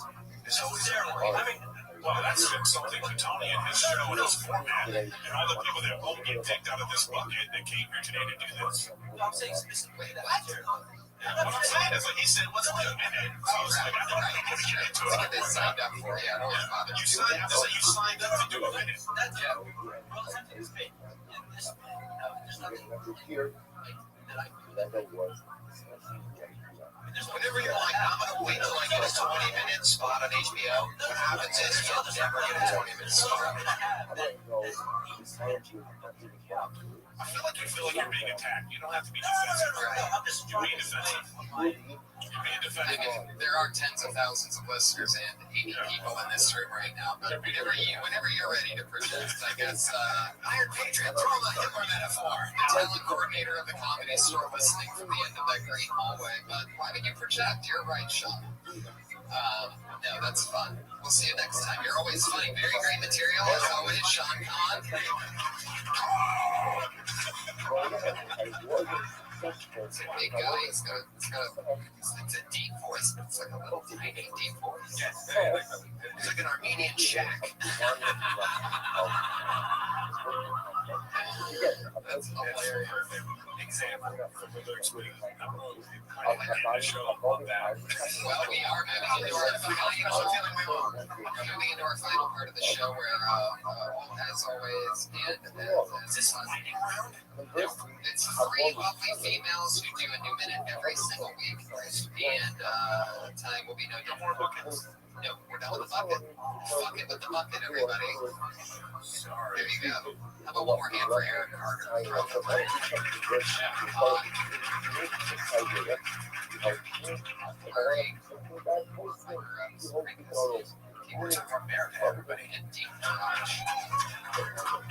Okay, so let's start out with the newest of the ladies. She's known from her performance at the LA Podfest where she made her Kill Tony debut. She's been pretty much on every show since then. Put your hands together for the very funny Sarah Weinshake.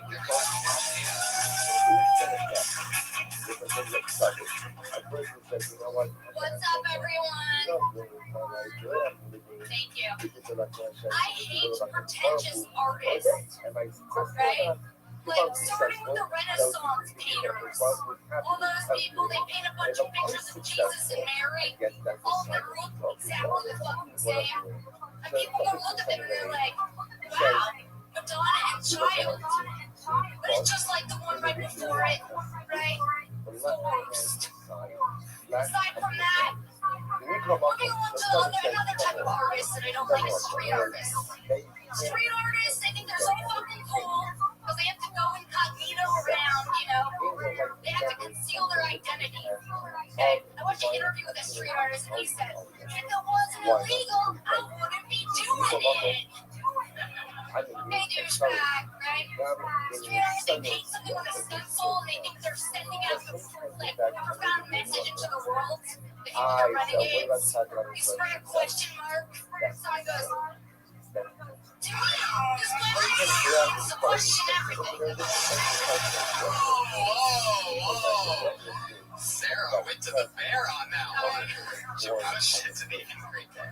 So that was, that's the last minute. Yeah, like a louder animal. Like the bear, then you get the badger, then you get the Wolverine to the face. By the way, normally it happens in the beginning with everybody. And there's another thing that happens that if a comedian ever signs up and they don't get on, if they sign up and they block an ace and they're not here when they get picked out of the bucket, they get blacklisted on the Patreon. It's go like this. That's it. Thank God that did.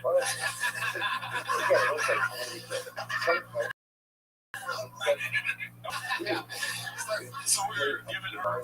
Yeah. All right, go ahead. A lot of art. I like the beginning. You have a very interesting type of voice and delivery that's different. Like there was a part that made me and Ryan laugh really hard where it was like, at the end of it. Like, I don't know, I can't remember the exact moment, but there's almost something so different in that you can also have things that you're saying with it and during it, but it's so real. It feels like you're actually talking about something that is. Do you really not like street art? Yeah. Okay, wait. My point is, just how you just said that was more like, I feel, was more like passionate than everything that you said. Because that was like real. That's why I asked you a question. So how do you feel about it? You're really, it's just a performance thing. So like, I wasn't sure if you were going to be like all deep type comic or if you were, but it's like you're kind of finding your voice, I can tell, you know, so, you know what I mean? Like, I don't know if you like really, I was like, does she really hate street art? Anytime people ask that question in your head, like, you know that you're not necessarily conveying how you really feel about something properly, you know what I mean? So that's like, if you really don't like it, it's okay to sit there and go, like, you know, this is how you talk about it. You don't even have to be some matter of fact, you don't even have to say, I hate street art, it could just be like, fucking pretentious, you know, whatever, that's your, how you feel about it right there. Exactly. Yeah. That's what I was going to say. Where did you meet the street artist that you talked to? Well, I didn't meet him, I didn't talk to him, I watched an interview with him. Which is like, and I was just watching it, and I was like, I hate him like so much. It's like, and again, that's a, oh, sorry. So I'm going to say that my daughter. Does it have to do with that part? Because I have something to. Since I have Joe's, let me go.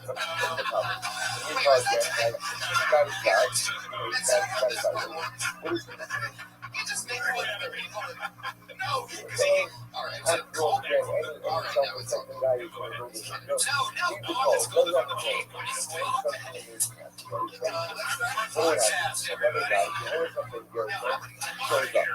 Right, the owner Hey, come talk to me. No, I agree with you. Like, you seem like the kind of, like, you're adorable and everything about you from the moment you come off is likable. So the fact that you have so much attention is very attractive to the Hudson audience member. If I coffee with you, you seem like the kind of person in an hour of having coffee where I would say maybe 11 words, which is not bad. But when you do a minute set, when like, you're you saying tried to set up 3 different things, and you couldn't beat out any of them. So just like pick your fight. You know what I mean? Like, sure, I imagine talking is not your main thing in your life. And I mean, I'm complimentary of that. I think there's something in the fact that you didn't meet a street artist, that you did see the internet because you want to be able to tell street artists how much you don't like what they're doing. And you don't get a chance to. Like, people don't even know who Banksy is. Like, it could really open up doors for, you know, maybe your new thing is, writing a critique next to the street art or over the street art. Or, I don't know, just any approach on how can you continue That's this. what I was going to say is that, you know, there's, like I said, there's a right or wrong way, and then, like, this is like just a route, and then the branch can go anywhere you want it to go. So that's just where he's going with that. And I said that the thing is, like, we don't know what your joke is about. That's sometimes everyone else. We don't know where we're going to go yet. So it's like, is that joke about, like, watching things on TV and people are pretentious dicks and you want to talk about that? Because it could be about artists, it could be about politicians, it could be about, you know, a whole list of things. Because that's just how you know, or it could be, strictly about art, you know, with any artist because of whatever reason, and that can go a whole different direction too. So it's just like, you know, pick a direction. It's like make your umbrella smaller because you try to go art, and you should just go like street art or old school art or impressionism. Or you just like, you know, however you I'm a wordy chick and I can talk about anything for 4 hours, and in 1 minute I'm going to talk about art. There's so much that you can do so specific for trademark. You brought up the stencils and then the idea of how ridiculous that is. Like, you're an artist, but you can make a million of the same piece. 100% is. There's so much more layers of just that one topic. Right. And this is the easiest thing you could have done in a minute. You could probably do an hour just right. Can I say something real quick, Mr. Absolutely not. Hey, let me I'll answer your question. Yes, she's Jewish. This is what's a great development this week is I saw Sarah on the Ice House Chronicles, and it's cool to see that if you endorse Redman and Tony, they'll take you over to guest spot at the Ice House, and I'm looking forward to seeing you over there. I'm looking forward to Kimberly going on that show too. And I said, There you go. There you go. Sarah Wineshake, everybody. Sarah on Twitter. Princess Wineshake. Yeah, I know. The next comedian, everybody. Always entertaining, always educational. Fair hands in for Sarah goes to job.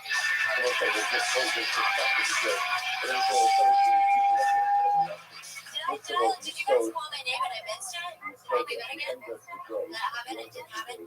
Sorry, you just, no, I can't count. That was, actually, you just made a joke about the run out of here and go suck up. I made this blowjob joke about that's how you get into the comedy store. Actually, it was a cigarette because I'm fucking dying of anxiety. It's the same fucking thing. I'm sorry, that wasn't funny at all. That didn't go where I was thinking.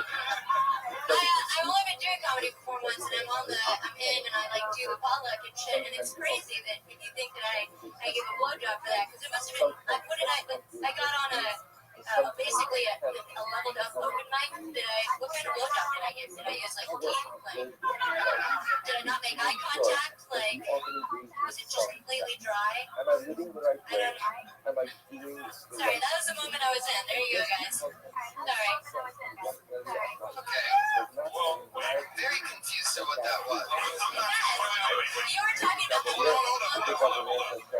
I'm not confused at all. Yeah. Okay, one, I'm glad that you recorded yourself. yourself, you put it down to record yourself, and you're trying to be professional like that. 2, you came up here and you wanted to do something just in the moment, off the cuff of stuff. I appreciate that. 3, it's okay to acknowledge when something doesn't go well. That's always gets a laugh. It's always that's a real moment you were having right there. But then here's the thing: I would critique. What the fuck are you looking over here at us?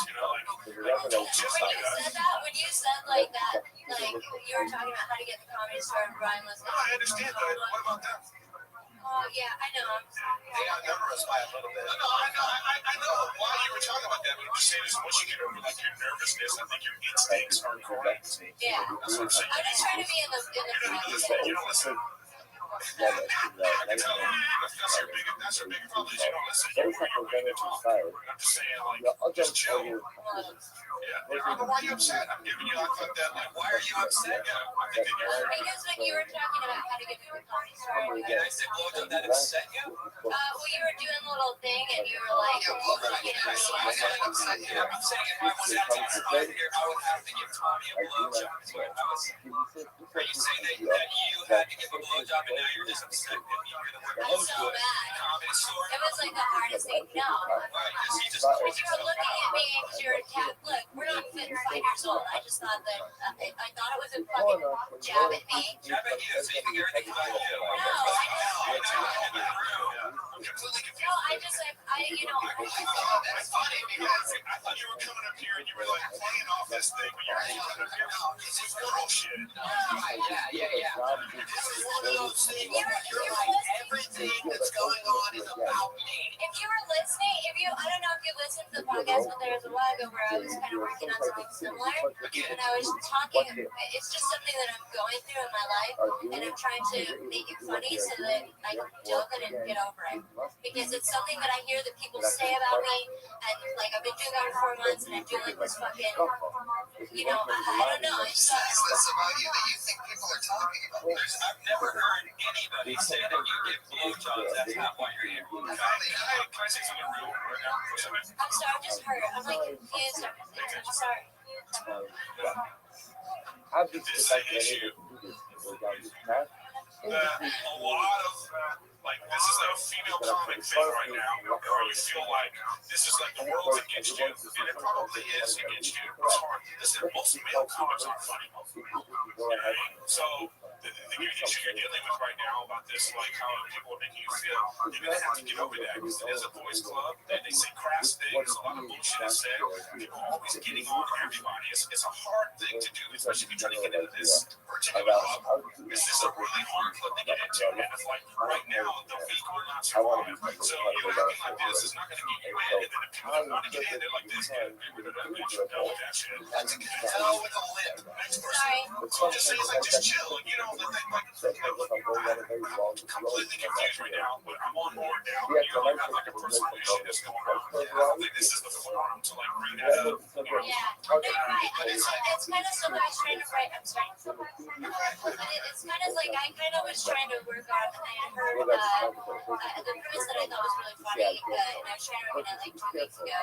It's just what's so wrong about being a slut, like what's a big deal, bisexual, not a big deal. Like that's just kind of something I was trying to I didn't hear any of that today. You weren't here, I know, but Nobody done that tonight. We all would have maybe been on board. I didn't hear any of that. I think I probably reacted, but I mean, I know. This guy has I have no problem with reaction. I have no problem with you having some raw emotion. You don't even agree with it. That's why you're like kind of like, oh, sorry. You could just been like, hey, fuck this guy. You would have laughed at. Absolutely right. There she goes. At Sarah Dresses on Twitter. She's Sarah Mustajabi, everybody. Yes. Part of the job of Sarah is she has a meltdown every 3 or 4 weeks. All women too, bro. It's okay though, because she always rebounds and comes back.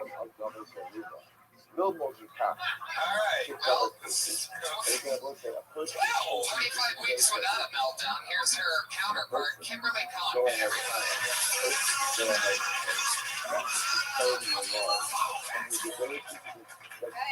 That was hard to watch.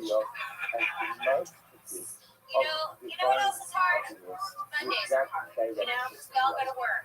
Go to work this morning. Well, When I work, I mean like hard work. You know, fucking get up, walk over to the scanner, scan shit in, right? Staple, look cute, hard work. You know, big girl shit. The Lula King, And I'm online, and I come across this story of this girl who started her own business, right? She started a cuddling business. And I have two little blood spots on my finger from a stapler, and this bitch is canoodling her way to retirement. I took 5 naps yesterday. You know what I got? A stiff neck. Killing it.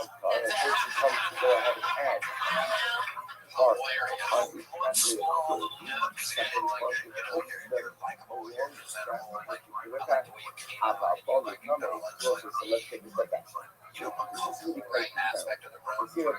Gambling versus I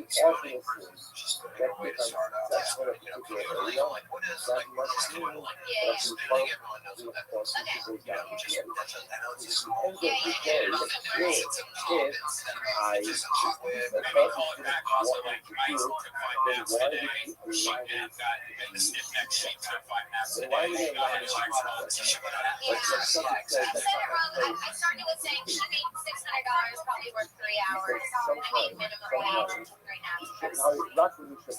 a little bit less back. Okay. I'm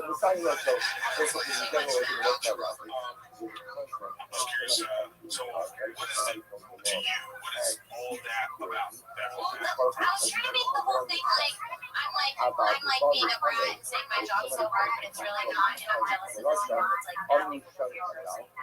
I was gonna go into like what she can write in her tax write-offs, like stuff like that, or like what kind of men actually call just to stuff and stuff like that. That's a completely different joke.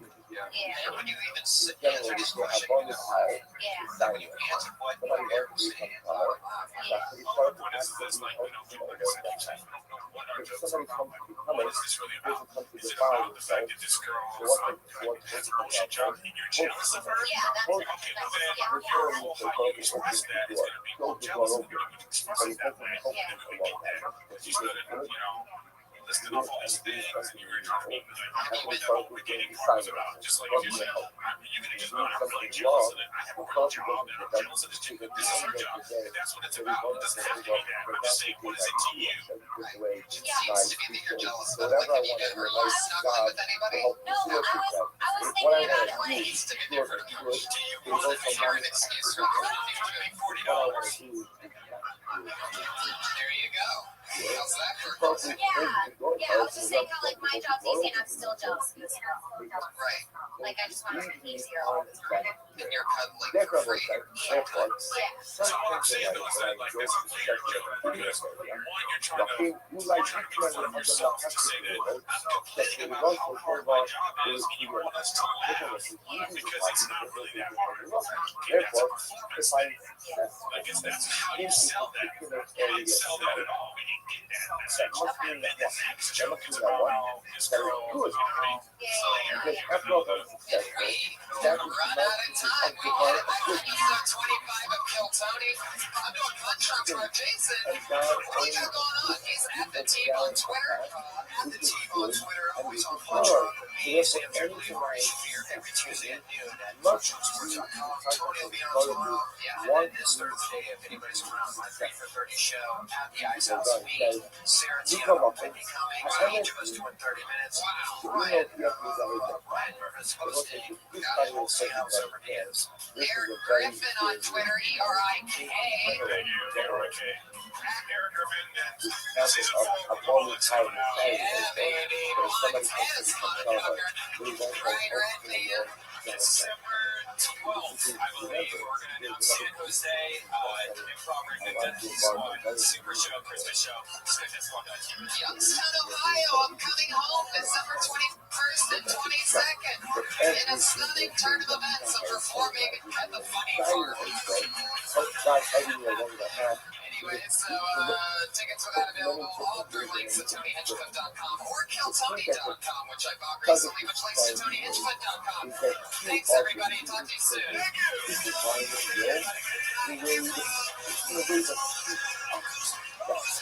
And all of us deep down want to go ahead and fulfill the right answer, right? Fulfill the will of God. But how I intuit the will of God very often becomes a self-fulfilling prophecy. So if I want to do something in life and I happen to be successful in that area, it's very easy to interpret that success as demonstrative of, oh, I'm doing the will of God. I'm doing the will of God. How much damage happens in this world because people think that they're doing the will of God. So we have to sit there and say, no, it's not necessarily the case. Even though, yes, Abba Kai Messiah also, when you come to do something good, ultimately, again, when you come to do something good, Israel helps you along that way.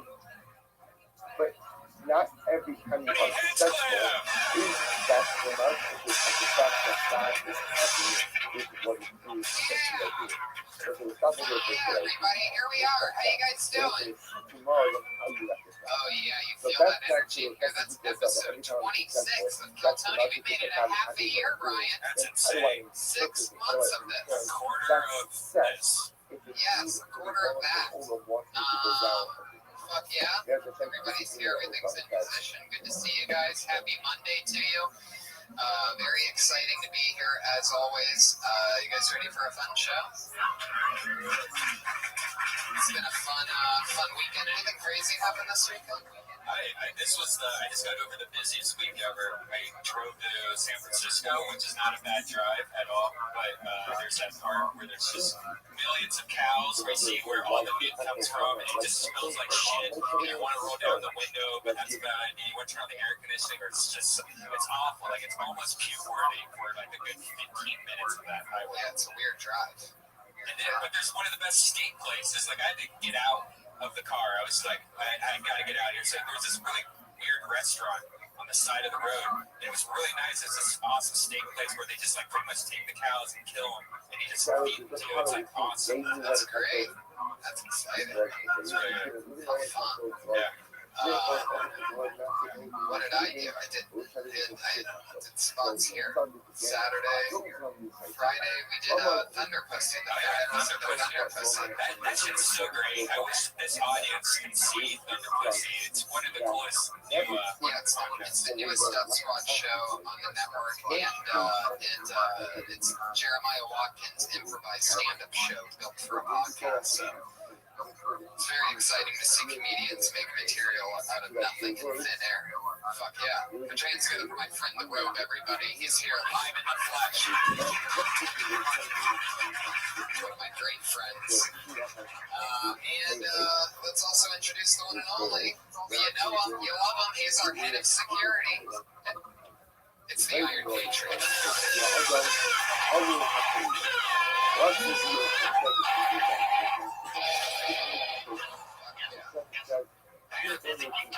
Oh, tell us about it. Yep, that is one day I'm going to town, 3 days I'm back to migration. Right, you did extra work on these shows, is what you're saying. Yes. I was also spending time putting together my screenshots of all my background appearances. And I found a very significant one. I found the first show that I was on. This was Boston Legal. The episode was called Judge. It came out December 1st, 2008. Now, Tony, I want you to try to guess who the actress was in this scene. I'm going to give you a clue. The Guinness Book of World Records in 2013 just gave this lady the record for the longest running career in television. Now, can you guess who that is? What show is it on? Boston Legal came out 2008. She was just Betty White. Yeah, it's got to be Betty White. very good, Tom. Very good. She's 91 years old. She's been in the business 75 years. Yeah. It was a very fitting scene for me to make my debut on. Right, because why? Because I walked across and I was looking very beautiful, walking across.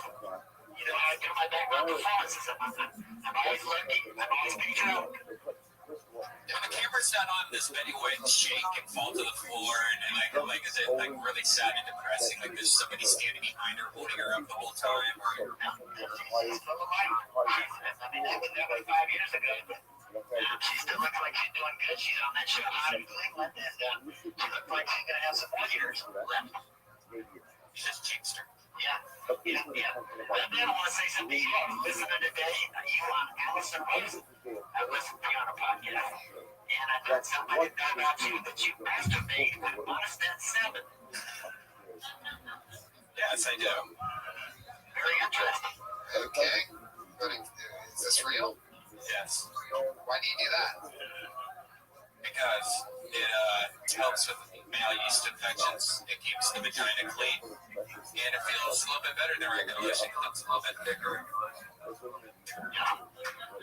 Keeps the vagina clean. I mean, if you use regular lotion, it does nothing to help you with sex or anything. It does nothing. It moisturizes the penis. Yeah, You can have a nice glow with a good lotion. Where your shit's already sweaty, it already needs moisturizer.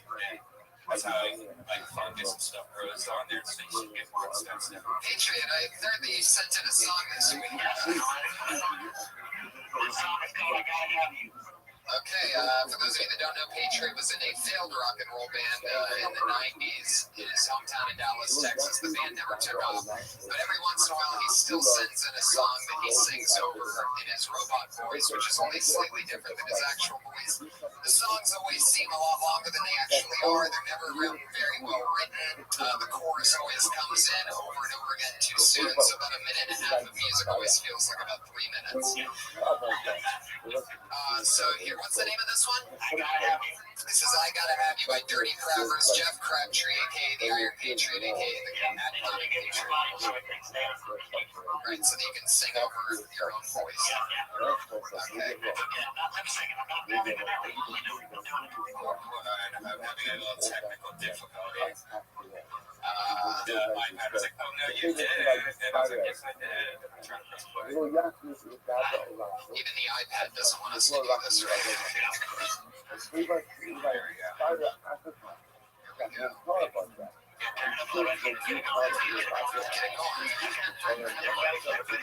Trigger's gonna be the Iron Patriot. This week is episode 26. Phil Tony.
Lady, if you had to guess, how long do you think that song just was? If you had to guess, just throw out any number. Yeah, if you had to guess the time on that.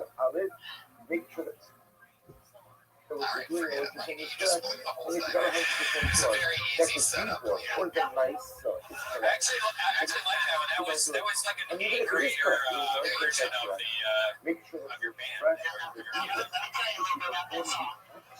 That song got more airplay than any Dirty Crabbers song because it came out in 1991, and a famous DJ in Dallas named George Clark put it on a compilation CD with 19 other bands.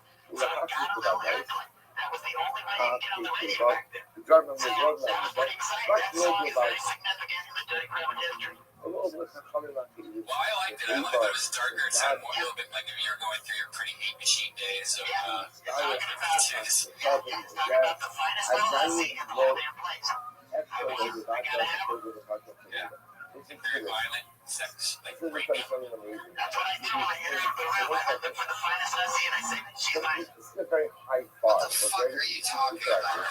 It really gives you an incredibly high bar. This say something Unbelievable. When did you write that? Don't do something unless you know.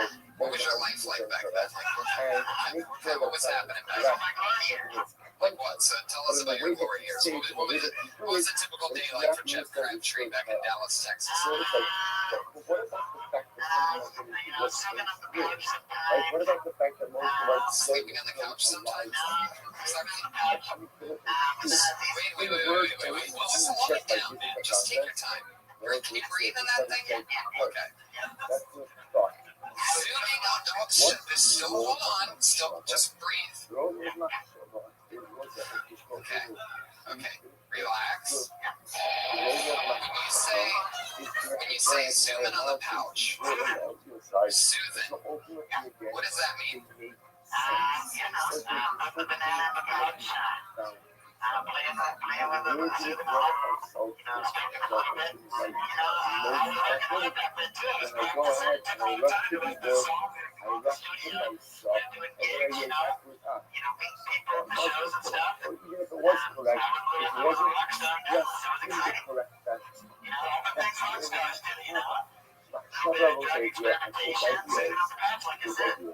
Masturbating or with a girl?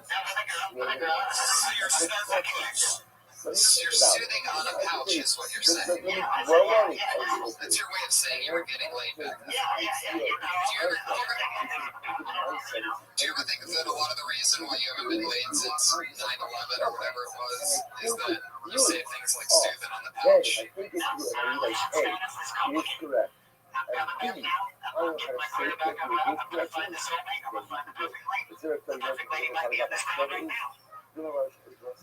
Got really quiet after that. A lot of ladies just ducked underneath their tables. So remember, if it turns out that I was wrong about something, here's the great news. Just leave it to me. I haven't said anything. You know what's exciting is that we have over 30 comedians that signed up tonight. And as always, I always have two very funny guests, very funny friends of mine that come on the show and sit with us while we listen to comedians do 1 minute each. And tonight is no different. I have two very, very funny guests.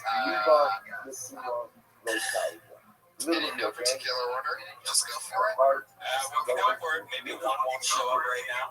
Yes, one might be just delayed a few minutes because show business is crazy.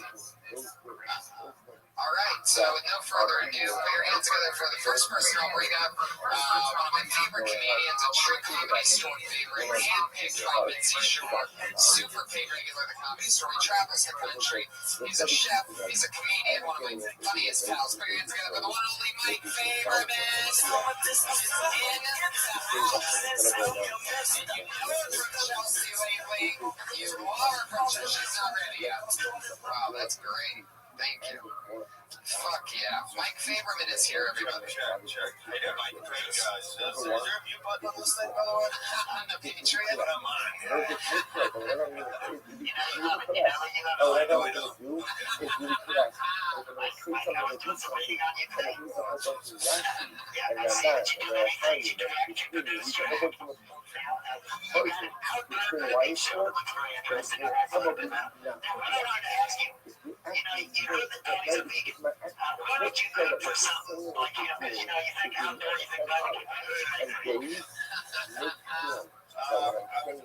I would force them to eat meat. That's what I Oh, come on. What would you make?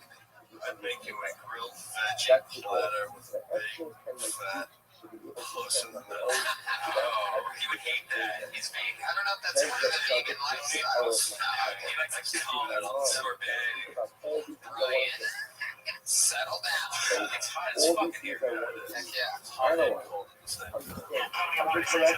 Basically a vegetarian, and I've seen the difference between these two is I drink milk and eat eggs. Yeah. Now, I saw on something that you need a B12 and an acid amino Yeah, that's acid. why I don't take medical advice from people like you. Is that true that you need a B12 amino acid supplement? That's if I wasn't getting enough of that in my natural diet, but I am. There's ways to get that. Without milk and eggs, you can still I get have so much B12 in my diet that my pee is like golden. It's beautiful. Okay.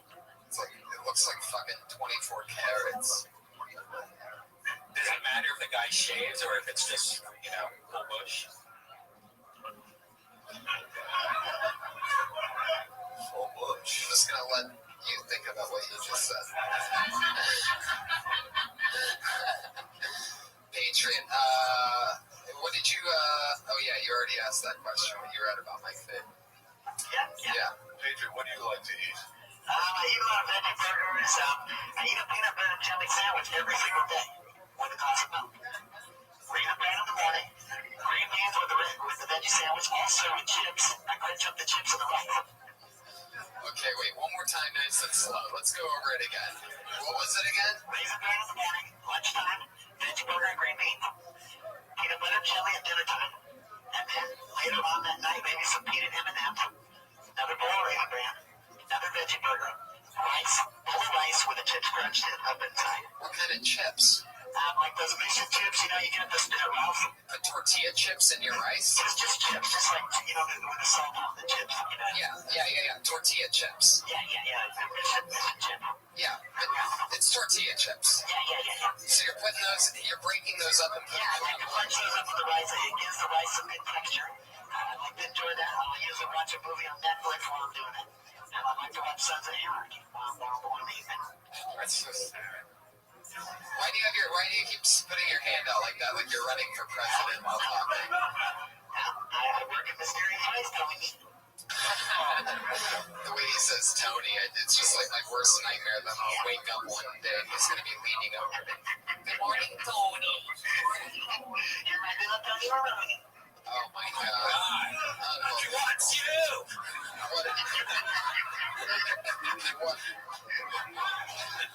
Oh yeah. I didn't know what you were talking about. That song was so forgettable. But I personally love his music. If you don't like my music, I'll go somewhere else and do my dirty crack songs, Tony. Oh my God. Is that Tony? Nobody else wants you to do the Dirty Crabber song. I don't even want you to do Dirty Crabber songs. You just keep sending them in every week. I got more.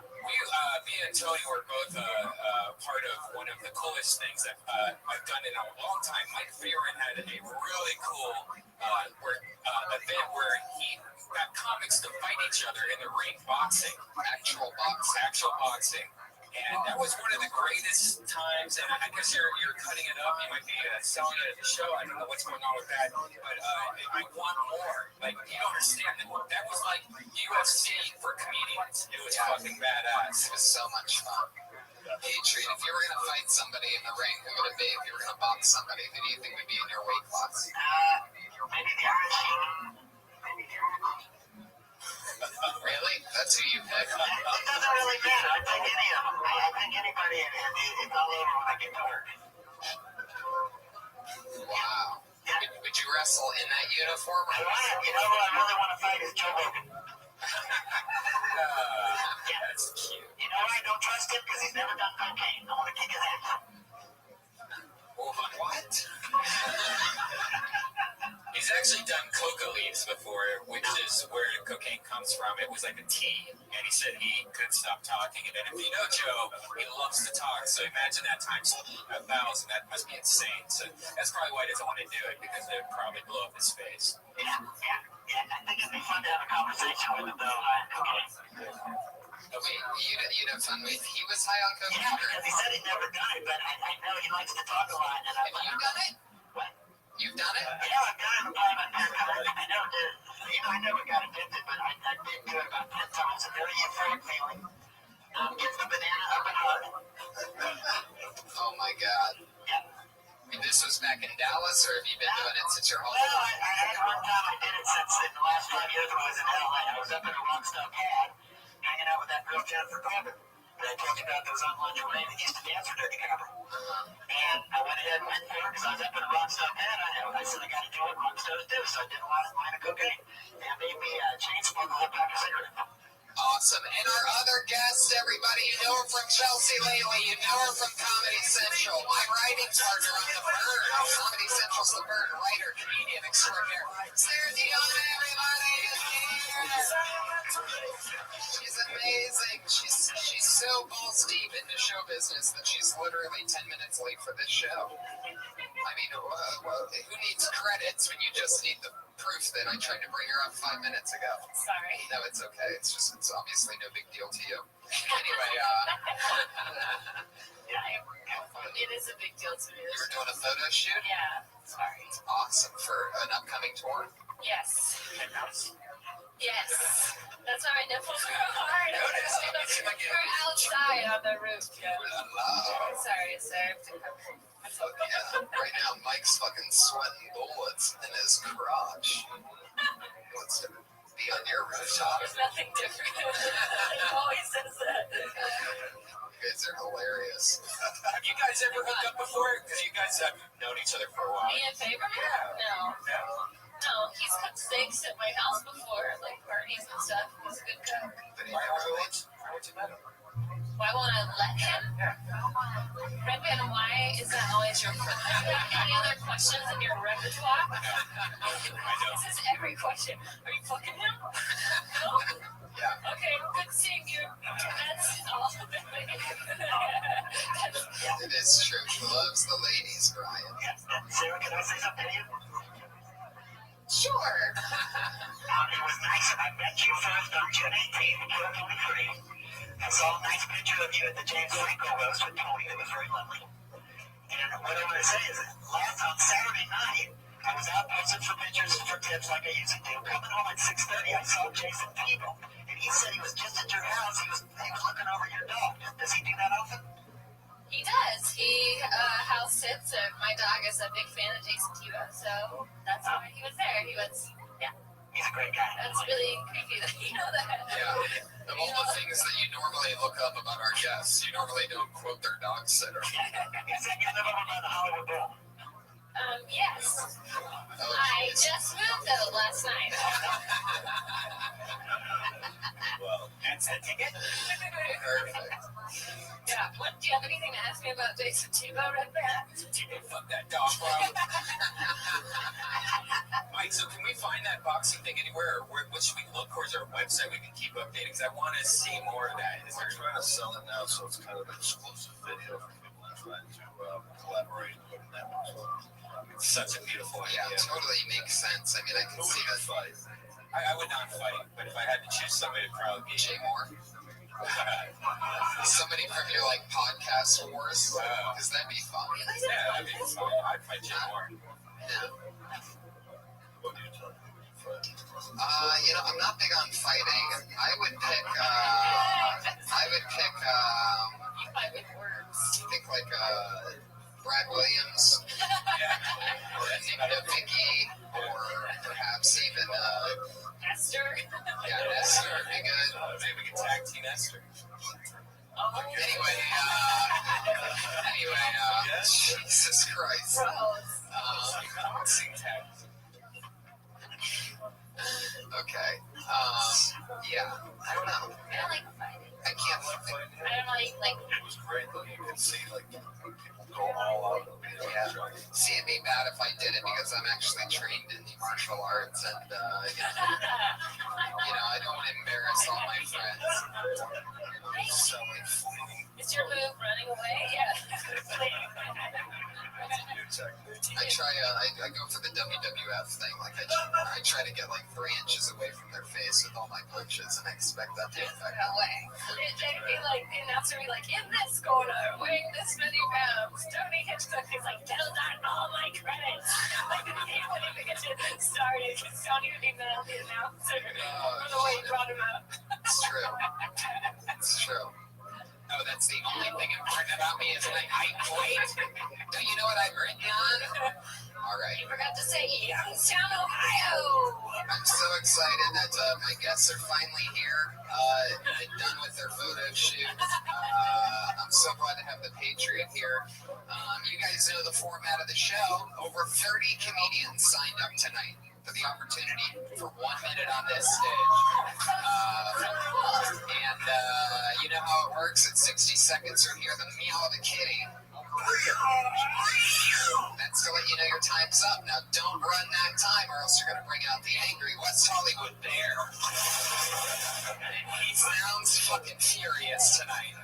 So I'd be very careful. Don't run over your time. That bear means that you're in big trouble. So, you guys ready to get this thing started or what? It's the half-year centennial edition with Faberman and Tiana, Patriot, Redman, and Hinchcliffe. And your first comedian tonight, Patriot. Patriot, move the mic stand over so that, well, not yours. Josh, yeah, you want to grab that? By the way, Patriot, we call him the head of security, but he can't even move. Only his arms move at 90 degrees. Tony, we got on the bigger game stage downstairs. I can feel the dancers and everything. We need to be on the bigger ring. You always talk shit like I'm not doing a good job. Like, Tony, if you push the podcast, why would be in the main room? Talk to Tony Waters. Let's do a Christmas episode down in the big room. Says the guy who Tony. his big night is here. Monday night. Yeah, it's funny that you think Tommy Morris is the one that's booking the main room. Tommy. We should get our show in the main room. Talk to Tommy Morris. You told me you want to do a show with me. Oh, how dare you talk about things that I brought up to you before off camera? Confidence. Just as I told you I wanted to maybe do a show in the May, it'd be fun when we can fill it up. Yeah. I mean, I guess we have been filling up the belly room every week for 6 weeks. No big deal. After only 6 months. But anyway. I pulled the first name, and your first comedian tonight. Doing a minute when the movie. Okay. Put your hands together for Lindsay Wegler.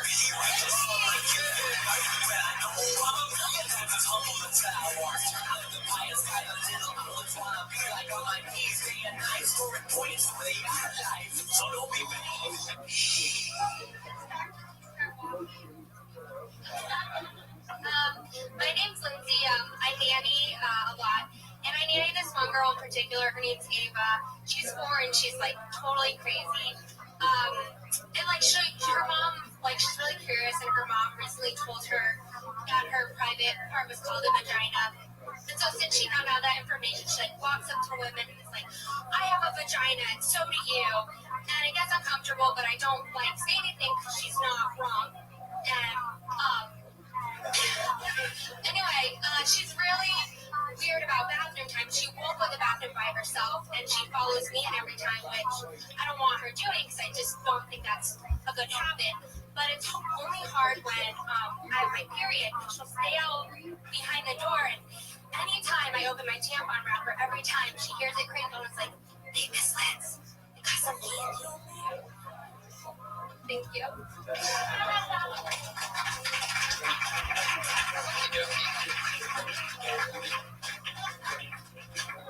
Sarah, you were being the first of all. Sarah, get in there. There's no right time of the month for a period joke, in my opinion. I don't like it. I don't like period jokes, but I also don't like poop jokes, so you can just say whatever you will. But you can just get to that joke. You can cut that joke in half. Like, I babysit this girl who just found out what a vagina is. That should be the first thing you say. I don't need all the backstory about her. We don't give a shit about her name. Okay. We barely give a shit about your name. We just found out who you know what I mean? We just found out about you. Now we gotta memorize 2 names. That's a lot. And you can come out, you can hide behind the Iron Patriot, you can bring the microphone and come. Yeah, bring the whole mic stand. It's a mobile microphone. It's not that heavy either. Don't be afraid of it. How long have you been doing stand-up? Maybe like 6 months, but I'm really spotty about it. I need to watch him. Another joke about a period. No, that wasn't a period joke. She's wearing red pants, guys. They were white earlier. Well, it's not like a vulgar period joke. No, it's not. But I also don't understand why she would think there's candy up there. Right. Because she hears the rapper. Oh, Maybe I was real fast. Yeah, that's not clear that the rapper is why you would have candy up there. Immediately, I'm thinking, does she see the string? Because you just talked about her looking at vaginas. No, she just hears it opening through the door, so she thinks I'm eating candy in the bathroom. Okay. Well, that's... You don't have to say period. You can just say anytime I'm opening up a tampon wrapper. Oh, okay. Or unwrapping something. But you also, like, if you're talking about how she's staring at vaginas all the time, and then you go into a period joke. They seem like two separate things. Yeah, It's really confusing. I was super confused. I didn't follow any of that. very true. It's very hard. I didn't even hear what she said. I was staring at her pussy. She told a joke. I didn't hear a joke. I'm sorry. By the way, Did you hear one? That is Mike Favorman is here, everybody. I love it. Favorman perspective. You have to cut to the chase. You're not interesting enough to listen to get to that lack of a joke. No, that's the facts. Trim the chase. Trim the fat, get to the joke. Nobody cares. It's true. also don't use the word pussy ever. I don't. Yeah, unless you like a guy who only uses the word pussy. Moon or slit is better, probably. Cash. Don't listen to these guys, please. Cash is a great word. Yes. Oh, there you go. Did you say crotch? He calls it a pouch. Patriot calls the vagina a pouch. He's 6-year-old. I know he is. He's also let a dog eat chocolate off of his penis. Hey, who hasn't? The worst thing you can let a dog eat off your penis. Chocolate. It doesn't take too long. This peanut butter takes longer. Like what you said, the worst thing that you Because chocolate is poisonous it's for bad for dogs. dogs. Yeah. Meanwhile, that's what he used. Meanwhile, the guy eats a peanut butter and jelly sandwich every day, so you know he's got peanut butter. I love that I'm the dog owner and I can remember. You should really look that up, by the way. There's so many things you have no idea that's poisonous to dogs, like grapes. Would you ever think that grapes are I don't know. I know grapes are poisonous. The other day, my dog threw up 2 ketchup packets in a receipt. No, he shipped them out, actually. He shipped them out. He didn't even throw them up. He threw up the 3 things I had no idea what they were. Lindsay, I know it was a minute, and I know you've only been doing it for 6 months, but it really shows that you're doing a lot more improv than you are stand-up, because there was only really one punchline in the whole 60 seconds, and it was sort of a punchline. So, like, how many punchlines should you average per 60 seconds? More than one. Yeah. A lot. Just think outside the box. Like, when you think of what the easy joke is, go. There's a lot of Write it down. yeah. Write it down and then trim it down to about a third of what you have. Yeah. Maybe it'll be fun. And then think, is this the smartest way to end that joke? What would be, could anybody end that joke this way? And what's a better way of ending that joke? How can I one up? So basically, don't do it. No, there's nothing wrong with the joke. What we're saying. Saying quit stand-up. That's not Just kidding. We're kidding. Yeah. Whoever made that noise, don't do that again. never a solution. We're just starting the show. You can We only don't know and kill Tony. Just watch it happen. There you No, go. we're not saying quit. We're saying watch other people do it well and learn from what you hear is the right way. Yeah, but you can always save a joke. You can always punch it up and change it, make it different. Don't Definitely. cut out the period word. Right. All the information that doesn't have to do with the punchline. If you're gonna stick with the candy thing, which I still don't really get, like I don't know. If you normally give her candy and you bring it out of a wrapper on the front end of that, then maybe that would make sense. Like It sounds like the whole joke's just a tag for another joke. Yeah. it's true. The joke is just the last part of the wrapper. All the other stuff means nothing. That one thing is a joke. So take that joke, put it in another joke or something. Come back next time, do a different minute. Lindsay Wagler's she's on Twitter at Lindsay_Wagler's. If any of you listeners out there want to give her a punch that up or something. Punch that pussy, right?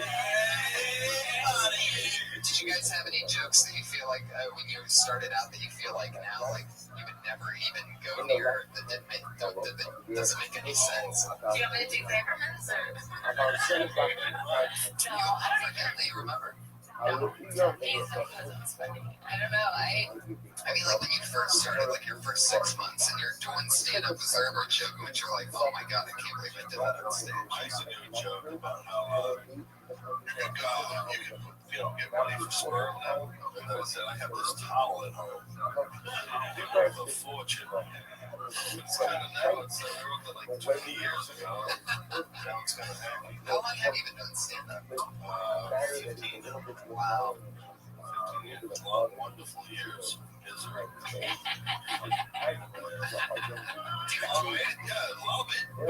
having to do it, you know? I'm saying, like, I love doing it. I feel like I'm good at it. I just don't love chasing this, that, to get work. It's just funny. Right. Seats, and it's all business. That's all. There's nothing different. You get a lot of respect here, which is so good. It goes a long way. $15 in the OR. Sarah, do you have a joke that you can't believe that you ever did on stage from your first few months or whatever? No, I mean, I can't really remember because they didn't last very long if they weren't working. Right. I mean, I would try them like 3 to 5 times was the limit. If they weren't working after 3 to 5 times, they're out. Or, you know, I look back. I mean, I used to say some pretty, like, crazy stuff, like guns don't kill people, black people kill people. It's true fact, but it's not a joke. It's only funny because it's a fact. I used to have this one stupid thing in the first couple months that I'd say, I'd go, I was born with 2 ball sacks, but I had to have one removed because when the 2 ball sacks rubbed together, there was something about it that was just really gay. That was the whole joke. And then I would change to it anyway. So it's so crazy. Because I had no idea what I was doing. And now I'm a fucking genius. Tons of shitty jokes, don't remember them. Yeah, they're good ones. I try to push those ones back. Oh, I know this name. This is a fun African fellow. It's Tim Greer, everybody. Tim Greer!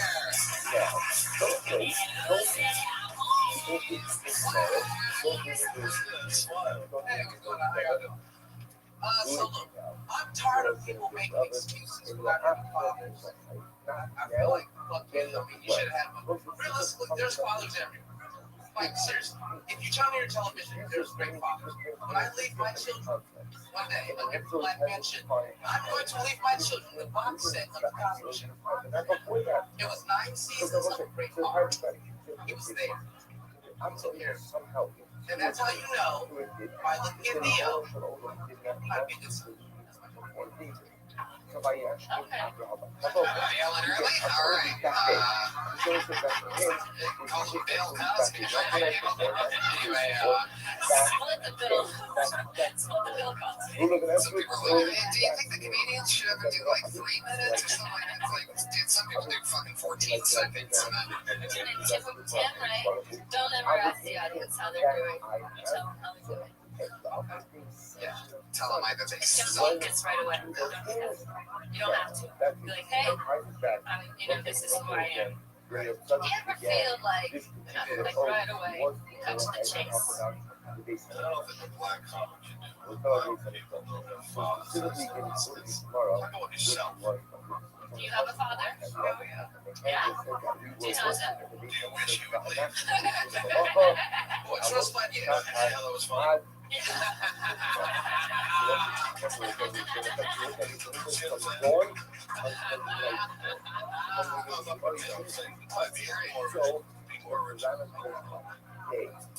So you've always had a father. So do you ever talk about how you break that stereotype, how you weren't part of that? You don't have any jokes about that. Your father and you get along? No. No. Why? What do you say? Because you're the same? Same age.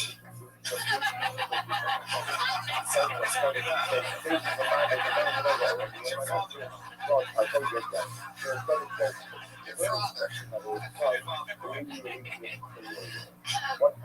Yeah, wait, so you guys are the same? What do you mean you're the same? Same personality. I'm strong-minded.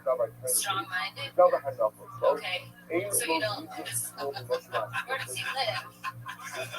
Texas, that's where you're from? So you have a southern black father? No, he's from Chicago. Okay, but he lives in Texas. And did you grow up in Texas? And do you ever talk about that? What do you say? No one ever says. That's hilarious. Dan, you are the interesting man in the world. You should talk about how you and your dad are the same person. That's why you hate him. Yeah. Anything, whenever you're talking about something that's real and Because he'll watch my comedy. Someone didn't know that I actually hate him. I know I did it. How often does he watch your comedy? Not anything I put on YouTube. No one says that. Well, Yeah, don't put it on Shouldn't be YouTube. putting that on. Yeah. Whatever You you shouldn't have anything on YouTube. No. I'm serious. I hate anything on YouTube. He's saying ropes are good luck. Well, I feel like All we're saying is talk about it. when you're,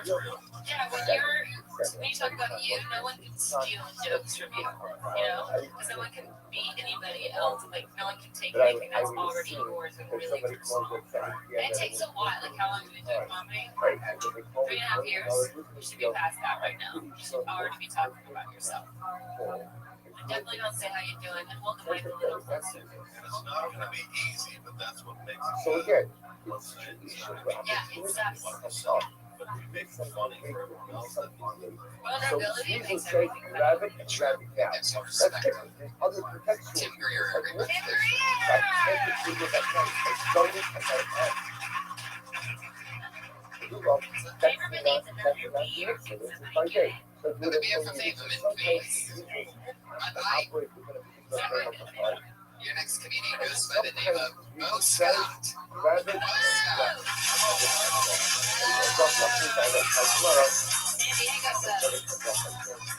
you guys, you're so high, you turn your bike around the corner.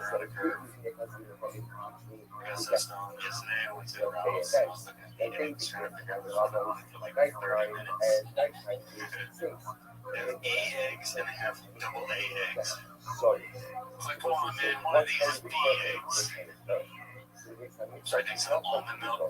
What the fuck do you milk almond? I was all stoned, so I was like,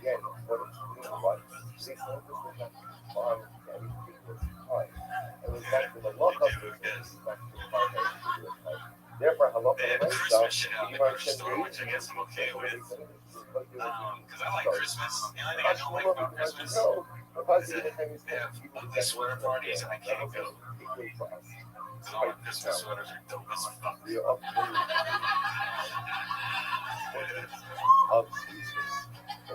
Fucking have Tide is the same price as Tide with added freshness. Who the fuck is buying regular Tide? I like to feel fresh, but not too fresh. That bear is furious. He can't wait to come out. The bear just ate that cat. Hell yeah. Oh, that was so funny. Yeah, I love that Christmas sweater. I knew you would like that cat. So shocking. Somebody's like, I can't believe I didn't write that. But I will be doing it at 10:30. So thank you, I appreciate it. Fuck yeah. He knows how to write a joke. Yeah, you know what to do. It's from San Diego. So the girl who got offended by this helping her, that's how you write a joke quick. But the first one, when you were like, you get so stoned, you turn your finger on going around the curve. Like that was like you started really slow, and then until you got to the sweater part, it wasn't really enough. But like the grade A eggs and the AA eggs, I don't think to go to B from there. Do you guys think to go to B from there? I sort of like that. I'd rather have that in there than the curve. I would lose the curve. When you know why that's funny, you know what curve you were on, you know what finger was on, like I can sort of picture it.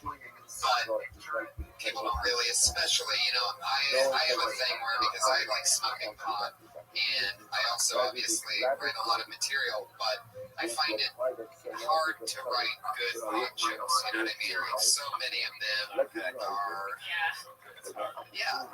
right, because it's, sometimes it's about forgetting or this or that, so it's totally something that you do that nobody else does.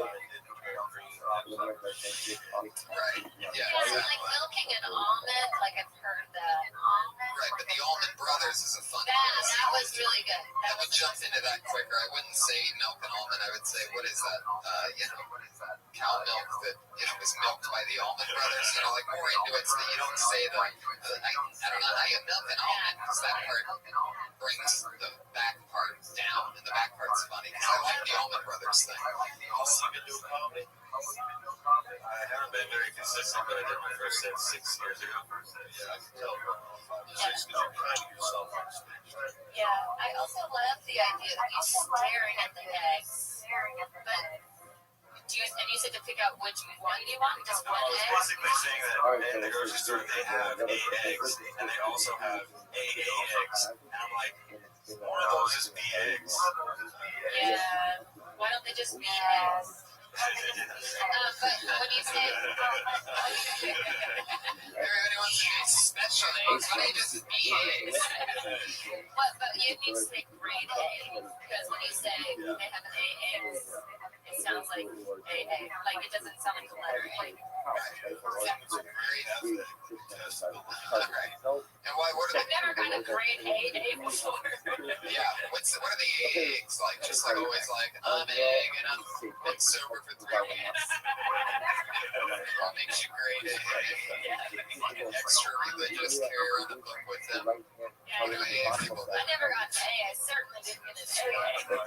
Cry themselves to sleep at night. Sorry, you sober folks out there that don't have the chemical benefits of drinking, but it sucks to be you. What about the AA? Right. Oh, that's funny. The eggs talk about crack rock.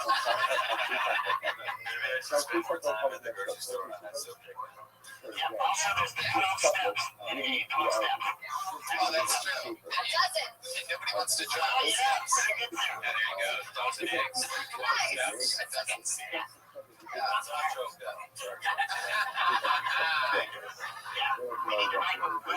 It's also like cage free, you know, like something cage free, you know, like what are these eggs? Like these chickens are fed better than I am. This is really good yolk right here we're doing right now. Only eggs jokes for white people. Oh, Jesus. Hey, Trey, you're out of control. Bo Scott, great job. Great job, buddy. It's on Twitter at Bo_Scott BO.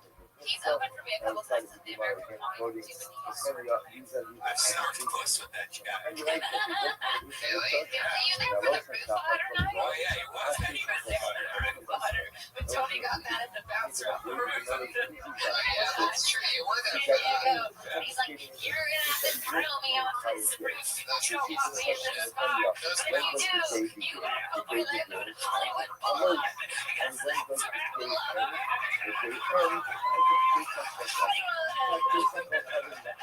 It's fucking San Diego rooftop bouncers fucked with the wrong people that night. We said, is the bar still open? They're like, yeah, go get a drink. It looked like it was closing though. We go, we get a drink. We literally get the drink. I'm like, oh, great, a drink. I'm sipping on some big douchebag and fucking hate. I know. You're like, oh, don't tell me worse than this. You're gonna get this. What is this? Alright, let me get my side. You already told your friend.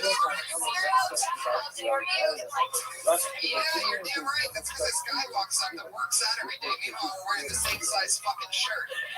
You guys gotta wrap it up, guys. They're like, no, they just told us that we just literally, they just handed us, yeah, that has nothing to do with what I'm doing.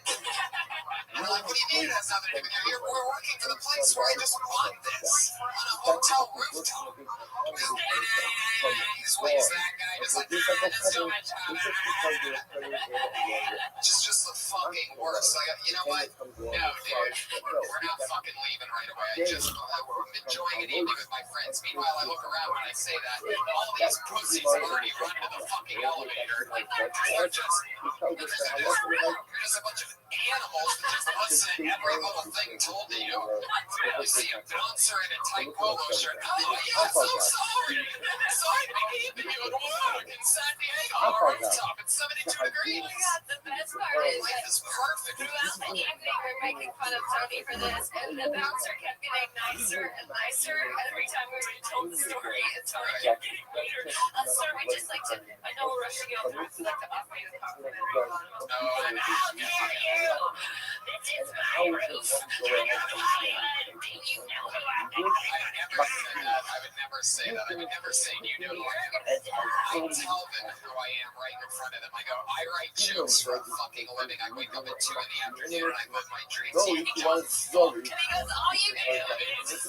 All of a sudden, those guys are like, Hey, is he staying in this hotel? Because now I know they want to fucking touch me, but they can't if you're a guest at the hotel. But if you're just some guy drinking at their rooftop, so they're like so excited, like, oh, please tell me this guy's not at the hotel. I'm like, here's my fucking room key, bro.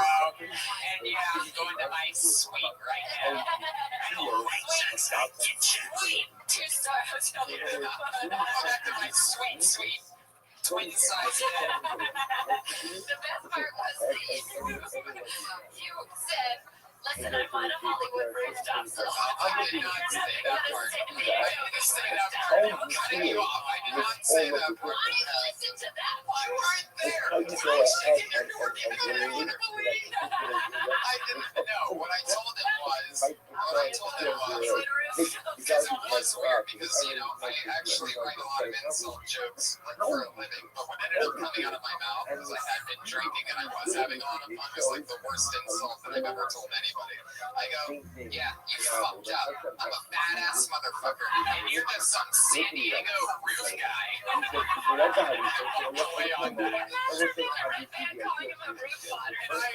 Immediately when I turned and walked away, even though none of my friends were there to defend me anymore, as soon as I turn away, I'm like, no, my friends are going to find out about that part, and that's going to be embarrassing. Instead, here I am bragging about it. Yeah, you fucked with the wrong guy, you rooftop guy, roof hunter. The joke turned it.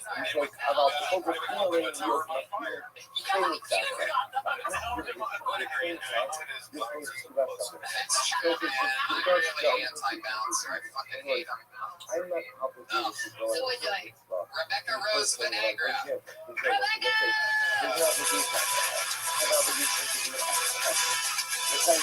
Video game music coming.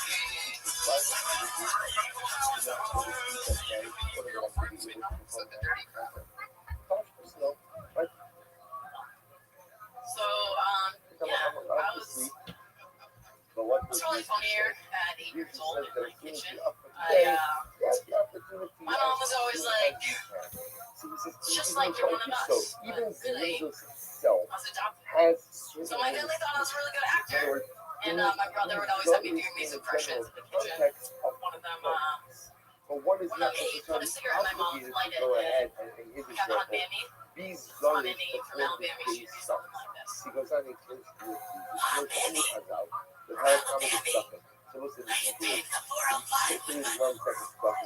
And by the end of it, you know, I just sit in my kitchen, smoke a cigarette. My dad would come in and hand me a beer. It's like, I don't know where we got here from. Why'd you pick me up? So not much really has changed. I didn't go through puberty. I barely got acne. There's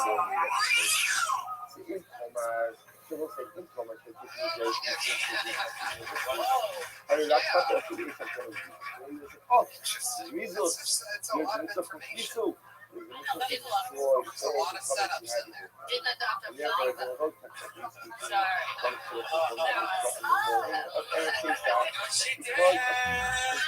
With the bird. Well, I didn't understand anything that you were talking about. I ordered a cigarette. I was talking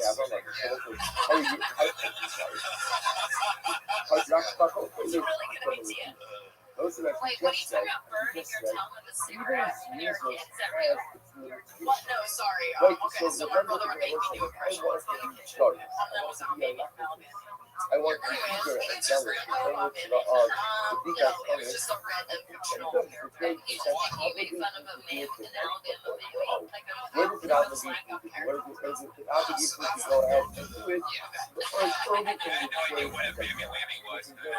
So you mean that, Alabama Mammy is something you made up? I know that Mammy is Mammy is a black. When you say my brother would make me do an impression of Alabama Mammy, we're all like, what are you talking about? Meanwhile, it's a character that you created. Not only am I craving a cigarette now, I'm craving Denny's. I'm sorry. So sorry. What can you do? All right. Are you really adopted? Right? Yeah, let's so talk about sorry. that. Yeah, for sure. Yeah. Yeah, like you said your parents think you're a great actor because they think you fit me in. I don't understand like, my mom, like, my mom's like, it's just So like if your water Jesus mouth, says sweetie. on Yeah, any she given would day, say things like that. perform your Yeah, opportunity. I need a little backstory. Like my parents never made me feel like I was adopted. They'd always say like, it just feels like you're really one of us. Like something that's like, Do you adopt other kids too? yeah, What happens? ready? I know. Are you surprised? Did they have their own normal kids too? They have their own normal. Like ones that came out of like vaginas? Yeah, my mom had 3 kids, and then she adopted 3 more. Was there competition? Is there a reason? Like, was that for like team sports, like 3-on-3? Like, why did she adopt 3 outsiders? Sure. Yeah. You guys have a big house or something? Oh, no, my mom did foster care for a while. My parents are really sweet. My brother, my whole family is like not that sweet, but my mom is really nice. So that's, she adopted kids because she thought, sorry, no, well, her sister died when she was little. You should talk about why you were adopted. Adopted thing is great, but then you can use that as a metaphor for Because everything. it's all brothers all the time. And at the end of the day, again, no matter what God is, So sorry, lots of things can fit in me. so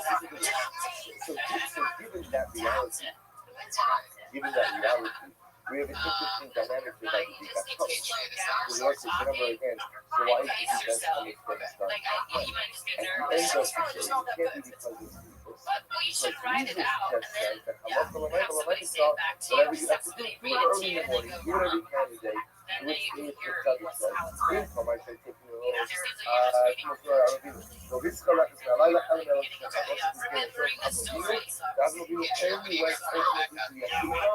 first thing in the morning, getting right. What's that? I'm gonna leave you over here, stop over here. It's just a joke, you know, like Then they're it's gonna leave off with this gives us the parameters of sweetness. Parameters of sweetness ultimately again early in the day.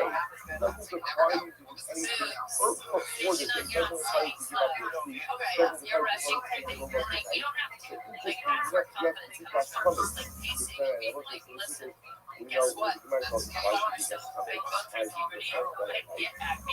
Guess what else I didn't get? Rest.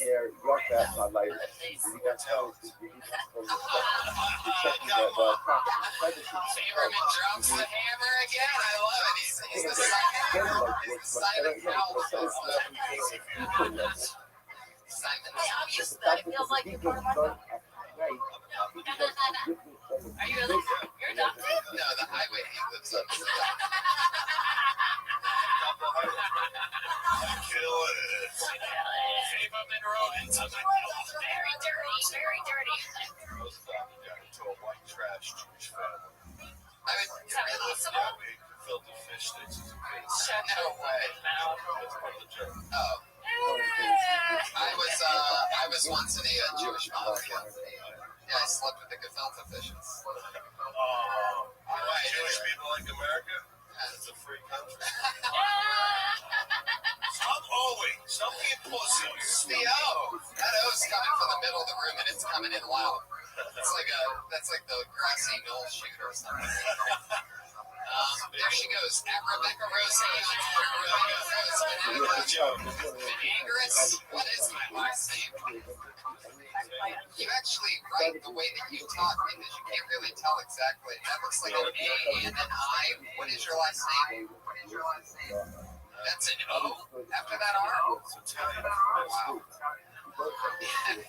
Just give me live sometimes. We've had a lot of ladies up so far. That's exciting. Heck yeah, a lot of and it's gonna keep going. It's Leah Hour, everybody. There's Tiana bringing that femininity. Here she goes. Whenever I go to the gym, I always see these girls wearing like tight booty shorts and like full hair and makeup, and it's fucking ridiculous. So I wrote a poem about it. Stop it.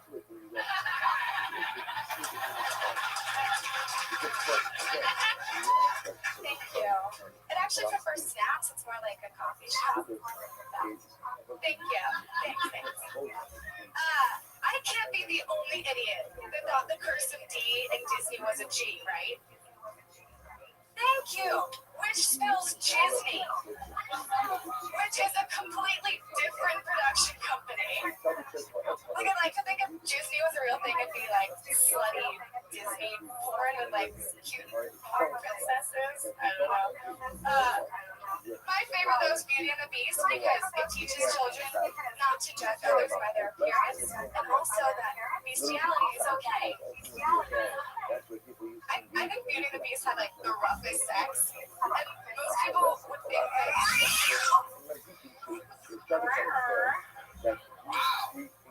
Very aggressive kitty. Sorry about that. Wow. Leah, you're great. Yeah, that's funny. Great. I love the poem. I mean, the poem was great, and then it kind of like went a little Yeah, for me too. There's potential in the characters, the names. Also, there's a lot of sex, like, just because every Disney movie has, like, a penis in it somewhere. So the fact that you're not mentioning that, I'm, like, waiting for you to mention that. there's more to it. Yeah. Okay. More to it. Leah, how long have you been doing sleep? Honestly, Where are you from? I'm from Philadelphia. How long have you been in LA? A little over time. What's your address? We're asking for the Patriot. We're asking for the Patriot. Stocks another neighborhood. Patriot remembers every time. I try to at least read 5 to 6 shows a week. You should start doing 5. 5. At least. Okay. Because you have a lot of potential. It'll make you write more. But you should also, like, I like how certain cast, yeah. Yeah, longer sets would be helpful, but also,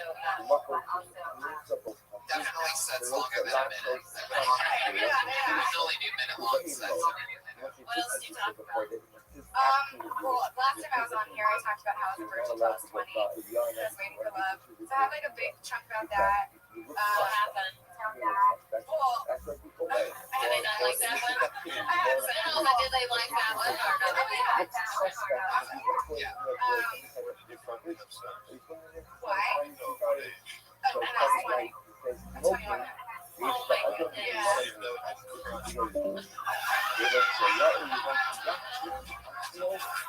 What does that mean? I'll show it. Okay. Oh, yeah. Don't worry, Mike. I got it. Come over here, my son. No, don't go over there at all. And only come here once a week. If there's any advice for me as another female comic that's lived in the comedy for 10 years. You ever thought about having a podcast before?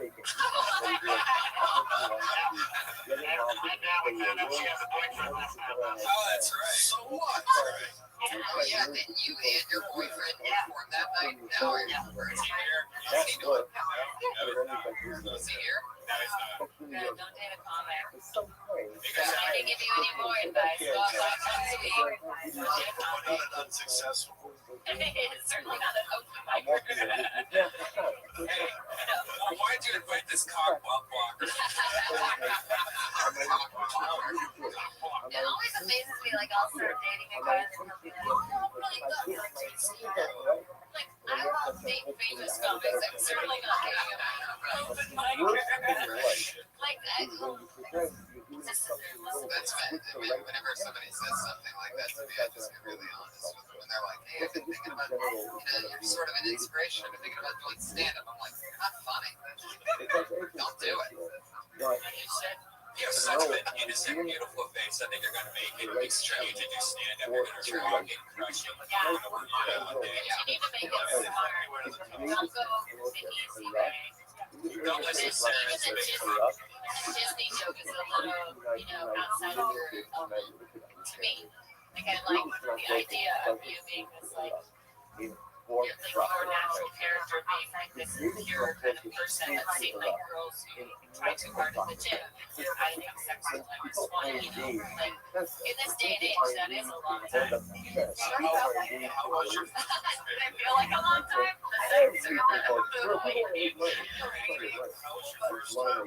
That's great. Yeah. That's okay.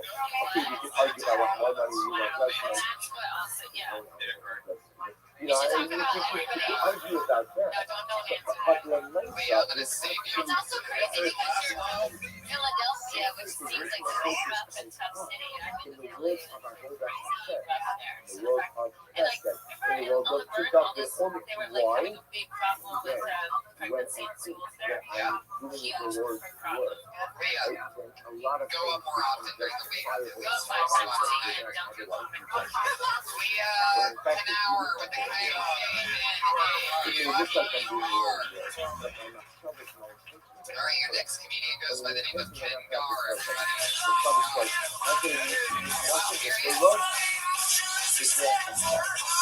you know, I was married for a while, but it was gross, so I don't quit. go into the world of the material.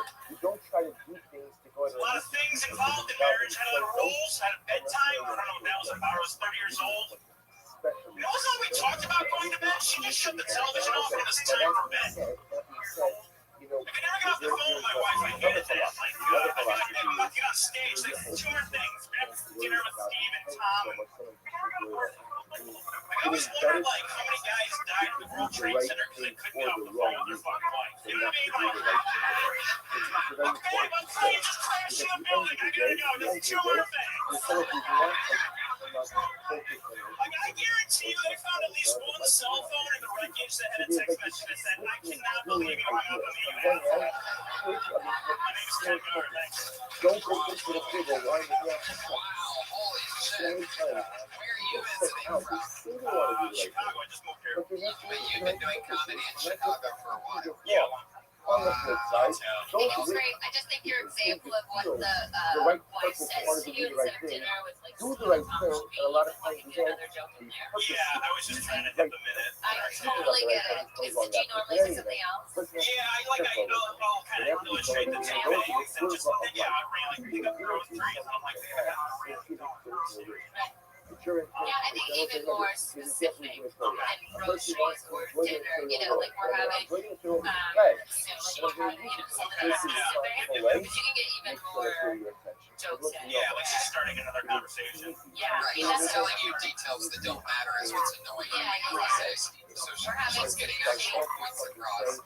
That's exactly what can be efficient, but it's the fact that she's not getting only her points across. She's dragging this thing on. We're having sushi at the intersection of We're seeing them at 6:30 instead of 7. Right, and that's next Thursday. Next Thursday at 7. It's the more that you blow that out of proportion, it's even more. It paints that picture so that 9/11 pops even harder.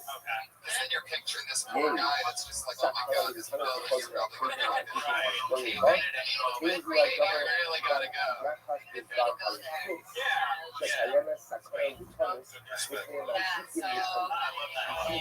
What's your Twitter handle? Your Twitter handle, comedian Ken Gar, Garr. I'm gonna follow you on Twitter. I think you're so cool. Oh, there you go. Comedian Ken Gar coming in, slaying, beautiful. Good stuff. Next, why can't you go to the river? Why can't you go down the water? That's so refreshing, right? Seeing somebody just own that in a minute, he just owned that shit. Get on the Start. You know how you do it, right? That's a classic, that's a lot, yeah. Hey, put your hands together. I think he was on last week. It's fun to have him back. Put your hands together for Skylar.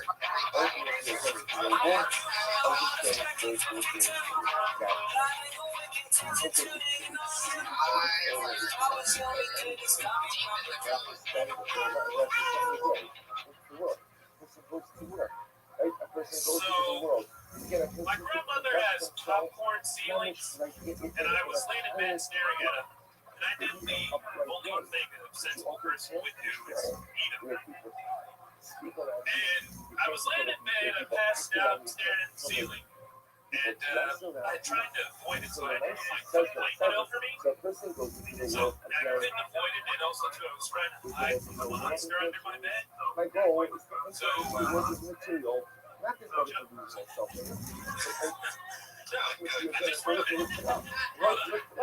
Listen, why did the person go to work? okay, here we go. Alright, so I was gonna run off with the monster in my bed, like where the wild things are, but I decided to throw my ex-girlfriend and stop hiding it.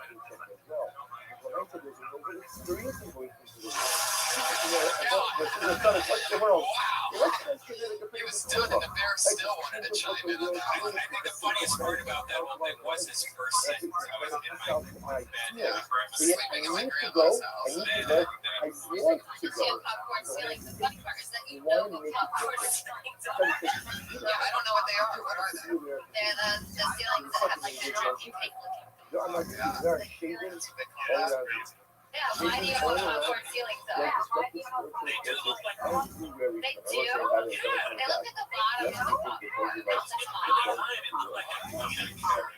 But nobody believes that you would really eat them. I mean, after hearing your set, maybe I believe that you women stare what's the bottom of a popcorn. I mean, there's like You know, like the bottom of the bag, there's tiny little crumbs. That's kind of what the ceiling would look like. Not the top though, which is the perfect. Popcorn's my favorite thing in the whole world. I literally carry around ranch flavored popcorn seasoning in case I go to a movie. I know, I don't have it on me now. I ran out. That is so down south. And like a dill pickle flavor, I would try that. Sarah's such like a little southern belle. Like we work together every day, right? With all of her, and, 12-hour shifts every day from breakfast to dinner. Anyway, she has a thing. She's such like a southern chick. She has this thing where she'll pinch pickles and stuff. I don't know if you guys know, like you can like pretty much pickle anything by putting it in some kind of pickle jar with vinegar or some shit that just turns it into a pickle, whatever. She pickles everything. So Tony, I brought some pickled artichokes and pickled some peppers. I got pickled pickles. I pickled a shoe. It's delicious. That's why I think these two should start cooking up. They both no, you might. Oh, because of the cooking? Yeah. But like, there's only one chef in the show. There's something that's going on. There is, you know, in all honesty, normally I always disagree with whatever Red Band says. But on this one, I sort of see some magic. You're like getting nervous, like really pure and yes, exactly. And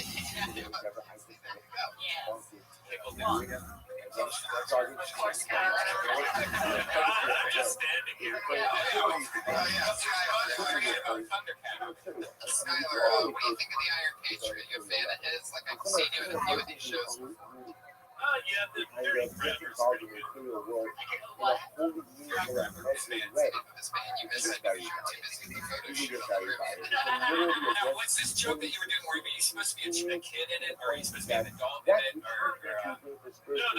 basically it goes, I'm staring at the popcorn ceilings, I eat it, and then I get a bit of this. That's why I ask you, because, you know, the problem I have with it, no one's going to eat it just because it looks like popcorn. How are you going to get to it?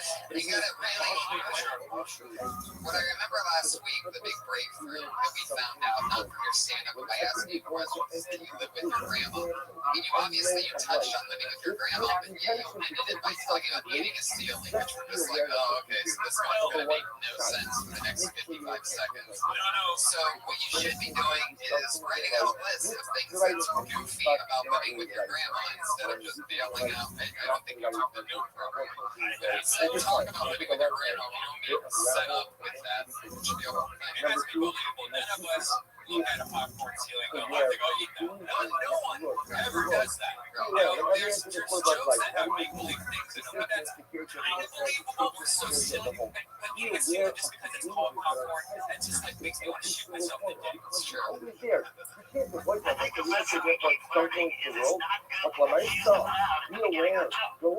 good, Patriot. I bet you would have learned that about 13 episodes ago. you go. It's at Skylar Comedy. I get the feeling not the realest Twitter handle. It's more like at Skylar Drama. But realize it worked out earlier. I'm very polite. Patriot, how's it going? You hanging in there? What do you have any guess who Sertiana's texting right now after showing up to the show late? Who would it be? Don't be afraid. Just make sure you're ever aware of the sound that I How fun! This guy has been getting a lot of buzz on Twitter. One of the big upcoming comics here on Kill Tony. Pleasure for me to bring him up. It's the one and only Mississippi assassin, Eric Carter. Everybody is here. This lucky fuck gets his name drawn. He is sweet.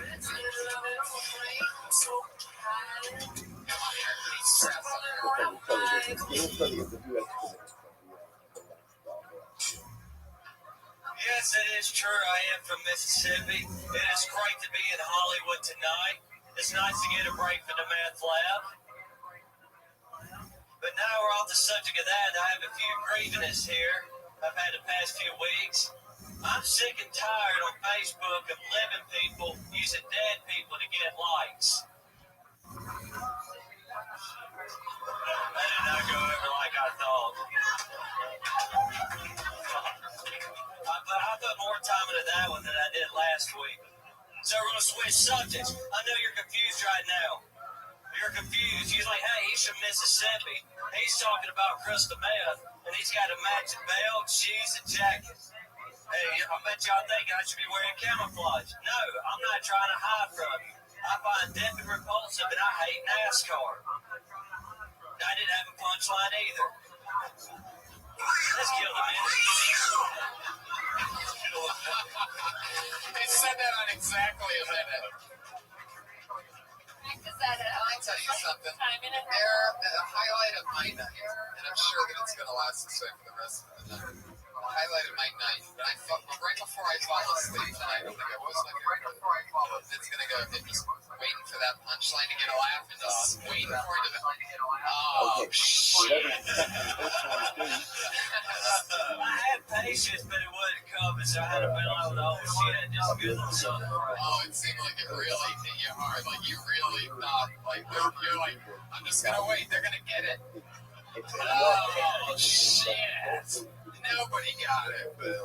What was that again? My brain just eliminates all jokes when I hear that. So how did it go again? Well, it's just about people who like who are alive. They go on Facebook. They'll go on dead people's Facebook profiles and say rest in peace for 5 years. They just do it for likes, do it for bullshit. You knew they wasn't friends. And one thing I was going to say. Now you're getting into the joke fun. What you said before was the setup. You said, oh shit, but they didn't get alive. The part that's funny about their setup is that, like, they're always saying rest in peace. I've been watching. He's been dead for 5 years, motherfucker, or whatever, however you say things. You know what I mean? You've been saying that for 5 years. Or it's just when somebody dies, like they write rest in peace, and people like that. I know this is the whole thing, because I know too many people that actually, like, their husband died, and so they still, like, you know, use the Facebook to remember them by. I don't think there's that many people that are just, like, collecting Facebook likes, or, you know, I don't know. There's just, I think I should dress up as artists. Yeah. Sorry, man. No, I like the character. The character's good. The jokes have to be sure. Like your outfit better this week. Yeah, no, I kept the coat on. The funny part is when you apologize for jokes. I don't think you should. I think you should just keep writing things that are funny and then apologize for them. I honestly do. There won't be a problem with it. Yeah. I'm sorry, y'all. Okay. I'm sensitive, all man. That's really funny. I think that could be your thing.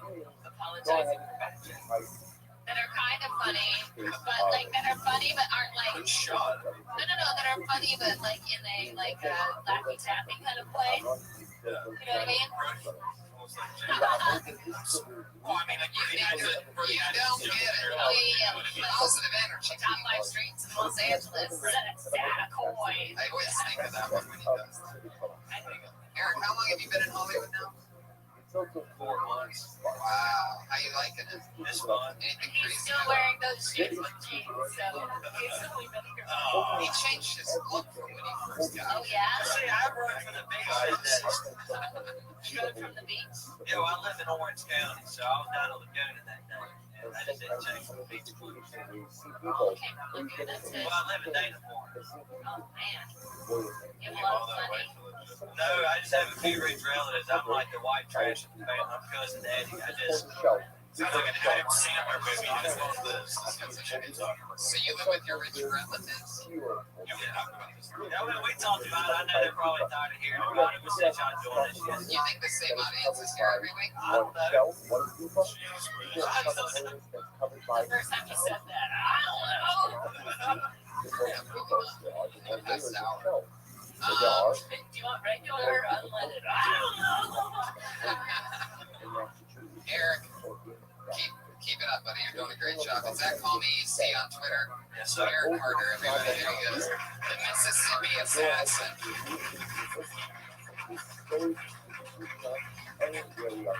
Fuck yeah. Well, One quick one. we can do one super quick one. Super quick. One more super quick. Jesus, somebody really wants to get up. Put your hands together for Demetrius Smith, everybody. Here he is. Demetrius Smith. Oh, he's coming. Here he is.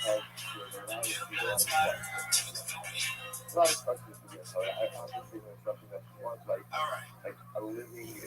So I have to take my car to the shop, so I have to resort to the city park. There they transport. So I go to the bus stop and I see this kid sitting on the bus stop and waiting for the gas station. And this crackhead comes by. He asks the kid, says,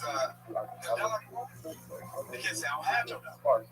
Crackhead goes to the gas station. He goes back about 2 minutes later. Says, dollar come home. The kid say, I don't have no dollar. He asks me again. I'm just like, yo, man, economics. Crackhead goes to the gas station. Comes right back. He said, hey, got any economics? Yes, I know. Sorry, you got a dollar tomorrow.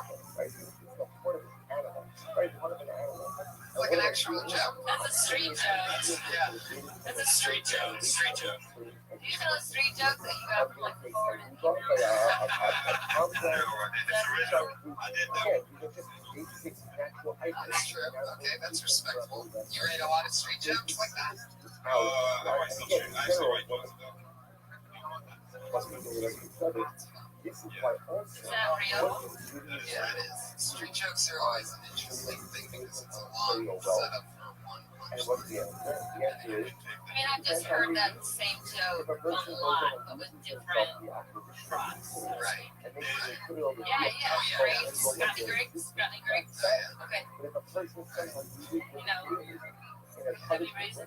No. Okay, got you right. No, they use the same joke. Can't do that. It's good though. It was fun. You know what? We needed something short to fill in 40 Why were you? seconds. I mean, is that true that you really had to take the bus?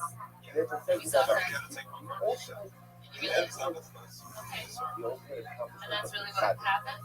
Yeah, I just added a little bit to it. Just twisted around. He really did ask for $1 3 times. Back, yes. Oh, so change. My favorite part is that he said, can he borrow it? Like, he was going to borrow it. Is he going to give it back? That's what's funny to me. I've heard this, like, Right. Well, then why don't we Yeah, I definitely acknowledge that. That's a part fact that it's a borrowing? Because, like, yeah, most of the time I hear, like, do you have any change? No, can I borrow $1? We're gonna move on. Then we gotta fly. Thank you, Demetrius. This is Demetrius on Twitter. This is the part where we get our two regular lovely ladies that are here every Monday that we do every single Monday. Our two regular women. This Monday is no different. Going first this week, you know her and you love her from podcasts like Kill Tony, and Kill Tony. Put your hands together for Sarah Wineshank, everybody. Middle school fucked me up, really.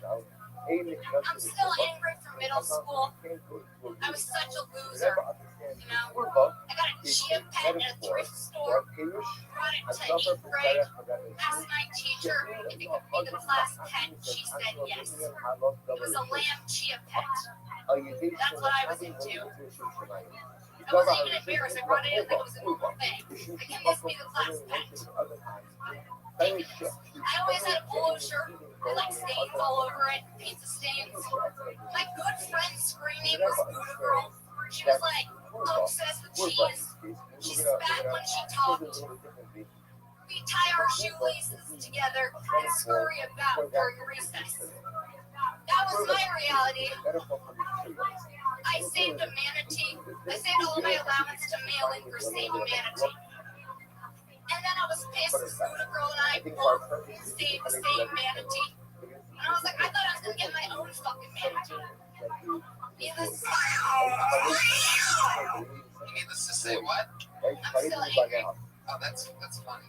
You have such a funny delivery. You're so different. Middle school fucked me up. Yeah, you're just always very passionate about silly things. That's what I mean. I just feel like in there somewhere you should be like, I'm glad that's all changed. Yeah, maybe. Right. Glad I'm better now. Right. You know, and then like if you say she adopted the same manatee, like I wanted to be an individual. You know, but like I think like that anger of like middle school fucked me up. Like in the like every like 20 seconds she'd have to be like, I'm glad it's different now. When you get back to Buddha Girl, she does whatever I sort of lost me on the manatee, but it doesn't matter because whatever she does with the manatee, that's the same as what you did with the manatee. There should be a callback because that's so funny to the cheese part. Not only did she do the same thing as me, but she did it with a block of Parmesan in her hand or something like that. You know what I mean? Making a callback to the fact that this chick, for some reason, is so obsessed with cheese. Every single thing, including the real world. You have one of the best deliveries. You have a character which is like there's certain people in the comics that have characters. Like Rogue is a good example where like he plays himself, but he plays it so over exaggerated, and you do such a good job of doing that that it's really hard to pull off. Yeah, 20% more, and it's a fucking fire. Even he jokes, you can just talk. Good jokes. Yeah. She's gonna get better at jokes as you go on.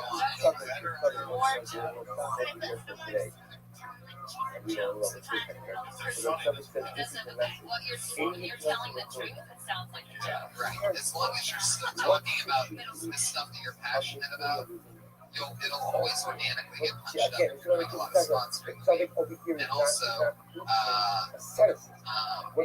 up 20% on the thing. Take a risk. And also, if you're both seeing the same manatee, like that seems like a real but it's also like my I have a fat cow in the ocean, you get your own fat cow in the ocean, and then also just like it's kind of like two girls wearing the same thing to the party. That's really entertaining. Yeah, maybe get your own cause. Do twice the amount of sets that you normally do when you're on your period. Stop it. Did you have something you wanted to say? I got an impersonation I can do of Sarah. You want to do it right now? Me? Yeah. Okay. Which one? White shake or Tiana? I want to do this, look at my shot, look at my pull-ups, look at my position, what they mean, what you feel, what they Patriot, stop it. Where's our missiles?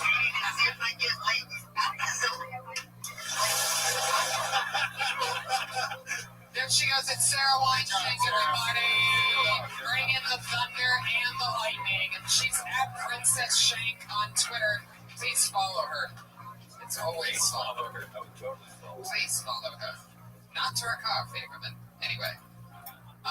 And as always, the other regular here, put your hands together for it's Kimberly Congdon. Hey guys! I want to talk about something that I'm tired of. I'm tired of getting fooled. And ladies, you know what I'm talking about in relationships? I'm not getting tricked anymore, because it always happens. I start dating a guy, we're fucking doing cute shit, taking filters together on Instagram, and all of a sudden I'm like, hey, my cousin's having a wedding, and he's like, bitch, we're not dating. You know, like okay. So I've been getting really suspicious. I went for drinks with a guy the other day, and we were taking wine. I came back from the bathroom, and we were having a glass of wine. He came back, and I was like, that's so polite. Thank you so much. But it's also kind of rapey. So we can't drink that. So I made him drink it and order me a new glass of wine, and I was like, what if he did something? And I just drugged him. I'm gonna get him back. I'm gonna rape this motherfucker. I'm gonna do it. I'm gonna fuck him. And in the middle of me raping him, I'm gonna, give him the good stuff, Stuff my mom taught me. And he's gonna wake up and be like, my mom taught me. There you go. Psychology rape show. Cam, you're back. That was great. Yeah. Thank you. You're gonna roofie me. I'll roofie you. That's what's up. I'm about roofing. You can go more into I think you have to set it up more about the things that you're Instagramming, like we're picking out filters. Like you need to describe more relationship things that you're doing, and don't say the word fucking in front of it because it sounds like you're saying fucking. Oh, okay. You know what I mean? You're fucking Instagram, like that little beat sounds like two things. And not one. I wanted to get into detail about how guys want to date girls and we do all this fucking cutesy stuff. We put together and then Yeah. Yeah, but you need to really, and that's why you have to really handle the setup. Because then that makes him, if you ask him for something, do something more simple than going to a wedding with you. Right. Because that is definitely like a dating thing. Yeah, like serious, like, hey, do you want to go to a movie? Whoa. We're not together. Yeah, she doesn't show up. She can share the same content without being so abrasive about it. Show the sweet love to you. And this word rape, I'll tell the words coming out of your words. You should put more singular. You should put more singular notes. Didn't you say that last time you were on this show? Everybody does rape jokes, so sick of them. Like, it's just so, you are smarter than that. Like, you're smarter than that. Like, I thought that was a great twist on the rape joke. I really liked it too. I really did too. So it depends on how you feel about it. I sort of think that your innocent character plays into her being like, oh, I think it did try to roofie me. And then your confused youth part of your character is like, you know what, I'll show him. I think it's a fun twist. I'm definitely going to want it. If you stick with it, you're going to want to punch up more. mental questioning, I wouldn't have it in with that who face. am I to think somebody would roofie me? Like, I'll just, doesn't he know me at all? So, yeah, like there has to be more questions in your head, like, well, am I just an arrogant person and think that he has to roofie me? Like, does he not think I'm strong? There she goes. We did it again. It's Kimberly Condon at Kimberly Condon on Twitter. That's another fun episode of Kill Tony, everybody. Mike, what do you have that you want to promote that's happening? You got the show coming out? Yeah.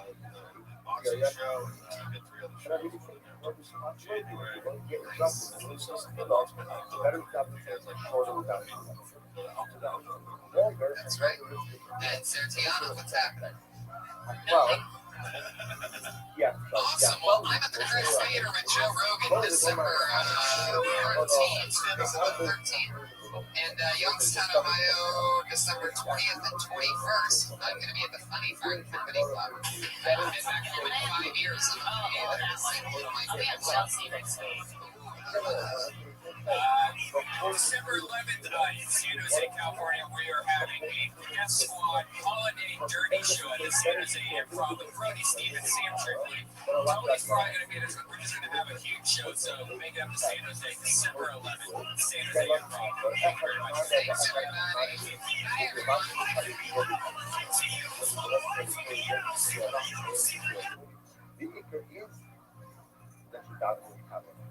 טוב, מעט בכוונה, מהרבos behind shalom. Because a little bit with kavanah is much better than a lot without kavanah. The custom ashrei puts over here shlo, the ashrei ish asher over to hilim kavanah salim. Lo kiro b'dar hazeh shomer mitzvah. Shlomo says, as you saw, as you comments, he says, the Hidrodi is the person who says hilim with kavanah, not like today that people say hilim quickly.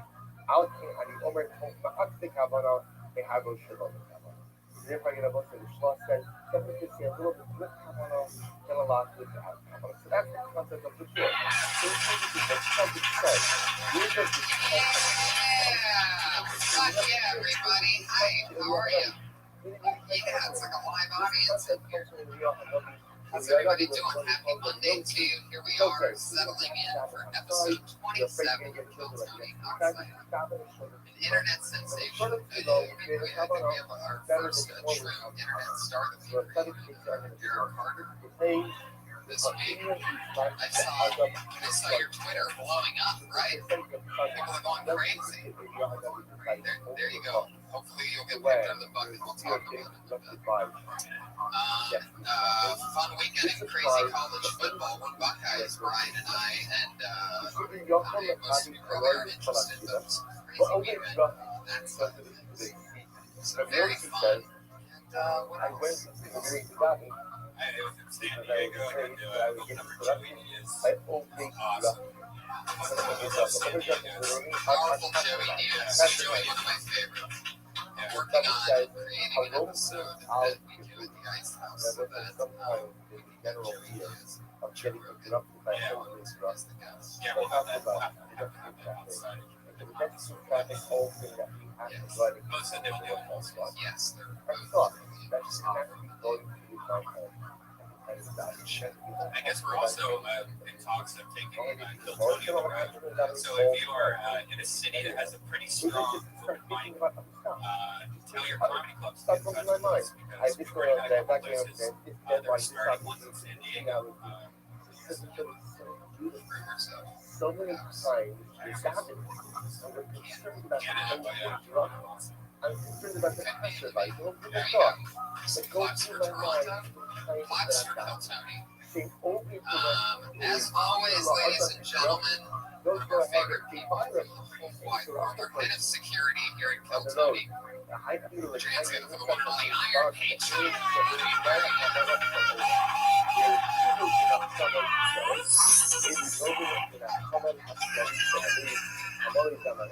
He's only making some of those noises. The Iron Patriot, the superpower that he is. How's it going with you, buddy?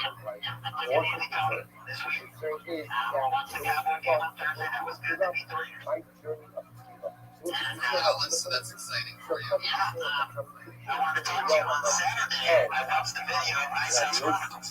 And I was looking forward to see that because I wanted to see Kevin and Sarah in HD. And I wanted to hear him talk. But it was a crazy episode. You were so close to not being creepy for a second. Then you said you wanted to see the girls in HD. You can see them in real life, which is way better than HD. Yeah. You see them every Monday. We're talking about two regulars on this show. But I've had to wait a long time to hear Kimberly talk because Brody was on the control. I've seen Brody on 10, but this was Brody on 15. You guys haven't watched this, you gotta see this. And I love Brody. I think his show's gonna do good. I know his mother's having trouble. He's in the hospital. She's heading out soon. But it's like no matter how much you talking about the great Brody Stevens, everybody. New show on Comedy Central every Sunday at midnight. The first episode started last night. I just literally, I'm not even fucking with you, my butt vibrated. I just got a text from Brody Stevens himself that is just two emoticons, a thumbs up and a praying hands. So that's what kind of guy we're dealing with. Outside simulation. That kind of positive energy, literally. Just got that text from Brody Stevens. It was a new show on Comedy Central every Sunday night at midnight. Called Enjoy, one of our great friends. And he was a little excited on the Ice House Chronicles. Yeah, it's like no matter how much attention you guys gave him, he needed more. He wanted you to pick his brain. You should have killed him like a cannibal, grabbed out his brain, and then started picking him. So is that kind of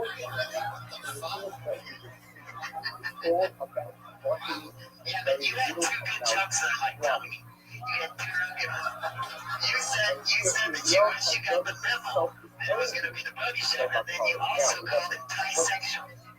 That was very clever. You like that? Wow, you're literally quoting jokes from a podcast on Friday night. Yeah, I can. You are a machine. Yeah, but I looked on the video. It was 1 hour and 5 minutes before Kimberly got to talk. And then she said 2 sentences, and it was like the buggy. How many times in slow motion jerking off did you watch those 2 sentences?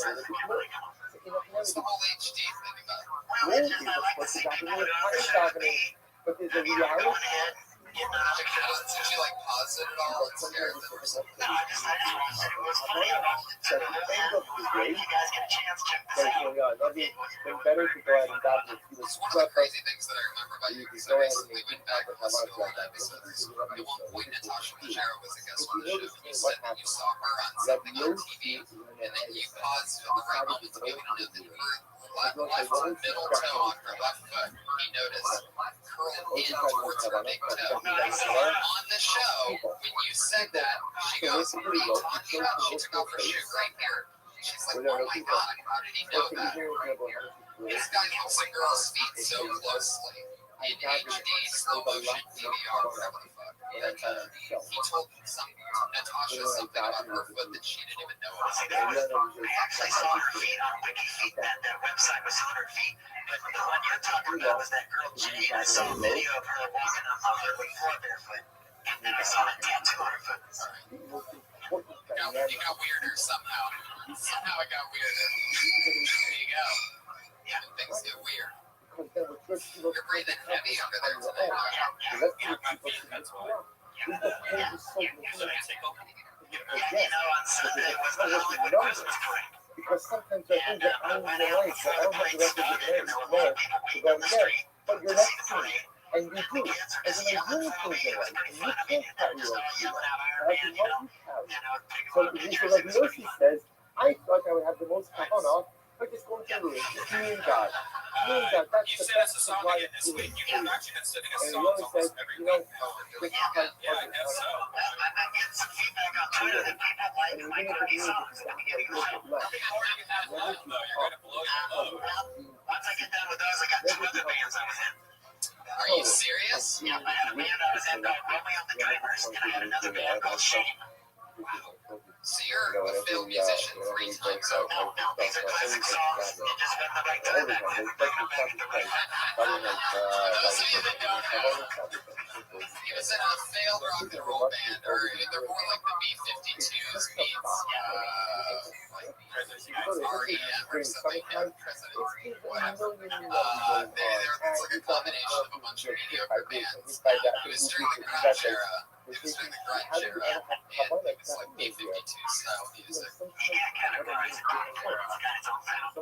Well, it's happy. What he's saying is happy during its time of sadness. When being sad was cool, you're like, right now, we're gonna attack with positive songs. And even if You're up on your Beatles. actual Alright, so let's listen to this song. They always seem a lot longer than they actually are. It repeats verses that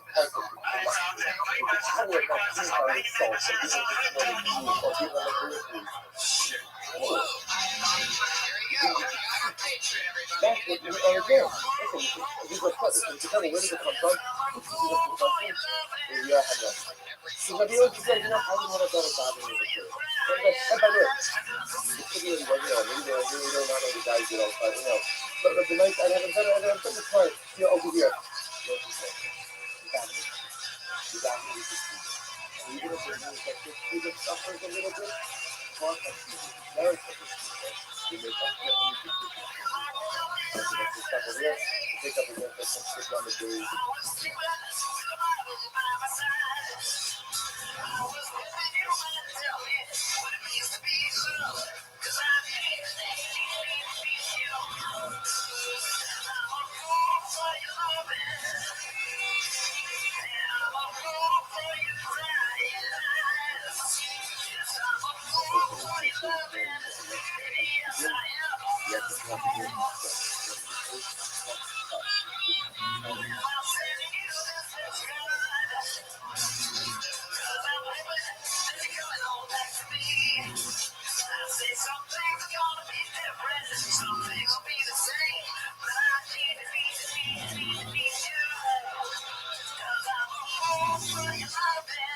Yeah, that's more than enough. There he is, once again. You know, can I hear what that sounds like without him singing into the mic? So don't say anything into the mic, okay, Patriot? I just want to hear what the original track sounds like.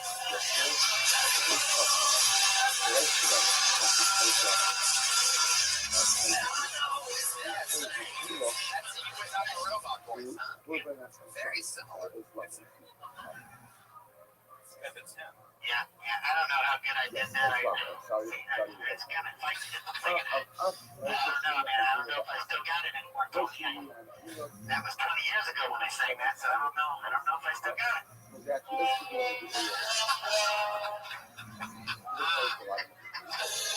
Oh, under all that armor, it's just a big softy under there. He's had a bad insecure. There you go. That's right. There you go.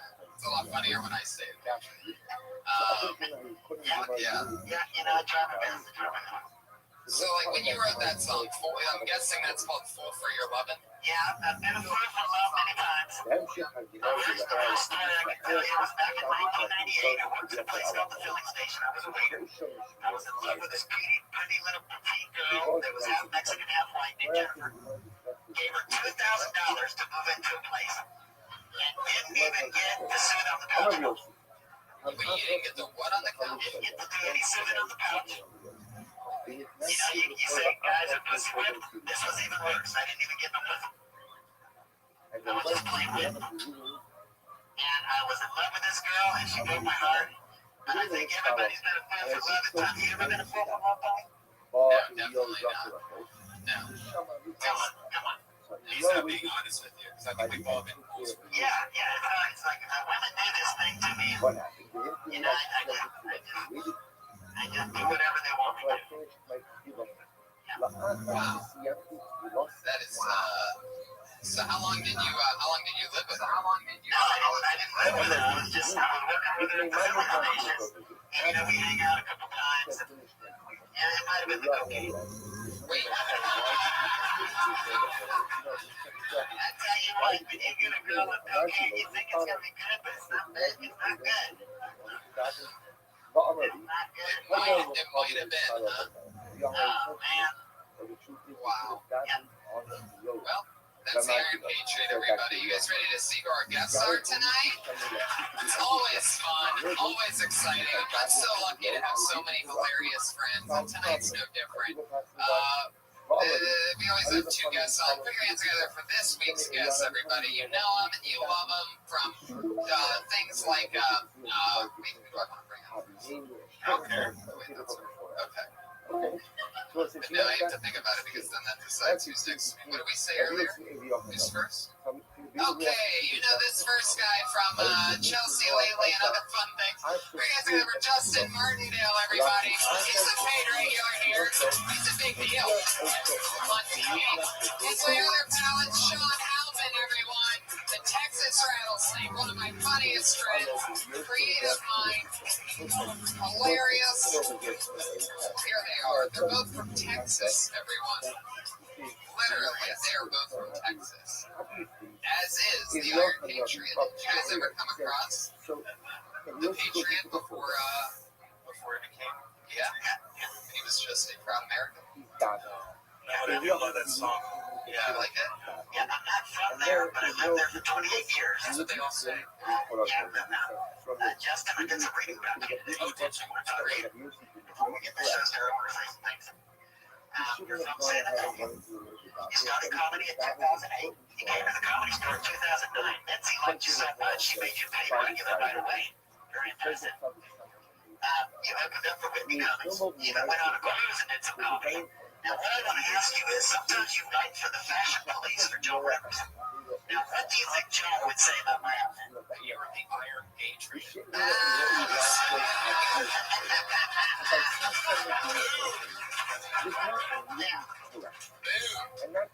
No, that was very impressive. Thank you for that. What's great about Sean? Okay, Sean. I was listening to your podcast today, the Full Count podcast. Yes. And a particular episode took my attention. It was the one where you were talking about men. Now this guy Lemmy, he's quite a character. He's got two ones the size of garbanzo beans on his face.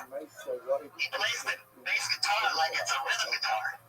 He's lived in the same apartment for over 20 years in West Hollywood. Rent control $900 a month. Now, have you seen this documentary? I saw the same documentary. Yeah, in 2010. It's a great one.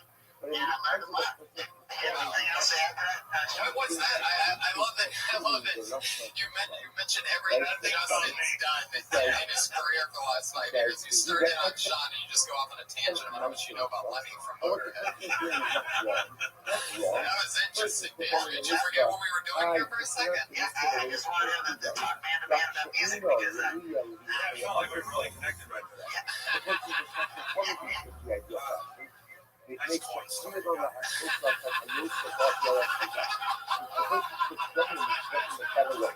I get a receipt for that? That'd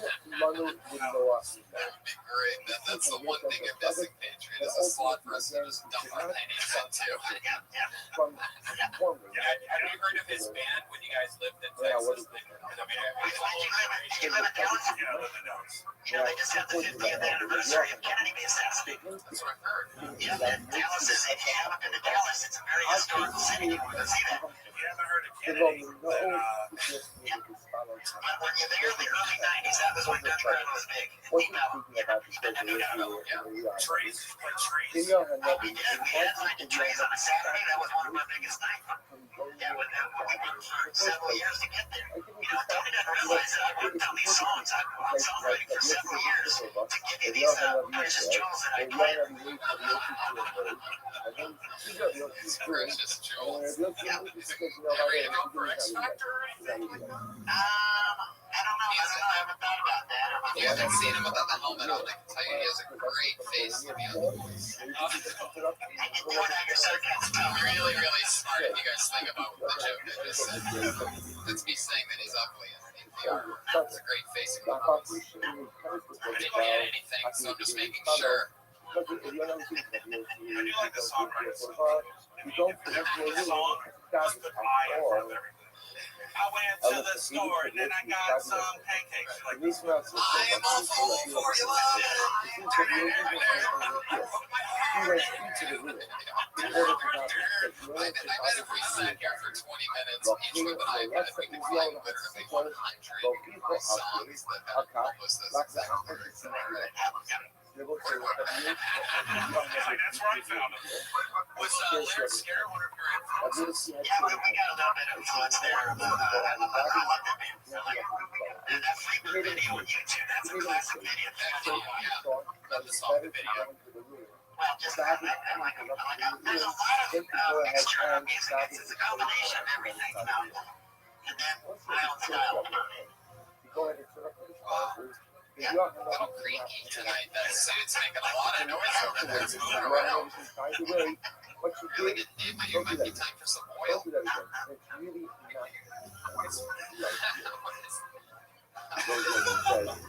it's trailing off. Yeah. I'm trying to figure out what's going on next. Oh, yeah. We know. Fuck yeah.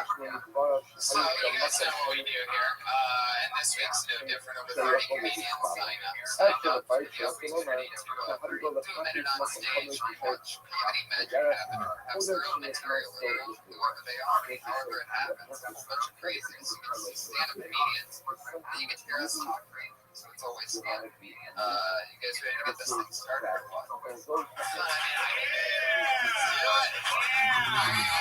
I've been doing comedy with you guys for years, so I know that we all have very different perspectives on things. I know for a fact this is exciting.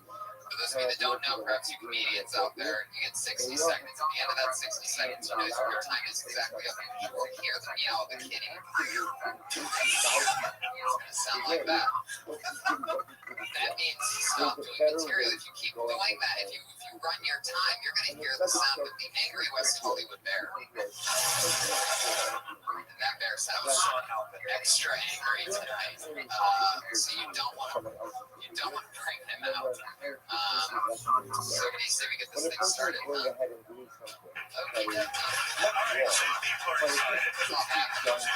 Okay. Our front row is reserved right now, if you're wondering why it's empty. We're expecting them to come in. Yeah. Yeah, they made the reservation a week ago. It's the whole staff of the Fast and the Furious, and really surprised around here on what everything's okay. Some people love to give constructive feedback about every single. Yeah, they have a new movie coming out. Anyway, maybe like a preview or something. Anyway, your first comedian tonight, putting it together for Skylar,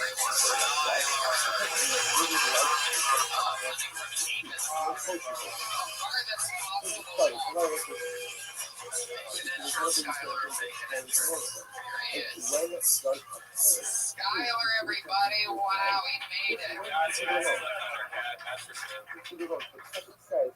So, if you guys don't know this side, just moved You to know, LA. I see it at the OG. And I did the sexiest thing you can do with women. I moved in with my grandma. Dabbling. It's not really dabbling. Yeah, I know. It's weird. It's weird dating, like, living with your grandmother. Yes. Because If you don't have nothing to I went in a date to watch a movie since like before.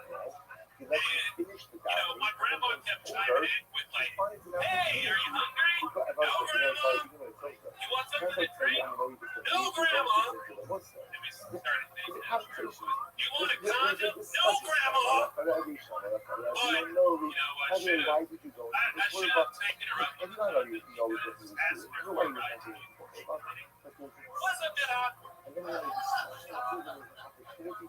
awkward.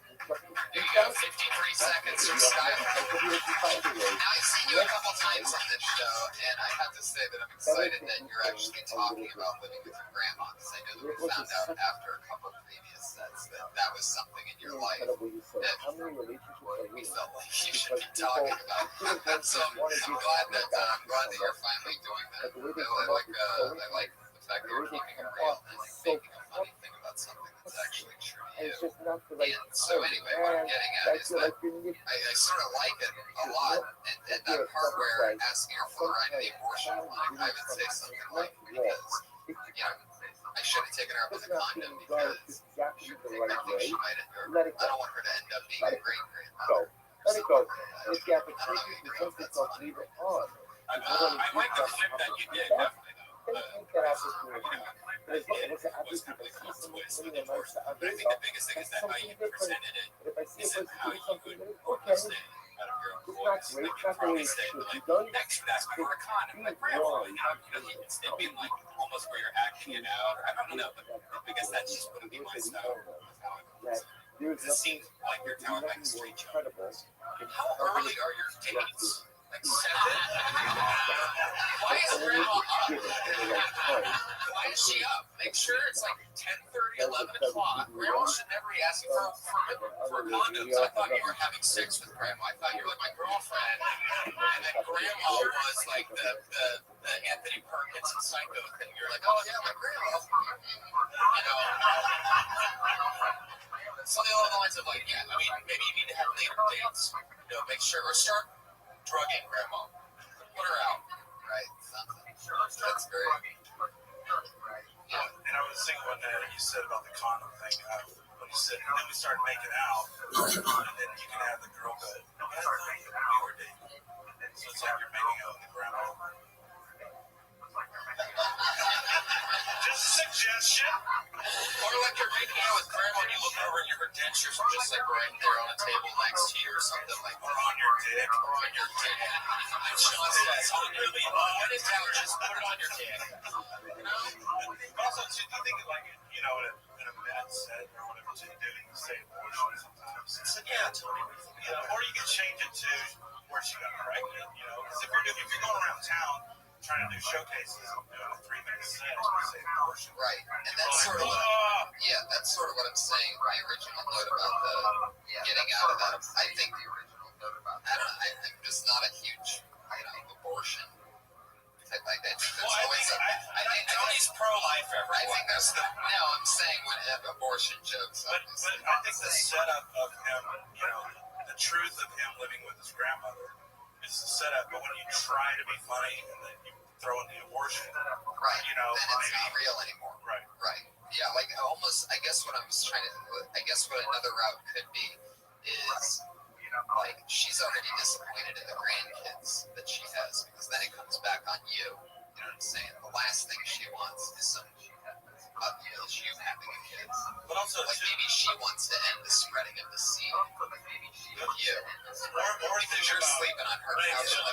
Are your parents still around? Yeah.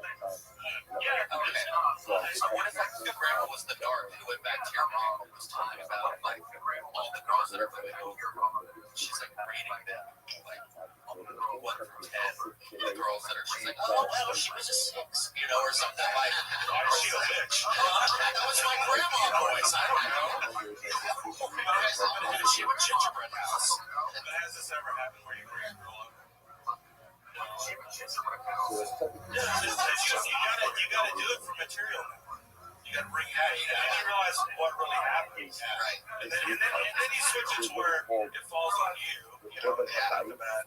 Yeah, this way it's a win-win. You're not going to get laid, but you'll get the joke out. Because he seems like a nice guy. I don't see him blowing through abortions. Like, yeah, but I save money to rewind. Yeah, Like a right. normal cop. Yeah. Like grandpa's coming in trying to hit on her too or something. You should really start doing more things around your grandmother just for jokes. Like start humping furniture and shit like that. Just put your dick on it hot. Awesome, that's Skylar, everybody. Good job, Skylar. I don't have a Twitter account. At Skylar Comedy. You didn't write that down. You wrote down the word bombing. Did you do that? Right. Okay, that's enough. Skylar, everybody. There you go. Too late to explain yourself now, my friend. Heck yeah. How long have you been doing it, Skylar? Not long, right? Oh, wow, okay. Anyway, your next comedian, this looks like a new name. Together for Carlos Escobar.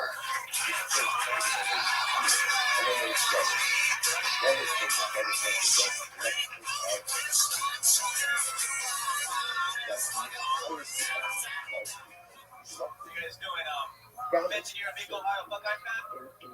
Very cool. We just had a college football rivalry game day yesterday. A lot of UCLA Bruins fans. I love that rivalries and their mascots come out to get all crazy. Like the USC Trojans, they hit the UCLA Bruins. I attended the University of Phoenix Online. Our mascots are the online predators. Our rivals are those bitches at the Maranello School of Beauty. We have a fight song at our pep rallies. It goes, we go to school to get our online degree.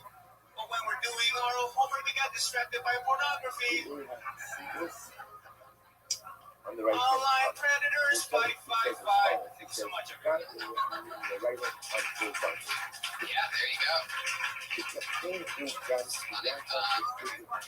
First thing that popped in my mind, I don't know if this is like too cheesy, but since they don't have a football team, maybe something like that. We don't go to bowls, we just smoke them.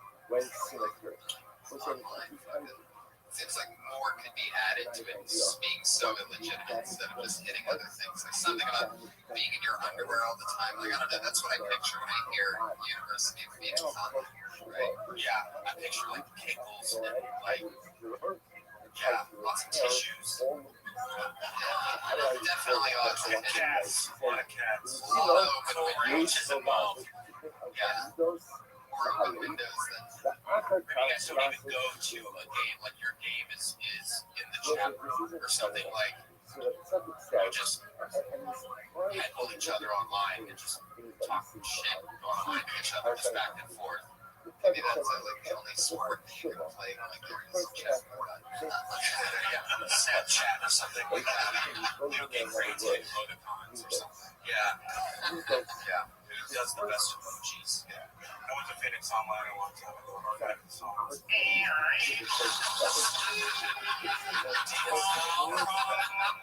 Dial-up, yeah. It's hilarious. That's a fun joke. Yeah, you really went there, huh? I guess you don't really go to the. I guess that's the one college you actually don't even go to.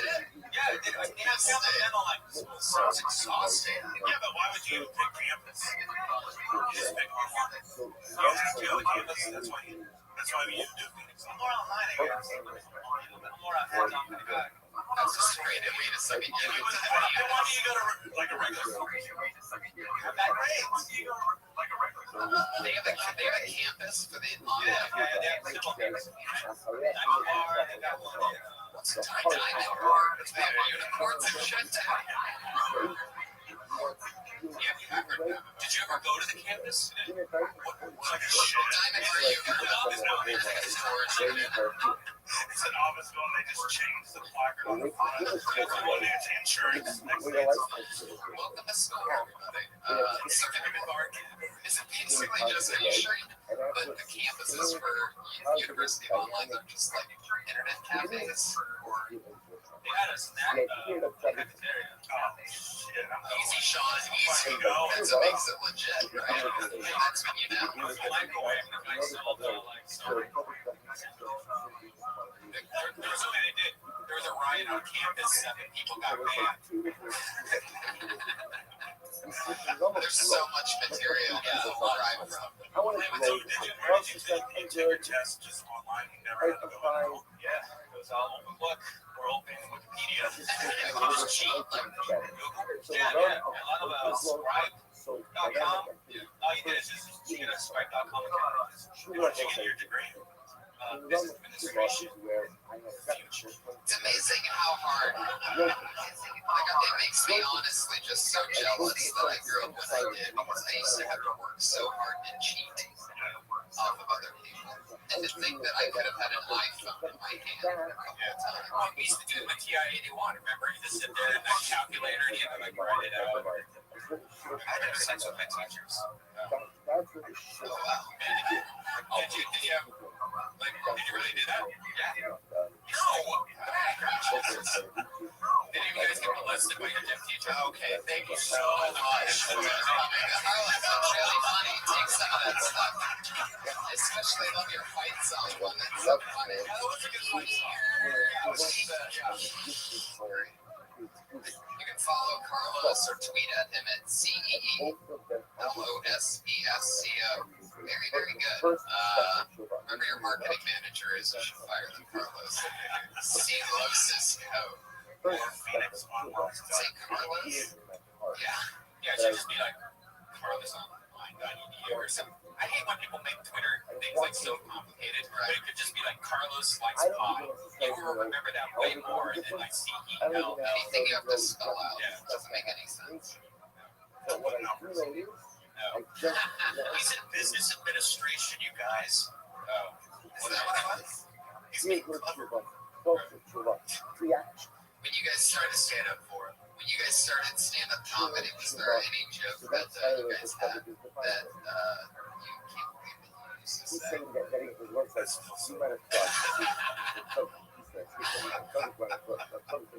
that pops in your head of like an old joke that you would never do now, but you remember when you first started? Oh, you guys were all perfect. Yeah. I can't remember. I had a joke about Oh yeah, what was that like? How did that go? yeah, Sean, how did it go? Like gay people, and they always have that list member. You're so silly.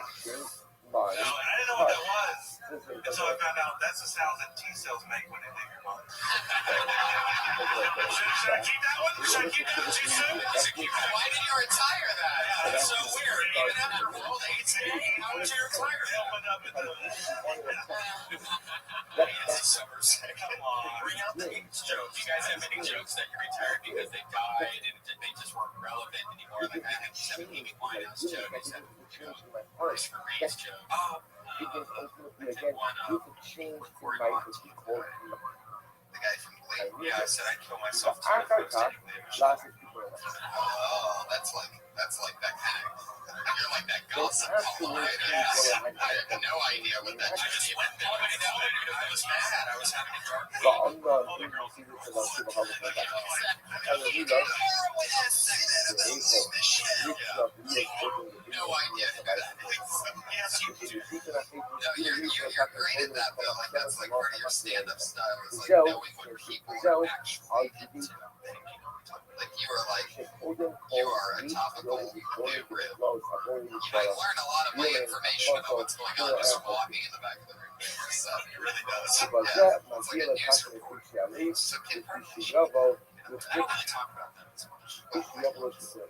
I still and you girl, the one that just turned 18 now. The White Kardashian. That's not her name. That's not her name. It's not White Kardashian. Guys have that one Kardashian. Oh, and then you said White Kardashian. You into the Kardashians at all? Yeah, you know those young twin girls that are the daughters of the first Jenner guy? Yeah, that's the ones Kylie and Kendall. I saw them in Hollywood in my full European costume, and I got the compliment from people. When they're dressed up as Iron Man. My full European costume, the one that I had the big butt. Why were they dressed up like that? No, they were there for some event, and they walked by, and I talked to them a second. I said I'd like their show. It's just a small exchange for food. Yeah. They try to make you or anything and didn't go through the suit. So something in a public model, but it doesn't. Are you sure? Are you sure it was them or was it just tourists? I was there because the mom was there too. Oh, there, she's a beast. Hey, Jay, I'm amazed that those lights never go out. I charge them up every time. I got the Duracell chargeable batteries. It's a good thing because 20 years ago I would have been spending a fortune on batteries. It's a good thing. There you go. Damn good Am I the only one who thinks he sounds like Pete? Well, I can see that. There you go. All right, your next comedian, everybody. Let's get to it. Kris Jenner. Peachy, you're doing a great job over there.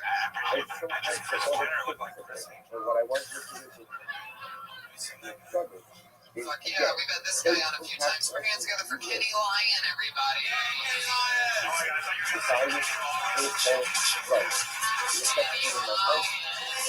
Oh, there he is. What's going on? Kill Tony.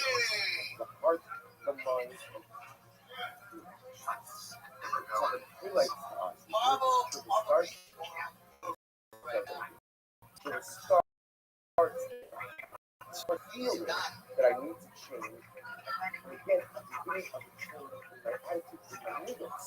The beginning of the change in my needles. Then Windmill farms getting shitted on. Once I have that change in my needles, I can go ahead and begin to really carry out Straight to the propellers. behavioral change. I mean, how are you going to be the greatest symbol of this great country? Change the way that I think. You can see miles away. Well, it's not the stuff of the study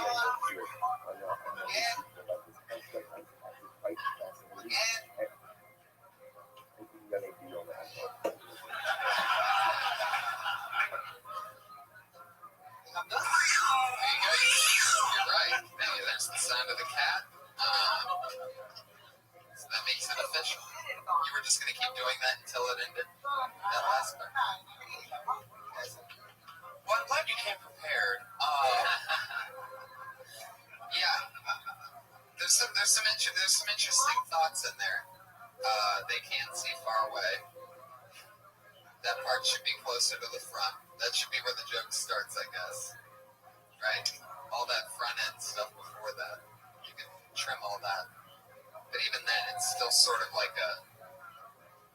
I don't know, maybe I'd like to hear... What do you think the Eagle's thinking when it sees an airplane? I think they're either getting fucked with the chemtrails, or they're just like going through some like emotional stuff. Depression. Or how ironic would it be if an eagle flew into an American Airlines jet? You know how the government's been spending money on drones to spy other countries. We should put bombs on the eagles. So they're trying to kill themselves. Is the reason why you feel so connected with eagles is because you both get extremely high sometimes? I was high when I read the article, so it was just jokes to write it themselves. Oh, were you reading the article right now? We can tell. Actually, by the way, they don't write themselves. That's what you're supposed to do.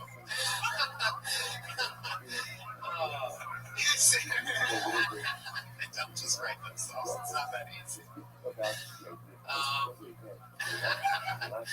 so funny. I just like jokes that, that personally affect you. Like, how is that? Yeah, it's observational, but how's it personal? Electricity bills are going high as fuck. I mean, and the windmills are supposed to make us go green. And eagles are just fucking chemtrails. Why even are you in this right? You got chemtrails. Right. Black helicopters. I say you just commit to what you really have going on, and that's fucking being stoned as fuck and talking about like getting lost in it and shit like that. I think that more paranoid route of saying that the government's killing eagles, I don't even know what you're saying, but it just sounds funny. Like a conspiracy. Conspiracy stoned out, like just fucking, because I can tell you sort of know what's funny. So if you just go with it and roll. What's your background? Both of my parents came from Guatemala. Yeah, you had to think about that for a second. Where'd you grow up? Here in Hollywood. Born and raised. You see a lot of eagles here. I see a lot of trannies. Talk about that! The trannies.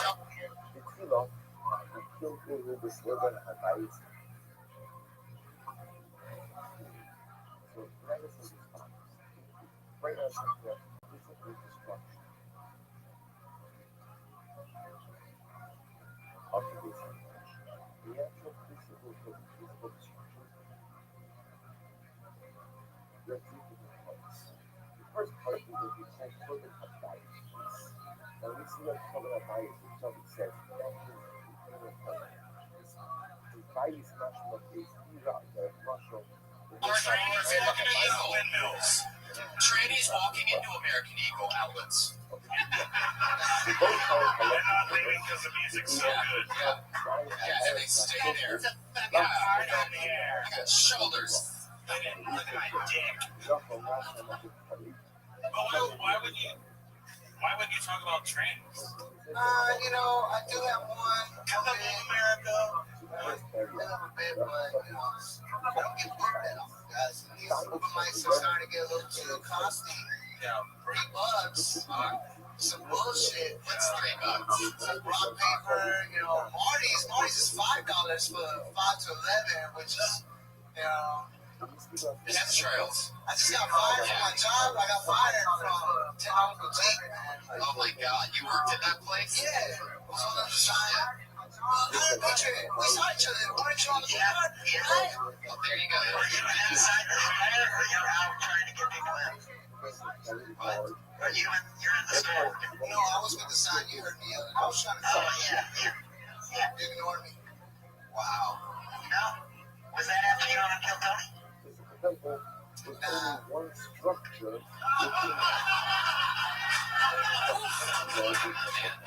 It's a good conversation when I get dizzy and almost pass out there again. I'm just trying to figure out what the fuck's going on. We're trying to connect everything.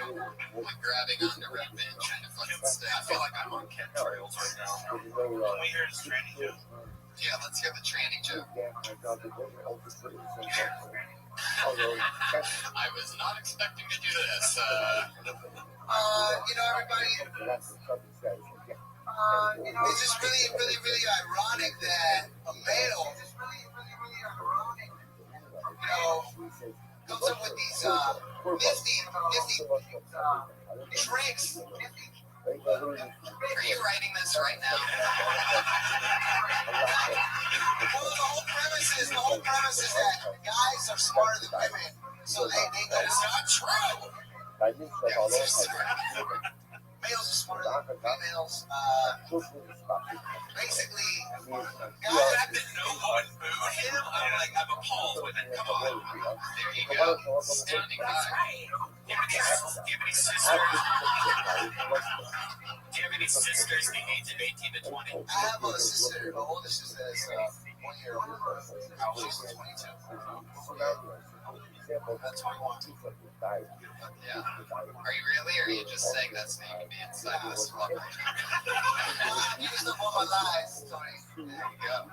Fuck yeah. Well, good job, Kenny. There he goes, Kenny Lyon. Fuck yeah. Yeah, totally. It's always fun to watch Kenny. Yeah. There is something there, like I can't believe that's our national bird and they're that stupid. Fly in the street. It's a mosquito. I mean, the last national, thing, what would be the proper, the last, what do they call that thing? That bird, like a national bird, like it's like the albatross. What? Symbol? Yeah, that's great. The last big American symbol flying in an airplane was the World Trade Center. Thanks, Canadian. Usually World Trade Center jokes get a much bigger, Tony Buddy said you'd be ready for the Tonight Show in 3 years. I think you're ready right now. Featuring the fact that you sit there right after the one joke that didn't go well in the past 45 minutes just goes to show me that you're actually against it. You kind of did go the way you're ready. I just want to say, Tony, you're ready for the Tonight Show after that one. Now, I believe in you. I want you to take me with you when you go to the Tonight Show. Oh yeah, I'm sure they'll just cruise right through the X-ray machine with you. You need your security there. Ted, you have to take off your belt, give me your cell phone, and also that 300-pound guy standing right behind you can't come in at all in a million years. Fuck yeah. All right, I pulled a name. He's a funny guy. It's Sean Conn, everybody. Here he is.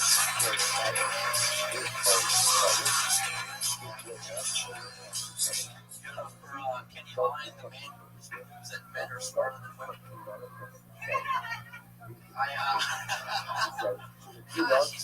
I love the Lord of the Rings. One of the great franchises. My favorite scene is the one where my father tells me that he's proud of me. Oh wait, I'm sorry, this is different fantasy. One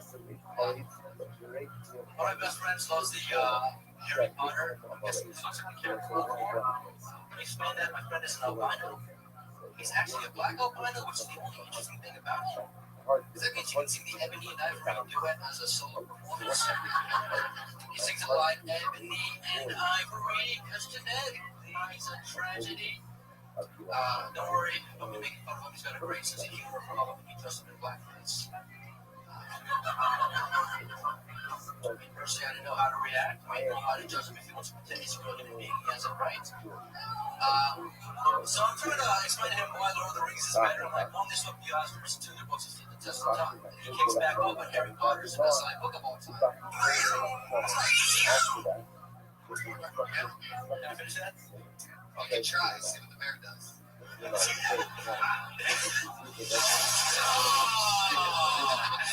There you go. Scary bear. That doesn't sound like you're starting a car. He's ready for Dan's car. Sean, as always, extremely funny. I'd like to hear more about having an albino black friend. Like, he probably gets to pick and choose when he's what, you know what I mean? I like hanging out with my albino black friend because he can sit in the passenger seat and I won't get pulled over. You know what I mean? Like, he's amazing. Oh, he's my white friend. Right. What do you mean, officer? Look at his skin color. It's called power. It's racist. Yeah. It's actually baby powder. That's my name. Anyway, Yeah, that was good.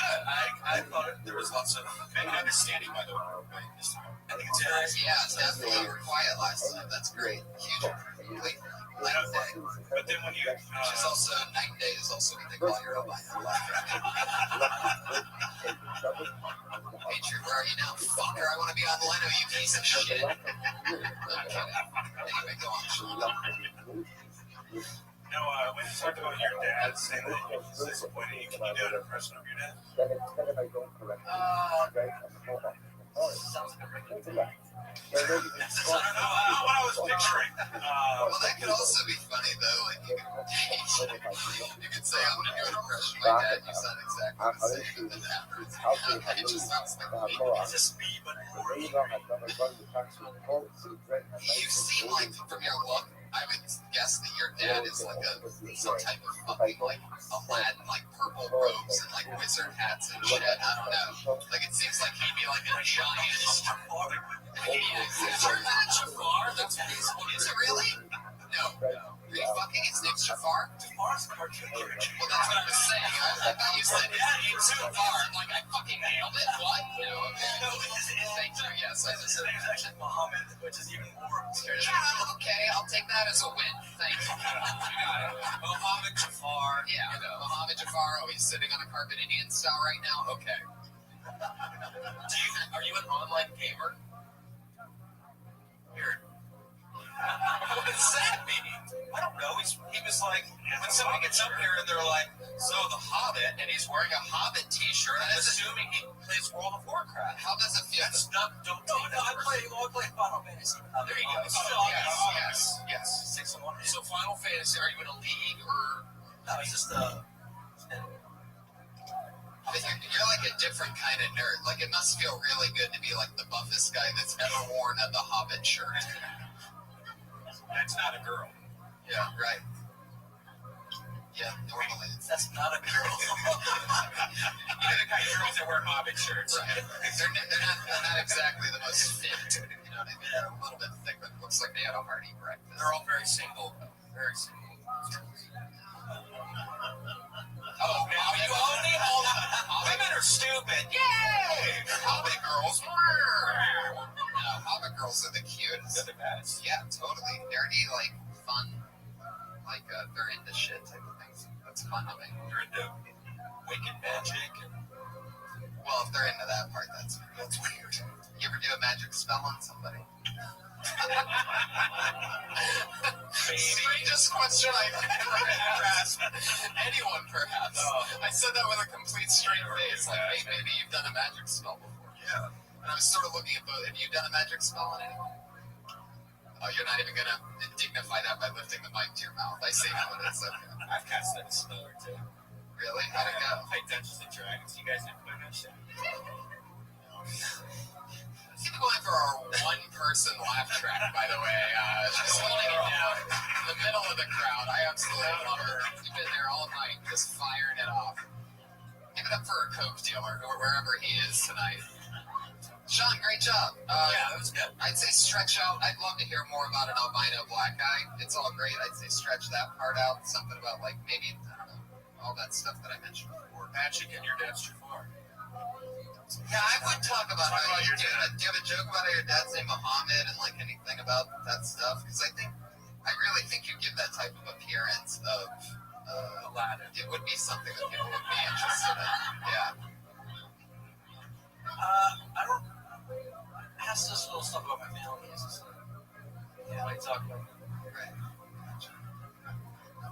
why not? There's something there that we don't talk about. I saw child abuse students that get another. Yeah, see, not like Kevin Hart, like a fun family. It's so like depressing material. Wow. So they're probably not talking about you either. Oh my god. Probably not. Yeah. Look how Sean's giving you wrong. Come on, everybody take it easy. All right, there you go. Sean Conn, as always, very funny. Still not on Twitter, huh? You're committing to that? You don't think it's going to take off? The hundreds of millions of people? So let's make him a Twitter account. It's true. And Patriot, can you get on that? Yeah. Oh, shit. Ladies and gentlemen, this guy has become an internet sensation from this show. I've been following it. I always think he's funny as fuck. I can't even believe we're lucky enough to have fooled his name yet again. Put your hands together for him. It's the one and only Eric Carter is in the house. An internet fucking sensation. And a funny rising stand-up comic. He's just moved here a couple months ago from the state of Mississippi. It's true. It's damn true. I've been living in California for 2 months, and I'm originally from the state of Mississippi. And ever since I've been in the state of California, I've been confiscating a lot of man cards.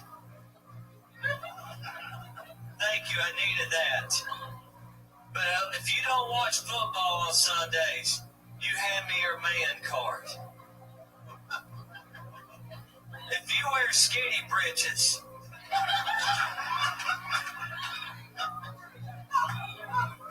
you hand me that man card. If you eat this fucking garbage called tofu, just hand me that damn man card, thank you. I had a vegetarian joke, but I just forgot it.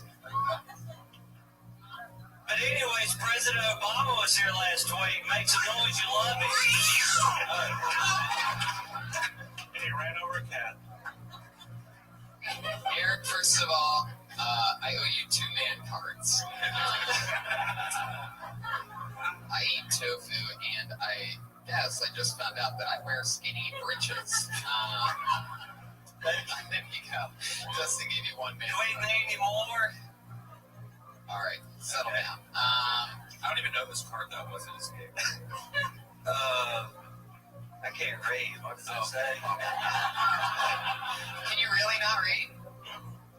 Eric Carter! Oh, Yeah. He's a fucking prodigy. I love you. Are you serious? So all these people, this is what the funniest part of this is. I'll tell you right fucking now. These people on Twitter are going insane, and he doesn't even know what the fuck they're saying. well, hang on 1 second. Tweeting everything that people mention. Yes. You have somebody that reads it for you? Yeah, but aside from that, I got to get 3 shout-outs right now. Oh, And it's real quick. Oh, my The God. high school I went to back in Mississippi. You're not listening to this. There you go. Oh, not the bear. No, be real quick. They're going to state champions. Here he is, Eric. Look at that. Look what you did. Was that a where? There's no shout out. They're going to football state championship. There you go. What's the mascot? What's the mascot, Johnny?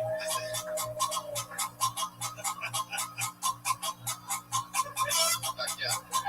Jeez, I didn't know that. I feel assaulted. Right after we find out he can't read, he gives his high school a shout out. Yeah. I can't read. What high school did you go to? Just a big shout out to them who didn't do a damn thing for me. The Hickory High Bulldogs. No, our mascot. What, the Billy Goats? Let him. I'm watching his fingers. Okay. No, the high school went to, they actually are the Bulldog, but they're the Aggies, and they're going to state championship for the first time ever. Hell yeah. And I'm proud of those boys. They're good boys. I just want to give a shout out, giving them some damn love. Where are you from in Mississippi? Hattiesburg is 90 miles east of New Orleans. Wow. No, I can't read. I was just fucking bullshit. That was a joke. I actually got a bachelor's degree in history and poli-sci and French. Bonjour, monsieur.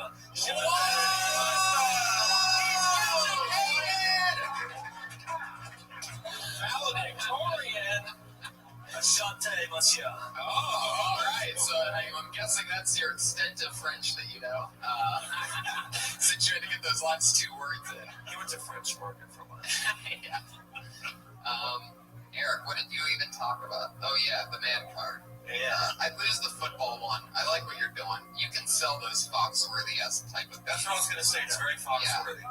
But I think that's right up your alley. Here's stuff you're talking about. I'd say start with skinny britches so that Why just lose go the- out. They just lose audio.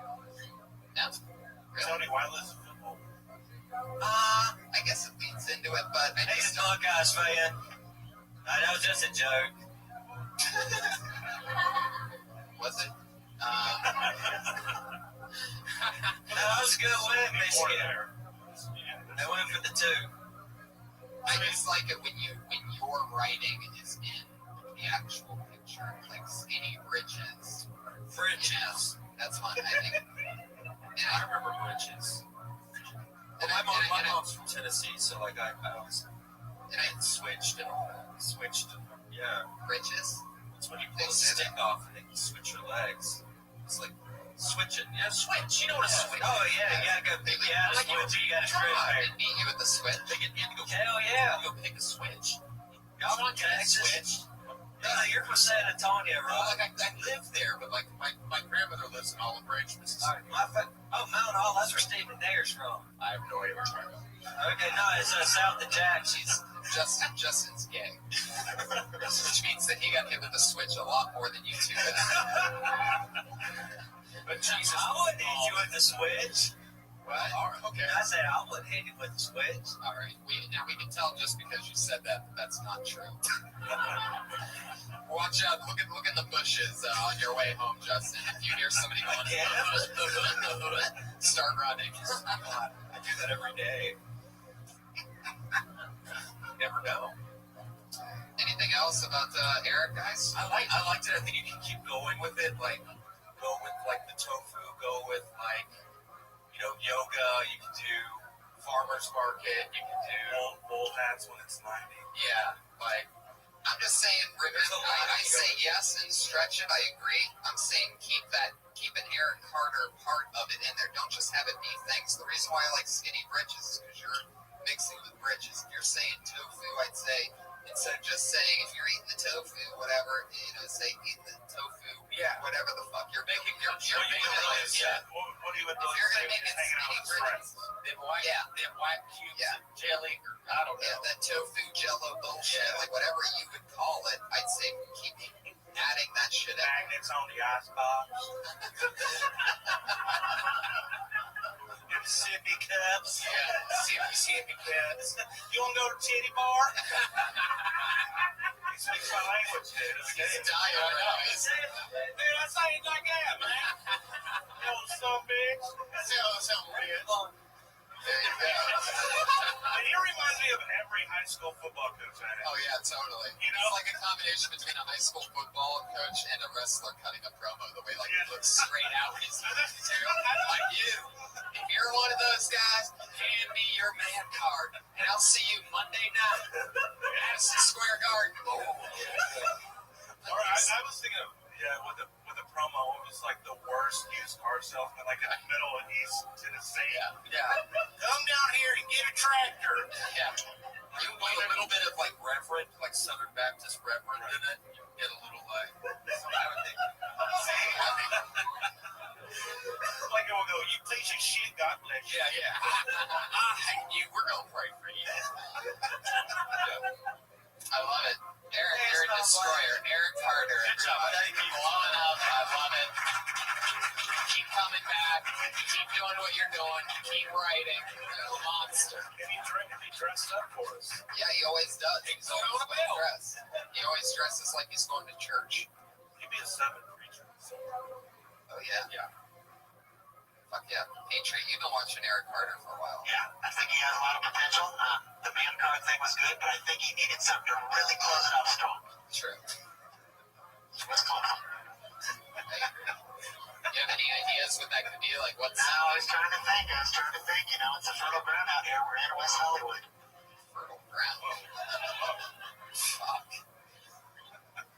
Eric Carter is Call Me EC on Twitter. He's got a lot of fans. It's very exciting to see that happen. And so keep it going. Eric Carter one more time. Funny.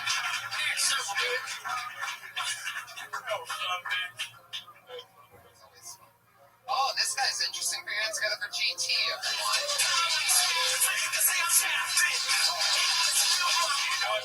Here he is.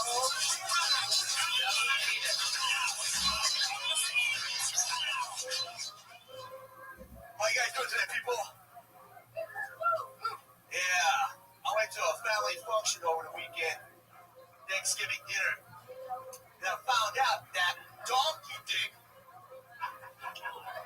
runs in my family. Donkey dick, you believe that?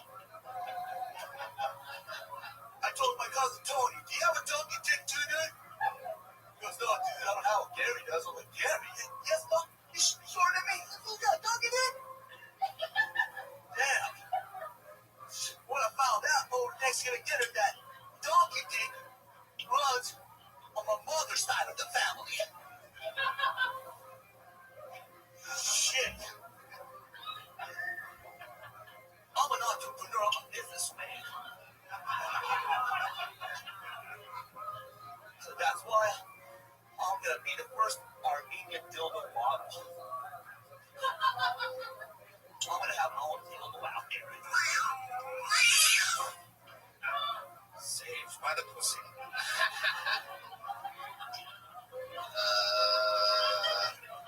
Okay. Oh, what a weird Thanksgiving.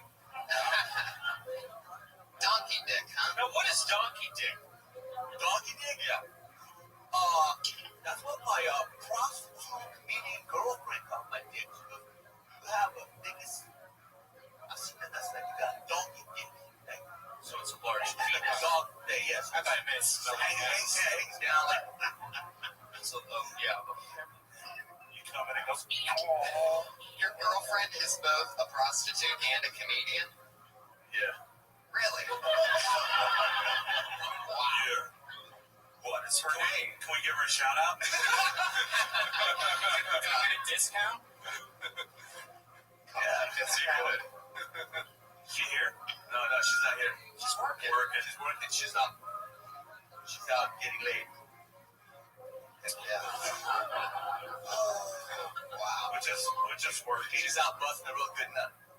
Well, I think that would be something to you. I mean, you don't really have to say that she's a comedian. You can just, I think, you can go into along the lines of you have a prostitute girlfriend, who says that you have the biggest dick ever. She validated it. Okay, yeah.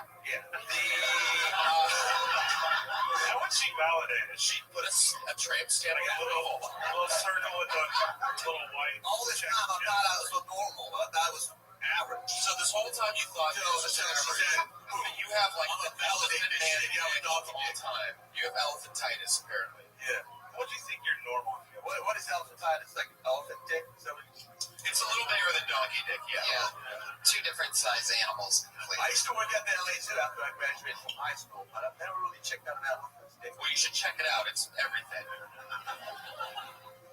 So I think something along the lines of that, like, you know, you have this girlfriend whose job is to just get plowed. And I think, like, you know, how is her vagina? Tasted pretty good. Oh. I ate her vagina. Like donkey vagina. And did she have dogs? It's really sensitive. It's really sensitive. Is it like throwing a hot dog down a hallway, or is it like just? I mean, is it? You went down on her? Like, what is that? A prostitute's vagina? Is that just like a latex casserole, or? It smells like throw up. And like Selena Gomez perfume. It's just like fucking a slow glitter drip. Like you want to have sex with her and she comes home and she's like, oh, I put a hard day's working. Oh, yeah. Hey, baby, made a lot of money today. Sweetheart, I'm a little tired. I'm going to bed. Is that a glazed donut between your legs? Oh, Come on, guys. I made her come, bro. Yeah. I think that pussy's so good, I made her come. Well, actually, I made her come as well. So. We all made her come. Well, I think that would be something to go along the lines of is dating. I like eating pussy. Cool. yeah. Very good. Heck yeah. That's interesting. But did that conversation really happen? Even though I'm Armenian, I like eating pussy. Armenian guys don't like eating pussy. They pretend that they don't like pussy. They don't eat pussy. Eating a prostitute's pussy is like that kid in grade school that would put his mouth directly on the water fountain nozzle, like all the way. You're like, why does that one kid do that? He was a rebel, Tony. Yeah. Like, would you rather lick a payphone or eat her vagina? Oh, I'm eating a prostitute over some bitch from the club any day. Have those bitches from the club, they're just condoms anyways, you know what I mean? You know what I'm talking about, man. You lose yourself in that character. You're a poet among men. It's better when the real you is talking. You know what I mean, man? Yeah, whatever that is. Hey, man, give me your man card, man. Fuck yeah. There's his act at a different place. Give me the card, man. Armenian card. Oh, yeah, you are Armenian, huh? Yeah. Fuck yeah. You think that's an Armenian thing to eat prostitute pussy? Or is it just like you? Right. Nice Armenian kind of. Yeah. See how his voice? Shit. Yeah. All of a sudden he starts saying that he's Americanized, like he's talking to the guys from customs. Yeah. Oh yeah, no, I'm one of you guys. I'm Not necessarily. Your Armenian friends don't like going down on girls. I don't really have a lot of Armenian friends. Neither do we. I have some. But the taxi drivers, No, I they didn't. probably ask them, "Do you like eating pussy?" We should go up to them next time we're down. I bet you really like it. No, we Armenians don't eat pussy. Okay, I there feel you like go. there's still like a the more you know. But so far, they're in the closet. Everyone in the closet. You never want to come out. You didn't come out. Fuck yeah. Donkey dicks. Donkey dick. Are we back on donkey dicks? I'm ready to bust a real good nut. There he goes, GT. Everybody. Yeah. Follow him on Twitter at GT Music. Is that correct? That's it. GT music. GT Music. That's okay. One last sound effect. Why can't that eagle fly into a jet engine? Fuck yeah. GT Music obviously has a second career that's going as good as the comedy. GT Music. Love to hear one of those songs. You ever hear GT's music? Is it music guy Dirty Crapper? Okay, your next comedian goes by the name of Ori Amir, everyone. Oh yeah, Ori. Neuroscience, double mate. Strong. Wow, this guy's got the charisma. Yeah, as I can tell by my accent, I'm a neuroscience professor, slash model. And let me tell you, brains are so funny. I mean, have you ever noticed how gray matter is different than white matter? Me neither, I'm not a racist. And what's the deal with the cerebellum?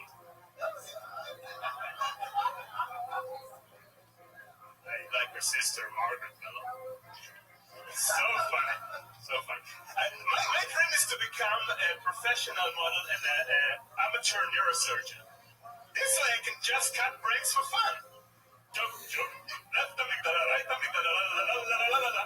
I only practice neuroscience for the sake. So, my girlfriend doesn't appreciate when I say, boy, honey, you have a really nice brain container. Though she does something. Fuck yeah. Well, you're talking about what you're into. You're going to college. You're to get a neuroscience. Yeah, PhD, yeah. Yeah, to be a doctor of the brain. So you are there. Fuck yeah. There's just nothing funny about the brain. There's a lot of funny things about the brain. Yeah, and you're onto something. The way that you start the jokes with a lot of excitement and then trickle away slowly as you get to the punchline. That's something that's very, like, you get right into it and then it's sort of just, I don't know. It's a very, like, mad scientist quality about it. Like, it's like if Dr. Frankenstein did an open mic. Yeah. It's very, like, and I think that's, you can go in a creepy route with that, where it's like, you know, you have a girlfriend, which I'm just amazed. That's incredible. And As a neuroscience guy, I bet she gets really good head. You made that noise? See what you make that noise out of? like, it's clever. It's a neuroscience. Yeah, it's a difference. You think I do that on stage or something? A neuroscience show? You're just firing off those synapses, aren't you, Tony? Yeah. So wait, what does she do? I think Brody was wrong. She's a swim teacher. She's a swim teacher? Yeah, like a trainer coach. Like a lifeguard? No, she trains the kids how to swim, basically. Oh, wow. So you guys have, like, totally different lives. You're super smart, and obviously he's a box of rocks. So you've got, Teaching kids how to swim. he's got water on the brain. There you go. Yeah. There's something there. Have you actually done surgery on a brain before? No, I'm not this kind of How about that cadaver? neuroscientist. I'm I only scan them. I only put people in the MRI machine. So they look like. So you're the guy that scares the dog shit out of somebody right before they're already wondering if they have brain cancer or not. All of a sudden, they're already so scared. They know they have to get their brain scanned. They know they're not feeling right, and then it's just you with that villain accent. Yeah. What's the thing that you say to them right before they go into the MRI machine? Give us an example, but say it a little bit slower than you normally would, and a little bit more German, just like 20%. Don't worry, it will all be okay. Is that really what you say to them? No. What do you really say? Be careful.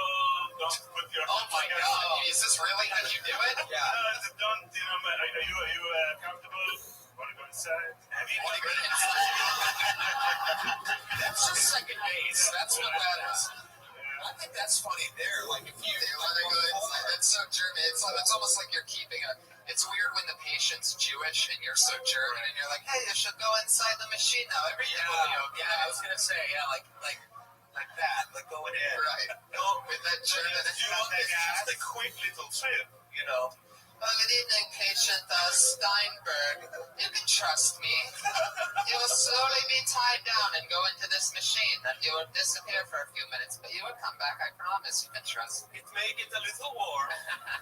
You might smell something funny.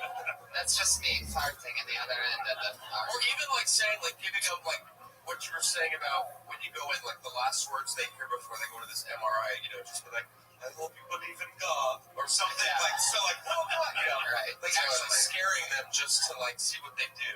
That's really what's great about what you're doing, because that plays on, I can't be the only one that would be deathly afraid and then sort of picture that moment of like having to get a test run. And I think delving into things like that. Well, actually, how did this kind of brain so bad? Oh God. Really? Is that true? If I come by where you are, can you do that? Yeah, right on. I might. So. At UCLA? Let me know. Hit me up. I'd love that. I want to see what the fuck's going on. Yeah, I want to see if I die soon. I want to see if my beliefs are confirmed and I have an oversized ultra electric brain. Oh yeah, let it get quiet. I want to see if there's cancer all over me. Got that donkey brain. Yeah, the brain of a donkey. Fuck yeah. What if they combined it with Wizard of Oz and said, if I only scanned the brain, and it was somebody that got too late and died of cancer because they didn't get scanned early enough? Don't ever give advice again, Patriot. That was your one chance at your show. It's my little assistant, actually. I love it. There he goes, Ori Amir, everybody. He's on Twitter, Ori Amir, O-R-I-A-M-I-R. O-R-I-A-M-I-R. Ori Amir. He's got an interesting perspective. Can you speak French, Ori? Wow, to think that there's something that he can't do that Eric Carter can. Isn't that scary? There's one little thing, but maybe it's just the 5 words that Eric knows. But all right, so we are in our final portion of the show, making our smooth descent in, and every week we have 2 regulars that go on and are always doing a new minute. It's always fun. We get to watch them grow every single week. Always a blast. It's no different this week. Put your hands together for your first regular. Her name's Kimberly Congdon, everybody. Hey, cuties. What's going on? 4.5 months ago, I dropped out of college to do stand-up comedy. I did, and it was really scary because college is important in my family. And everybody's like, you don't need college once they came here. It's not important. You're doing production. It's fine. But I disagree, you know? I think school had a lot of core values and, like, things they taught me, you know? Like, when you're in college, they teach you responsibility. Like, if your friend drinks too much, you don't offer them more to drink. Give them a bubble coat to level them out, you know? When your friend's night didn't go as planned, you always have a plan B for her. So you don't want her to get pregnant, in fact. Loyalty. I don't remember that part of loyalty. Fuck! I don't know. That's it. Thank you! There you go. Smooth 55 seconds from Kim Congdon. 30 seconds of it was built up. I was looking at the watch because I was noticing that, you know, you were telling this story. Yeah. You don't need that much build up. Yeah. What was it even about? I forgot. It's like everyone in your chairs are stones. We're just all just good. People are telling me college isn't important, and I was just saying stupid things that you don't actually learn in college. Yeah.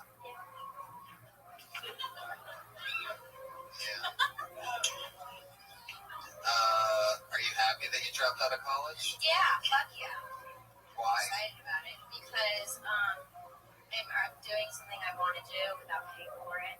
You know, paying for tuition. Because there's no major in comedy. That's what I want to do. Right. So I want to do something else. And you went to Florida? University of Florida. Is there anything that makes that college different than other colleges? Yeah. Yeah.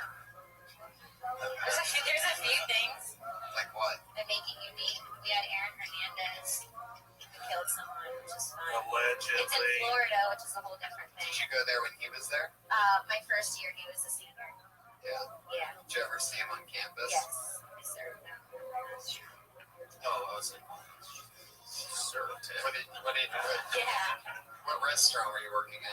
It was a place called The Swamp. It was a, Jesus. yeah. It's like a Hooters. It was like right on campus. It was like where everyone went on campus. All dressed in like slutty Do you remember what he ate? No. Mouthful meals. No, I don't remember what he ate. No. Went to Florida. I did, yeah. Tim Tebow was there. And Nicole Smith died there. Yeah. People do bath salts there. Trayvon Martin happened there. Casey Anthony. Wonderful A lot of good state. stuff. A lot of really good comedy stuff. It's where the tourists Vacation go. spot, yeah. Where are you working now? I'm a PA at Fremantle Media. It's a production company. What types of things do you do for them? Well, today I almost ran the company. Let's talk about that. Well, they asked me to do two things, and I did one of them wrong.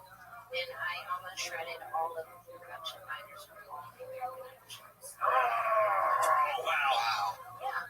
Guess you didn't do it. No, I didn't do it, but it was close. Now they're all in one big pile loose sleep, and I have to put them all in order like 11 years ago. But I think it's okay because I'm only a 10, so that just gives me more hours. Well, and not just American Idol anymore. Just when you couldn't hate American Idol anymore. I know. Imagine You could have been a martyr. having to rebind all these things. But that's what's good about being a temp. If you're a temp, you can just go, oh, shit, and leave. Yeah. You're like, dude, I fucked a lot of shit up today. Yeah, if nobody would have saw me, I would have just She got put like it down. a call from The Voice. It's like, do it. Just shut up. Christina Aguilera calls you. Yeah, that's why I'm up here. Yeah, maybe talk about that. I don't know. I think The college thing, it's like just you're beating a dead horse with Right. that because it's like, yeah. Hey, can I tell you guys something? I am the only member of Kill Tony that has a college degree. I graduated from the University of North Texas in Denton in 1991 with a major in radio, television, film, and a minor in psychology. That's why I can read people so well.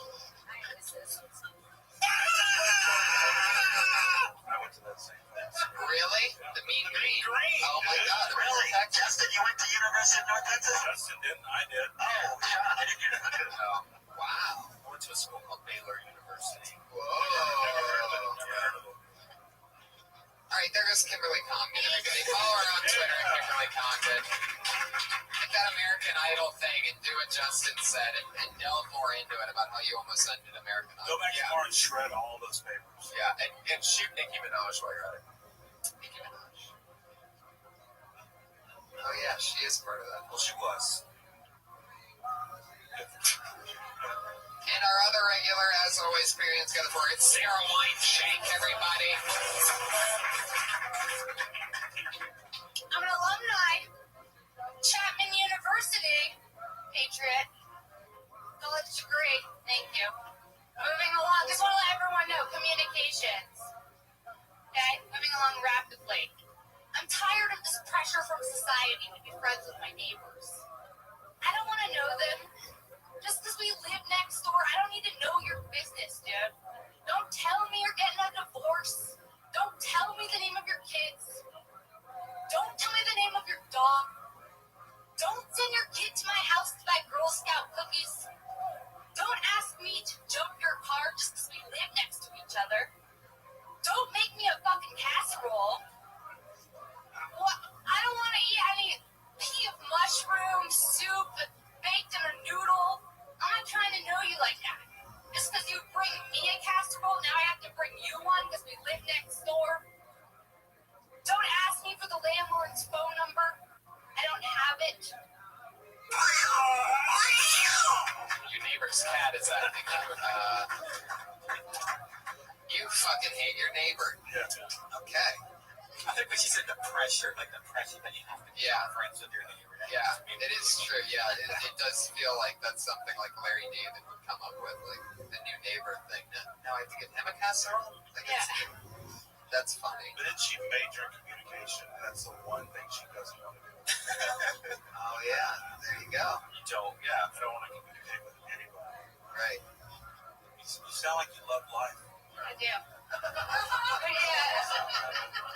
Who doesn't want a fucking casserole? I want a casserole right now. I don't want it. Strange casserole's creepy. I mean, it's creepy if anybody gives you anything food-wise. I'm not into that. But if it's something that's slow cooked, like in a bacteria pit, then that's even worse. With canned tuna. Is this a guy or a girl neighbor? Just any neighbor. It's obviously a tranny, by the way. It's a tranny neighbor. Someone lives above me, someone lives next to me. Like, and if they live above me, that's still a neighbor, technically. So you just want to live in solitude. Yeah.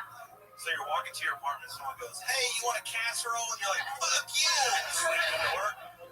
It helps. Totally. Cookies. Holiday cookies. I do hate that. I hate being friends with neighbors. I'm not friends with my neighbors, and I see them all the time, and we live literally, our doors are like looking at each other, and they like fence in the back. You know, like they dress up like warlocks and shit. And they're really they're like huge nerds. They like seriously, they Renaissance all day long, like a Ren fair. Yeah, and I just know, like my ex-girlfriend accidentally talked to one of them once. I'm like, oh great, now she is friends with them, so I broke up with her, so I don't have to worry about that. But I hate neighbors. I don't want to know. I think everyone. Maybe talk about how, everyone's made that mistake of actually talking to a neighbor, and then that's the worst shit ever. Just open it. Yeah, like oversharing. Yeah. I hate when I have a girl neighbor who are walking down the hallway together, and then she goes to her apartment, opens the door, locks it real quick, like I'm gonna rape her. Like, come on, you're not that hot. And then I raped her. That's just a deadbolt. I have a powerful leg. Goodbye, door. I've heard my neighbors have sex, which is very strange. Yeah. They were terrible. And I at sex, They were terrible at sex. You could tell what was going on. yeah, well, not like position wise, but you could just hear, like it was just like the moaning was really bad. Like there was like no, like it sounded like they were in their late 40s, early 50s.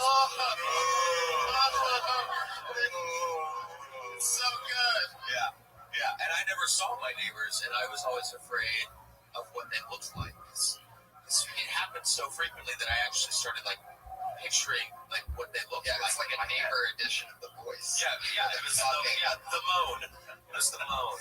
And then Christina Aguilera turns around. You actually meet them, it's just two guys in wheelchairs.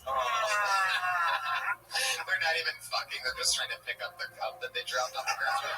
And I'm like, they're totally having sex. They're like, I dropped my apple. My fucking cup is on the ground. They're just trying to hear I wish I had a neighbor that could come over here and help me right now. my battery's dead. It's like, this is so hot. I can't breathe in this tube. All right, there she goes, Sarah Weinshank. Good job, Sarah. Yeah. She is Princess Shank on Twitter. Kimberly Congdon is Congdon with the C. And Princess Weinshank. Princess Shank, SHENK. And Kimberly Congdon with the C are two regulars. The Iron Patriot, you're at Comic Patriot on Twitter. Need to get a passport, buddy. you get a passport? There are rumors of Kill Tony going international, and it is time to prepare. I'm ready to go, Tony. Let's do it. Fuck yeah. Alvin and Martindale, thank you guys so much for being part of it, guys. You guys have this coming up that you want to promote. You guys are on Twitter, you got a podcast. Twitter, the Full Count Podcast on the Network Studios. And I'm also on Twitter at Sean Hellman, SHAWNHALVIN. And I'm at Just Martindale, and I've got some stuff coming up soon. I talk about it right now, but I can do. You guys are two of my funniest friends. Thank you so much for being with me today. Sacramento, December 13th. I'm at the Crest Theater with Joe Rogan. December 20th and 21st, I'm in Youngstown, Ohio at the Funny Farm Comedy Club. And, yeah, some other crazy stuff happening. Come see a Kill Tony live sometime in Hollywood, Mondays, free, 8 o'clock in the Belly Room. And tell friends about this show, people. You're getting it for free. Red Band's nice enough to not play commercials before this.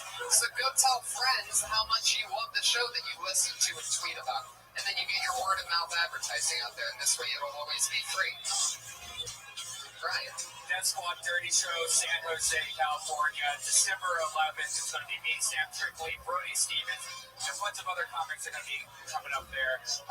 Also, the new Death Squad sticker is at shopsquad.tv. Check us out at deathsquad.tv. Thanks, buddy.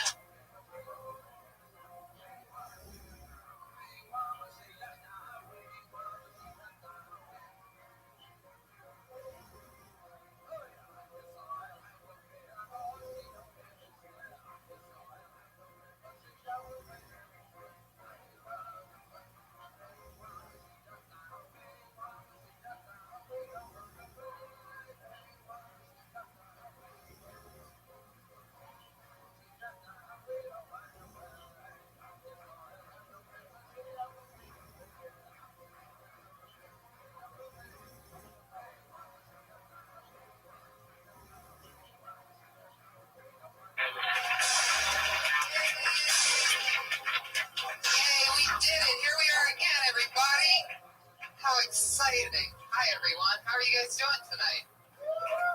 Yeah. Oh, yes. How awesome. Fuck yeah. It's all happening, people. I'm surprised you're here. I'm happy you're here because for a while I thought it was going to be touch and go from the first night this happened. You mean Thursday night? Yeah. Yes, Thursday night. I'm sure most of you, how could you possibly know? But Thursday night I got home after a fun night here.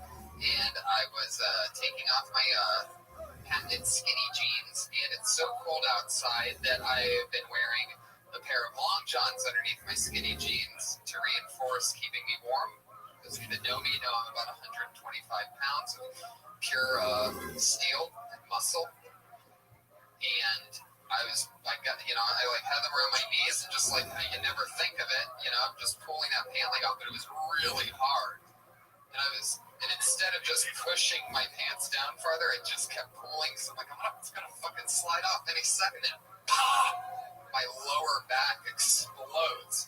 The pain was so extreme that in that moment, my vision turned into these two little dots. Never had that one happen before, where all of a sudden you're looking through like construction, you can't see anything. It's like very fucked up. That came back though, so there I am yelling, and were you screaming? I've never had unitis before. Yeah, and I've never really screamed before. Even when my car got ran over, even when my leg got ran over by a car and my leg snapped into two pieces, I was laughing when that happened. This, I was screaming, yelling at 3 a.m. in my kitchen at the top of my lungs. Well, kitchen, living room area. It's so funny because I have the opposite with my jeans. You have like hipster type jeans on. Sort of. They're not really. They're just a little bit leaner. You know what I mean? They're not really. Yeah, but see what happens is when I unbutton my pants, my pants fall to the ground like faster than gravity. Right. Yeah. Like I pretty much have pants on that I could jump a few times and they'll just fall right off. Yeah. Have you ever worn baggy jeans ever? Yeah, I used to wear baggy jeans. When it was acceptable to wear jeans like that. I'm just talking thin cuts. I'm not. No, I know. Yeah, I mean, up until just a few years ago, I was wearing a looser fitting type of jean. But I threw my back out, and that was crazy. So I had bed rest all day Friday because the nerve that I blew out, the sciatic nerve, which is located behind your upper hip and can extend all the way down to your foot. In some cases, luckily, mine didn't run down my leg. In a rare case, it just stayed right there, very localized. And after one day of bed rest, after all the comments that I read on my iPad that all said, there's no way, you know, everybody's just like 2 weeks in bed was the only thing that did it. Doctor said 2 weeks in bed, 2 weeks in bed, 2 weeks in bed. Fuck you. Next day after one full day and one full night, which is the first day and night I've spent in bed in literally like, well, closer to a decade. I fucking, what is that? Patriot, were you eating something? Are you, what's going on over there? Just play it cool. We haven't introduced you yet. Just trying to get through my backstory, okay? What's going on in there? You have like a candy in your mouth or something? No, there's something going on. He just can't even contain himself. What is it? He's probably thinking that you're 29, you shouldn't be pulling out your back. Well, yeah, I know, but this type of injury happens all the time to anyone, even super athletes. They call it I found this one, they call it the muscle that I tore, the nerve, they call it the dog shit nerve, because most people, this is a crazy fun fact, and it sort of shows you the weird, awkward thing that I was doing when I pulled it. They call it the dog shit nerve because most people tear this nerve looking at the thing and you think you stepped in dog poop. The thing you do when you look at the bottom of your shoe, that motion of like cupping your leg up makes that thing just go pow, and it'll just give out once in a while. And you never know, there's no controlling it.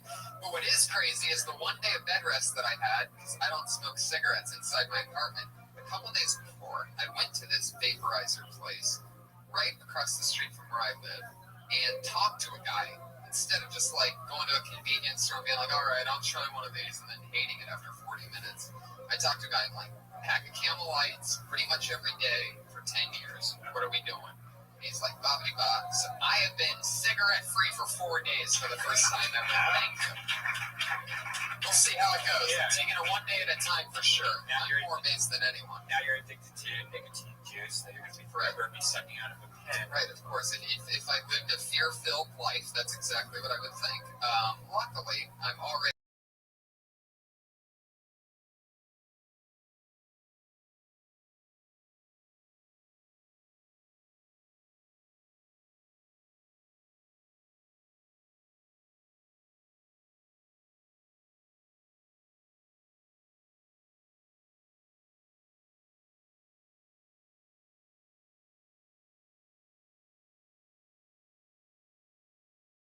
back during my I will lead these new Avengers into battle against anyone that threatens our way of life. I am the Archangel.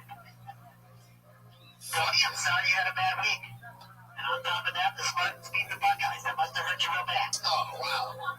Okay, I guess we're going straight into that. Well, I'm proud of you, though. After all, you're trying to make an attempt to stop smoking. And that's good. Bring up the Buckeyes right away. It's not the first time this week I felt stabbed in the back. Well, enough about you. Let's go to Already stepping on my lines. Very good. Just vent it all out, Patriot. Just go off on a rant. Okay, enough about you. Now we're talking about me. Okay, I've been continuing to make my screenshots with my TV show and film appearances as a background artist. And I found the one that really excited me this week. I found a shot from the TV movie Citizen Jane. I was sitting right behind Meatloaf. And I don't know if you know this guy. He's a very interesting character. And he was born in Dallas in 1947. And I want to ask you guys if you know this. In 1977, he made his major label debut. Can you guys remember what the name of this album is? It sold over 34 million copies. No. No, don't help him. What, you know Ribbon? Of course I do. Okay, well, here he said it's Bad Out of Hell. And also, he's in an iconic film that came out in 1975 that still gets showed in many theaters across the nation at midnight. Now, you know what that film is? Rocky Horror Picture Show. Yes, Ribbon. Wow, look at that. It's amazing. Still Meatloaf's Wikipedia page can tell. Oh, no. I still probably have rice in my asshole from going to many of those shows in Columbus, Ohio. Yeah, that is a big one. They play it a lot up here, too. Now, Redman, maybe we can answer this, too. You know when he sings that song that it came out in 93, I would do anything for love, but I won't do that? Yeah, what was he talking about? What does he mean by that? What is that? What won't do? Probably a lot of the things that I've heard you talk about doing in your past. Letting a dog lick chocolate off of his penis. I'm going to tell you something, though. My dog, Buffy, has been dead for over 20 years. You, on the other hand, have a dog named Trixie Vixen. Sounds like a porn star. Got its own Twitter page. I've seen a picture of you snuggling with this dog like with your girlfriend. So you don't need to talk about me anymore. My bestiality days are way behind me. Patriot, I can't believe you would compare me taking a picture of me sleeping next to my dog while we're both sleeping, and you're comparing that to letting a dog suck chocolate off your dick 20 years ago. We don't know what you do behind closed doors, though. He's right. He's right. He's got a good point. You don't know what I do behind closed doors. That is true. That might have been how you threw your back out. Oh, no, do that. I love it. Meatloaf. Yeah, Iron Meatloaf sent us another song. Yeah, I wish Meatloaf could be here now because I know he would love the Dirty Crowd. I have a question, actually, Patriot. Last week you mentioned that you were in multiple bands, not just the Dirty Crowd. Yeah. Did those other bands have the same kind of sound as the Dirty Crowd? Kinda, a little bit different. I'll get to that in later episodes, but the first band... All right, whenever you want, I guess. Yeah. The first band, I was in high school, and I started that band when I was a sophomore. It's called Romeo and the Dreamers. We had this song, One and One, and maybe we'll do that later, but after that, in the late 80s, I had a band called Shame. And then after that was Dirty Crowd. But all those songs have different fans that are from those bands that remember those songs. Did you say fan or fans? Fans. You have, first of all, how many people do you think are big Dirty Crabber fans out there? Pre-Kill Tony era of re-promoting this band from the 90s. I've been sending that music out for 20 years, so who knows? I mean, it's stretched across the globe. I mean, it's in the underground. I'll admit. Just because you mail copies around the world doesn't mean that it's stretched around the world. But I'm just saying it's traveled, but the music's good, and that kind of buzz always spreads. It's been I don't know. I'm unaware. I don't know exactly how many fans are out there, but I know they're ready to unite and bring back the Dirty Crabber.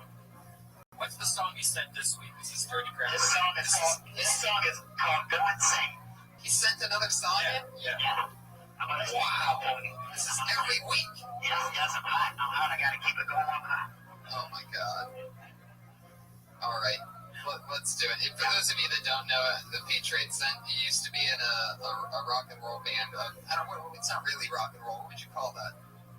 It's a mixture of a lot of things. Got a rock pop, got a little saxophone. It's like B-52s meets. Now, there was one song, but man, there's the other songs don't really sound like music. It's always really bad, and It's like if K-pop was from Texas. all of his songs are always like 6 minutes long, but we only can possibly play like a minute and a half before it feels like it's been 6 minutes. So, Alright, That guy's lost. Don't take it out on me, though. Oh! do your fucking song. Oh, now the song will play. It's because the podcast is. Where'd you go to college? University of North Texas at Denton. The Mean Green. Yeah. Turn up early. Oh, feedback is that part of it. Oh, wow. You can only move certain directions, people. I need a change. Looks like I'm gonna go insane. I need a change.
So, how long ago was that song from?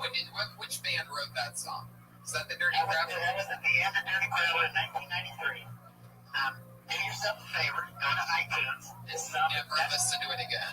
This is the first song on the Dirty Crowd album. Go to iTunes, download this, listen to all 9 songs, because the musicianship is outstanding on this record. Now, we got a guitar player on there named Eric Presswood that was the original player of the Edie Brickell, the New Bohemians. Do you really think anybody gives a shit about this? Like, in what possible world would you be name-dropping a guy from 93? What does he do now? What is he wearing a Batman costume on Marin's podcast? Like, what's going on? He lives in Argentina, but I'm going to get him back once we get this revival going. Now, the guitar solos on this album sound like Buckethead on heroin. They're intense. This album will take you on a journey. If you want to smoke a little reefer before that, that'll make it better. We'll take you on a journey to the roof of your apartment building to jump off. Yeah, it's a good clean recording, and I had that band tight as shit, man. I had them practicing the buttons. They went that studio, we did a few overdubs, but basically that was just live. That's a real band, it's raw. All this shit today is so overproduced. This shit is raw and live. Oh my god. Okay, there you go. Everybody, the Iron Patriot, everybody. There he is. Let's move into the main, let's slowly descend into the main frame of this show, everybody. As always, I always have tons of comedians that sign up for the opportunity to do 1 minute here. And as always, I always have 2 of my funniest friends, 2 amazing guests. This week, as always, is so special because it really doesn't get much more exciting than the 2 guests I have here. In no particular order whatsoever. This guy, one of my favorite comedians I've ever seen and gotten to even make friends with. You can start clapping now. He's done the road with the likes of Sam Kinison, one of the top favorites and regulars here at the Comedy Store. It's Jimmy Schubert, everybody! And the host of the test, the winner of the HBO Aspen Comedy Festival, and one of the funniest guests I've ever had the pleasure of having on this show. His return only 3 weeks after his debut. Kirk Cox, everybody!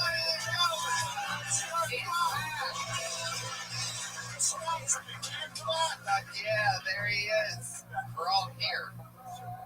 Welcome. Thank you. Thank you, Tony. Kirk, it's good to have you back. Thank you. This is a place to be tonight. Thank you so much. Jimmy, how's it going? Fantastic. Do you ever do a show next to a specimen like that? No, but he's a background artist. But I'm right here. Are you looking at me? No. I'm right here. You talking to me? I love it. Yeah, let me say something. I'll fucking pull your Duracell battery and fucking shut down quicker than the motherfucker, please. Yeah, don't tell me we're just getting to know each other. All right. Okay, Jimmy, I don't know if you're aware. What time do you have that suit back by? What time do you have that rental till?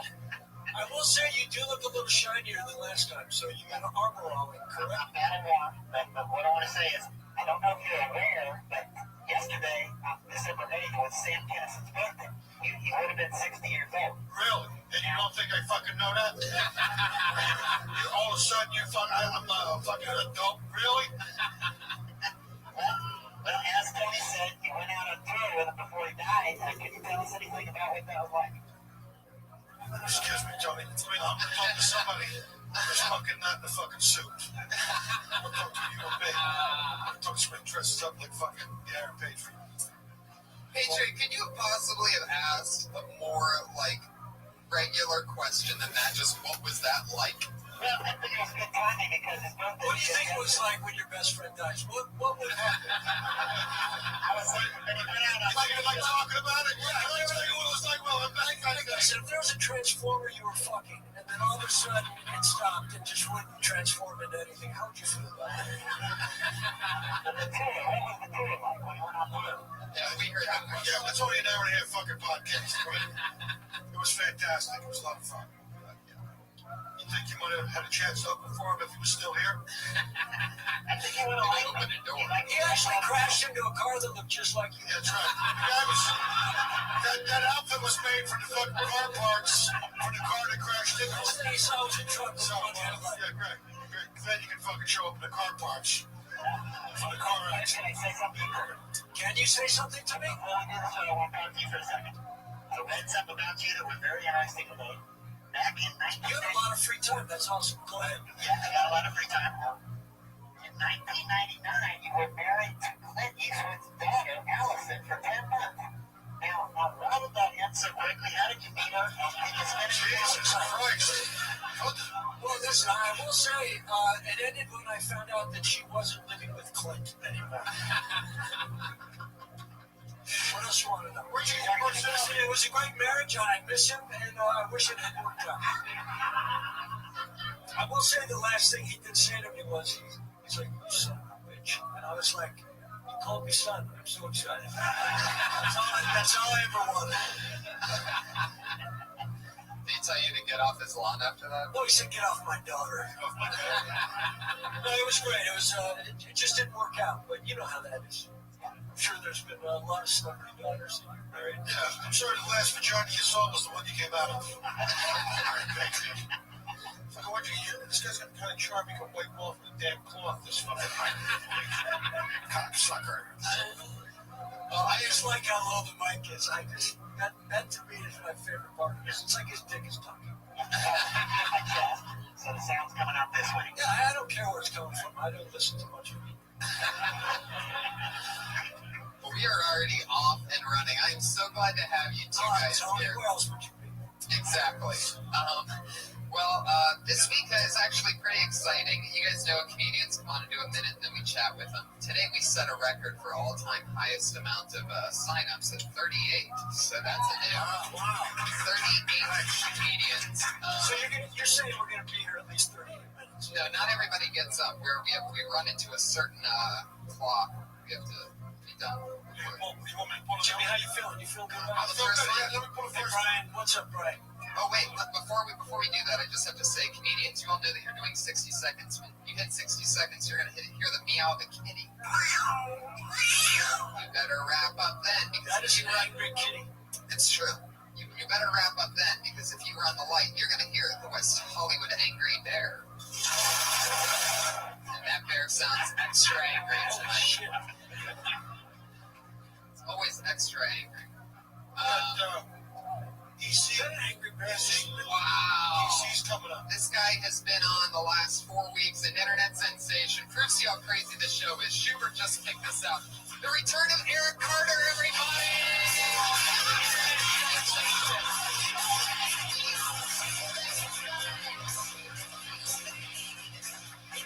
Nice. I'm pretty strong with DC. What's up? How you doing, man? Eric Carter, good. Yeah, well, good to see you. What's up, Hollywood? Let's give it up for Kill Tony, this awesome cast. And for those who's never been here before, my name is Eric Carter, and I am from the deep south. I am from Mississippi, and I have been living in the state of California for 5 months. But it doesn't matter where I've been, or how many countries I've been to, or how many languages. I always get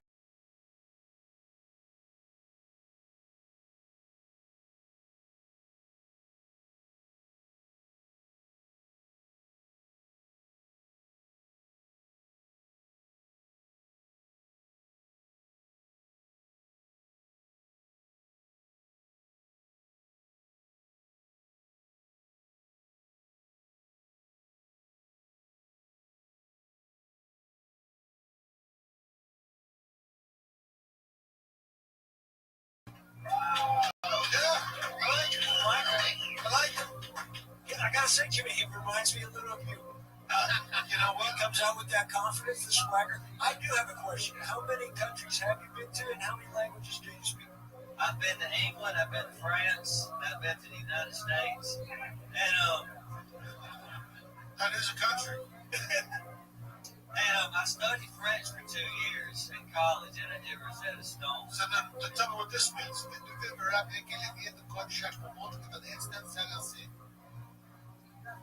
All right, sorry, motherfucker. I did call you bluff, bitch. All right, Hey, you. I'm fluent. Because I got a Montreal over you.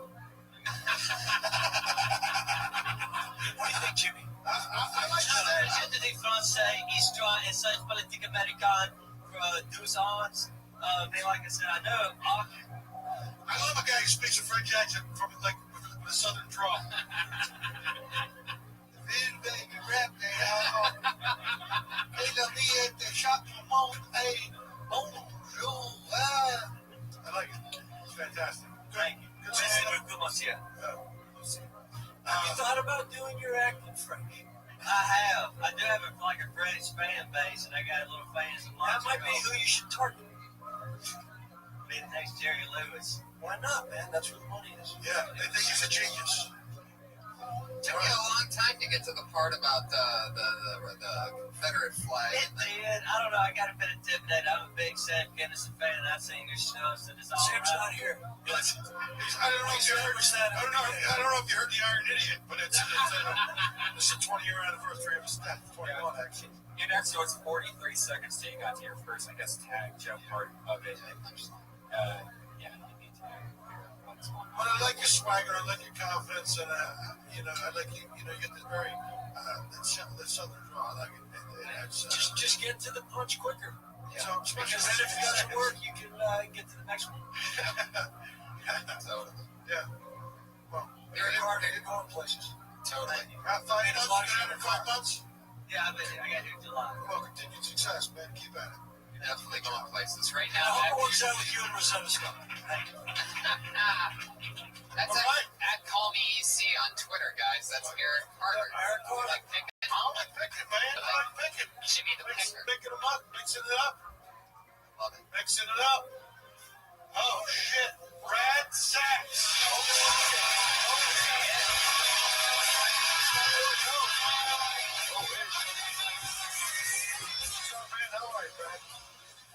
Fucking on top of the world, girls. That's right. I'm engaged, guys. Recently got engaged. Thank you. Thank you. My fiance hates comedy. She does. She hates that I do comedy. She used to like comedy, but then she saw me do it. She's like, "It's not for me." A lot of people tell me when they see me this early, your day job. They do that, but then some of them will see me at my day job. They're like, "Kill yourself." Because it's hard up here. It takes a lot out of you. At my life, a lot of people ask me, how is life? I'm talking, it's taking forever. That's all I got. There you What go. do you do in your other job? I'm a salesman. So, Yeah, you should mention that. yeah, What do you sell? cleaning products. So, Nice. I have a little bit about it. And I'll also say, if you have 60 seconds, Use then it. you get to 40 seconds and you're done. Find another 20 seconds. Just stand there and just Stretch. I like to end it real quick. Real fast.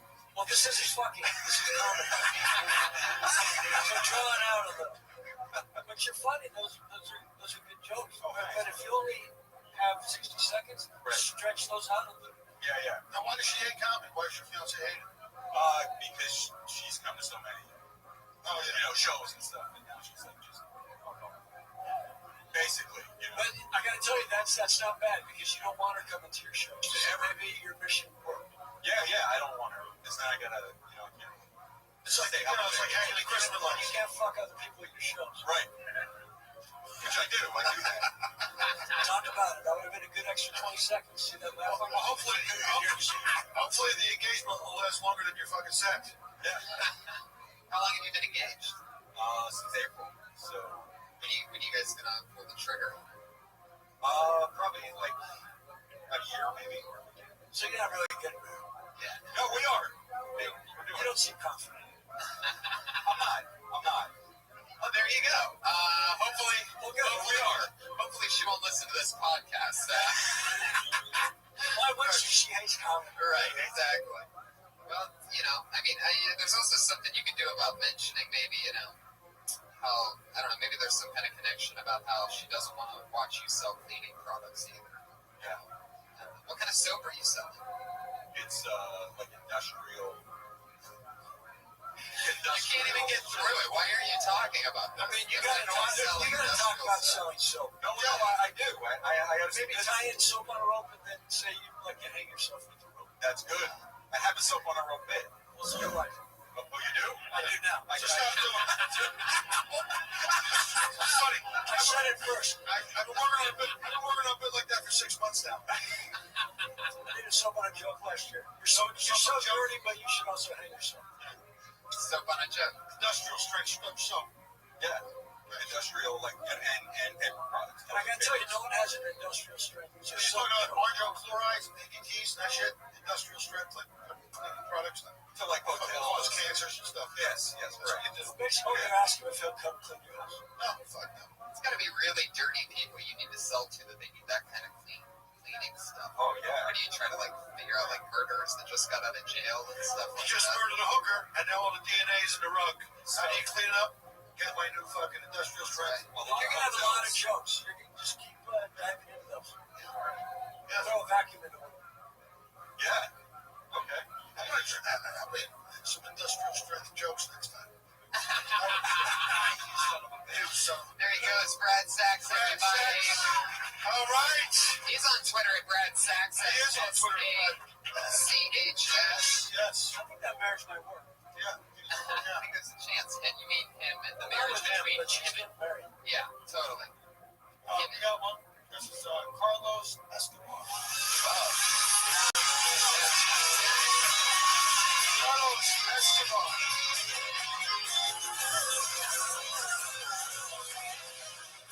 How you guys doing? Thank you, man. Appreciate that. You guys heard that right, Carlos Escobar, Colombian. And the first thing that people always ask me is, you must know how to dance salsa or sell cocaine, which is a big stereotype. Colombians are also known for their food, our cuisine. Like, it tastes a lot like Mexican food, except Colombian food is served in a glass plate, and you eat it through a rolled-up dollar bill. I also work out. I do P90X. It's a great workout. If you go online, you can check out their transformation videos. I saw this one chick had an amazing transformation. She used to be a size 16, and now she's a dude. She sweat the pussy right off her body. But I have a bad back, so my girlfriend says she should try yoga. I'm like, I can't do yoga. I'll do P90X yoga, because anything with P90X in the title is tough and gets you ripped. Like, if my girlfriend came up to me and said, hey, babe, you want to get your nails done? I'm like, no. But if she said, you want to get a P90X manicure? I'm like, let's do this shit. And my fingers all ripped. Some dude came up to me and said, oh my God, Carlos, you're so funny. I totally want to take you over free. Right? I'll finish the joke. Yeah, so I was like, oh man, I appreciate that, but I'm flat, but I'm not gay. He's like, no, you totally misunderstood me. I just want to take you out. I'll give you a P90X blowjob and get you over it. Okay, next. Sorry, I asked you to complete the joke. I apologize to the audience. Fucking shit. No, that was just man, sorry. No, it's all right, bro. Shaking like a dog trying to shoot a peach seed. I get it. It's a fucking very hot fucking podcast we're doing here. Everybody's fucking nervous. I like it. It was one joke after another joke after another joke. You had a good rhythm. I like it. I gotta be honest, I liked it as well, but I think you should slow it down. Because you have funny material there, and your delivery was just so fast, you're rolling through the punchline. Even though you have 60 seconds, doesn't mean you have to have a joke every 10 seconds. You're just gonna have a killer joke every 20 seconds. Is that how fast you talk if you're doing, say, like a 10-minute set, or are you trying to get a lot of jokes out in 60 seconds? The jokes are down long, so Right, yeah, I really wouldn't do that. That's something you sort of learn here also just doing the open mic, because they only give you 3 minutes when you very first start here. And a lot of people are like, why do they only get 3 minutes there? But I think it teaches something about, because people can tell when somebody's really rushing through material, and to be able to get the best out of your minute while still sounding like a human being. And I also think it's really important to be able to hear the audience, because you don't even know if they're laughing because you're blowing through the punchlines. Yeah, the train take off at 90 miles an hour. Nobody get a chance to get on the train. But you're probably up blowing. It's cool. I've done so much blow. Throw Sam Kinison and one. Just got a handwritten thank you letter from your uncle, Pablo Escobar.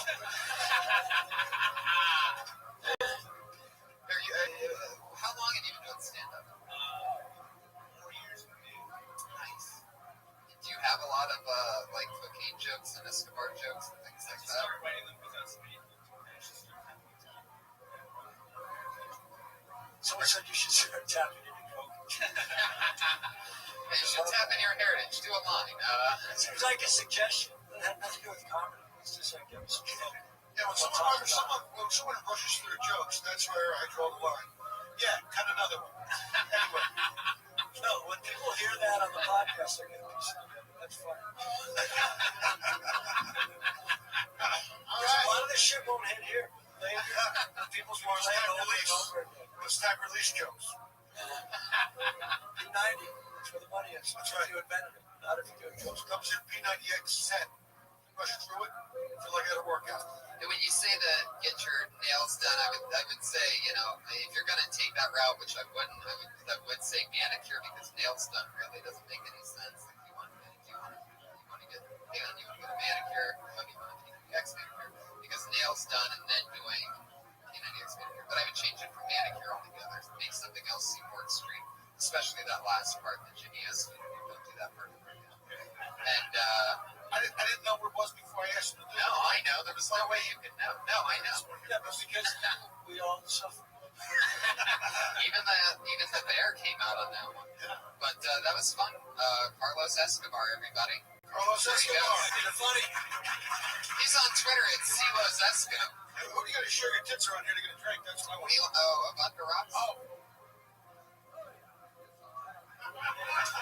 Fuck yeah. What is this? Let me see. Is this actually happening? Oh, wait, well, she's going to show up to the judges first. Oh, my God. Oh, yeah. Hold on. Let's see those. Look at all those dollar bills. All right. Did you just come right from the strip club? Look at all those dollar bills hanging out. Those were fantastic. Okay. We knew that. Your name's Crazy and you're a comic. What a shocker. Did you say? You'll never be a fucking crazy comic. Yeah, your minute has already started. You take off those gloves, you can do whatever the fuck you want. Well, by the way, there's a lesson in show business for everyone. How that just went down. Like, how do I get to be 38 fucking people waiting for the chance to be 1 minute? Hey, who wants tits? We do. Wait, the reason I wanted to By the way, I did that to make up for fucking making Carlos tell the other fucking joke. All right, so now we're even, audience. Now we're fucking I even. just wanted to say the reason that I wanted to get up here and show my titties is because my best friend is homeless is right there. And I would take a bullet for him, by the way. That's Amir. It's his 37th birthday. Okay, and if you Wait, don't believe it, are you going to take a bullet for I him would take a also? homeless. Wait, listen, I'll tell you what. What do you think? Listen, wait, listen. I want to be really funny. I want to be really funny. You had a minute, okay? What's that? The tits weren't big. The tits weren't big enough for 3 minutes. Yeah, I'm sorry, you only have 30-second Okay, 30 tips. seconds. 30 seconds. Can I have the mic for 30 seconds? Go. Count down. Everyone shut up for 30 seconds. Oh, now you're losing it. Be careful. Okay. Wait, just 1 second. Can everyone please give me the floor? 30 seconds. 7 seconds in. Okay. So the reason that I wanted to come up here is because, honestly, I'm not a person who has attitude at all, okay? And the funny thing is, listen. No, I haven't, listen. No, listen. No, I want to tell you what. I want to tell you something. This is a funny joke. It's a funny joke. So I said to Amir, I'd take a bullet for you. And he goes to me, I wouldn't take a bullet for you. And that's so funny. And then he goes to me, but I fast when you died. He's fucking hungry. And then There you go, everybody. Killed it. No, you gotta pay me for that. That's where the other guys paid me. That's what they paid me in the other room. I just performed there and sing Happy Birthday Marimar stuff. Oh, yeah, there you go. There goes Crazy, For everybody. me at 9:30 and here at Dawn. Crazy. Dawn at 9:30 or something. Yeah. Oh, okay. All right. Crazy. Lost a few tiles on the re-entry, everybody. Keep going for Crazy. She take a bullet. All right. I thought when she said her homeless friend here that she was going to try to raise money for him or something, and said she I'm also single. I'm a smart, slutty comic on Match.com. It's a real funny for my whole story. I'm also on Siobhan show. Okay, right now you're trespassing. Get out of here. No. Jimmy, you want to pull another name for the love of God? This show's a fun one, huh? Oh.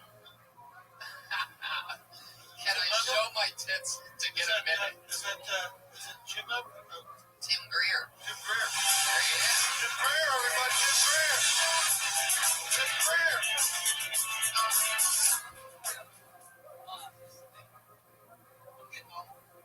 And I noticed that the other guy can't work right.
okay to roofie women? All you do is shut the fuck up. See, that's more of a fact, not really a. No, comics is a funny way of being serious. Here's what I think. I think your delivery is strong, epic. You have wild confidence. But I think everything you're talking about, each one is a setup. Like, I don't think there were any jokes in that minute, but I think you had 5 or 6 amazing premises. So I think you should take each one of those premises and then just start adding punchlines. Punch them up a little bit. But I'm not saying it in a negative way. I'm saying you're very engaging. Yeah. You should say right on those premises a little more. Punch them up a little bit. But you also have something you can't learn. Because you can take one of those premises and get 5 or 6 tags. You know, you did 10 or 12 jokes when you could have done 2 jokes and got 6 tags for each one. Yeah. And for $5 grand, I'll do it for you in an hour. Yeah, You look like you got money, so we'll talk after. Oh, No, but you're on the right track. Wait. Damn, hold on a second. What are you guys doing? Hold on. Wait, Jimmy, what are you doing?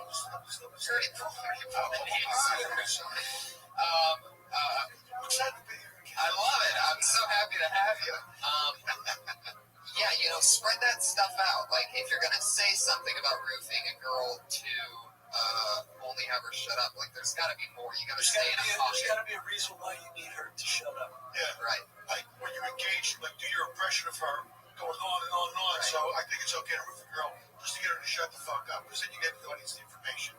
Now you can do the punchline. Even if all that they're saying is, I don't know if I want to have sex tonight, that's enough for them to be talking too much for you to roofie them. Like, if you're playing the role in this like, joke. I'm sitting here, my fucking left ear's fucking bleeding. I'm gonna roof her just to get her to shut the fuck up. Right. You know? Yeah. Or to kill her. Yeah. The things you gotta do to get some pussy. You gotta hear the fucking whole life story. And then when I was 2, there goes the roofie, plop, plop, fizz, fizz. There you go. But you're on track, man. I think you're gonna do great. There goes Tim Greer. He's Jimmy, let me ask you a question before we pick our next comedian. Do you remember any like material that you did when you were first starting out, like a joke that you did? Yeah, he's still doing it.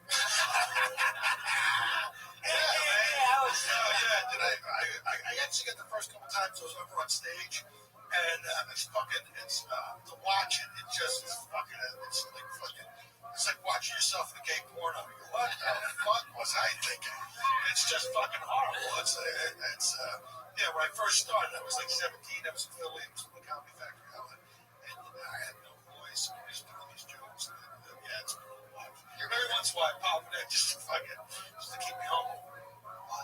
Yeah, I'll show it. I should put it up on my fucking website. Yeah, I'll pop it up on YouTube. You'd love it. The gay porn? No. Yeah. Just throw that up there. Yeah, sure. I had mine on YouTube up until about a month ago because I rewatched it and I was like, oh, fuck this. I don't want to show you that. But I've had it up for like, 7 years. Yeah, exclusive. Yeah. Right. Hey, Jimmy. I'm a Dallas Cowboy fan. It looks like we're head-to-head with the Philadelphia Eagles this year. No, you're fucking your ass kicked by the Chicago Bears, and I'm not even watching. Well, we won the last game. 41-27. Yeah. What's up with you in sports all of a sudden? For a guy that wears a fucking comic book suit, you know an awful lot about sports. I'm missing Monday Night Football tonight to be here. I hope you appreciate it, Tony. There's still time. You can still catch the last minute. Yeah, the game's still on. You can still catch it. You also missed the last 17 Monday Night Footballs to be. Yeah, but the Dallas Cowboys are playing tonight. Oh, that's right. He's from Dallas. Yeah. Fuck yeah. Speaking of Dallas, Here we go. Next comedian. Death Squad is coming to Texas in January. Me and Tony are doing a Texas tour. Yeah. And it's I can't believe it's already coming, but January 9th in Houston, January 10th in Austin, and January 11th in Dallas. That's San Antonio. Yeah, but we changed. Oh, it is awesome. Jimmy and I will be at El Compadre drinking margaritas. Margaritas and playing with our mariachi band. Do you hang at El Compadre a lot? Because I've actually seen you there twice before. Yeah, every day I stop in there, make sure they're okay. Every once in a while, you can catch us down that little bar called Coke and Horse. Coach and Horses. Coach and Horses. El Compadre is an important part of my life. I love it. Chicken tacos, margaritas, come and touch me. It reminds me of like a Mexican version of that restaurant that they walk into in Goodfellas. Reminds me of a Mexican version of El Compadre. Yeah. definitely that. He's got a new name, everybody. We are ready for our next contestant on The Jokes Are Right. Annie Malik. That's your woman. Anya Malik. Yes, so it is. Big Moody. Hey, Anya Malik. What's going on, y'all? How you doing? Nice. Good. I'm a bachelor. I like to say that I'm a bachelor more than I like to say that I'm single. I just don't like to describe myself as single.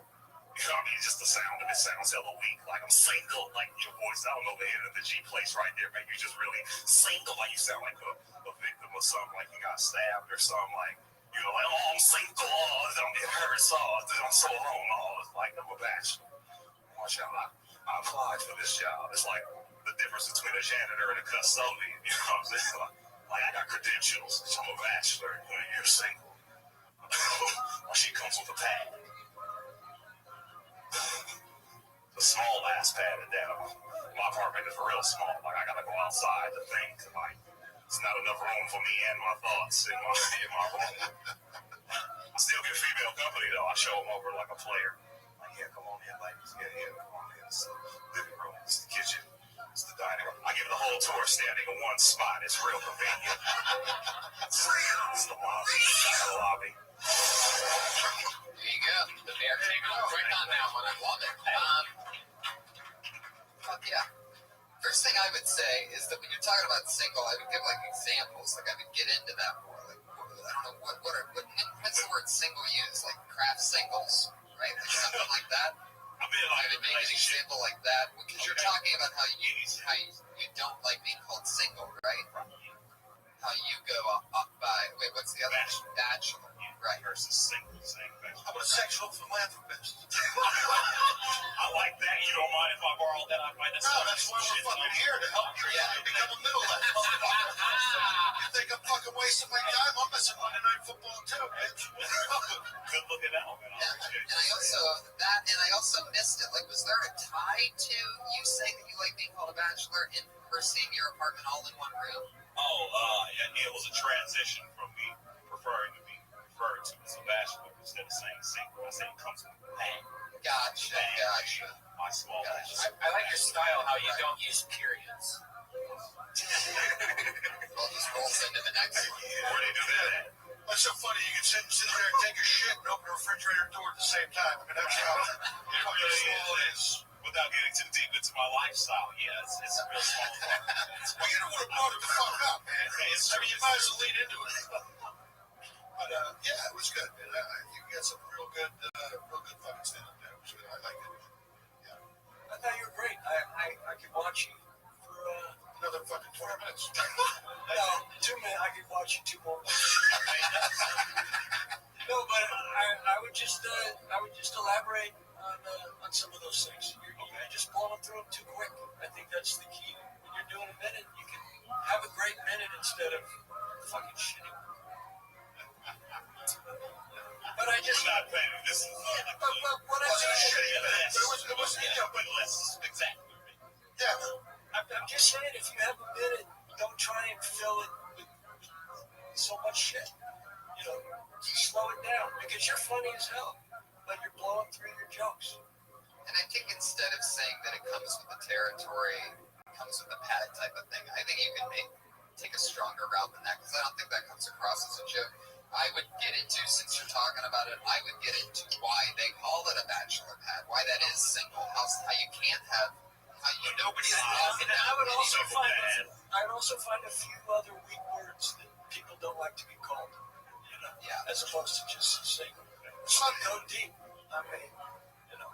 Yeah, I was what else don't you like to be called? See his face, y'all know you can see it. Yeah, but did you see what just happened? They laughed at that. Right.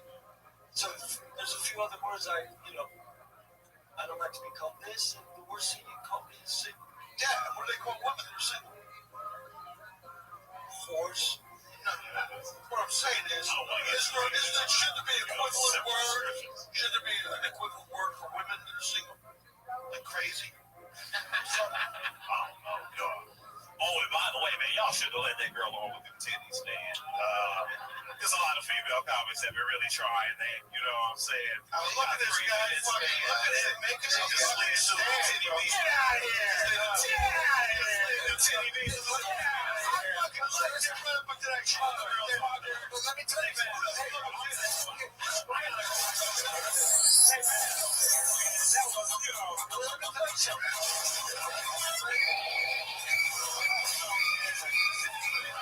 You know, this is. Sorry, that's my motherfucker. You're not producing the show. You're not producing the show, buddy. Patreon, get us that. You know, guys, If he had done 60 seconds on the titty visa, that would have been a it would have been nice.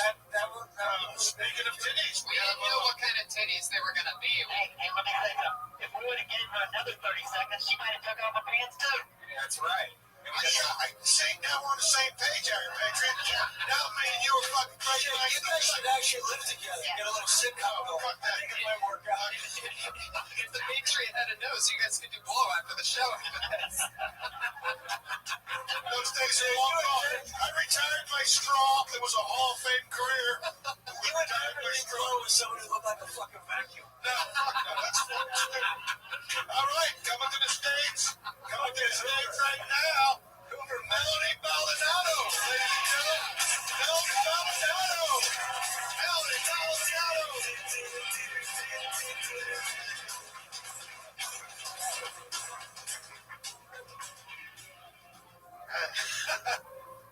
Speaking of titties, not a pair.